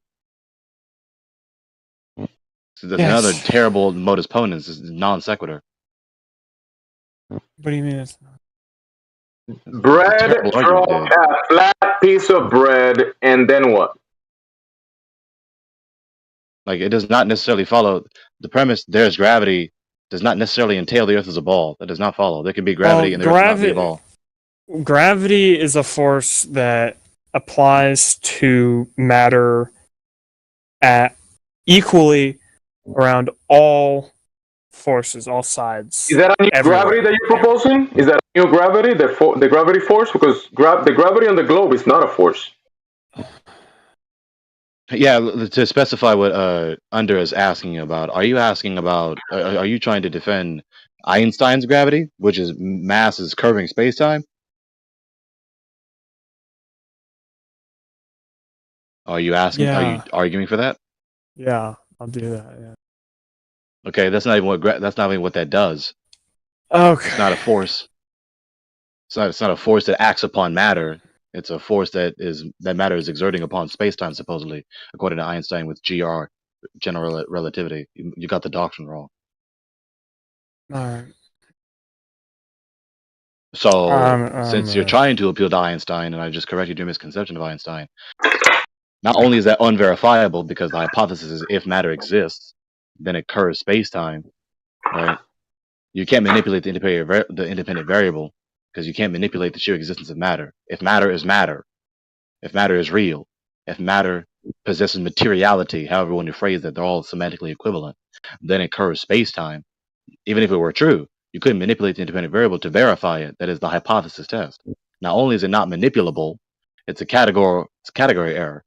So it's not only unverifiable, it's falsified given that it's a category error. You're conflating materiality, the property of materiality, with causal power. Matter being matter doesn't cause anything. It's not a causal. That's not causal power. Furthermore, space-time is a asinine metaphysical doctrine that is not truly distinct from space and time. It's just a distinction without a difference fallacy. And beyond that, it's a so-called mathematical construct. And math is an abstract category. That's not matter. So matter can't contact it to make it curve, and nothing can contact its supposed surface either. It's a fallacy of reification. And again, even if that were true, that doesn't necessarily entail that the Earth is a ball. Terrible argument.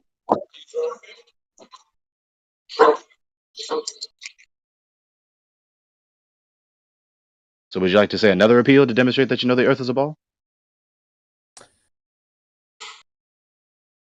I don't really care that much. I don't really have much energy to talk. Okay. I'm just kind of here to watch the stupidity. That's kind of what I'm here for. First, then we can hear you. No, I guess you fulfilled that task since you just gave a god-awful argument, so. Waz, welcome. Thank you. I just demolished Einsteinism again. So earlier, this gentleman, Brad, wanted to demonstrate that he knows the Earth is a ball. First, he said, well, "Do you have an object near you?" What does that have to do with what I asked you? It's supposed to be, well, just get an object. Okay, Gemsy answered, said, "Yes, I have an object." Okay, now what? Let it go. Okay, I let it go. It dropped. Now what? Therefore the Earth is a ball. Really? Things fall. If things fall, then the Earth is a ball. Things fall, therefore the Earth is a ball. It's a terrible argument. Terrible modus ponens. Things falling don't necessarily entail that the Earth is a ball. So then we moved on. Not a terrible response. That's how physics works. That's how gravity works. Now, Do he you was trying to not appeal to understand the gravity. concept of gravity? Well, I don't know why he's interrupting, but then he tried to specify that his appeal to Einstein gravity. He kind of botched it a bit, so I corrected his misconception and demonstrated that even if it were true, this doctrine doesn't necessarily entail that the Earth is a ball Not either. a doctrine. It's a thing anyone in a shack can empirically observe. Like literally, all you need What is can like be empirically observed in a shack? lead weights, a string. That's it. It's very simple. It was done in. Okay, people can observe lead weights in a string. Therefore, what? So Why are you silent now? What? Therefore, you what? understand the concept of gravity, right? Even if you don't believe it's real, you understand at the least, right? Hold on, there was a question I there. asked you. I didn't ask you what do I understand. I asked you. There, you can observe lead balls and strings in a shack. Well, it's a therefore, what? highly rhetorical question. I can't just answer it like that. I'll have to clarify it a little bit. But the answer is yes. Okay, yes, that does prove gravity. I didn't ask you a yes or no question. You did. What do you? You What asked do you me, think does you're that answering? prove gravity? Yeah, the answer is yes. If you would listen, it would help. If you would listen, you know what answer. You should know listen what question to to him, answer. too. Okay, so let's try again. You can observe lead balls and strings in a wooden shack. Therefore, you can what? observe. You can observe mutual attraction between all massive objects. Yeah, we've observed that 100%. Are you talking about mass attracting mass? Yeah, that's what gravity is. But that's been refuted by Einstein. Haven't you heard Michio Kaku? I'm not familiar with Einsteinian physics, but I'm just talking in a classical physics context. In a classical physics context, listen, yeah, it's gravity, okay. of course. Listen, you don't know. All Listen, massive objects attract each other. Dude, just stop trying.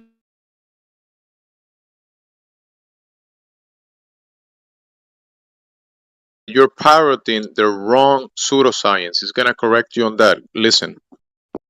Yeah, you're more than 100 years out of date, dude. Pseudoscience, bro. You're not listening. You are 100 years out of date. Einstein has been refuted it. It's not mass attracting mass, it's mass curving space-time. They're two different theories. They both work. What do you mean? No, they don't both work simultaneously. Newtonian physics hasn't been disproven, bro. What are you talking about? Dude, you're not tracking. They're not comportable. They're not compatible. They're mutually exclusive of one another. Either if mass exists, then it attracts other matter to other matter, or if mass exists, then it occurs. They both explain reality perfectly fine.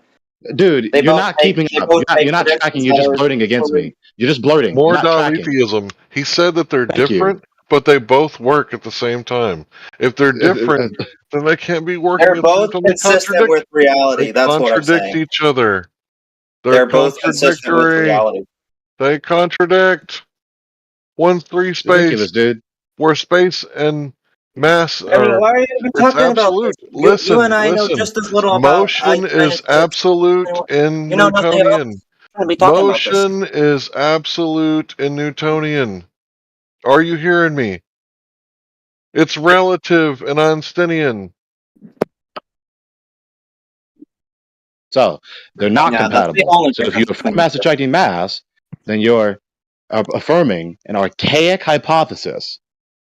This is all irrelevant. You're just derailing the we're talking about the Earth being round, right? That's we're not talking about gravity. We're not talking about physics. We're talking about the Earth. Okay, the shape of the Earth. Okay, the argument. Okay, the guy.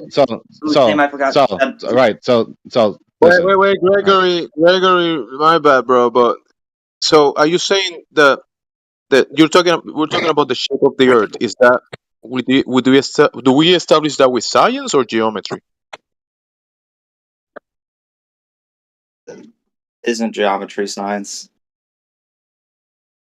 Category error. We establish it with science, physics, sure. Oh my gosh, dude. Okay, look. So the ball, since you wanted to abandon the issue of gravity, even though you're going to eventually appeal to it. So how do you know the Earth is a ball? Why are you silent? How do you know the Earth is a ball? Please don't say science. Just let me think about it for a second. Sure. Geography.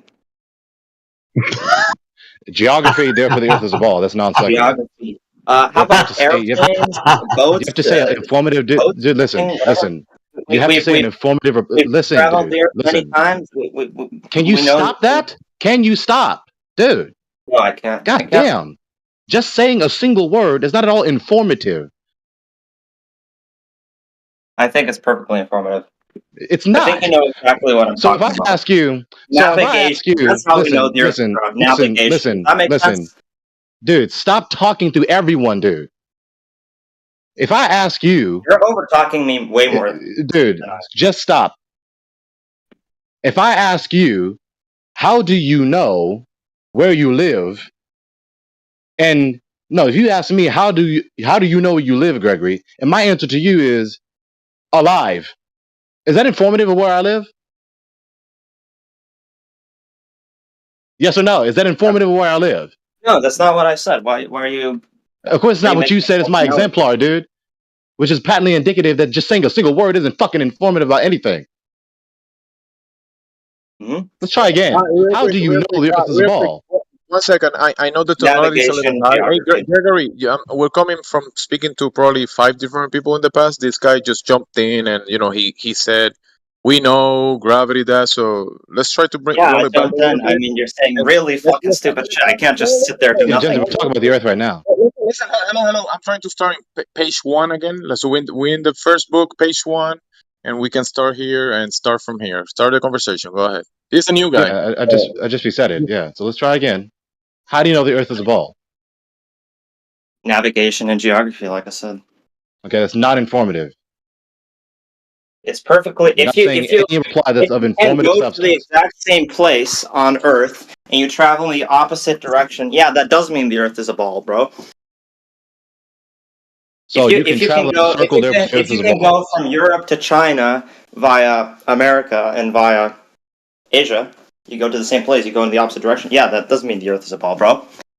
So you can walk upon or drive upon, you can traverse upon the land, therefore the Earth is a ball. You can ride your airplane, you can go to America, keep going, you can go to China, you can go from Europe, you can go through Asia, you can go to China, you go in the opposite direction, you go in the same place. Yeah, that doesn't mean the Earth is a ball, bro. Hey, so you can traverse the Earth.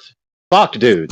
You can traverse on the surface of the Earth or above the surface of the Earth and the oceans. We can see the Earth. We map the entire fucking planet, bro. We know what the Earth looks like. Are you going to continue talking to everything that's said to you? Because if you are, you're not worthwhile engaging. Gregory, are you a troll? Yes or no? No. Now, okay, back to the so question. why do you? You interject and disrupt the dialogue, not you. Ask me the question, Gregory. Not you interject, not you. So again, you can traverse upon or above the surface of the Earth and the oceans, therefore the Earth is a ball? That's your argument? Yes. It's god awful. You can traverse upon extremely basic interrupting everything that's said to you. Do I need a soccer ball to explain it to you? Are you going to keep interrupting everything said to you? You keep interrupting me. Why? No, I'm not interrupting you. I was talking before you just then. Let's try again. Agent, remember how you didn't know that there was 2 different gravities and you were claiming as the one that you claimed was the one, but it wasn't? So it's obvious that there's a lot of stuff that you don't know. So if you say something like, if I get in an airplane and I go somewhere, therefore Earth is a ball, there's actually more steps in place in reality that will show you that what you're saying, it doesn't logically follow. So you're going to have to probably listen a little more and maybe talk a little less. I strongly advise you to adhere to his advice. Keep bombarding me with questions. I'm trying to answer them, and when I do answer them, you say I'm interrupting you. You did the very thing you just admonished you to not do. Christ alive, bro. So you can traverse upon or above the surface of the Earth and the oceans, therefore the Earth is a ball. That is non sequitur. You can traverse upon the Earth or traverse upon the waters or traverse above the Earth or the oceans and the Earth not be a ball, dude. Try again.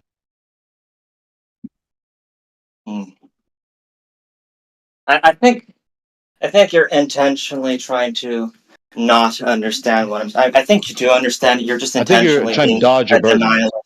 I think you're trying to deflect with ridicule. It's really not that deep. Deflect with If you have a ridicule. ball, Let's keep it here. I think you're trying to deflect with if ridicule. you have a ball, you can go to the you can with your finger. You have a ball, whatever. One second. You go in one direction. You go in the opposite direction. You can go in the same place in either direction. That's how balls work. That's also how the Earth works. Which is a deflection from my refutation. But there's a problem here. You start your sentence with "if you have a ball," right? Do you see the problem there? Well, technically, there's that. Yeah, what did you just say? The last thing, yeah.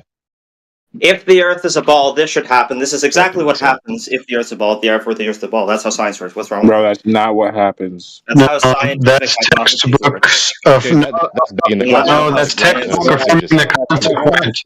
Excuse me. Let me grab some more here.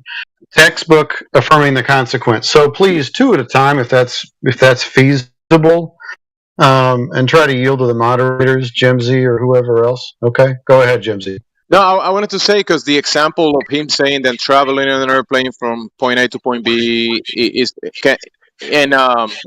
Gregory touched upon that. Does anybody want to touch on that topic? Maybe talk about.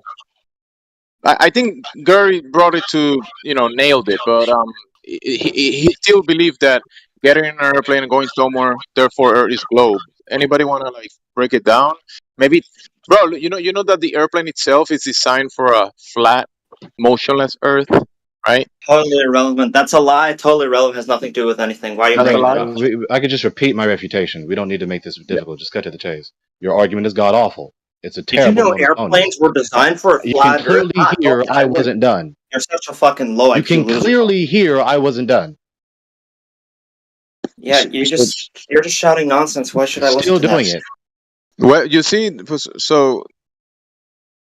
Oh well. Why should I waste all my time listening to? Still doing it. Yeah. Bro, be kind, okay? Yeah, who is it? Is that Spy Agent? Spy Agent. Yeah. Yeah. If you don't want to be here, go. Yo, what's up, Globetrotters? So, as I was saying before I was interrupted, to say this finally, it's a god-awful modus ponens. If we can travel above or upon the surface of the Earth and or the oceans, therefore the Earth is a ball, we can travel upon or above the surface of the Earth and or oceans, therefore the Earth is a ball, is a terrible argument. You that can a little bit more rigorously. If every single observation we've ever made in the history me every time I speak, evidently so, for some reason, it obviously wasn't done. Okay, point of moderation. Can you let the guy finish? So, Gregory, you finish your point, and then Spy Agent, when he's finished, you can reply. So I don't have to mute you, treat you like a child. I'll take you off mute, but keep yourself silent until Gregory's finished his point, buddy. Okay? Yeah, let's do that.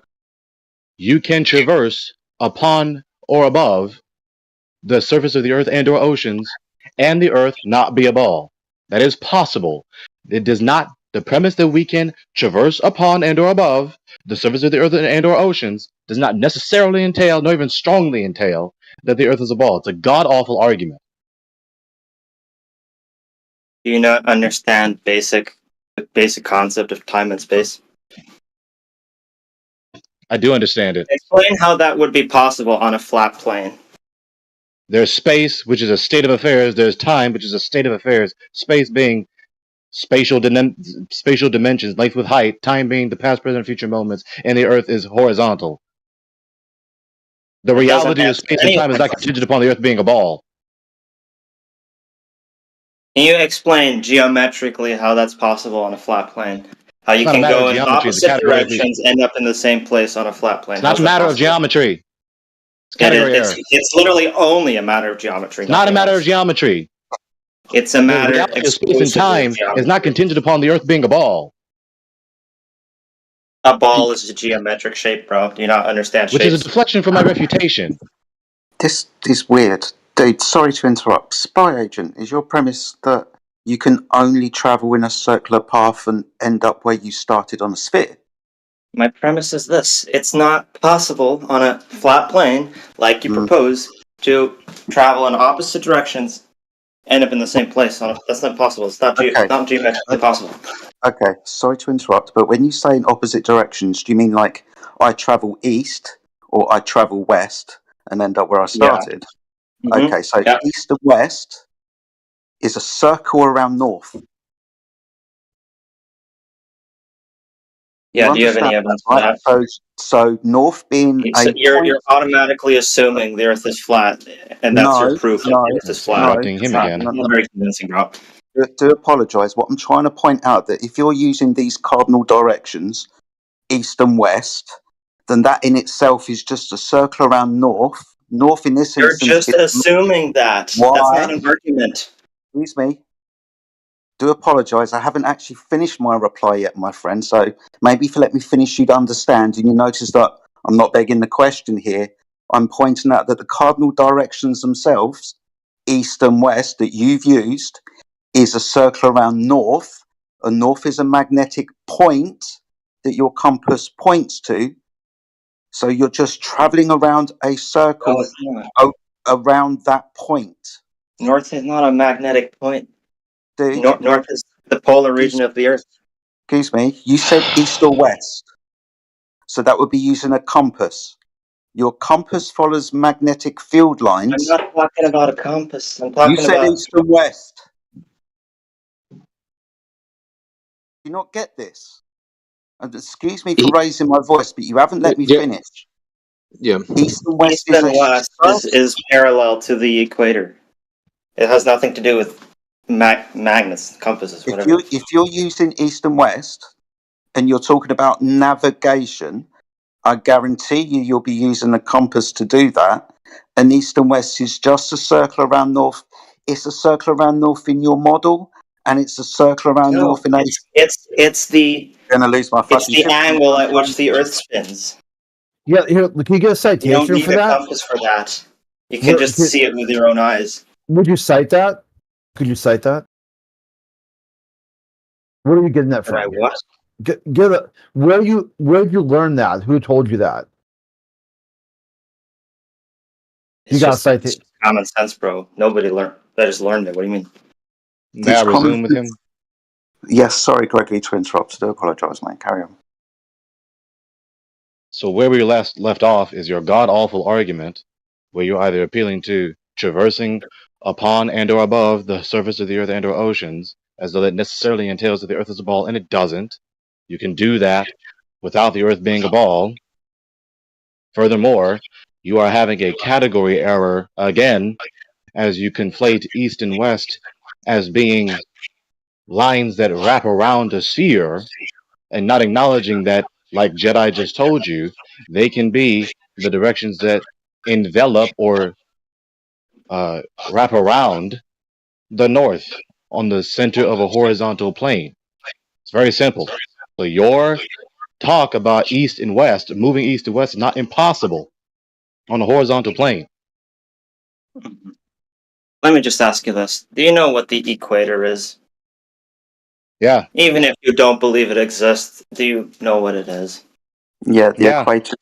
Sorry again, Gregory. I do apologise. The equator. Could you briefly describe it? Because I'm questioning whether you really understand it. Just about to. So the equator is defined as the minimum elevation angle to Polaris. It's also the midpoint of the sun as it travels between the tropics, 23.4 degrees north and south of the equator. I can cite that in the round Earth model. What's the equator? Don't talk about any stars, astronomy. Just as every normal human being understands it. What's the equator? Well, I can cite this, and education will tell you that this is how the equator is described. Again, you seem to have. I totally refute that definition of the equator, like you did not bring it up again. Let's move this conversation. Here's how I define the equator, and you know this perfectly well. You're being intentionally disruptive. The equator is just the axis, whatever, the point at which the Earth rotates. Okay, it's the center of where the Earth rotates. That's the equator, right? The middle between the North and South Pole. That's the equator, and you know that very well. Okay? That's how I describe it. For instance.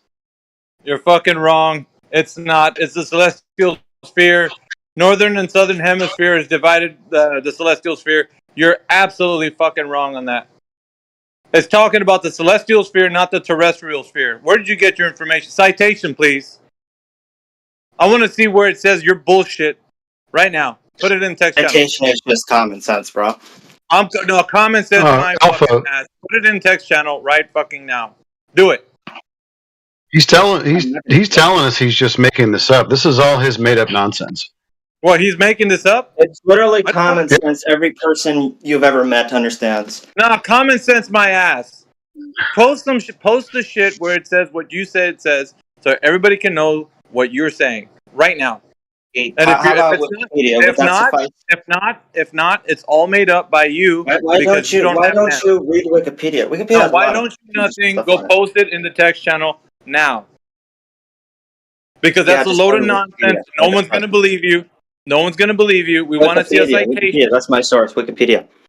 Yeah, well, go post it then. Let me see what it says. Exactly what you said verbatim. What the equator is. Now post it. You can look it up yourself. You can look it up right now. Post you can look it up in 5 seconds. Why should I? No, nobody's gonna look up your shit. This is your claim. It's your claim. Post it. Go on. I literally just said it's common sense. Another baseless claim then. So you don't know. How about that? You don't know. It's the exact middle point between the North and South Pole. That's the equator. Yeah, on the globe?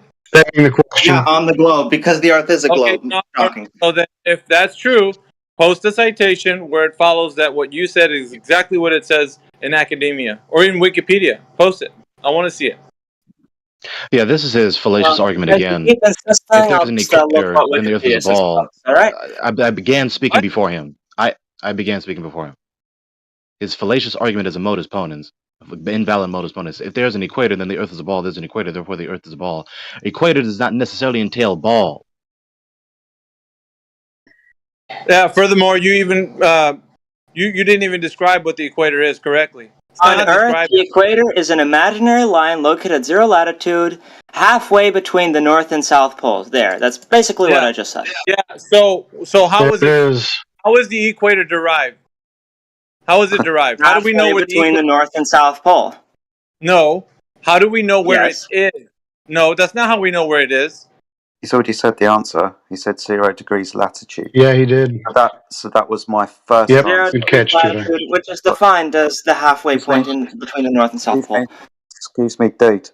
So when I answered your question in the first instance, 0 degrees latitude is defined and described and measured as the minimum elevation angle to Polaris.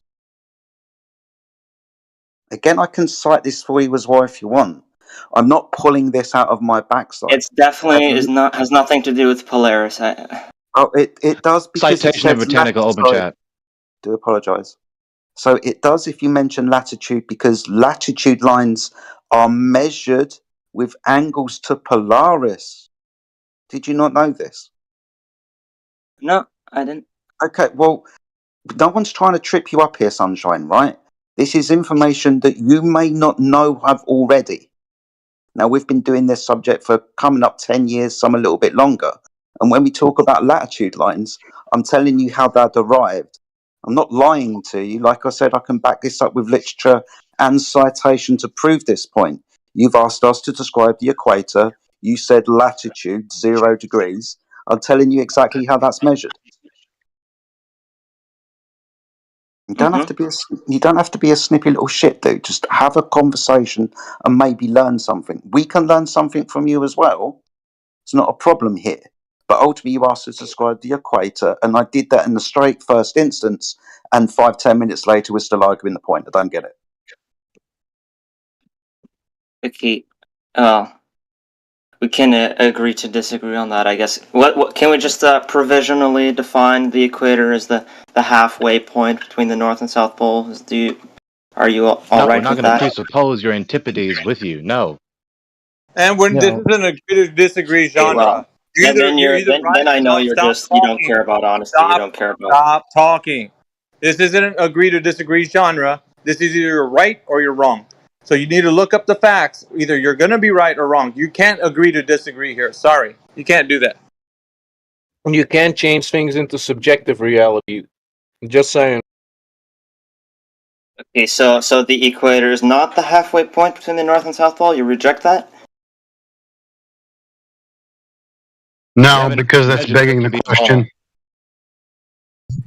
No, it's not. You Even if don't even know what begging the question is, I guarantee you. To the answer again. You haven't measured the Earth to be a ball. You don't have antipodes. You haven't verified that you have antipodes of a sphere in the first place. You're appealing to the abstract mathematical category, geographical category of the equator. Equator, I'm not done, obviously. I'm not done, obviously. Equator does not necessarily entail ball. You can have an equator on the middle line or the middle section of a horizontal plane, like has been repeatedly explained to you. So stop repeating your appeal to equator after it's been refuted. It does not necessarily entail the Earth is a ball. What are the poles in your flat Earth model? All right. That's enough. Spot, you're begging the question every time that you do this. So I'm just going to ask you straight up. Can you show me where the physical Earth curve has been measured that comports with the ball or a sphere Earth with a radius 3,959 miles? Just go ahead and provide that, please. I'm not going to answer that. It's not relevant. Of course you're not, because you know it doesn't exist, and that's why you're in here just obfuscating and making shit up. Oh yeah, it's not relevant that there should be Earth curve to be measured, right? Why would you expect some normie like me? Why would I expect some normie to come in here and provide measurements that we've been asking for 10 years? Yeah, why would I expect that?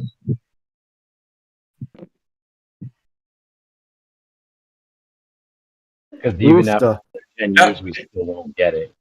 Yeah, that's cool. If you want to take that road, then the next best thing to do is climb up and let somebody else take your position. Because obviously you as a normie wouldn't be able to talk about it. How about that? That's pretty easy. Let your globe champions come in here and see if they can do any better.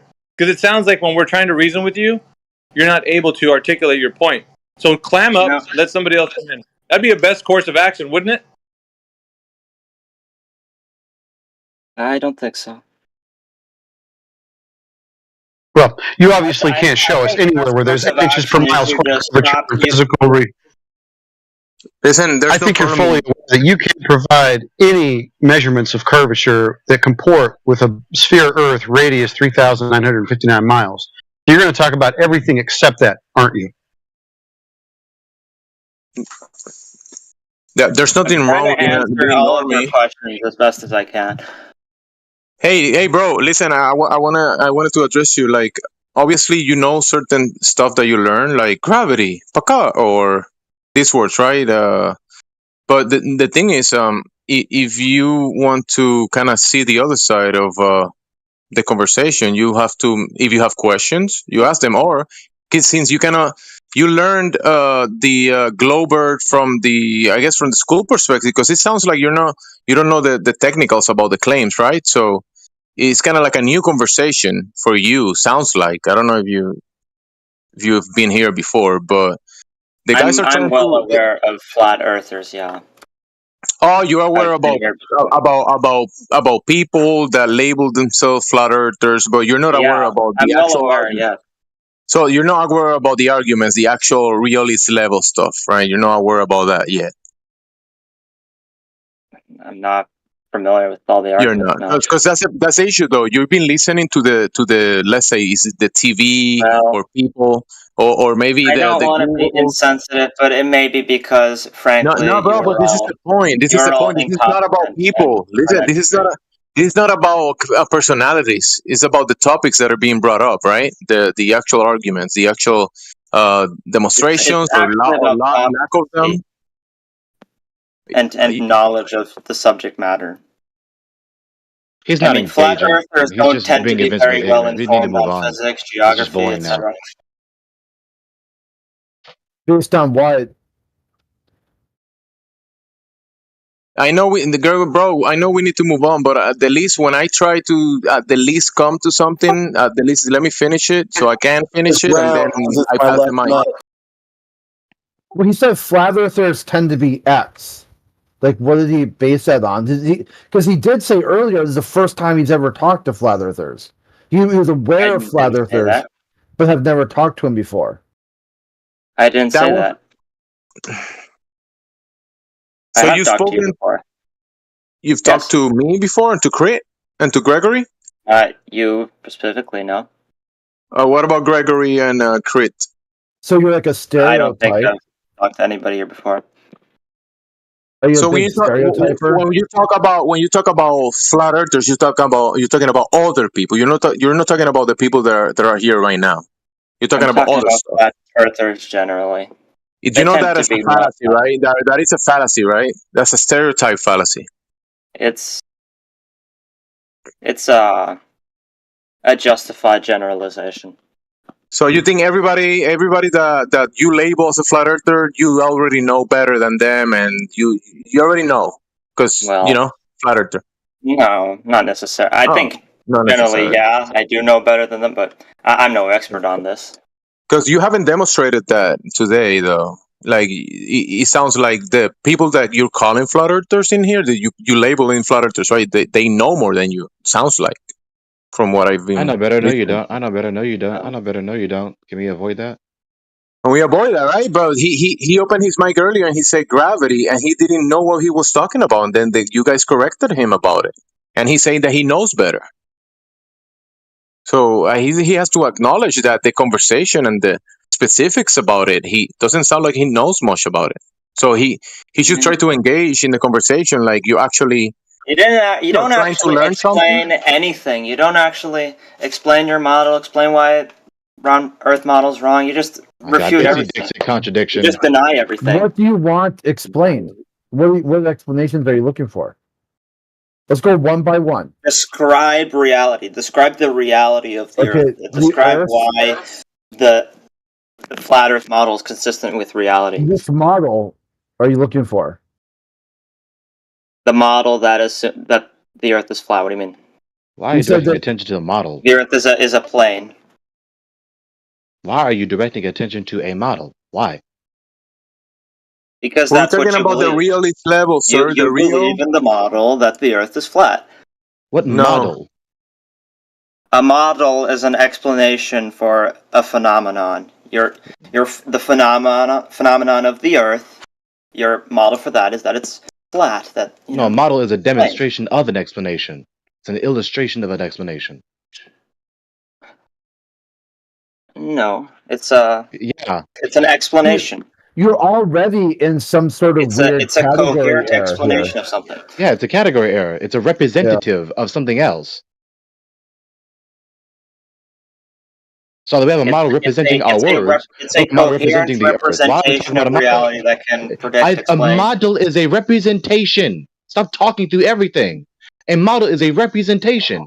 It's representative of the propositions, the numerical propositions, the explanation, the description, or another object. Why are we talking about a model? We don't care about a model. We care about the Earth itself. Reality.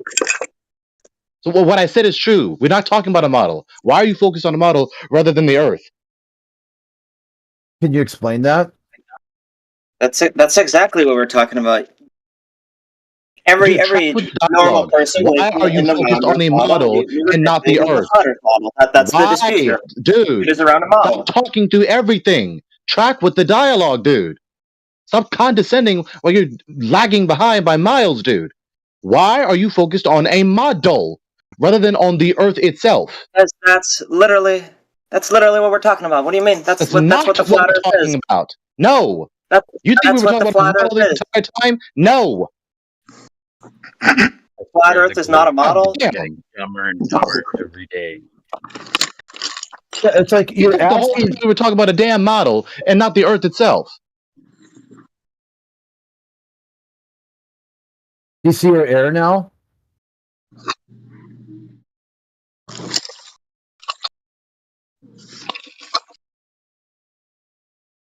Didn't even say the word model once, but somehow we're talking about a model, not the Earth itself.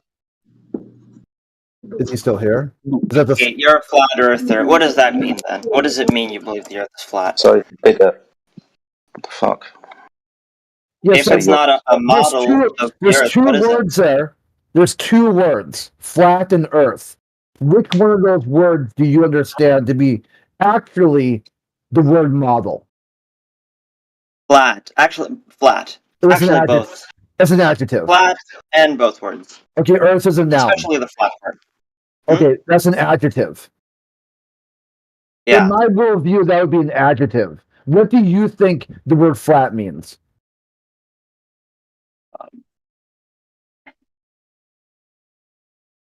A long pause.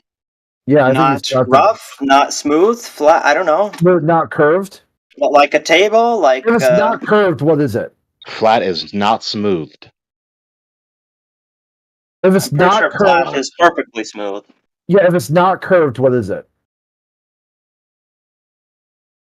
Flat. Well, there you go. Do you need to model that now, or do you know something is not curved? What is How it? are we going on the pancakes? How are we feeling about it? I think everyone loves pancakes. I meant like the Earth pancake, not like a normal pancake, dude. Come on. Yeah, well, Kansas. Do you know what Kansas is?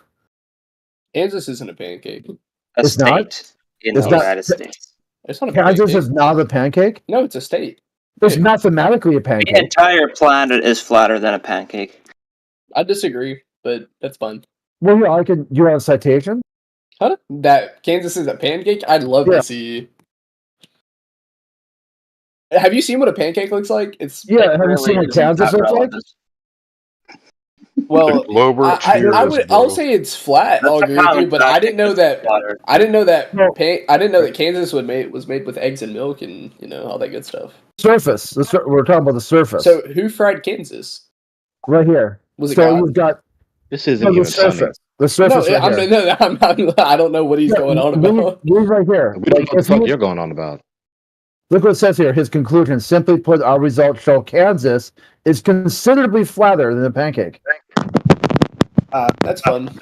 Okay, but so it might be flatter than a pancake, but how is it a pancake? No, these are the questions that need to be asked. Honestly, this is more important than trying to prove that the Earth is flat. Yeah, is Kansas on Earth or not on Earth? So it's on Earth. Okay, so on Earth, you've got a section called Kansas. Is it flatter than a pancake, or is a pancake flatter than Kansas? I'm inclined to believe that it's flatter because I like your paper and I agree with it. Yeah, and check this out. That's not the only one. Kansas turned out to be not the flattest of the states. I'd say like what, Iowa, Idaho, those are pretty. Yeah, you got Florida. That makes sense. Florida is the flattest state, which is interesting because people talk about everyone from Florida being kind of crazy, especially Florida man, Florida woman. Because they're flat earthers. No, because crazy. No, you see the world as flat, but someone's telling them it's curved anyway. So they're crazy. I see that, and it's definitely not the amount of meth they smoke. But it's also you can see this because the Netherlands is the same way. Netherlands is Europe's version of Florida man, and there's the same thing you got going on there. Where if you look up, like in Europe, they type like for America we type Florida man, they type Netherlands man to see some crazy shit. That's funny. I'm inclined to agree with you. When does it's Disney? So flat. Europe is so flat, and you see it as flat. But then if you believe it to be curved, you'll eventually turn into Florida man. So don't do that. I see what you're doing. Okay, so when does Disney's like ice wall attraction open up where you can bungee jump off of it? Because you would think if that was weird, right? No. Hold on, let me finish. No, proven wrong. I never disagreed with anything he said. I will ask, if the ice wall does exist, why has it not been corporatized, and why are you not making money off of it? Because this seems like a very good way to make money. Why don't you say something that's actually funny? I'm not being funny. This is a question. You know how much money you can make at bungee jumping? You're not being funny. We can hear you saying a bunch of non-funny jokes. These are jokes. This is a question. Make plenty of money on sport ice wall climbing, dude. But is it the ice wall at the Earth? Because I'd pay a lot of money. Yeah, it'll probably be an Olympic sport in the future. Yeah, like I said, that'd be go to cool. your I'm sporting asking why goods this hasn't store. You happened can yet. find ice wall climbing gear. But that's not the same. But The I would market's been prefer. exploited already, sir. Oh, so Yeah, when why you aren't they able to return to the moon? They went to the moon in the 1960s, but now they can't do it in the 21st century. Why is that? Yeah, where's the Mac and Dons on Probably the because it's like moon? really expensive and stuff. Probably because we know exactly what's on the moon. No, and it doesn't look- We lost the What's on the? telemetry. Well, wait. What's on the moon that we need to go back for? And Water. did we- We can't build back the technology again. Why do you say that? No, did we leave something on the moon? Why do we? Wait. go Why back? did Dalton say that we There's can't water on the build moon. We need technology more to go water. back to the moon? Why do you say Because that? he's acoustic. That's why. Yeah, hopes hell and does that mean? dreams, babe. So wait. So why do we need to go back to the moon? What does that mean? What do you mean he's acoustic? It is a code word for. It's a bastardization of the word autistic. Pretty funny. Uh-huh. Yeah. So you have autistic astronauts. You trust them? Probably just because my brother's autistic Probably? and he's You're really not good certain? at math. Not like I wouldn't have a conversation with them because socially they're pretty retarded. But You wouldn't have a math- conversation with an astronaut? No, with an Why is autistic that? astronaut, that'd probably suck. Why is that? Because my little I'm brother's sure he's autistic. smarter than you. He can and- go to the moon. Huh? My little brother's autistic, and it's already really hard to have conversations with him. So I would imagine with Well, an astronaut, it'd be even Why harder. would you transpose his difficulties onto Don Pettit or whoever else? Because That's ridiculous. autism is like it's No one cares. at this agreed upon point. meaning. No one cares. No, they kind of agreed upon like meaning. No one cares. We're trying So to talk is about Kansas flatter than a pancake? Were you wrong? Yeah, that's the point we'd like to get back to. The original measurement of states in America, like Kansas and Florida, when described, are flatter than pancakes or pieces of paper. How is Again, that's so? been started. So because Kansas and other states are really flat, that means the Earth is flat. There are other measurements of other flat places upon the Earth with regards to such places underneath the sea known as the abyssal plains. So these are bigger than states in America, and they are also measured to be flat and horizontal. So because So they we don't can have point. They still talking. my bad. That's all right, dude. No worries. So we can measure the surface of the Earth, and when we measure it, it appears to be flat, horizontal, flatter than a pancake. Maybe the pancake that they use sucked. Yeah, that's not really a reply. Maybe your retort sucks You're even like worse. a teenager or something. It was just a thought. Okay. So was So, but Are so stars fake then? Hold on. No. The surface area of Kansas compared to what the circumference of the Earth. I wonder how relevant that is. What's the Okay, circumference? so not Of the just Earth? that, We can not Google just- it. I don't know off the top of my head because I'm not autistic, but circumference All right, of dude, the Earth. dude, listen to this. You know Florida, It's probably right? pretty big. Do you want it You in know- meters? You know 24. Florida. Trying to engage with you, dude. I love Florida. Good. So you understand that primarily that's water, the Everglades and so on, swamps, yeah? It's not primarily water, but there is water in Florida. Yeah. Exactly. So when we measured the water, that lays horizontally. You understand this, right? Any body of water that we measure it to lay horizontally.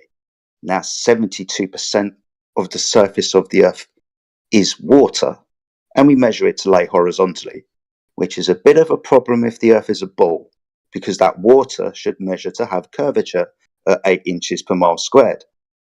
But it doesn't. So are you saying how can we accurately measure are you doubting the validity of the circumference because it's hard to? At the moment, a circumference is just a circle. Now, a circle can be a two-dimensional planar object. Now, you can invoke that this circumference is the circumference of a sphere, but then you would need to measure curvature of that sphere. Now, as I've just tried to point out to you, when we measured the water, that lays horizontally, and that's over 72% of the surface of the Earth. So there's no curvature to be measured, unless, we're wrong and you actually have a curvature measurement to hand or can find one. So what about the people that didn't do all the fancy math with the curvature and they just had Aristhenes send a man from Scene to Alexandria? What about what he just told you? What about that? I'm saying that's a method that you can You got a use in refutation to it? methodology. Do you concede? Do you see the problem? I'm saying that rather than argue that methodology, we could just choose a different method and we could Or we that could one. focus on what he said. We could, but do I want to get into semantics because you guys can't see a curve? Have you never been on a plane? That's crazy. I'll play ball, dude. I'll play ball. If you want to talk about Aristophanes like you just did, again, that's just a circumference measurement, as I pointed out. That's a circle, dude. To invoke sphere, you need to measure curvature over distance. Okay. So Aristophanes didn't measure curvature, he measured a circumference. And I thought we were talking about circumference to begin with. No, I've tried to point out to you that circumference is a circle. To invoke sphere after a circumference, you need to measure curvature. Drop over distance between point A and point B. Point B should descend from point A at a rate of 8 inches per mile squared. So we don't actually know the circumference of the Earth because it's not relevant because the circumference is not circumference for of the Earth. spheres, it's for circles. I see where you're coming from. Okay, so yeah, if you want to see where I'm coming from, then yeah, we're just. I mean, that makes sense. Circumference isn't for spheres; it's for circles. I completely understand. Good. Well, at least we've made that point then. Yeah. So what about? What about not observed nor measured? I mean, that's normal circumference, but what if we talk about equatorial circumference? You know, the type of circumference that we actually use to calculate the Earth. What about it? Spheres. Well, equatorial circumference is relevant for spheres, not just flat objects. Not just. Equator doesn't equal ball. Yeah, not exclusive to a sphere, as I've just tried to point out.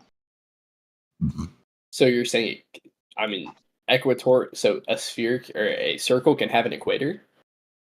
If we're going to define the equator, we can do that in two ways. The midpoint of the sun between the tropics of latitude 23.4 degrees, or the minimum elevation angle to Polaris. Okay. Not necessarily got anything to do with the surface. It's more to do with angle measurements to things in the sky. The sun. Neither necessarily entail a ball. Yeah. So an equator could happen on a circle, is that what you're saying? Yeah. If we're going to measure that circle from a midpoint, that would be Polaris, or the sun's traversal over the Earth and that sun's midpoint between the two tropics, Capricorn and Cancer. Again, these are just things in the sky, not the surface of the Earth. I'm getting added like crazy in the side chat. This year, yeah. They all get very upset in the side chat. I'm just here to have fun. I don't believe in flat Earth because I think that Disney would have corporatized the ice wall. What'd you say? No, I think that when some retard on here can can they make a GitHub website that proves you guys wrong, then you're kind of cooked. Keep talking then. I am talking. That's what I've been doing. Yeah. So let's resume back to the argument rather than your prejudicial conjecture with terrible inductive inferences or deductive inferences. Yeah. It is a big word. I'll explain it to you later. So no, I got you. I don't know why you keep talking to me. I began speaking before you. That's not how you have a dialogue. So what I was talking about is what Jedi was talking about, which is that equator does not necessarily entail a ball. So appealing to the equator does not falsify our position or verify yours. So what's your next appeal? To what? Who am I appealing to? You? So you don't have another appeal to justify you believe that the Earth is a ball? Oh yeah. Why do I believe the Earth's a ball? Is that just what you're asking to begin with, or like? So what is your next appeal to justify believing the Earth is a ball? I think it's more likely that the Earth is a ball because if there was an ice wall, it would have been corporatized by now. That's a terrible argument. Do you know the machinations of any of these corporations that you talk about? Yeah, it's to maximize profit. Simply what businesses go for. So because you intend to maximize profit, therefore they would have been doing all sorts of operations at the ice wall by now? Absolutely. Oh, well. So you think it necessarily follows if you intend to maximize profit, then they would have capitalized with various operations on the ice wall by now. They haven't capitalized with various operations on the ice wall by now, therefore they're not intended to maximize profit. That's a reductive of your argument. No, you're making it. You're making it spherical. Made billions. Oh, your mic sucks. Yeah, you're Game reasoning that you're providing made billions. The reasoning that you're prescribing to me is like circular in nature. That's not what I'm saying. I didn't say a circular argument. That was a reductio. You're not tracking. No, that was very circular. What? It wasn't circular All at right, all. say it I didn't again. have My the bad. concluding Maybe I premise and the didn't. supporting premises. That wasn't circular at all. I want to All ask right, a my bad. question. Say it again. Go for it again. My bad. Maybe I didn't hear you right. Yeah, your premise, as though you're falsifying our position. If companies intend to maximize profit, then the Earth is not a ball. Companies intend to maximize profit, therefore the Earth is not a ball. That doesn't follow at all. No, you Companies didn't can hear intend me to correctly, I maximize guess. profit, and the Earth be. Why would? I'll finish eventually. Companies can intend to maximize profit, whilst the Earth is not a ball, and/or the surface be horizontal.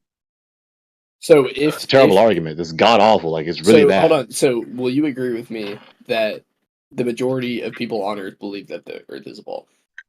So yeah. Would you agree with me there? So you would say the majority, over 50% of people on Earth believe that the Earth is a ball? Sure. Yeah. So what? Okay. So if the majority opinion is different than what is actually true, and a tourist company with enough capital to make what I'm about to say happen, if they could debunk and show the rest of the world this, you don't think there'd be massive profits to ensue? If they could show that to the people on Earth that the majority opinion about what the Earth actually is absolutely wrong, do you don't think they could profit? They could make a profit off of that and corporatize Sure, it? it's logically possible. So what? In retrospect to tourism and how large of an industry that is across Sure, the it's whole logically world. possible. So what? So why haven't they done it? If a business with a vested interest in making lots of money off of tourist attractions, why wouldn't they have made this a tourist attraction? For a variety of reasons unknown to you or I, which has no bearing on the premise. Why doesn't that was my the tourist attraction would be bungee jumping or just seeing it as like any So other what? major. Well, Jedi asked, so I was answering him. But what would that do for you if you bungee jumped off the edge? That'd be pretty cool, and I think a lot of people would want to do it. Would you like to? Which is irrelevant. I know. I think it is relevant because I think it's more likely. There's no bearing on the veracity of the premise that the Earth's surface is horizontal. It's funny. It's a god awful argument. It's terrible. I think it's horizontal, relatively to the size of us. Relative to the size of us, we can. I agree with you. What the hell does that mean?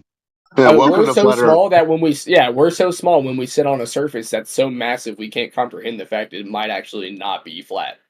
So okay, so do you know the Earth is a ball? Sorry. Yeah, I know the Earth is a ball. How do you know? Polaris flips. Jedi, go ahead. What the fuck? No, you said for us it's locally flat. You know, because we're so small. So for 8 billion just people, don't go on a plane. So for 8 billion people across the Earth, when we measure the Earth, all of those 8 billion people, we all measure it to be flat. As like I said, that is relative to our size compared to the. Okay, so Kansas and Florida, which are huge states in America, were measured by us and measured to flat and horizontal, including such places that I've mentioned, like the abyssal plains underneath the sea, and indeed the waters of the Earth. When we measure them, because we're so small, when we measure these vast distances, they're flat. Was that a question? It's more of a point, dude, and a rebuttal to what you just said, because it's kind of silly. So I'm just pointing out that when we, because we're so small, measure vast distances, we measure those vast distances to lay horizontal, not curving. Okay. So what do you have to say with the fact that the moon is upside down in Australia? That's because you've got a different orientation to somebody who's viewing it in the northern quote-unquote hemisphere. It's like drawing a 6 upon your ceiling and observing it from one side of your room to be a 6, then walking to the other side of the room and observing it to be a 9. So do you say so if we're going under the presumption that the Earth is a disk with a dome of stars on top of it, then wouldn't you be able to see it from any place without it necessarily changing? Of course not. Why would that entail that? So like, you can't see the entirety of the sky from a personal observation point. Wait, wouldn't the moon look like it's spinning then? With the analogy you just gave us? Why would that entail that? Because you said if you walk to the side of the room, it would flip the other way. Like a cartwheel, like the cartwheel. Yeah. Yeah, the object itself just flip upside down. Yeah, the object itself. Yeah, you would watch that happen. The cartwheel, yeah, the object. So why itself... can't you see the North Star in Australia? Oh, dear me. Are you going to let some reply be finished? My bad. I'll mute if they want to make that point. Which point are we making now? I addressed this. You can't see the entirety of the sky from a personal vantage point. So, but the moon. But Why? if we look at the moon and the North Star, that's not like those aren't like on completely opposite. Like they're not that far away when we look up at them anywhere on Earth. But you can't see the North Star when you go to Australia. Isn't that crazy? Why is that? Why is that crazy? So what? Why If the Earth is a disk with a dome of stars on top of it, then the North Star should be visible from every place on that plane. Because why does that premise entail that? But no, why doesn't Australia not see the same stars? No. What do? I said. Why does that premise entail that? Because in order for your model to the work, stars being above. Let me just finish the question. Why does the stars being above the surface of a horizontal surface necessarily entail that you can see all the stars no matter where you are? do this. Okay, so in your model that we're in the model that I'm talking about, right? A with a dome of stars over top of it. Do the stars move? Yeah, they do move. Just like How do they appear move? to. Do they go under this? just like we observe them to the Hold orbit. on. So do they go under? Do they rotate under the east to west? The pancake? East to west, above the first surface of the Earth. What is so difficult? But do they rotate under the pancake? I just answered you. Above the surface of the Earth. So they stay above the surface of the Earth constantly. They just go in a circle right around. As far as we observe them, you ever see the stars under the Earth?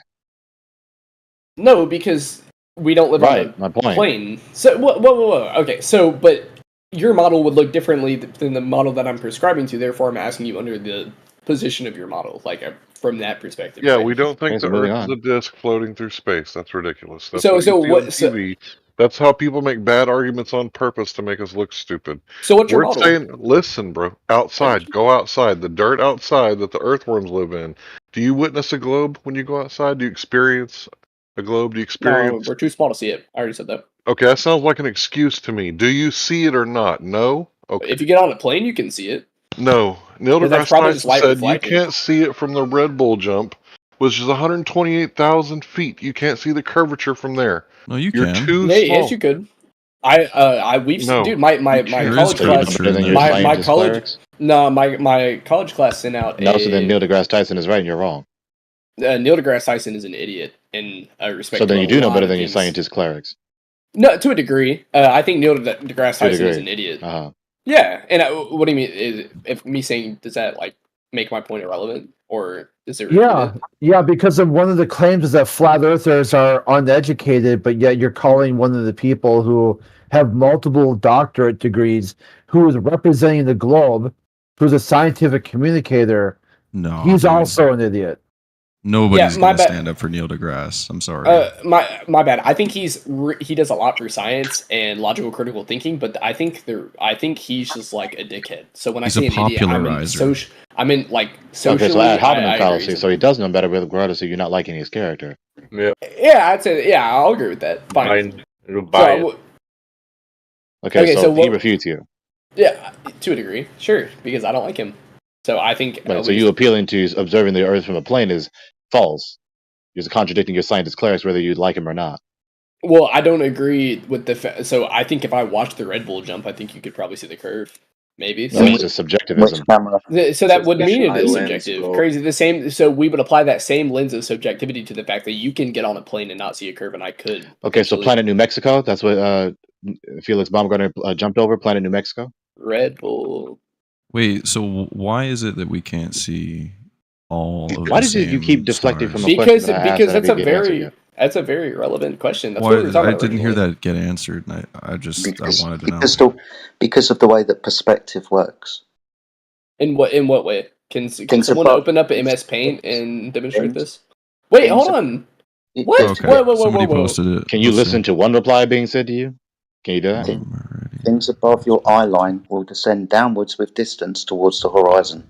Guys, there's no curve. You can notice this when you walk down a corridor, for example.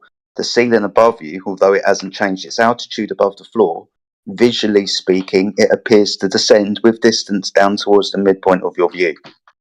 So couldn't you just when buy? My bad. No, you're fine. So when we look at things that are above our eye line, like a ceiling, street lights, or the stars, as we look further with distance, optically speaking, they appear to descend downwards towards the horizon. The horizon being the limitation of your view. So when we say, I can't see Polaris from Australia, that's because Polaris in this instance is well beyond the horizon, the limitation of your view.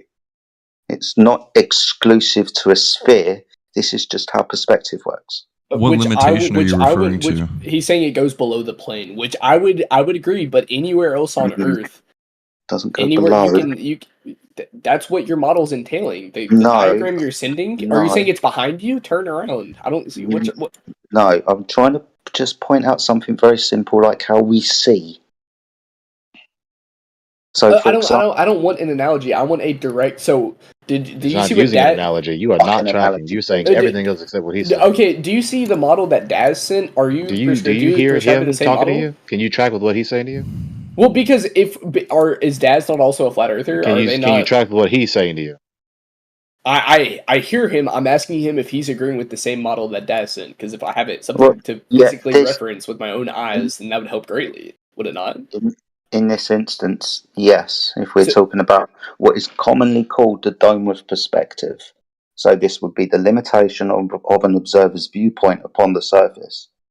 How things above your eye appear to descend downwards towards the horizon with distance. Like I try to point out to you, like looking down the corridor or looking down the street at night and watching the street lights that haven't changed our altitude physically above the surface, but because of the observer's way that we see, appear to descend downwards towards the horizon. So you're just saying it's too far away? Polaris from Australia, in this instance, yes. Okay, so... But then why can we see any star at all? I don't understand how... The same reason you see anything when it's in your field of view. So, but in Beijing, so in Beijing, New York, and Berlin, right, we can see the North Star, right? Mm-hmm. But we can't see the Southern Cross. No. And the Southern Cross can be seen all over the Southern Hemisphere, right? Yep, south of the equator, yes. But you can't see the North Star where you can see the Southern Star. No. So, following that model, would Australia... So, in the Flat Earth model, is Australia just obscenely far away? For what the dome, wouldn't it, like, in order for the Southern Cross and North Star to not be able to cross at all, right? If there's a hard line that we're drawing, would Australia not be super far away from, like, somewhere like South Africa? It's not necessarily a dome either. I'm looking at a dome in this graphic that he sent. This looks like a dome. But following that line of logic, would Australia not be like obscenely far from like South Africa compared to like China? Because in let's see. I mean, that's just how I'm logically thinking about it. Well, look at a map of the lines that we run, because 99% of the communication is done underwater, sea cables. So these fiber optic cables that are underwater, notice how they're all laid out. There's one, line that runs in between like South America and South Africa, but other than that, most of them run through the center. Do you want me to post that map for you? Yeah, Can you pull it up yourself? I would rather not have to look for it. Yeah, let me see if I can find it.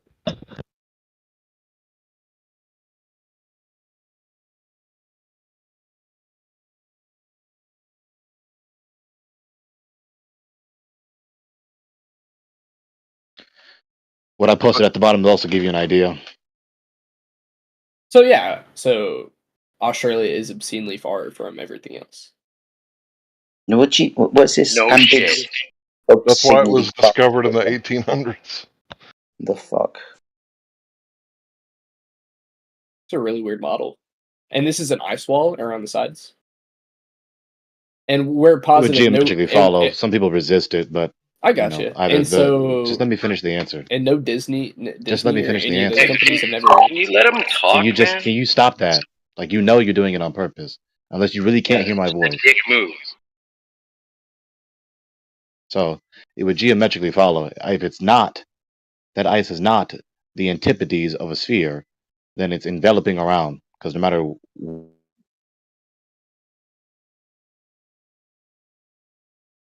So following this model, where's the upside down moon at? Where's the threshold for when the moon inverts? The opposite direction from north, but know wherever you are, then there you have it. That's not no. If we're looking top down, there would have to be a hard line we could draw where the moon would flip. Because, or at least the axis as to what. Because if the stars and the moon are spinning, if they're orbiting right, then there would have to be a threshold, right? Because, if we're looking top, because that physics. If we're looking at something orbiting and we're Physics in the is not same, an answer. It's not a reason. No, but I'm trying to like demonstrate that, or at least. Okay. Oh god. Okay, so if we're standing at a fixed spot, right, on this massive pancake, looking at something spinning around us. Yeah, you're in Florida. There would have to be a threshold into which the moon flips. How come that's not the case? Yeah, you're in Florida and you're looking up at the sky and things are moving around. Yeah. Okay, and now you got a choice to make. Either you accept exactly what you see, or you confuse yourself until you turn into Florida Man. So you can't answer your question because I'm asking you if there has to be a hard line on this map. Because if I stand in New York and I look at the moon, even as it spins around me, if I spent 24 hours of my day following the moon across the sky, at no point is it going to invert. So at what point on this map does it invert? On the flat map, on the flat Earth, you look at the moon, and if you somehow end up thinking the ground curved, you'll turn to Florida Man. So you can't answer the question. I'm going to try to answer it this time. You didn't like Crit's first answer. So, if you're in Florida and you're facing south and you're looking at the moon, it's going to appear right side up. But if you go to Australia and you turn around and you look at the moon, it's going to appear upside down. Why? Because you're looking at it from a different perspective. Yes. So where's the line at that the moon flips? The line is where you're looking at, right? If I put a 6 on a 9, it's not, because if you're standing can I still, fucking talk without you interrupting, bro? If you put a 6 on the ground and you're facing me, I'm gonna say it looks like a 9. That's why the Uno card, when it's a 6 or a 9, has a line underneath to let you know whether it's a 6 or a 9. How was that? I'm not seeing the relevancy when you say that. The example you just gave. Okay, do you not understand that a 6 looks like a 9 upside down? Purposefully stupid. It does, but yes. Okay, so the answer is yes. So if I put a 6 on the ground and your toes are pointed at my toes and my eyes are pointed at your eyes, when you look at that 6, is it going to be right side up? No, it's going to be so.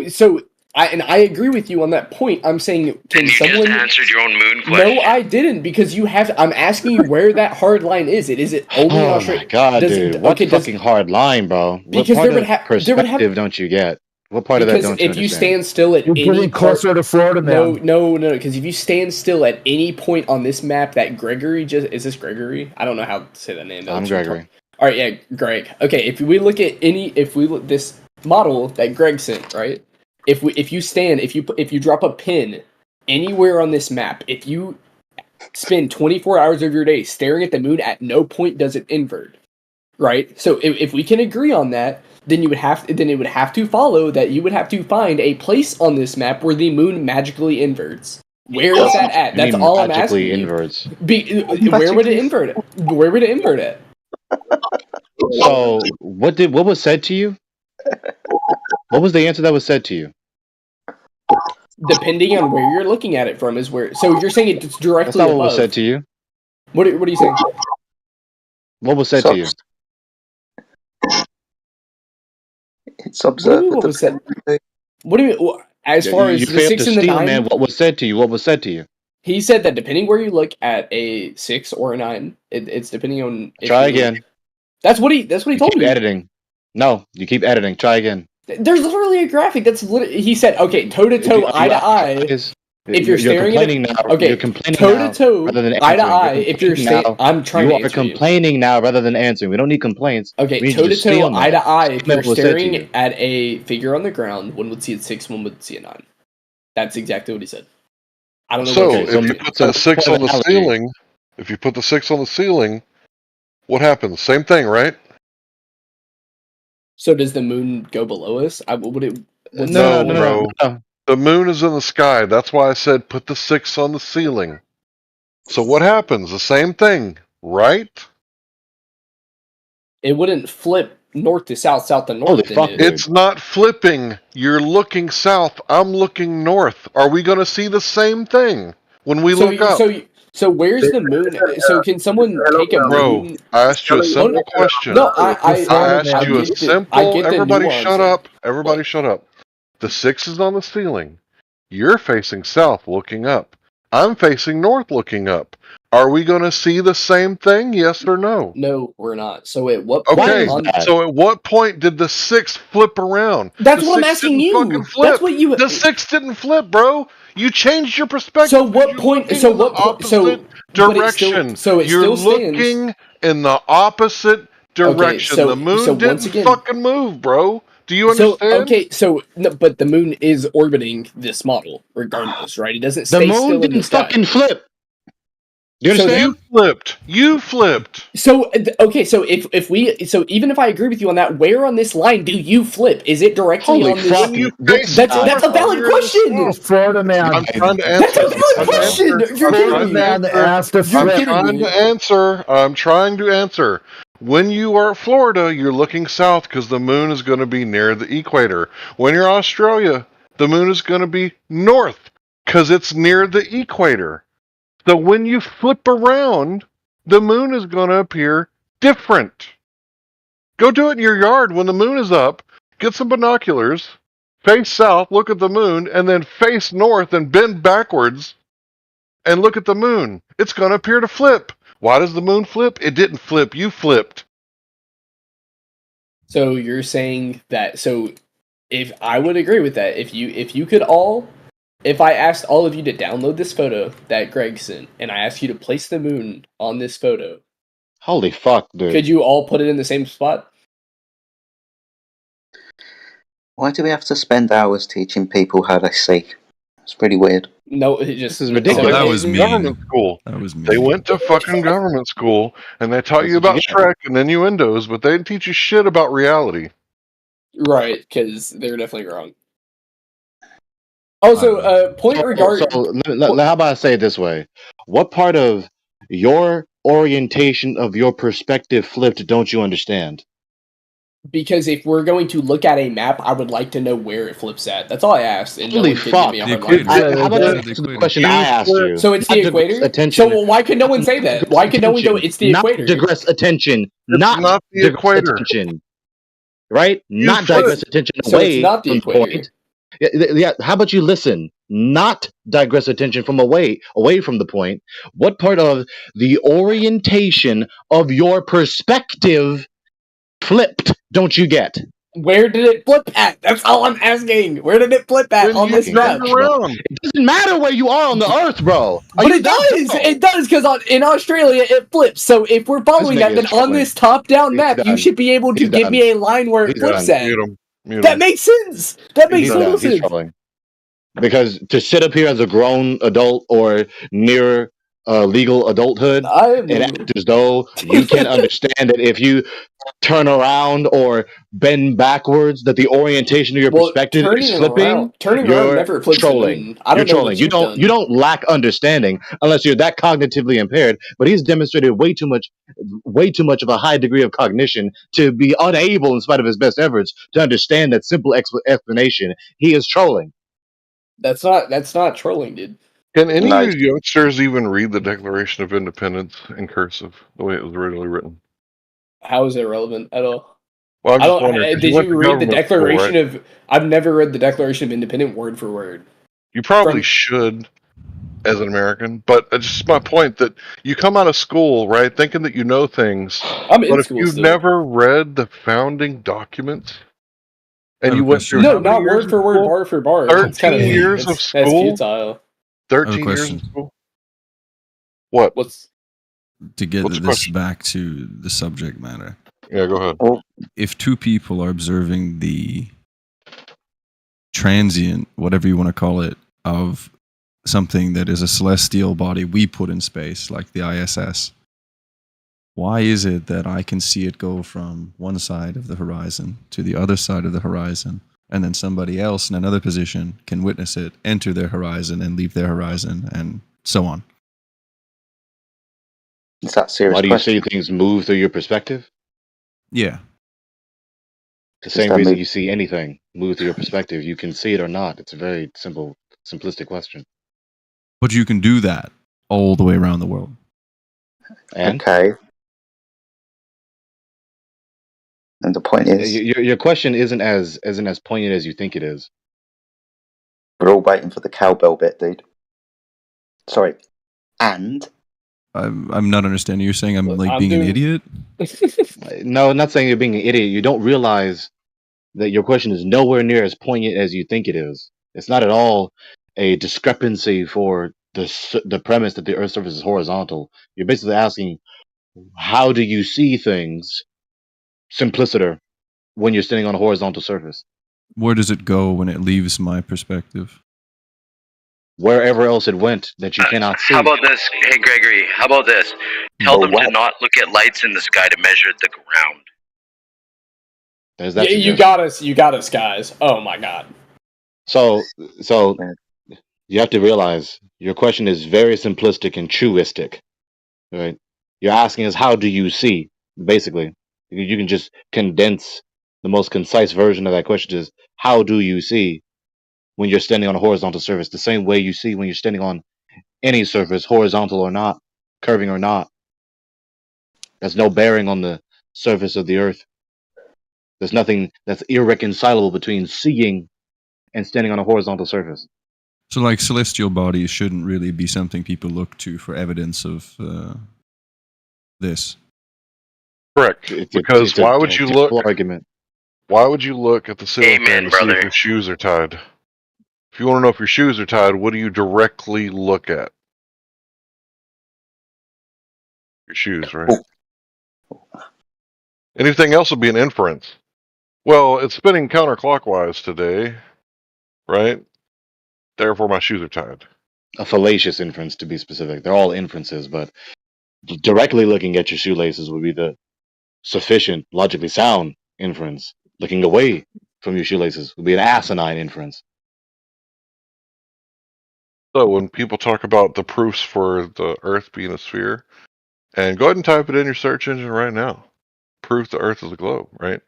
They're going to talk about the sun, the moon, the stars, the eclipses, walk 1,000 miles in a straight line as if that were possible over terrain.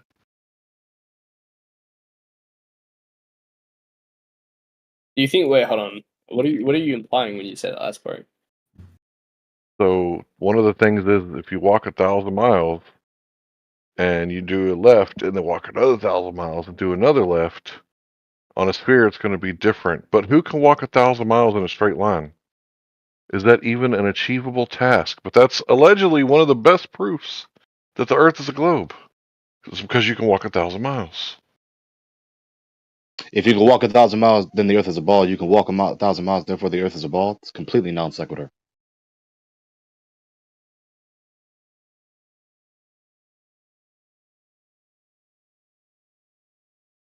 What is this? Diagonals across a barrel distortion or straight? Now look at how NASA aligns solar panels and stuff diagonally. What's the...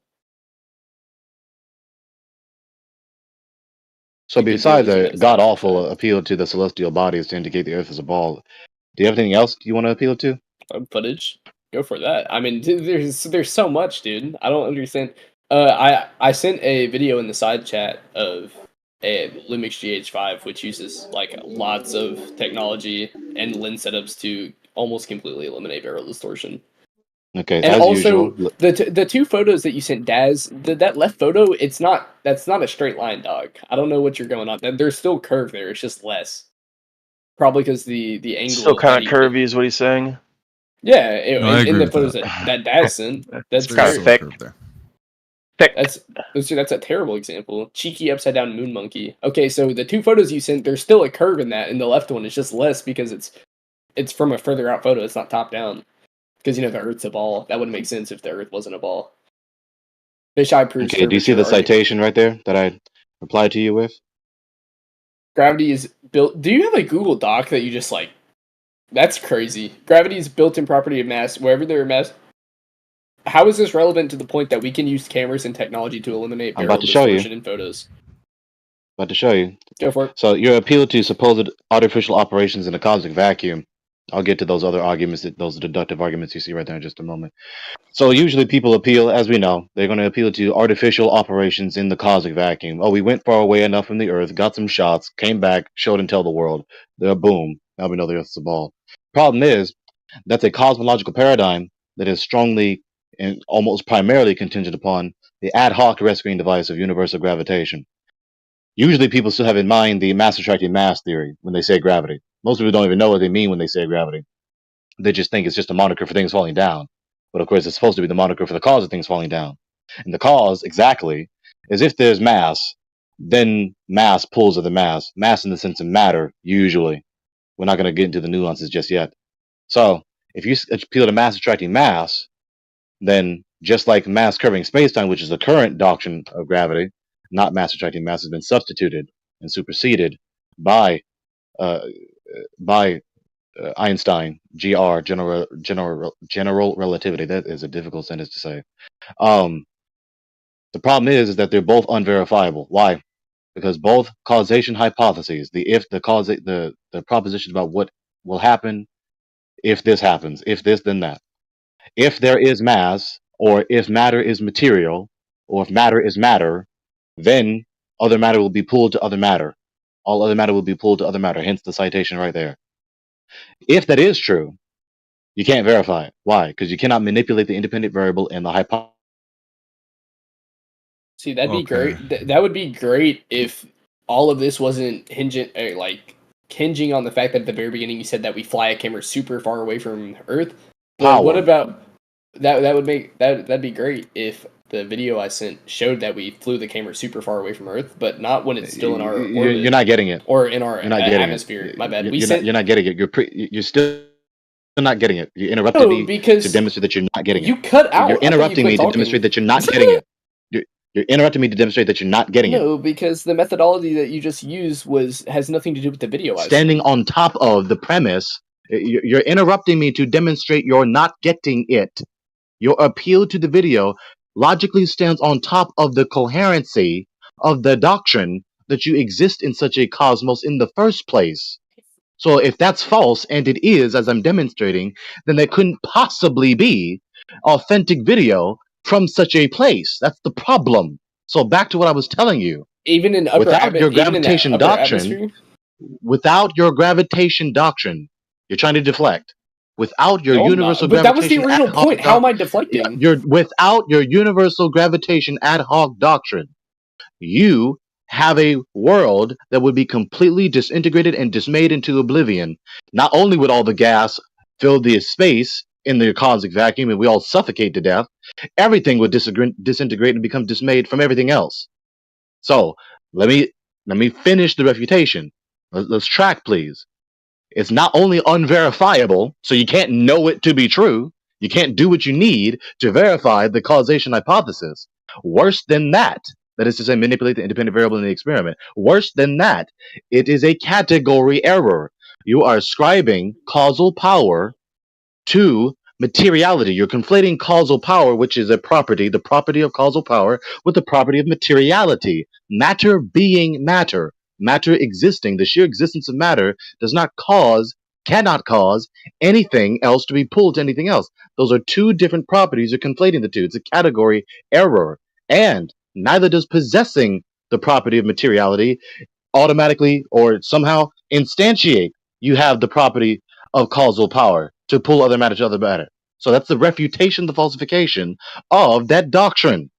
Secondly, mass curving spacetime. If you appeal to that, it's the same unverifiability. You can't manipulate the independent variable. You're not God. You cannot manipulate the sheer existence of matter. Okay? Beyond that, it is also falsified. Space-time, on its face, is nothing more than a fallacious doctrine where you fallaciously give a distinction without a difference. It's supposedly distinct from space and time when it's really not.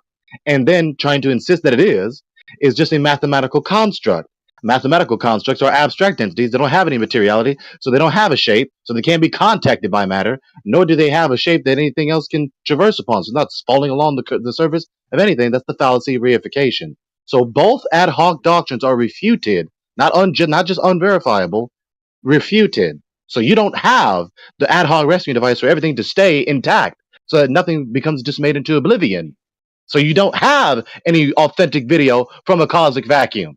So are you done screaming? So you're just saying, so all of that was a really fancy way of saying space-time is like an irrelevant term because you can't really define it because of... No, not irrelevant, falsified. Ah, falsified. Okay, so... It refuted. It's a reification fallacy, as well as a distinction without a difference, in contrast to supposed non-existent contrast between space and time. So, do you think the Cavendish experiment just wasn't real? That operation was not an experiment, it was a causation test. It was trying to measure the density of the Earth. So it's not even trying to verify the hypothesis. And not given that it's not trying to verify the hypothesis, it's presupposing the hypothesis of mass attracting mass. So no, it doesn't verify the hypothesis. It wasn't even trying to verify it, and it's presupposing it. The Cavendish experiment, we're talking about the same thing, right?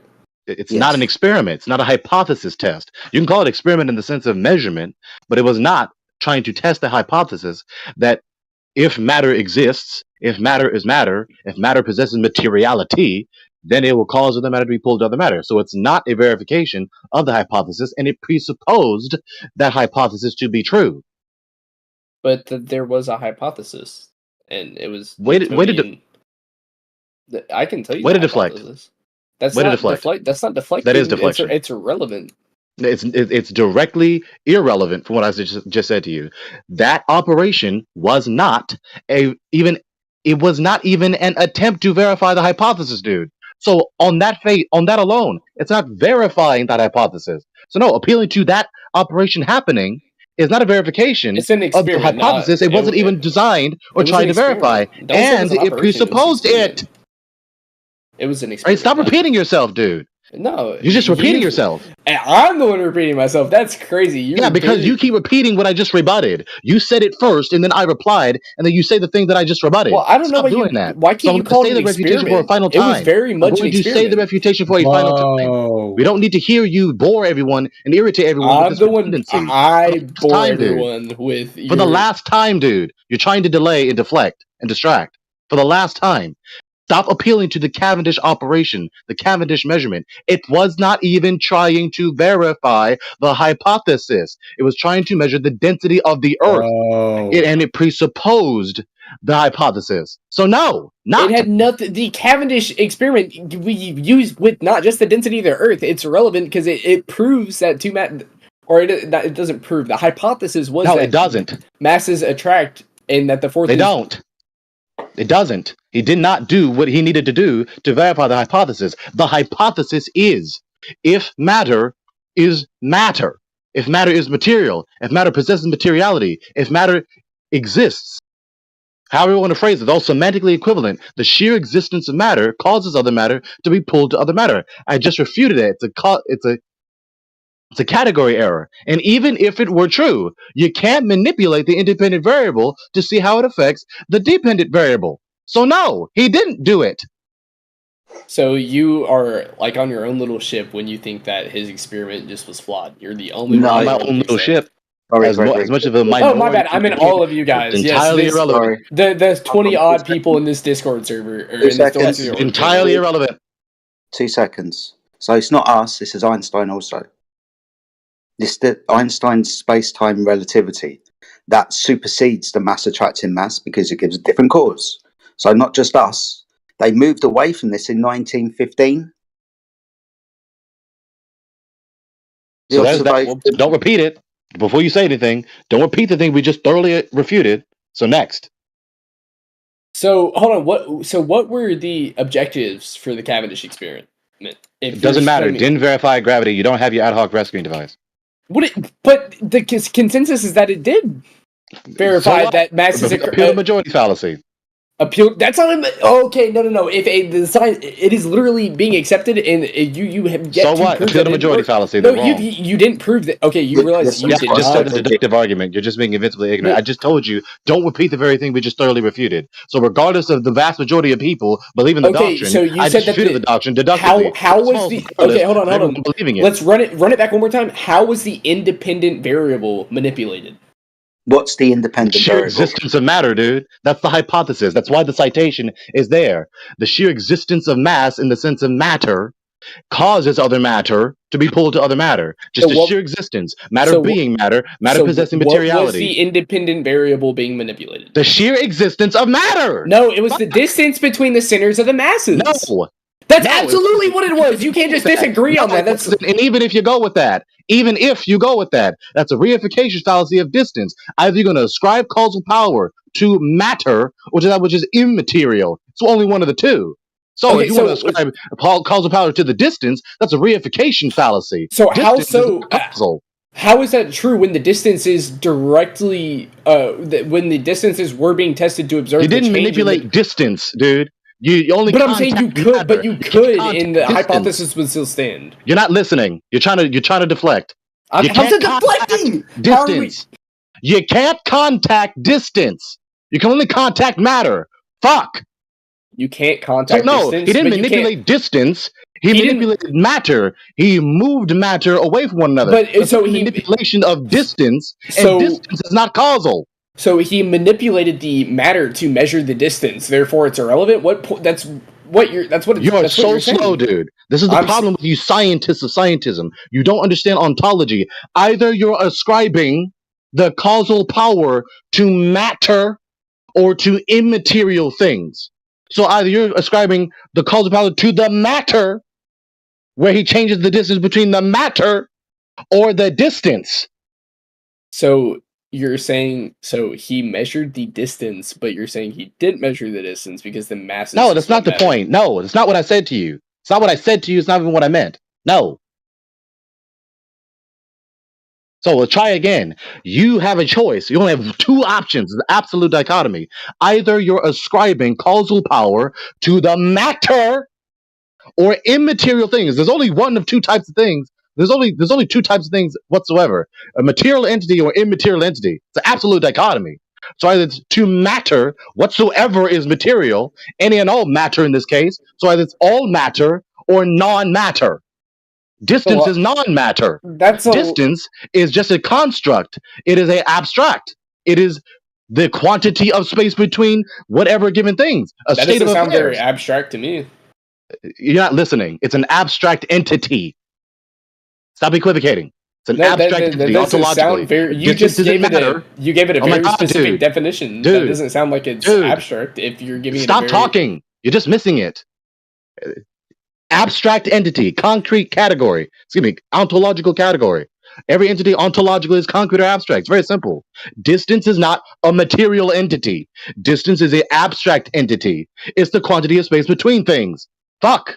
So either you're going to ascribe causal power to matter or non-matter, immaterial things. What's your definition of abstract? What's your definition of abstract? What's your definition? If you ascribe, every time I get to this point, you interrupt me. You're not tracking. You're deliberately obfuscating. No, because we're not there yet. You're going to ascribe, and you keep interrupting. I'm going to finish the sentence, dude. Go for it. You're trying to talk through it so that it doesn't land. So again, because it's not relevant because we're not. You're still doing it now. You've been doing it for 7 times consecutively. Stop it now. You're being deliberately obfuscating. Stop it now. So once again, love that word. For the final time, stop talking to me. He's not going to stop himself. Are you asking for me? He's not going to stop himself. Are you going to make your point or not? Someone needs to mute him, please. He's not going to stop himself. Are you going to say your? Someone needs to mute him. He's not going to stop himself. Every time I begin to complete that sentence. So again, you are only going to ascribe causal power to matter or that which is non-matter, immaterial things. So you're going to ascribe the causal power to the matter or the distance between the matter. If you do that, the latter, that's reification. Distance is not causal. So you're wrong again. Which we can do if we agree that distance is abstract, but you can't prove that. No, verify that distance is a material entity. Did you hear his chair? Show me the matter that is distance I got itself. upset with that one, dude. We have units You of sure measure. did. There you can measure the physical quantity of it, and we have units of measurement. And there's practical implementations. What? You cut out. There's my drawer. You didn't show me the matter that is distance itself. So it's abstract, yet we use it in calculations, which you also do, right? When we talk about. So that means it's not abstract; it's rooted in. Fucking gosh, dude, you are so confused. No, That's I'm not at all refutation. You don't know what abstract means. You know what abstract means. Yeah, that it's not concrete and quantifiable. No, it's not. Forget that last part. It's not a concrete entity. Do you know what ontology is? The metaphysics, right?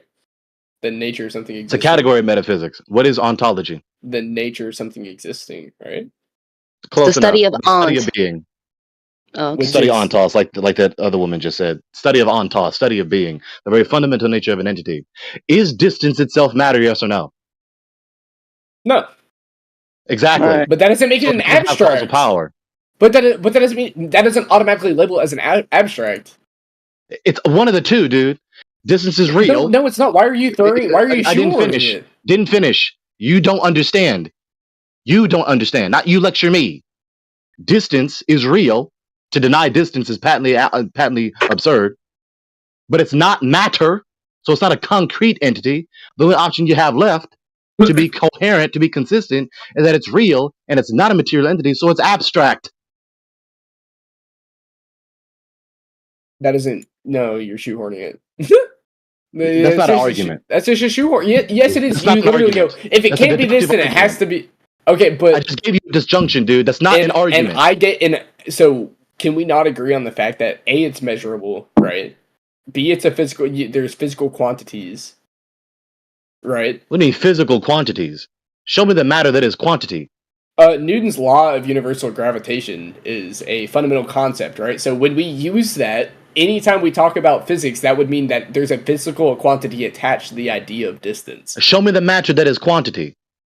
Why do I have to show you the matter that is quantity? Because that's what you're asserting. So verify it. Show me the matter that's quantity. No, I'm not. I'm saying the fact that we have figures for different laws in physics would mean that the distance that we're subscribing to that would make it physical. Therefore, it's not abstract. Let me chime in. Base, you do realize you kind of shot yourself in the foot. You just said it a second ago. What is it? The idea of distance. The idea of distance. Those were your words. Okay, that's an abstraction. That is an abstraction. Well, when I say idea, I mean in the term that the distance, like if we're measuring something compared to another thing, then the idea of what is distance is being changed in that manner, right? Because those are two different things that we're comparing. That's completely irrelevant to the point that I'm making to him. If I just showed you that there's a physical quantity that we not prescribe, like that we assign, right, to different laws of that have been proven in physics in different physical concepts, that would prove that there's a physical quantity attached to distance, right? Furthermore, that's exacerbated by the fact that units of measurements exist. Everyone with the same category error. But there's how's that a category error? That's literally I'm telling you now. You're interrupting it. No. I had to chime in because Greg's right. You're irritating probably everybody, but I had to chime in because this is absolute nonsense. You realize that distance itself, it's contingent upon there being other things, i.e. thing 1 and thing 2, or object 1 and object 2, for there to be distance in the first place, which we ascribe to it, right? It's a derivative concept of two, in this case, concrete entities.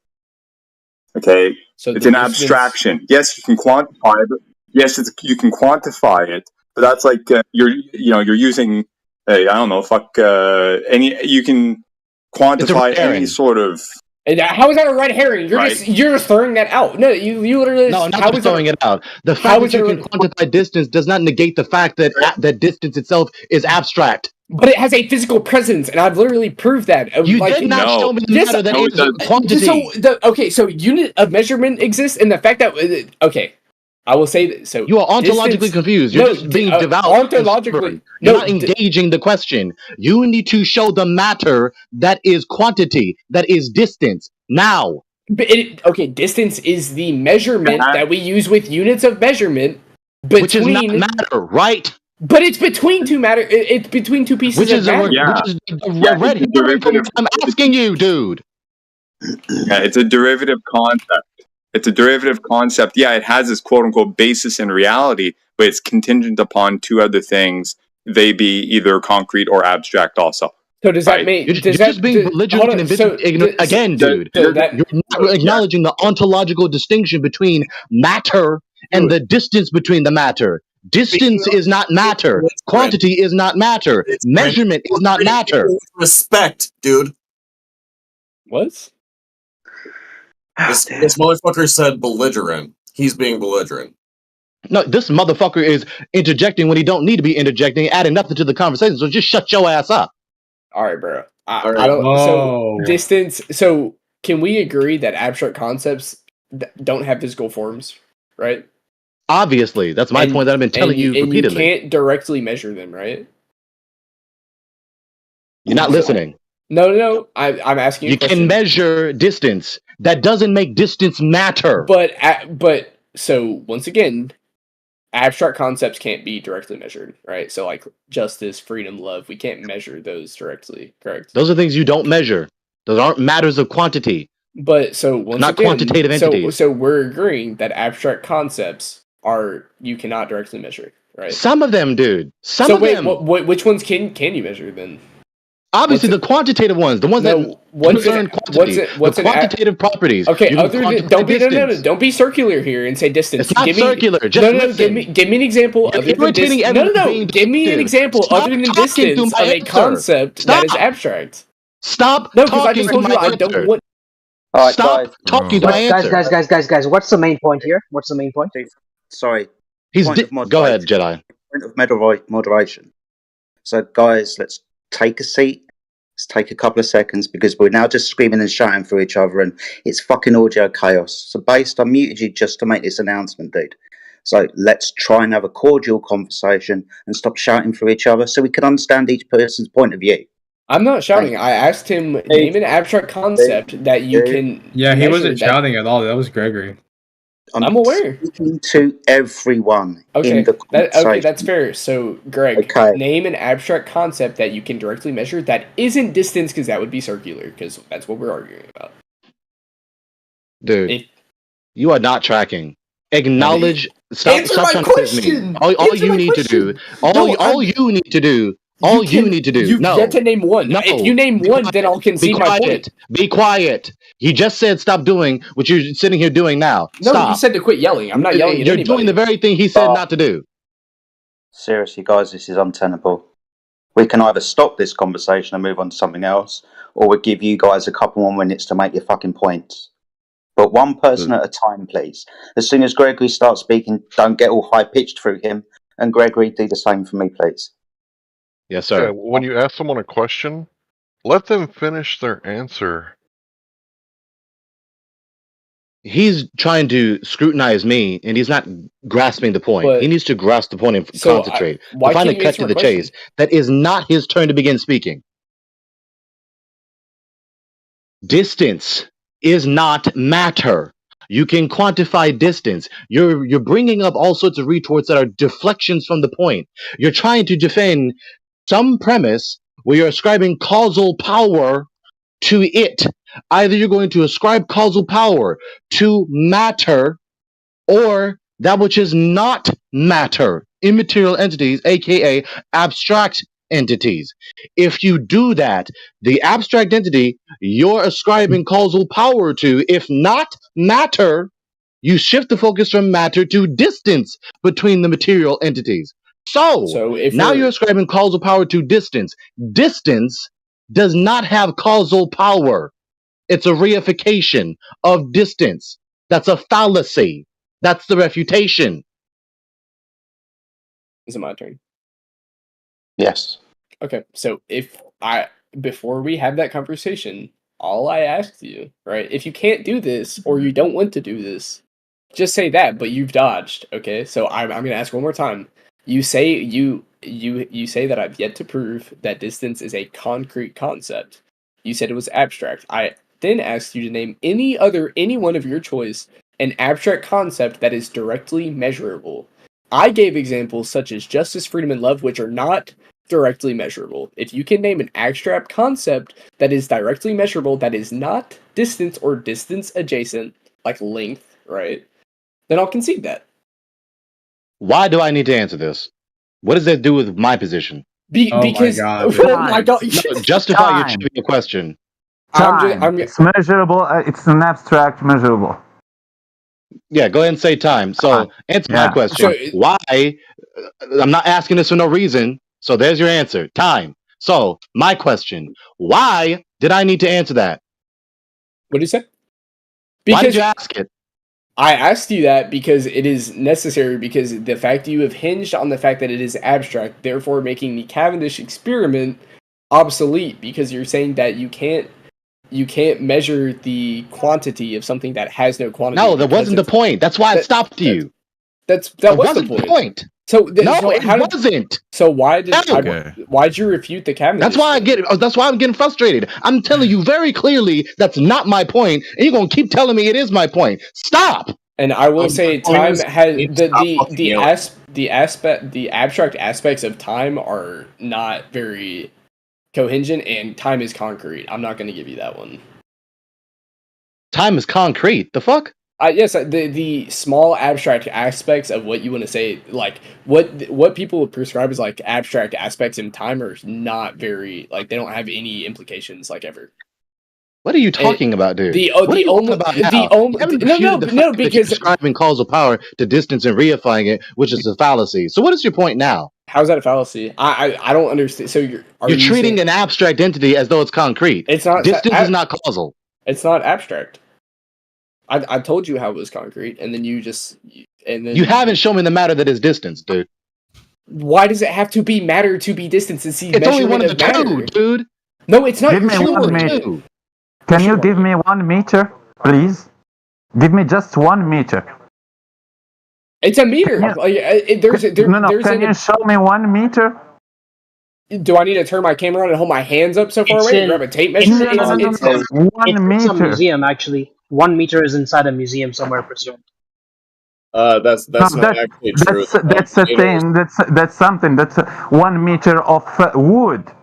No, that's not or 1 meter of rock. That's not 1 meter. I want 1 meter. Just 1 meter. Distance is relative. Okay. I mean, the representation inside the museum. Okay, all these interjections. Look. So again, you haven't verified the premise that distance is a concrete entity. No, you haven't. If it's a concrete entity, then you can show me the concrete entity that is distance. You can't. That's silly. You just can't. No, you can't. What do you mean by concrete? I can use a banana. Material entity. I can show you my drawer. I can show you my phone. What he means I can show you my money. I can show you my backpack. Distance is not that type of entity. But it is measured. But that's it's not matter. So that's your definition of concrete. But the scientific definition of concrete is quite literally something that is measurable. Huh? Yeah, I'll go for it. Yeah, absolutely. Here you go. Define concrete. As soon as you said something that is measurable, yeah, that something is the physical entity, whether it be a block of wood that you're measuring, but the concept of a meter in of itself is not physical. It is physical. It doesn't have a citation, and even if he has a citation, they're wrong. That's a category error. Wait, okay, so don't call him a boy. I'm gonna ask you a question. Stop. The thing in the museum, it's not 1 meter. It's something. It's 1 meter of something. Who cares? It's 1 meter of wood, or 1 meter of stone, or 1 meter of iron. It's not 1 meter. You can have 1 meter of something.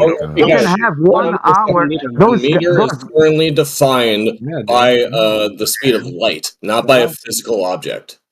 Bingo. By the Attorney General. Yeah, it's called intellectual phase locking. Look it up. It's not physical, dude. Alright. Let's just make it clear. I'm not emphasizing this. He's emphasizing this. But it is relevant because you keep calling it abstract when it's not abstract. Distance is not a concrete entity. There is no matter that is distance Isn't it itself. crazy? But go ahead. You're Do you know saying what's to move on to concrete? I'll tell you something that's concrete. The Coriolis effect. How do you explain that? Not deflection. So define it based. Gregory, Give the citation. 2 seconds. 2 seconds. The citation? I'm aggressively agreeing. Citation for the Coriolis effect? No, I think he was talking This is to a me. point of moderation. Right, that's it. I'm going to start muting people if you're not going to be respectful of the moderator. Now, we're not going to move away from this subject. Somebody else is bringing up fucking Coriolis. Be more situationally aware, man. Put a pin in it, and we'll get to it in a second. At the moment, we're trying to figure out whether height, width, length, in of itself, is physical.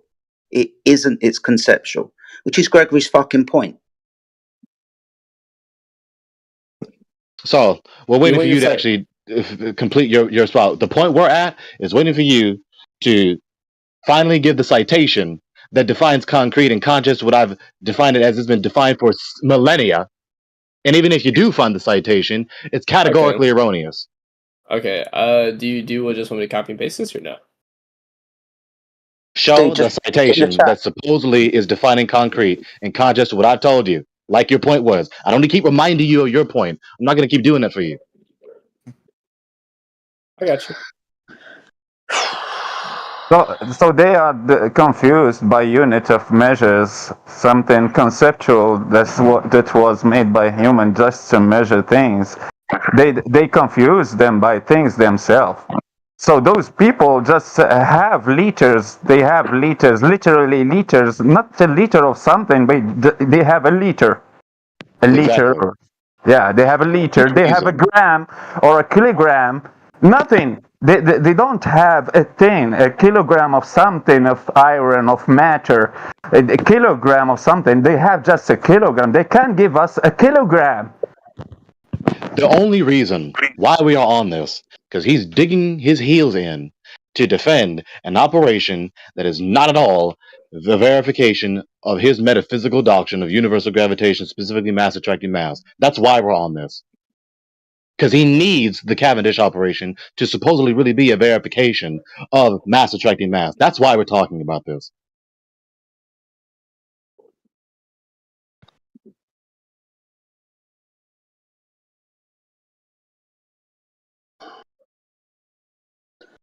So now those guys, you tell them, give me a minute to do something. He will try to find that minute and try find the bag where he will put that minute for you. Nice, whatever that meant. He didn't define the term he was supposed to define, so it's not a refutation to me. Nor is it a verification of what he said.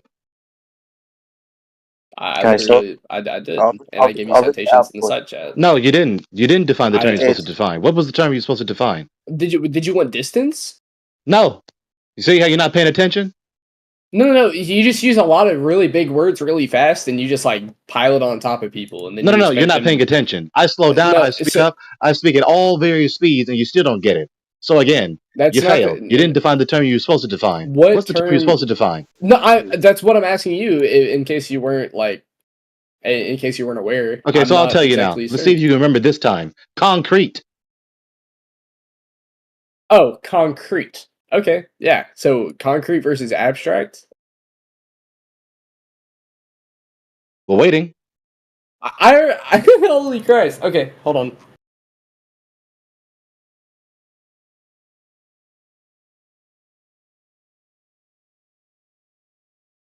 Let's use Webster.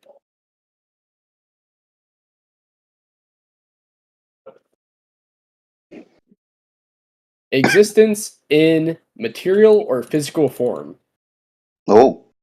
So what I said earlier. So it doesn't but then I also turn around and told you how you even as flat earthers, everybody in the world, when we engage in physics, right? When we do mathematical equations in physics, we assign physical quantities in the physical world. Oh my fucking gosh! Every time we get to this point, you don't move forward. Because if that's the case, that there wasn't a physical quantity at points assigned to gravity, distance, then we wouldn't have stuff like Newton's law of universal gravitation. And if that's not the case, then everything here is just completely irrelevant because from this point forward, false. That's relevant. If been here 1,000 times before, I'm going to refute this again, and we're going to move forward. We're not going to keep repeating this.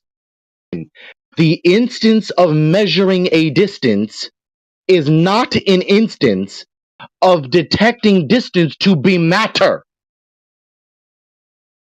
I disagree. What the fuck, dude? For what reason? Because we can assign physical answer. Because we can and do assign physical quantities. It's a red herring. Concepts. It's a red herring from the premise. That's not a red herring. It is. No, it's not. You being able to quantify, going from the premise, you can quantify distance, does not entail that distance is matter. So how is that misleading? Oh my god.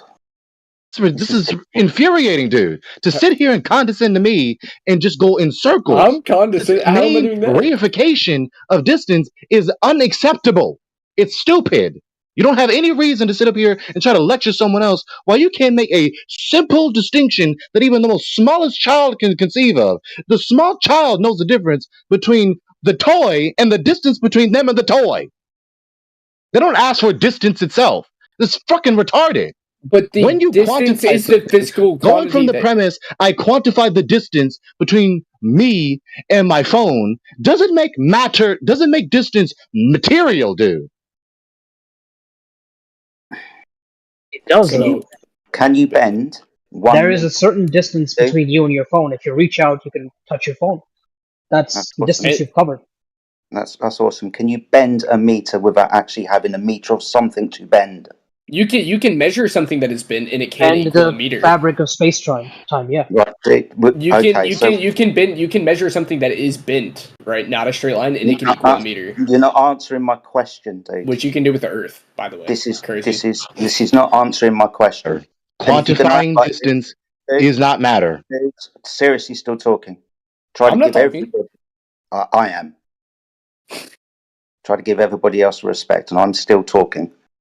So we can either, my friend, you can either answer my question explicitly to what I'm saying, or if you're going to carry on acting like this, we're going to move away from this conversation that's been happening for an hour and move on to another subject because it looks like you two gentlemen are not going to reach an end.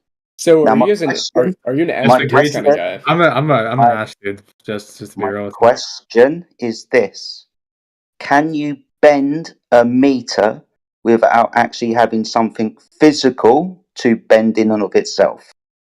No. Not asking you. Say it one more time. Yes, through time. So you can bend time. Can you say it one more time? Can you bend a meter from point A to point B if there is nothing physical like wood to bend? You would need you would need a device. And you would an object. need the device. So you're saying so in this specific instance, the concept you're describing exists abstractly, but its application always involves something physical to measure against. And that's the whole point from the question. Sorry. No. So I'm going to say if you want a yes or no, I will say no. Just 1 second. I will say no. You cannot.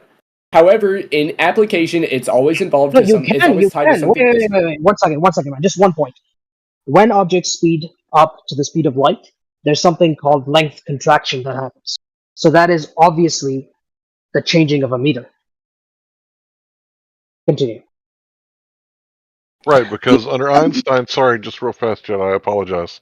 Because under the Einsteinian understanding, it's a fundamental concept that light travels at a speed and everything else is varying, right? So this is a fundamental aspect of Einsteinian, just as the relative motion, right? And relative space. So those three concepts are like essential, fundamental parts of Einsteinian understanding. Thanks. And at the moment, we're not even talking about Einstein. We're talking about Newtonian physics, which was superseded by Einstein, but I fucking digress. At the moment, Greg was just trying to point out that the distance between point A and point B in of itself is not physical, so it can't cause anything. You'd actually have to have something physical there, a meter of wood, for example, in my analogy, to bend or break the meter of wood. But you need the physical abstract of the wood. And I agree, So in that sense, it's abstract. No, I agree. In that sense, it's abstract. However, you cannot give me an application that we use in real life physics that it's not tied to something physical that we measure against. And if you Which can, is a red herring. That's not a red herring. No, guys. One more point. Holy Christ! One more point. Between A to B, the universe. Okay, so the universe, the composition of the universe is around 70% dark matter, 30%, let's say 25% dark energy, and then the 5% is baryonic. So yes, there is stuff between. We just don't know what it is. So yes, there is. Distance is a real thing. Larry? No one denied the reality of distance.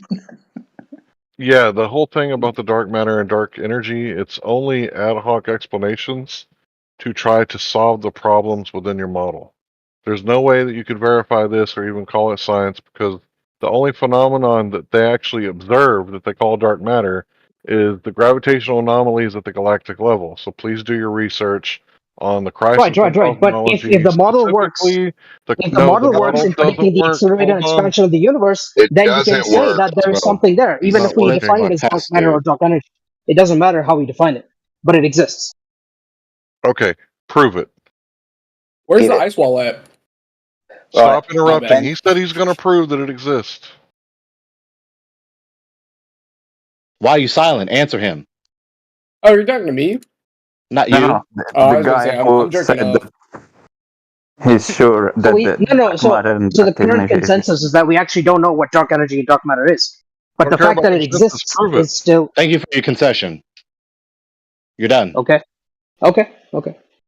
It still exists. You still can't refute it. No. Even though we don't know what it is. So does the tooth fairy. No. Even though we don't know... Okay. I began speaking before you. Be quiet. You just said you don't even know what it is. If you don't know what it is, then you don't know anything about it. It's like the existence of black holes, you know? If you perceive into the universe, there's a black hole. Oh, well, we can't see it. It doesn't exist. No, obviously it exists. Okay? They're invisible. What are you seeing them again? How are you seeing invisible shit? Okay, I'm sorry. You're detecting it. I'm sorry, I said seeing. You're detecting invisible shit. You can do that. You don't see it. You can detect shit 8 billion zillion light years away.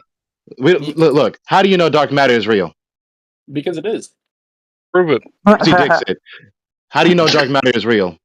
How do you know dark matter? Why are you silent? I'm Googling it. He's repeating the question with the separate words to make till he understands it, because it was so difficult for him. That's why the globalists consider everything coming from the flat earth as just word salad, because they are slow thinkers. Simple sentences are so difficult for them to. You don't need to be insulting everybody. Poisoning the well. That's all they do. Red herring. Okay, so ad hoc. It's an ad hoc. Everybody from the question. I've lost more brain cells. I can answer for him. I can guzzling this gallon of vodka in the last. So no one can hear Larry. No one. Yeah, I'm just trying to moderate. So there was a man who claimed that dark matter is real. We're asking him to prove it. Does that man exist? I don't think in this group we're qualified enough to be discussing dark matter at a mathematical level. At a mathematical level, okay? Okay, well let me disprove it for you. Go ahead. So Professor Krupa said that it's debunked with a certainty above 5 sigma. What is the one second. What is the general level of sigma that is considered significant in the astronomical evidence? Non-sequitur. You're supposed to ask for the source. No. I mean, you can post the source, but what is the general level of sigma that is considered significant as for astronomical evidence? I'm not going to answer it. Of course you're not, because it'll disprove what you're saying. Red herring did the right word. So yeah. Red herring. What he's saying at all, you fool. This conversation seems to be going like nowhere. Larry, if you want just to carry noticed it? dude, shut up. Thank you. Have a little bit of respect. I know it's difficult. You probably haven't got a dad. But come on, gentlemen, please. Let's try and have a cohesive conversation. We've been doing this for over an hour now, and people are jumping in with fucking red herrings all over the place. We were talking about Newtonian physics and mass attracting mass, and the ascription of distance causing things to happen. Now, if we want to finish off on this topic and move on to something else, we can. And as I'd like to point out, Einstein completely refutes and replaces Newtonian physics. I can cite that ad nauseum.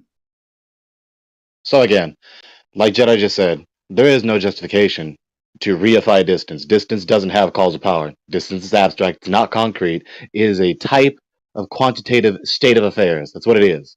It is a type of quantitative state of affairs, the quantity of space between the given material entities. It is not matter. It is not a type of matter. The only reason he said that is because he's trying to rescue his position from the refutation against his appeal to matter, ascribing causal power to matter itself, matter being matter, or materiality.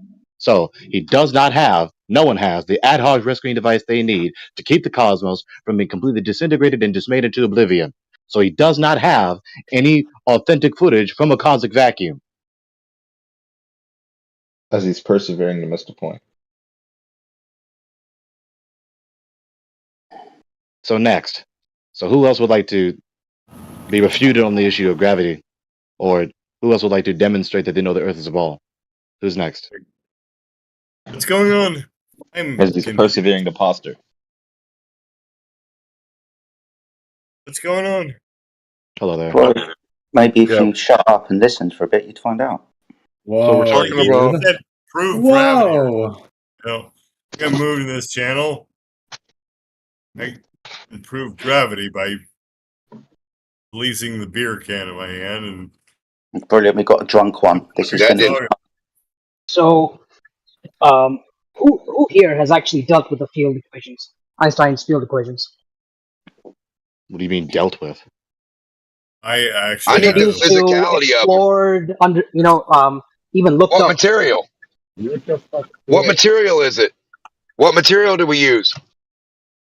Okay, so just to be clear, we're moving away from Newtonian physics and now we're on to Einstein. Okay? Yes. Good. Yeah, and what material do we use for the Einsteinian physics, for the mathematics? What physics do they follow of real material? Like, what are we writing the math down from is what I'd like to know. Fuck the math in general. You know, the math in general means nothing without the physicality. It's, there's a lot of proof, around the field equations. A lot of inventions, actually, coming out of it. What physical stuff proves your point? What are you writing the numbers down from? What physical stuff? Like if you said you had this much cheese, where's the cheese for your math? Right, so, where's the amount of stuff? Okay. So it starts with tensor calculus. It's what stuff? I don't even know how to explain it. Like you don't even know how the stuff starts. Tensor. So you can't. So there's no stuff you're writing math down for. It's a measurement. It's a tool of physical stuff. Where's it at? What's your mathematical background, sir? Brother, physical stuff is what makes math. You take the physical shit and you measure it, you calculate it, you weigh it, right? Then you get the attribute or the effect or the reaction or action of the mass you're working with. Why don't you let him talk? Right. It's just advanced. Shut the fuck up! You just asked me a question, retard. Yeah, but you're just gonna keep interrupting. Shut the fuck up, dumb bitch. Yeah, you're right. Let's try, gentlemen, please. I've tried to do this for now. I suggest you look up the field equations on your own. You will probably understand. You need to pay attention to at least the introduction to it. Dude, and seriously, be quiet. Democ, alright, I've tried for like the last hour to stop everybody from insulting each other. You've come in pretty hot, dude. If you could dial it down a little bit, I'd appreciate it. Thank you. Yep. Yes, guys. No, I was just telling the other guy to stop interrupting me while I was telling the other guy. He asked me a question, not him. So when he asked you a question, I'd expect you to fucking chime up. Listen to Jedi, dude. Be quiet. We gotta relax. Well, you listen to Jedi and shut up and don't interrupt me. All right. So, sorry, dude, I don't know how to pronounce your name. Bharat Vishini or Vanish? Vanshi. Yeah, Vanshi.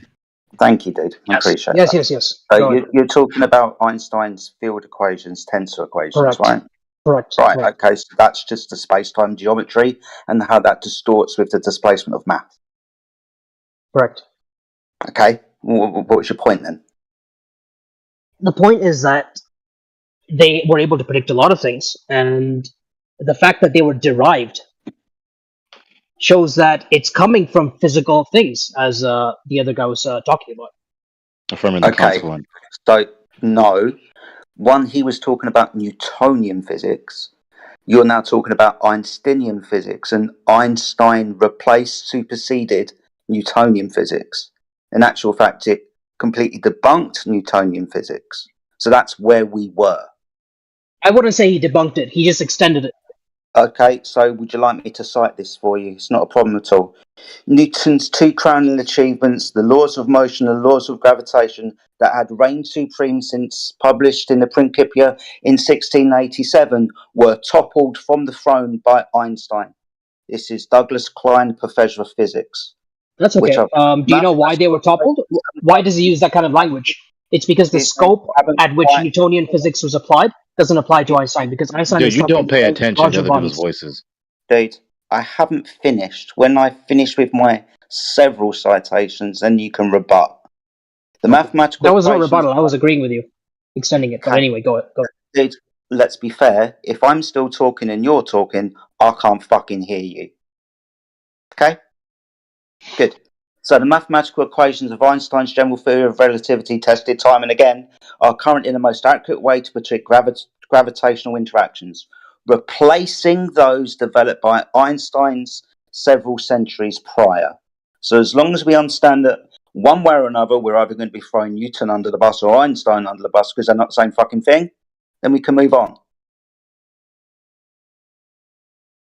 Let's read this one. Newton's classical mechanics were superseded in the early 20th century when Albert Einstein developed his special and general theory of relativity. So again, Einstein replaced Newton.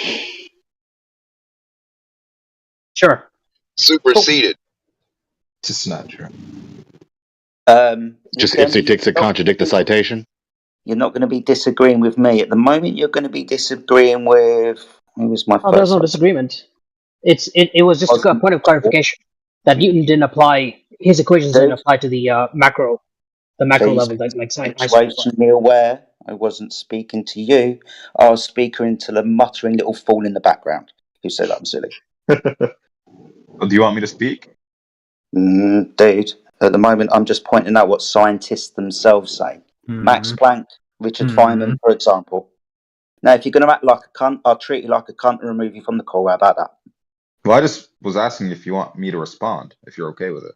If you could, but not while I'm talking. Okay. Done talking? I'm done talking, dude. Right. So when they say that he superseded it, I mean, yeah, he came up with something that explains a lot more, right? But it's not in the way of like he said, you're completely wrong, Newton. Newton didn't even know why mass attracted mass. He just gave an equation for it. He was quoted saying that any man that believes that mass would attract mass just by the sheer existence of them is a moron. That's what he said. Because he couldn't explain why. Okay, so from UCLA, Professor of Physics and Astronomy, Andrea Gaze. Einstein's right, at least for now, said Gaze, a co-leader author of the research. We can absolutely rule out Newton's law of gravity. Now, what do you think he was saying by that? Again, you're missing the point. Yeah, it's like replacing a TI-86 with like a TI-94, you know? You're upgrading your computer. You're upgrading your computer. That's what Einstein did. False analogy. It's not even true, dude. Why are you inserting your own beliefs into what I'm categorically saying? And not me. I'm quoting professors of physics from universities. Again, can't hear you because I'm still fucking talking. Would you at least let the person talking finish? I will be kind and let you reply. I'm not an idiot, dude. You don't have to jump in. So I'm just quoting professors from universities when we're talking about superseding, ruled out. I can go on, toppled from the throne, completely replaced. Posted something for you, Jedi. Thank you. Also, oh, go ahead. Yeah, I just wanted to add that the way you can describe something can be flowery. Even scientists can describe because we're humans. We're all humans, right? But if you look at the nitty gritty of it, then you understand that it's just an extension of the equation. It's like upgrading a calculator, upgrading a computer. False. That's not true. So, as we were discussing for the last hour when we speak about Newton's idea for gravity, that's the mass attracting of mass. Now, Einstein come along and gave us a mechanic for this, where mass actually doesn't attract mass. Mass distorts and warps the fabric of reified space-time. Different things. One's 4D pseudo-Riemannian. It's got fucking time in it, dude. agreed with you on that point. The only difference is I wasn't discussing like the explanation behind it, but the ability to predict things. So GMM over R squared, it still predicts the force of gravitation, but only for Earth and only for limited applications. Yeah. So red herring. So also, just to mention, Newtonian gravitation is still used a lot to predict force of attraction with distance, obviously, as well. So it's not like it's another red herring. Just gone. People believe falsehoods. So what?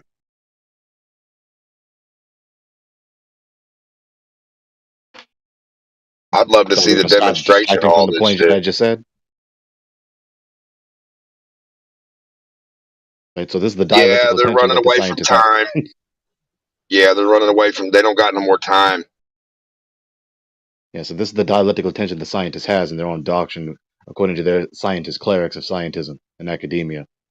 You have the clerics teaching you very clearly. Einstein refutes Newton. They're not compatible. So again, stop trying to sit up here and say that one is the update of the other. The latter is not an update of the other. They're not compatible. If the former is true, the latter is false. If the latter is true, the former is false. It's very simple. Sorry, have you actually dealt with... What's your background in physics? We're not going to talk about that. Just say the argument. So, this is a simple argument. When it's Newtonian, there's absolute space and motion. When it's Einsteinian, there's not. These two are, on its face, contradictions. They both can't be true at the same time. So, dichotomy. So either all motion is relative or it's not. Which one is it? You showed them that gravity, Newtonian's gravity was literally replaced by the Einsteinian's theory of relativity, but they still want to adopt that because they think that it works on when you throw a ball, a tennis ball, it works on calculating the trajectory. Yeah, so it's bullshit from them. It doesn't work on the solar system or in the galaxy or on for the universe itself, but they want to just still cope and using that gravity. Even if you show them that it was replaced, completely replaced, not upgraded. You just changed the PC, the entire PC, didn't upgrade the graphic card. It changed it from Intel to Mac. It's just a terrible analogy. Just abandon it altogether. So, Larry, where's the absolute base in Newtonian gravity? Does the Earth go around the sun? Does the Earth go around the sun? Yes. Okay, that's absolute, right? No. Oh, so moving. So the sun goes around the Earth now? No. Wait a minute. Inconsistent. You just contradicted yourself. Does the Earth go around the sun? Does the Earth orbit the sun? Correct. Yes, it does. Okay. Is that absolute? I don't know what you mean by that. It goes around the sun. Of course you don't. You don't know. So, do you absolutely have testicles, bro? Yes. Do you know what absolute means now? Why are you silent?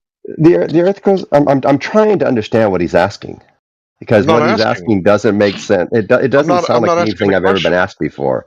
It's a question that I can't really understand. And so I'm trying to understand it. So yes, the Earth goes around the sun in both Einstein's and Newton's understanding of things. No, in Einstein's, all motion is relative. You didn't know that? That's why it's called the theory of relativity. General? No, it's not why it's called that, but that's okay. Oh, so all motion is not relative in Einstein? No, basically meant the speed of light is relative. Okay, so motion's not relative. No, in Einstein's, the size of things changes, right, based on your velocity. Citation. Relative to each other. Yeah, look up the theory of... No, you cite it. No, I'm not going to bother. Okay, so be quiet. I thought the speed of light was the legend or the key for most of the shit, really. Yeah, the speed of light is constant in all reference frames. Yes, this is true. Citation. So isn't that, so there's your absolute. So isn't that supposed to be the key or the reference to all your other math that formulated off the constant of light, right? Same as the constant of around the fucking sun. It's an absolute, just like your idea of saying it. I don't agree, but it's an absolute speed of light, right? Well, the only way light can hold the same speed if you change velocities is for the relative is for your size and. So there is no speed of light. So the speed of light's fake. Then we should stop saying that, right? The speed of light is measurable, and it's always the same. No, I said, is it a constant or not? Yes, it's a constant. Now it's a constant, but it has different speeds. It's the same speed every time, no matter what, right? No, the speed so there's a difference. Is different than the speed that someone else is going to see it at. Posted something for you. But the whole point is, what is it about Newton's that was different than Einstein? You're confused is the whole point. You really need to just research. I want to get back to Larry's original assertion. Just search up the dictionary words you're confused with and read them. There's no absolute space under Einstein. You can't measure the Earth orbiting the sun. I'm sure we can. Jeez. Look at the video I just posted. It's a short one. You're just contradicting for no good reason. You don't know what you're talking about. Not even being logically consistent. But we demonstrate one of the big demonstration of Einstein's theory was the perihelion of Mercury as they watched it orbit the sun. Can you please tell me what Brian Cox says in the video? Orbit the sun. What did Brian Cox say in the video that I just posted? Don't know, don't care. Okay, Dr. Cox he's not engaging. Said there's no absolute That's forfeit of the debate. He's not engaging. Yeah, he's just saying, but the perihelion. So everybody, take 2 seconds to listen to what Brian Cox says. There's no absolute space. If there's no absolute space, you can't measure the Earth orbiting the sun. That's what led him to relativity. What does that mean? It's all relative. So fucking I don't simple. have to explain to these people that relativity means that it's all relative. No absolutes. It's just relative.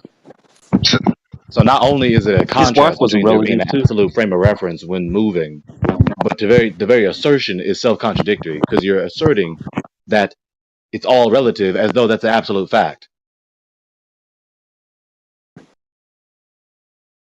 If I'm on a carriage walking towards the front of a moving train, am I going faster than the train?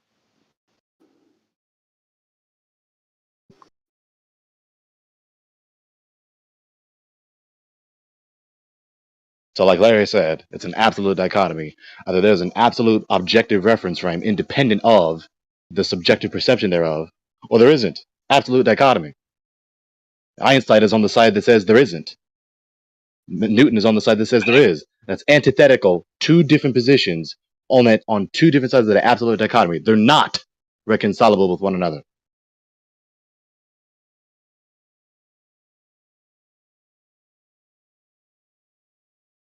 The law of non-contradictions. I mean, are the laws of logic true, gentlemen? Are they reliable? If they deny them, then they presuppose them. Be careful.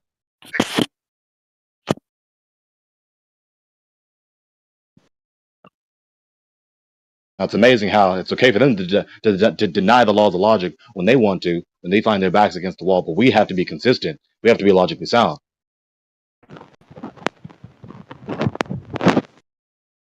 They don't have to follow anything physical. They only have to follow 52125 minus cosine -3 variable 62 pi. You know what I mean? Just just write some numbers down. Yeah. no Well, they're physicality used to to it. doing is they're used to saying it's all relative, gravity, refraction. But when we hold them down to, wait a minute, if it's all relative, Newtonian can't be absolute and Einstein be all relative and it's all true at the same time. They're not used to being able, they want to say gravity right now, but they can't. Right, and it doesn't matter how good anybody is at math or anything, because you can quote Dr. Cox, Neil deGrasse, the top people of their field, right? Just anyone. You can quote Hubble, Webb, anybody, just any human that disagrees with what they're saying, they're gonna be like, they'll throw them right under the damn bus, right under the bus with the quickness. So it's like, it doesn't matter if you're the best doctor in the world and you write something down on the wall and prove it to them and show them and put their nose on it. They're going to walk out the room and say, "Nuh-uh, no, he didn't. Professor Dave's right." Just flagrant inconsistency, complete arbitrarity, exactly. And that's what you get with anyone about any subject, especially something as profound as this. So they don't want to acknowledge our premise concerning geodesy.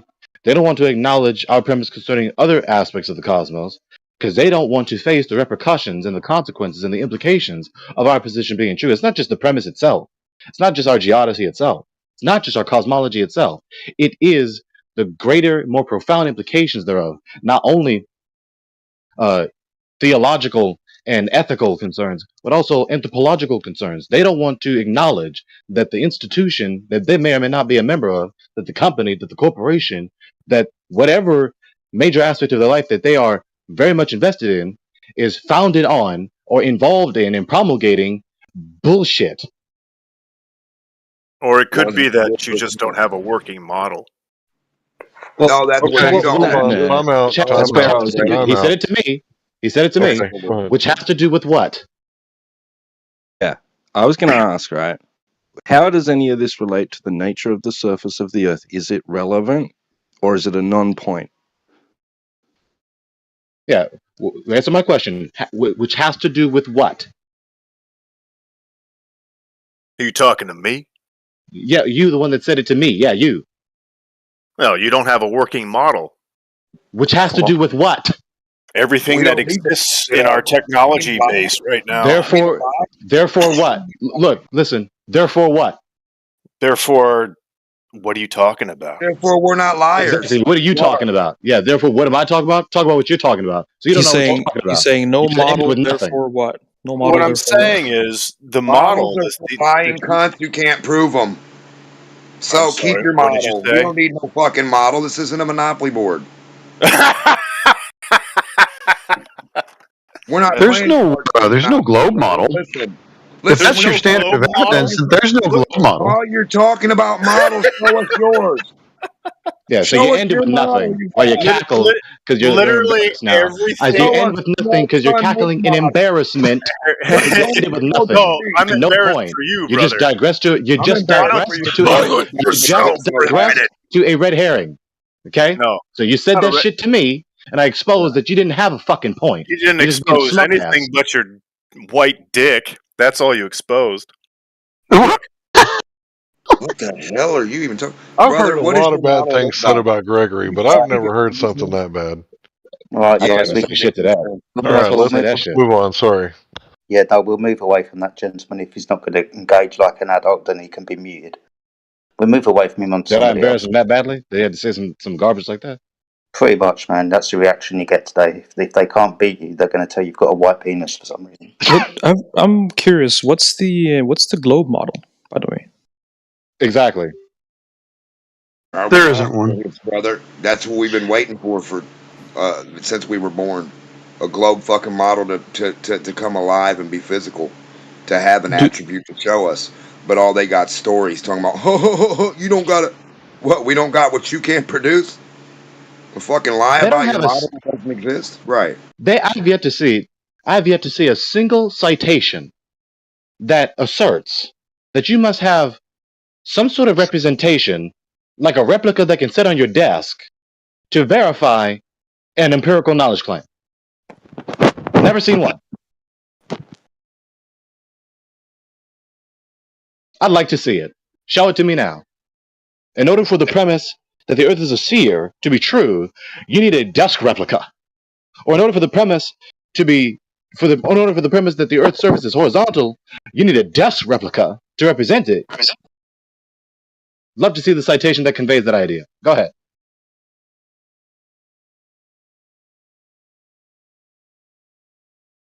Most retarded ass red herring in the world.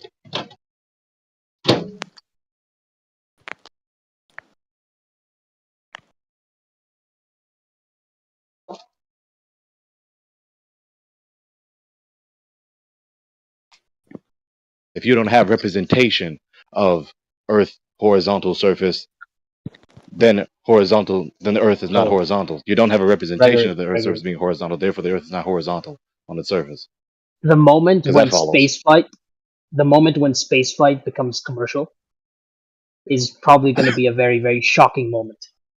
Okay, so an appeal to future fallacy. That's awesome. Thanks for that. Yeah, an eschatological faith commitment. Is that what you have? When something in the future happens, cool. Yep. Yeah, your eschatological faith commitment in human operations, commercial operations, in a second law of thermodynamics violation, without your ad hoc rescuing device of gravitation. Yeah, that. Has the flat Earth community produced anything of utility besides spewing out Yeah, we conspiracy? teach people to think for themselves and question authority Yeah, and think outside of the box. What about technology? What about something that I can use? What about something concrete? What about some matter that I Did can you use? ask me a question? Did you ask me a question? Did you want to hear me talk, or did you want to I hear was yourself asking. talk? No, I was asking Did you the want entire to group. hear the answer? Did you I want was asking to the entire hear group. the answer? Go ahead, please, go ahead. Oh, so now it's okay if I talk without you talking after you ask a question. Do you know how conversations work? Have you been to college? I was asking the entire group, but go ahead. Okay, well, do you want the entire group to talk all at once? Retard. Okay, so this is how conversations work. When you ask a question, you either shut your mouth, stop eating chips, or put yourself on mute, or all three, right? Is that understood? This is like basic, like kindergarten, like 101. And then after you learn that, you got to keep your hands to yourself. You can't touch the girls, right? Unless they Yes, want to sir. be touched. Okay, so this is simple stuff, right? So what does Flat Earth do? What does it do? Breaks down compartmentalization and allows people to freely research out of all things rather than just the things the college want you to, right? Because the college is like, oh, you have to take this, this, and this in order to get that.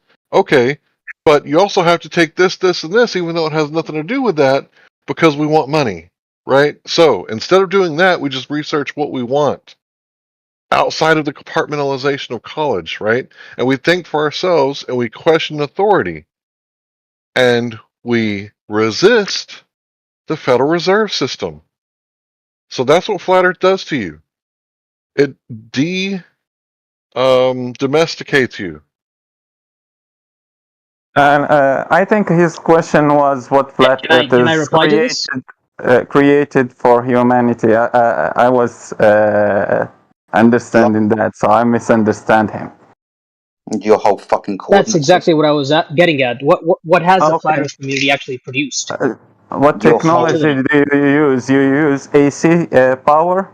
Okay, it was made by Tesla, who was against Einstein and making fun of Einstein, and he wasn't a globe earther. Tesla was a flat earther? He wasn't a globe earther. He believed in a realm. Nearly a flat earth in a realm closed system.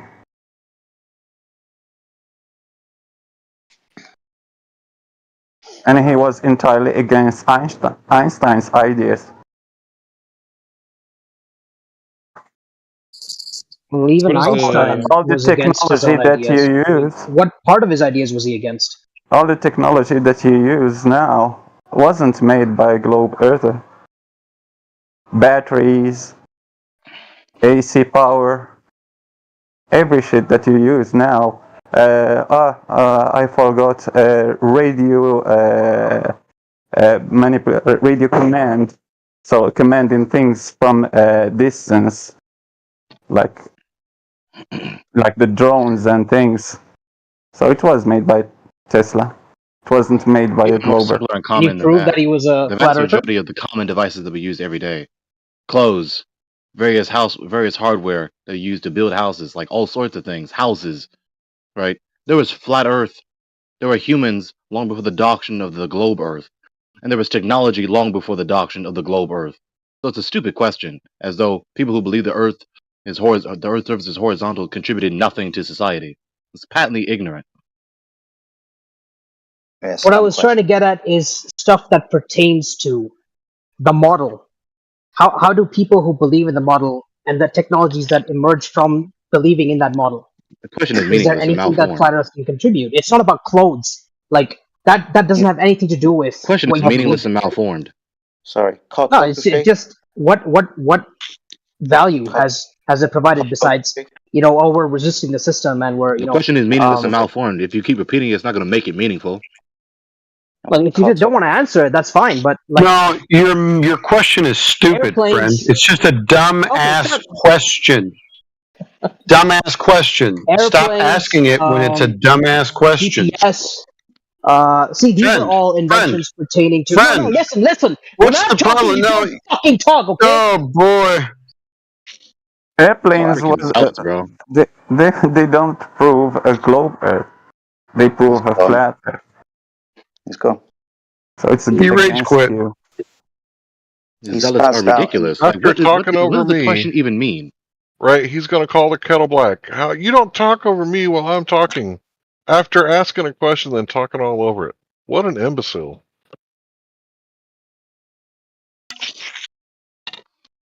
I mean, he's not talking about what work have flat earthers done, what technological innovations have flat earthers done. If that's not what he means by the question, what the fuck does he mean then? Well, he was begging the question there. He said GPS and airplanes come from the globe's idea, right? So he said that? He was melting down right before he left. He said airplanes and GPS. Yeah. Yeah, I was trying to correct him, but I found that he left. So you just take any invention and then you insert globe, basically. his mind, all of these things exist because somebody apparently thought that the Earth was a ball, which is ridiculous. I'm telling you, I've debated a lot. These people defend the globe harder than they defend atheism or materialism or hedonism. Dude, it's true. It's so true. I don't get it. Like, it's bizarre. How they identify, right? That's their identity. Like, they identify with that globe because their first days on Earth, they were surrounded by a mobile with a planet circling the center sun, right? And the music. And they were hypnotized by it from birth. It's crazy. They are more attached by a mile. Like, it's not even close. No, even but Gregory is held less strongly than the globe. They are much more fierce, significantly more fierce for this geodesy. It's normal. It's normal and it's logic because the indoctrination for religions is just once a week or 2 times a week for every religion that you will find. But those people for the globe, they are indoctrinated from the young age till now. It's every time, every day, 24/7. 7 days a week, they go to school or they're watching TV or they're opening a book in a magazine. It's all about space travel and wars in the stars. Yeah, in movies, in books, in the school, in everywhere. And sometimes you will find it in the church, in the mosque. You will find some courses about that relation between the globe and the creator and those things. And I heard that, and it was awful. So the indoctrination for the globe is pushed much more than everything else.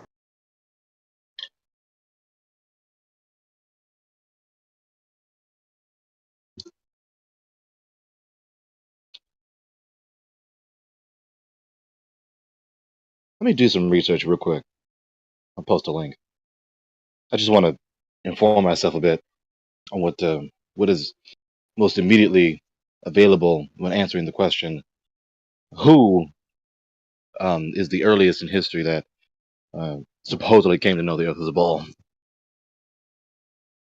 Scattered memory recalls it's the Pythagoreans, right? Pythagoras. Either Pythagoreans or one of the pre-Socratic Grecians.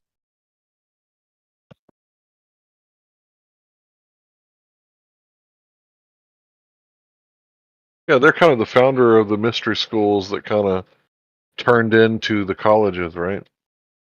More like, well, you said the mystery schools. As it turns, the mystery schools, they were continuing the tradition. I'll speak English eventually. They were continuing the ancient tradition.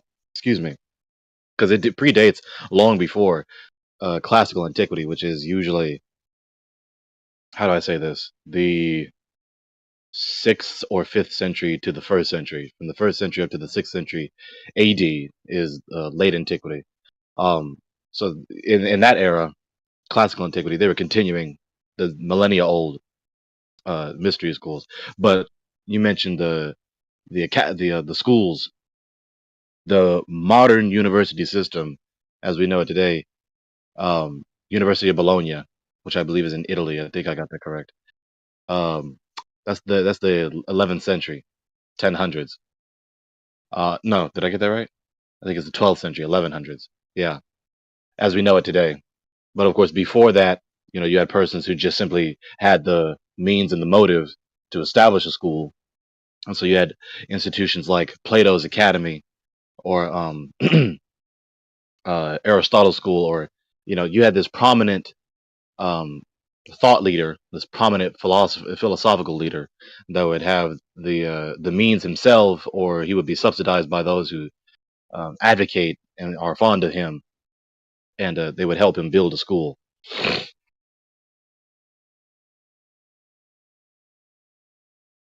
Plato and Aristotle is also classical antiquity. Plato being in the 4th century, same with Aristotle. But if these people are basing their, cosmology off of these, Grecians, the Grecians were very, philosophical, thoughtful, meticulous. The Socratic method, and these people are just acting very zealous and closed-minded. I mean, how many globe earthers came in here with an open mind to have a conversation? How many globe earthers said, "Hey, cite your source. Let me see your source. Let me read that. I'll be back in 5 minutes." Did any of them do that? It was like Chief Shitting Dog. He said something about where I said, "Hey, when they have Jake Paul and Tyson box, it's going to be a flat Earth versus globe Earth," and he said he sees nothing indicating that Tyson is a flat earther. And I posted like an interview. I was like, "Is this Tyson?" He's like, "Yeah." He goes, "Where'd you say the Earth is flat?" And you listen to it. He says he talks about space travel being fake, and maybe the Earth is flat. I go, what is he talking about? He said he's just rambling, like just a guy with head trauma. I'm like, wow. Like, even inside the Socratic method, where they ask a question, get an answer, they become more confused the longer that process goes on.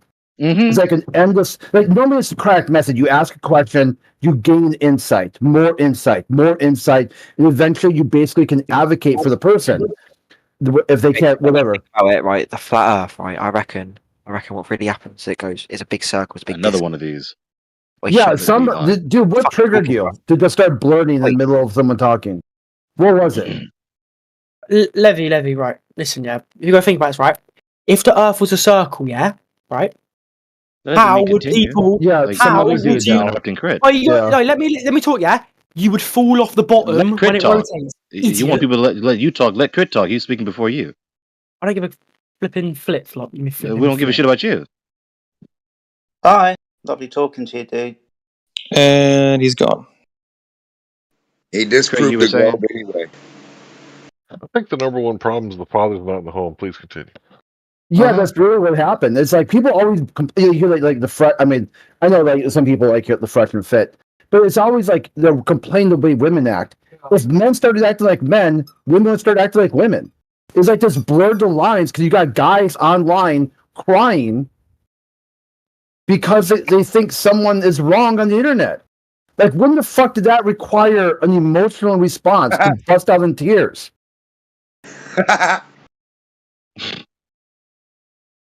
Sometime. Seem to have triggered an awful lot of people today. Good. I like it. And how I don't talk like that. I mean, of course I know what people mean, but I don't talk like that. In what way? Talk about triggers. This is not an involuntary. Yes, your emotions are not voluntarily controlled, right? The point, but your actions are. You shouting at me is voluntary. Yeah, getting triggered is not a problem. It's when you then deny the trigger and then blame the other person for it. It's a flat earther's fault. I'm like, someone's triggered, they hear flat earth speech, they don't know what the fuck's even being presented. They add their own context, then self-trigger off their own version of flat earth, then assign it to somebody else and get even more confused by the questions they ask.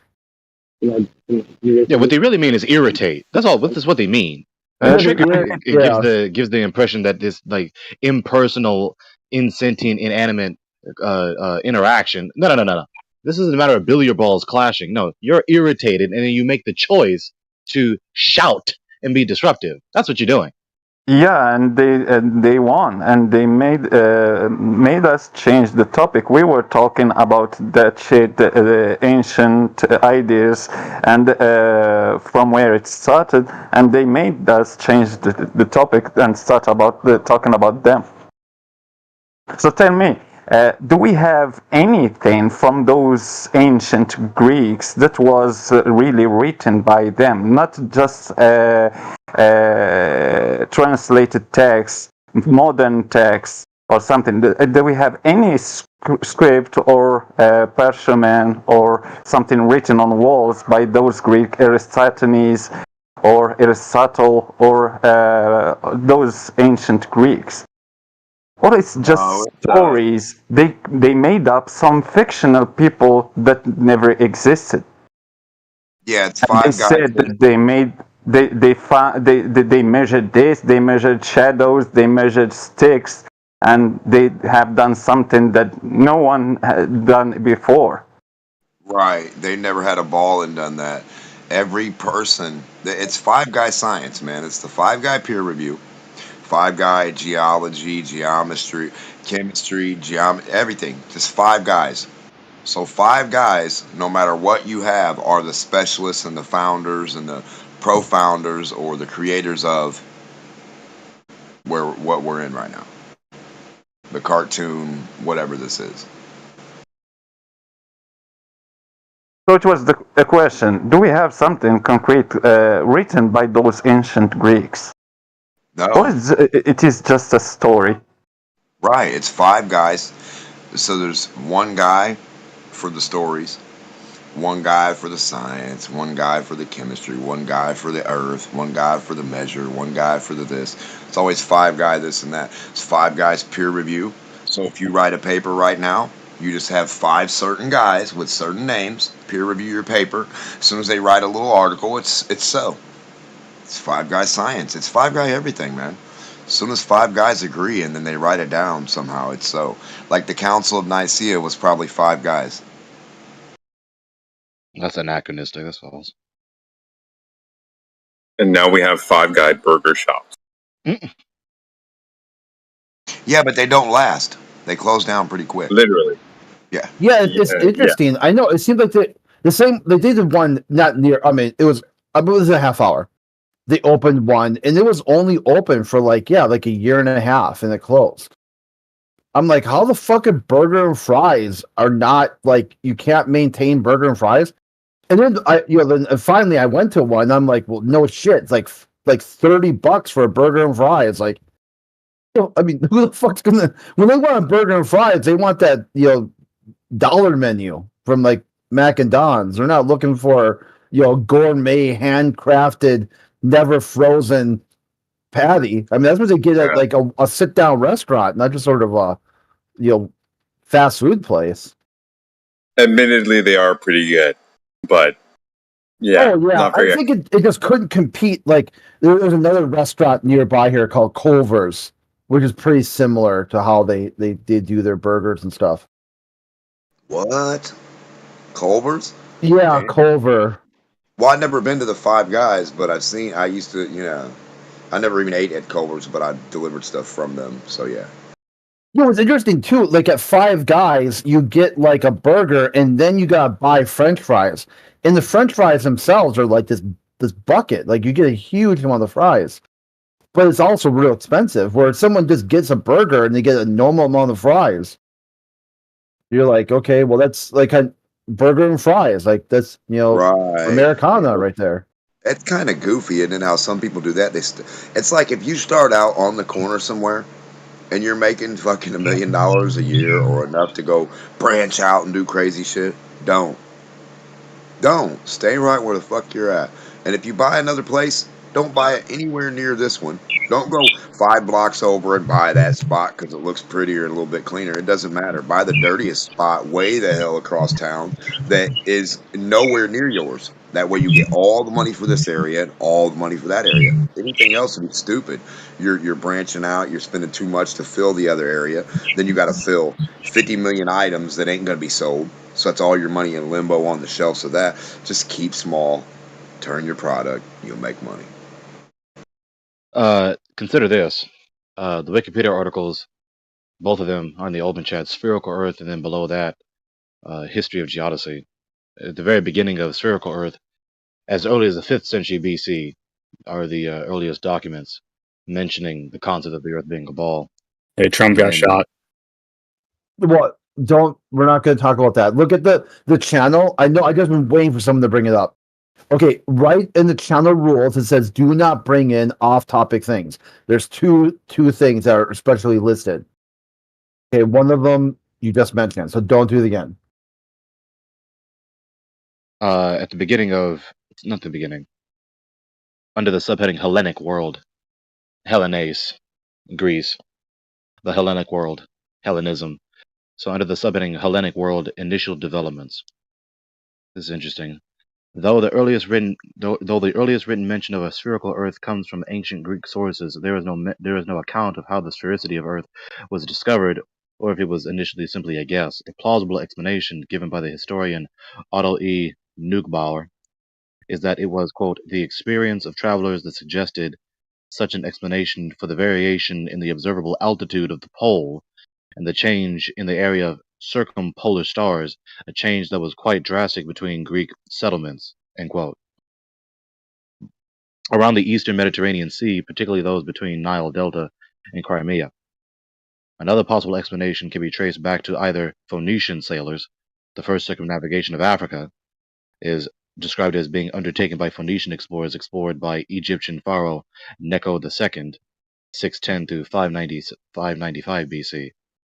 In the Histories, written 431 to 425 BC, Herodotus cast doubt on a report of the sun observed shining from the north.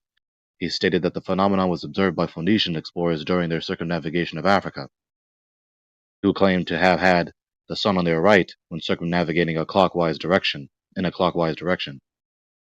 To modern historians, these details confirm the truth of the Phoenicians' report. The historian Dimitri, I don't want to say that, I'll just say Dimitri, the historian hypothesizes that it was Phoenician circumnavigation of Africa that inspired the theory of the spherical Earth, the earliest mention of which was made by the philosopher Parmenides in 5th century BC. However, nothing certain about their knowledge of geography and navigation has survived. Therefore, later researchers have no evidence that they conceived of Earth as spherical.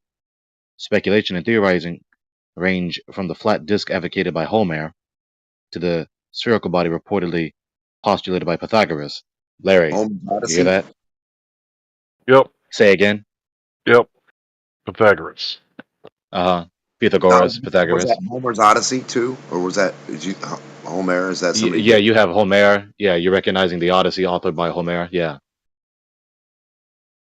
Perhaps I don't think it does mention it. I haven't read it, but I don't think it does mention it. But perhaps it does. because it's really difficult to not talk about cosmology when talking about the gods. I just distorted myself. Hold on, go back. Okay, get this right. Hold on, get this right. Okay, there we go. Hold on. How did I mess this up? So How these is this people come in here and call us a cult all the time, but they are literally parroting the cult of the right? Pythagoreans. You were at Homer. Wait, can you guys hear me now? Can I get 1 second? I just want to say I've been coming here for a couple of months now. This has become my favorite server. Thank you You mean guys. the channel or the server? But yeah. No. This channel of the server. The channel. This is my favorite place to be lately. I've been in here all day. You're most welcome, bro. You can learn a lot and not agree with everything that we say, because this, contrary to popular belief, you can learn from people you disagree with. I know that sounds crazy, right? But it turns out those are the people that you can learn from the most. Thanks. Holy shit. Okay. I don't mean to interrupt any discussion you guys Yeah, are yeah. having. Come on, Matt. Let's see Well, what you got. I kind of do. You're I one of kind the of do. reasons I like coming here. So Trump might have got shot at, from what I'm hearing. Okay. I don't know if any of you He guys did the give a very fuck. thing that Crid just said not to do. So Did he say that? Yeah. So what did he say? Like I said, speculation and theorizing ranged from the flat disk observed by Homer to the spherical body reportedly postulated by Pythagoras. Okay, interesting. So I'm glad Dimaka caught that and brought my attention to it. So this sentence is contrasting Homer's flat Earth geodesy with Pythagoras's sphere Earth geodesy. Okay, very interesting. Anaximenes, an early Greek philosopher, believed strongly that the Earth was rectangular. There's one in shape. Some early Greek philosophers alluded to a spherical Earth, though with some ambiguity. Pythagoras, 6th century BC, was among those who said, lost my place, was among those who said to have originated the idea, but this might reflect the ancient Greek practice of ascribing every discovery to one or another of their ancient wise men. Plausible. Pythagoras was a mathematician, and he supposedly reasoned that the gods would create a perfect figure, which to him was a sphere. But there is no evidence for this claim. Some idea of the sphericity of Earth seems to have been known to both Parmenides and, I never read this word before, did this name before, Empedocles, there we go, Empedocles, in the 5th century BC. And although the idea cannot reliably be ascribed to Pythagoras, it might nevertheless have been formulated by the Pythagorean school in the 5th century BC, although some disagree. After the 5th century BC, no Greek writer of repute throughout the world was anything. After the 5th century BC, no Greek writer of repute thought the world was anything but round. The Pythagorean idea was supported later by Aristoteles. Efforts commenced to determine the size of the sphere. Because they thought that was the perfect shape. Isn't that weird that you would think that's the perfect shape when you don't really find it anywhere in nature? Like, There is no perfect sphere, right, Democ? Like they don't exist. Well, not the physicality like that. No, you have a electrical air bubble, which would be trapped energy. The idea of that is the only sphere they would ever come across. It's a void, an electrical fucking what is it? Potential in water being trapped. Yeah, by an insulator. That's the only sphere you'll ever see on Earth, is a sphere in water of potential electrical continuity or air. Well, hold on, Matt. Didn't I tell you that to cut the shit? What are you doing, dude? What? In the chat? I can't talk about it? No, I told you it's off topic. All right, I was deafened. I didn't hear. Oh, okay. You brought So, up really like D-Mock just highlighted again, this geodesy wasn't sparked by any observation. This began with a humanistic, rationalistic, aesthetic preference. So that's where it began. It began as an idea, as a mere idea. It's always been a mere idea. Hence the problem with humanistic rationalism, always reduces to subjectivism. Yep, and there's no object on Earth, actual object, other than the idea that the gas like Larry said, that's a perfect circle. It's just, or sphere. I mean, it doesn't exist in nature. You can't go find a perfect sphere. Under that subheading that I read, there's other subheadings that talk about several other prominent historical philosophers. This is the subheading with ancient India because one of the ancient Grecian philosophers mentioned India as in one way as it concerns the geodesy issue. So in this subheading, it reads, while the textual evidence has not survived the precision of the constants used in pre-Greek Vedanga models, and the model's accuracy in predicting the moon and sun's motion for Vedic rituals probably came from direct astronomical observations. The cosmographic theories and assumptions in ancient India likely developed independently and in parallel, but these were influenced by some unknown quantitative Greek astronomy text in the medieval era. Greek ethnographer Megasthenes, 300 BC, was interpreted as stating that the contemporary Brahmins, the Indians, worshipping Brahman, believed in a spherical earth as the center of the universe. With the spread of Hellenistic culture in the East, Hellenistic astronomy filtered eastwards into ancient India, where its profound influence became apparent in the early centuries AD. The Greek concept of an earth surrounded by the spheres of the planets and that of the fixed stars, vehemently supported by astronomers like, I cannot say that, and another name that is very difficult to pronounce, these Hindi names, strengthened by the astronomical principles. Some ideas were found possible to preserve, although in altered form. So there's that. So it's really interesting you mentioned the Brahmins because the first college in the world was in India, and they talk about the men on horses that brought so much technology to the region. There's a lot of ties between India and ancient Greece. They both had like 12 gods, that kind of stayed on top, and some stepped down and others took their place, but it was always 12.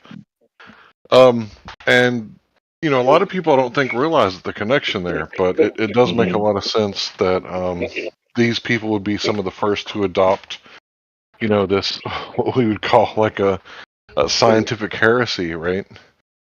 Because it's not science, right? It's philosophy at best. Well, it's looky-loo philosophy, yeah, because they look and they think, man, I imagine that all this stuff that I imagine to be a sphere, because, just who the fuck knows.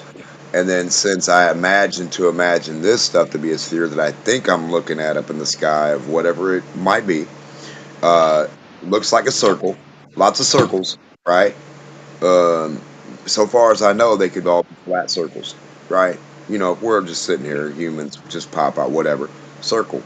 Now, that's what blows my mind. It's like, I get the idea of a circle or saying a circle surrounding because you can spin in a circle and saying, okay, the attribute of this dirt might follow a circle, right?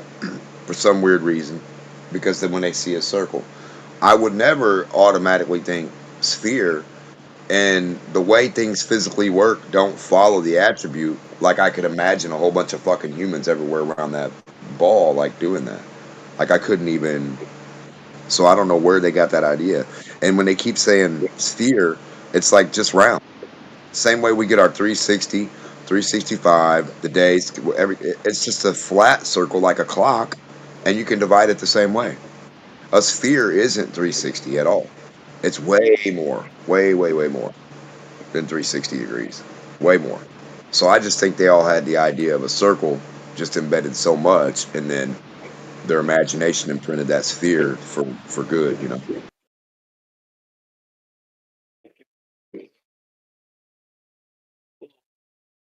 Like they must have imagined the stars to go below them, because if you never saw the stars go below 2 degrees, and if they never really even paid attention that close to see, they just imagined they did regardless. I mean, who knows what we're dealing, like, yeah.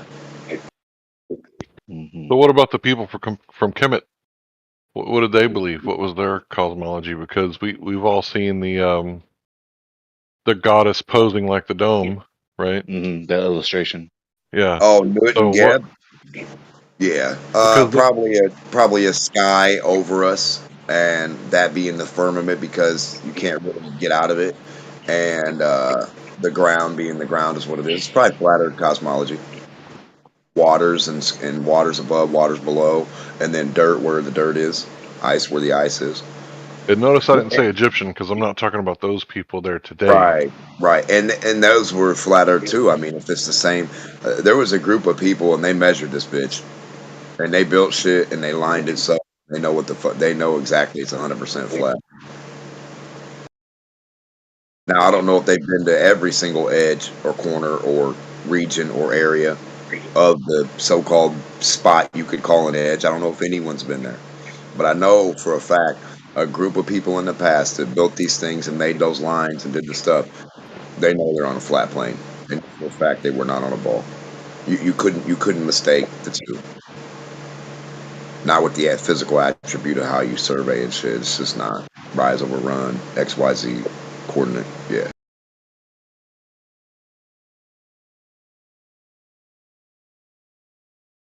I mean, they had to planar survey a lot to build pyramids, regardless of whether they were Egyptians, electricians, magicians. Don't even matter. Doesn't matter. No matter what they are.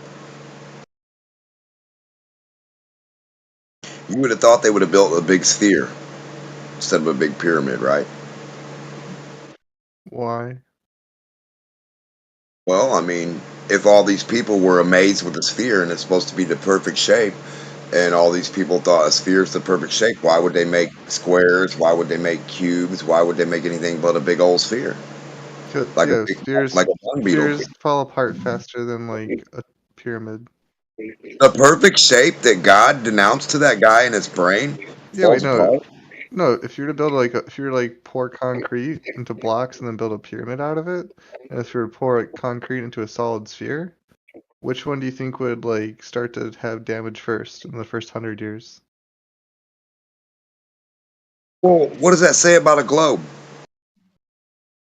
I don't know. It says that a globe is probably not the best material for construction when under gravitational You just said the worst. You said you can't build a globe out of cement. It wouldn't be good. Now you're trying to say it would be okay to build a globe out of cement. So you think the Earth being a globe is better than being a flat surface impacted on itself? Yeah, you got me there, dude. Fuck, I don't know. Right. Exactly. So not globe. Not globe. Damn. I never considered that. Thanks. Think about plumbing too. Okay, what about plumbing? Does not work on a ball. Not on the sides, not on the bottom, not on the top. Well, how would you draw the blueprints? How would you what? Would you even know how to look at the blueprints for plumbing and toilets? The blueprints of a ball schematic all around the globe. There's sewers, systems, septic, running systems that run the water accordingly, and it has to go down, be held in place by a P-trap for the stink not to come up, right? And it sorry, I'm not that smart. Really fast. Isn't the globe model? Isn't the claim? Isn't the claim on the globe model that everything is falling towards the center of the globe? That's why I asked you for the schematics, right, of plumbing. Because if you can line up all the plumbing lines in everybody's home, and none of them are tilting diagonally or horizontally, well, it wouldn't be tilting, right? Because you can measure if you're on a ball you have to tilt. That doesn't make what you just said doesn't make any fucking sense if you're to the center of gravity. Well, to the center of the ball. If I were to, could I actually run the math through for you? No. Can I tell you one thing real quick before you run the math? I don't want to make you feel silly.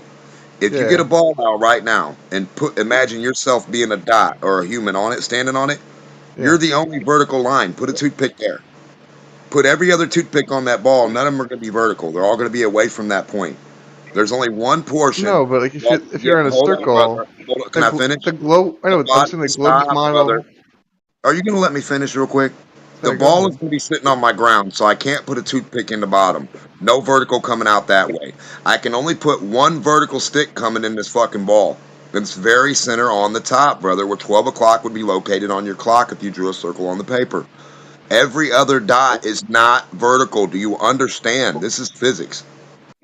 That's physics? Fuck. I never heard physics. Yeah, we hate it too. So when you have a pin cushion, all those pins, there's only one of them that's vertical on the top and one on the bottom. Every other pin on that ball will not be vertical. Those supposed to be your plums. Your hot air balloons are supposed to rise like that and fall. Rocks are supposed to fall like that. Air bubbles are supposed to rise and fall like that. I mean, things are supposed to fall that same rate and rise that same rate from and to the center, correct? We've never seen that. Wait, but isn't the globetards claim that everything falls to the center of the globe? Yes, but it doesn't. That's why we're flat so like earthers. on that ball though, on the ball you said like if you put toothpicks in it, it's not trying to go down. Every toothpick could point to the center of the ball. Yeah, but the thing is that I'm an AI bot and I don't stop talking because I have a secret contract with the government, and I'm never going to know anything I'm ever going to say because I always know what I'm going to say because I'm paid to say it. So why would I even say it? Because I quit that and I went hollow investigating and I got number 0. Yeah, there's Who is 0. that and what are you talking about? 0 tilt, 0 drop, 0 curve. Hold on. All the toothpicks on that sphere, one is going to be the tallest. That's the vertical toothpick. Every other toothpick will drop below that one. Now on the Earth, globetards are saying that tallest just means farthest from the center. Stop. Now on Earth, if you put 1 million things out, you show me where 5 foot is, does it drop below itself? Right next to itself. It has to. Can you show me that? Show me how a globe elevation works right on the wall. Are you familiar with what polar coordinates are in math? Do you know what like a polar coordinate system is? Okay. Well, Democrat made his argument. You can rebuttal if you like. I'm not gonna really argue. I'm just saying I think that he's a misunderstanding. I think that in the flat Earth model, you're using a linear coordinate system and saying that down is just negative y. But in the globetards model, they're using a polar coordinate system, and they're saying that down is just anything that reduces the rate. So how do you prove one from the other? On the wall, my linear system going up vertically 5 foot and stopping right there at 5 foot is the same for every human on flat Earth. The flat top ball. Let's type in the open chat. Hold on, please don't talk. Hold on a second. Sorry. In the open chat. Now, on flat Earth, when you draw when you can't see it in the Discord channel, what do? Just wait for the next guy to start talking? Or just your AI bot mode and just talk because you can't talk? And now I have to stop my program because now it won't work because it's a dead version of me. I'm actually dead. So yeah, it's not going to work because only students only know how to fix this. And they don't, and I wonder how I got hacked. This is LMFAO. So maybe we should stop targeting people online. Yeah, it's hard. Okay, if someone's blurting, I know you want to cover up their craziness so that it's not broadcasting. But also, I couldn't see who it was either because too many people are lighting up. Sorry, it was the infinite dude, the dog cat looking thing. Yeah, I was trying to tell you that. So a horizontal line on the wall, young man, 5 foot up, is also linear horizontally for flat Earth. If you draw one line on the wall that's 5 foot tall, that's the same 5 foot for everybody on flat Earth. Yeah, it doesn't change. I understand. That model makes sense to me. Okay, now stop. Since you understand that, if you and I both put that same line on the wall, the horizontal line, 1 foot line, 5 foot up, it's horizontal, where do you start the globe 5 foot? It can't be the same as mine. It has to be below, and you can put 1,000 dots to represent the 1,005 feet. Because every dot from the floor up has to represent 5 foot. Because eventually your arc will touch the Earth. It'll go down, touch the Earth, and then have to meet the Earth and go down around with it. Do you understand? Yeah, I'm the saying arc that you draw on the wall. The globetards are saying that the Earth itself isn't a linear line. It's more like a polar coordinate system. Yeah, listen, I don't care what anybody says, brother. I know. I'm just explaining their theory, and so then Brother, all the math checks out. No, I don't give a fuck about writing numbers down. Superman likes math too because he can jump real high because of it. Now listen. I'm not saying that the Earth isn't flat. Brother, I'm saying, do you at least agree that globetards model is consistent? Brother, listen, it doesn't matter what you say. You can talk to your blue in the face. What you have to do is demonstrate globe elevation next to mine. I've got mine on the wall. It proves itself now. Case closed. Now, if we don't have a globe and there's no problem here, then there's no problem here. I don't give a fuck what nobody says. A globe line cannot be the same as mine. The toothpicks, each dot on the toothpick has to drop below the next toothpick. Every toothpick drops below. So every dot you put on the wall cannot be the same as mine. I don't give a fuck what your linear means to you or not, but it has to be linear in an arc below. Right? Yeah, you're right. I didn't think Yeah, of it I that am way. right. Okay. No, I don't got anything. This is just physics, brother. I'm not proving nothing. The ball is going to prove, and a horizontal line can prove theirself. We don't have to be smart people to take a fucking look at these things and see the attributes of these are not the same. They're just not the same, brother. If I take a ruler and put it on a sphere, it's only a little focal point. I can barely even see the fucking focal point that it's going to touch. It's not going to be a line. It could be a focal point, brother. There are no horizontals on the globe. There are no corners on a globe. You put a cube on a real sphere, the corners levitate off of it. You know that, right? Put a cube on a real sphere, the corners levitate Yeah. off of it. They levitate off of it? Yes, sir. They float. They will not touch the sphere. They will not line up with it. They will not arc down. A cube is all 6 sides of horizontal, flat things, perfectly flat. So you get a glass crystal cube and a glass crystal sphere, and put the cube on top and show me where the corners line up. We could bet if you wanted, because I know for a fact I've never got any cube to line up with any sphere. Yeah. Okay, how much do you want to bet? I'll bet that the earth is flat if you can't, and you have to promote it and be a flat earther. Okay, how much? And what do I get if you're wrong? Now they have to be solid shapes. Okay. It has to be a solid square and a solid sphere. So, and I have to prove that to prove the flat Earth is false. Yeah, you got to show where corners of a cube can actually line up with the sphere underneath it. Okay. Yeah. And if I prove you, what do I get? Laughter, because that's what I got. That's what I got. I'm just laughing my ass off. It's not going to happen. I'm just vibing here. I'm not. It's not going to happen. The reality. I'll have to be a glober, I guess. I have to be a glober? Fuck that.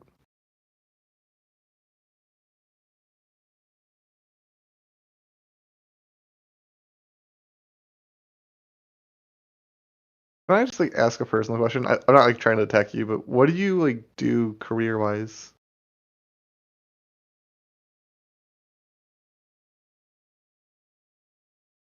Who are you asking? The flat earther. I think it's Dimash. That's not specific. Yeah, we generally, if you look on the rules, we don't talk about personal information.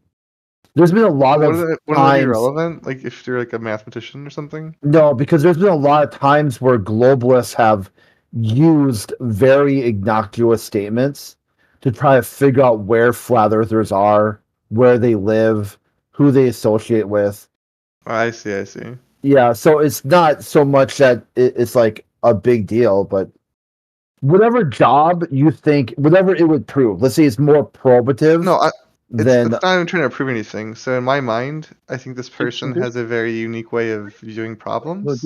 Just damit das hier nicht die ganze Nacht nach dem Shit liegt. Okay, aber das sollte man I just wanted to know what kind of job skill set would probably somebody who probably works like mechanic or a lot of hands-on things probably would be more inclined to have that kind of viewpoint. That's kind of where I'm coming from. Yeah, and you'd say that there's also the same amount of people who don't have that. Yeah, I know, but I still believe that oftentimes your career is pretty indicative of how your mind works. Incorrect.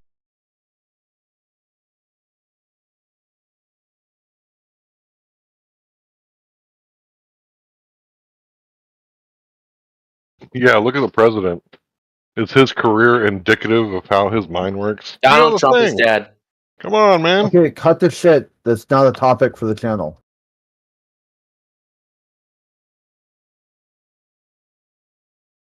You got all the other channels to talk about what's going on right now, so not here.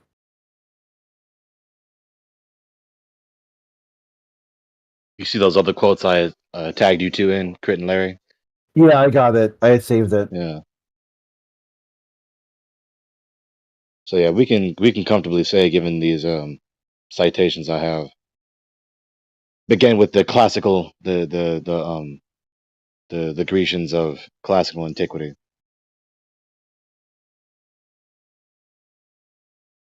Just another pagan doctrine.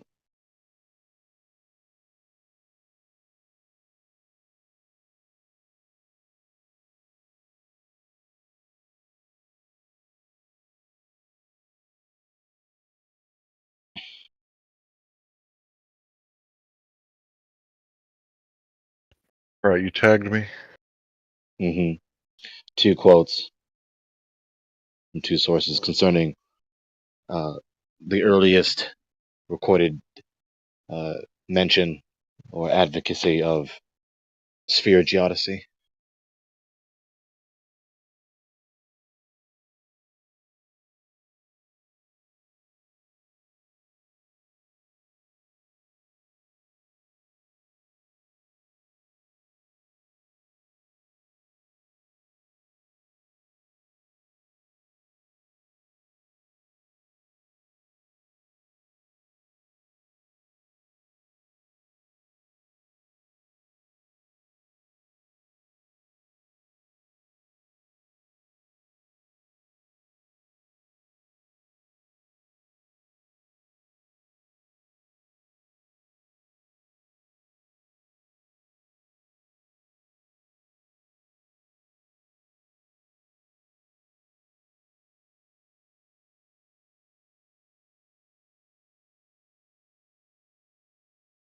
Here's a link from NASA.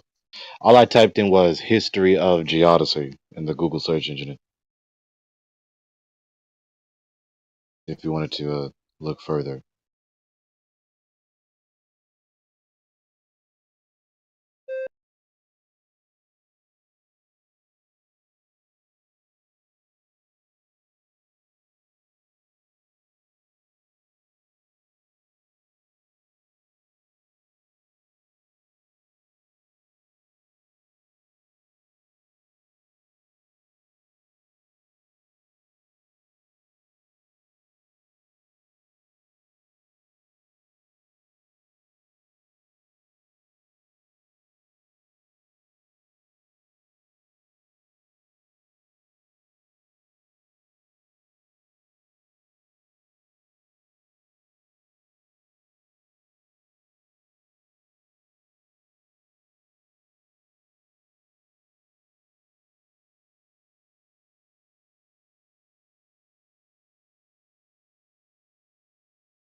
So did you find a cube and a sphere? Or did you leave?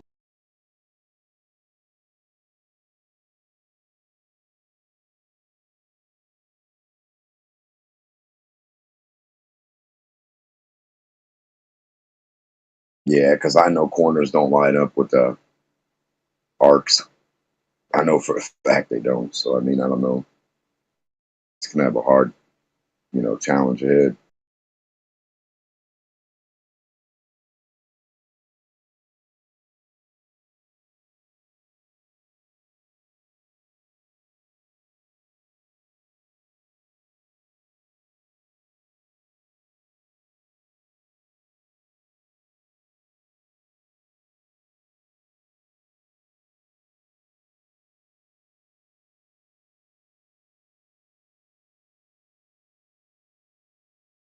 The sphere is like a teeter-totter. It's actually a fulcrum, the arc of a sphere. It's like a focal point or a fulcrum for like a cube or anything like that. It'll just touch the center of the center. So the center of the dot of a square will touch one portion of the sphere. It'll be like a micro dot.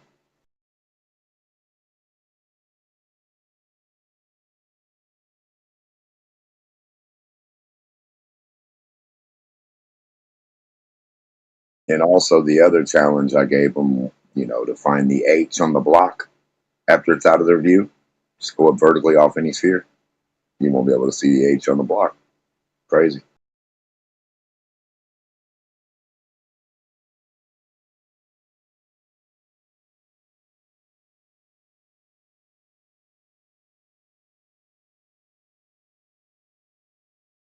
They're trying to say they live on a sphere.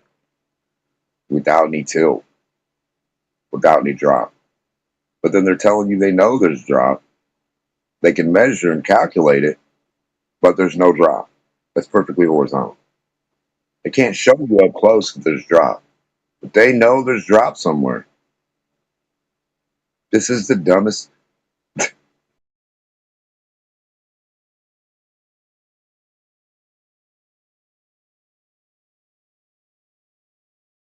There's a pot of gold on the curve. There's a big old pot of gold on the end of the Earth curve. Right where the Earth curves, it's a big pot of gold. Right where the Earth curves. If you look in the open chat, I posted a link from NASA. Where all the goblins live. I posted a link from NASA themselves about the history of geodesy. They chose to begin their fun little animation clip with Eratosthenes. So that's the 3rd century BC or 2nd century BC. So that's how they want to begin that. Carl Sagan.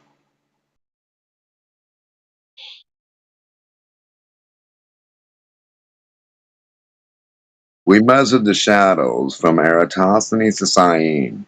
When the sunlight's directly overhead, the shadow won't be cast. It'll light up the wall. It's funny, that dude's nose is so... It's like, we're going to show this. It's going to be great. Shadow from Andrea to Billions Syene. and billions of years. Billions of years ago. It was a good study. We went under the ocean. Eratosthenes knew the Earth was flat because of the shadows that he measured. You see this billboard? He had a billboard on his lap. He said, you see this billboard? And he folded it. And I was like, damn, that's a globe? A folded billboard? Interesting. This link from Global Geodetic Observing System just has a very small page where it just links you to the NASA link. I found that too. I think it's weird that he didn't even show a globe, Gregory. He didn't even have a ball in his hand when he did the fucking thing. He had a flat board and he bent it, brother. I swear to God. And then they were trying to give me shit because I used a 4-foot half of a sphere to represent my sphere, just a half of it, right? Because that's all you're looking at. That's all you're going to be dealing with. You don't need the whole bottom part to show the top, what it's going to do, right? They were like, oh, that's not even a sphere. I said, yeah, but it's a 4-foot by 4-foot fucking board. And it's bent just exactly like goopball Carl Sagan's. You want the video? And I clipped him the video and then they had to shut up because that's what he uses for the globe. So why can't I? Shit.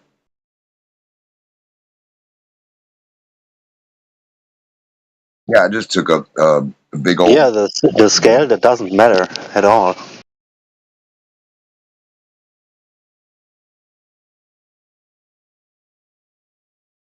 Right, I had a big 4-foot section though, so that's a pretty good section. So half my globe was 4 foot. So if I actually produced the other part and put the other piece of plastic and bended it on the bottom and made the whole globe, it would have been an 8-foot tall globe that I had to work with. So it was a big fucking thing to work with to see, like, to get the idea of what was going on. So a 4-foot section of any flexible piece of plastic, you bend it, put a little stick there and a stick there to hold it in place so it won't go anywhere and flip out on you. And then you tape or glue or sticker or something, adhere something to it. As soon as you get it out of your view, you stick it right there. Boom. Stick it to them with stick-ups. And then you raise your camera vertically up. Now all you want to do is see the top of any object. And that's the thing that I did. That's what I concluded from my visual of a sphere. It wasn't an experiment. It wasn't a fucking test. It was just, here's what a sphere does.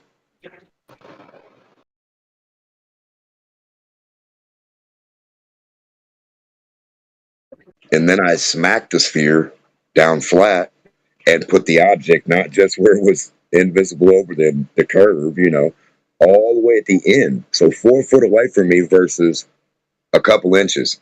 Think about that. And then I rose up vertically, and on the flat object, I saw all the way down there. I could see what the letter was. As soon as I got up high enough, I was like, there's the letter.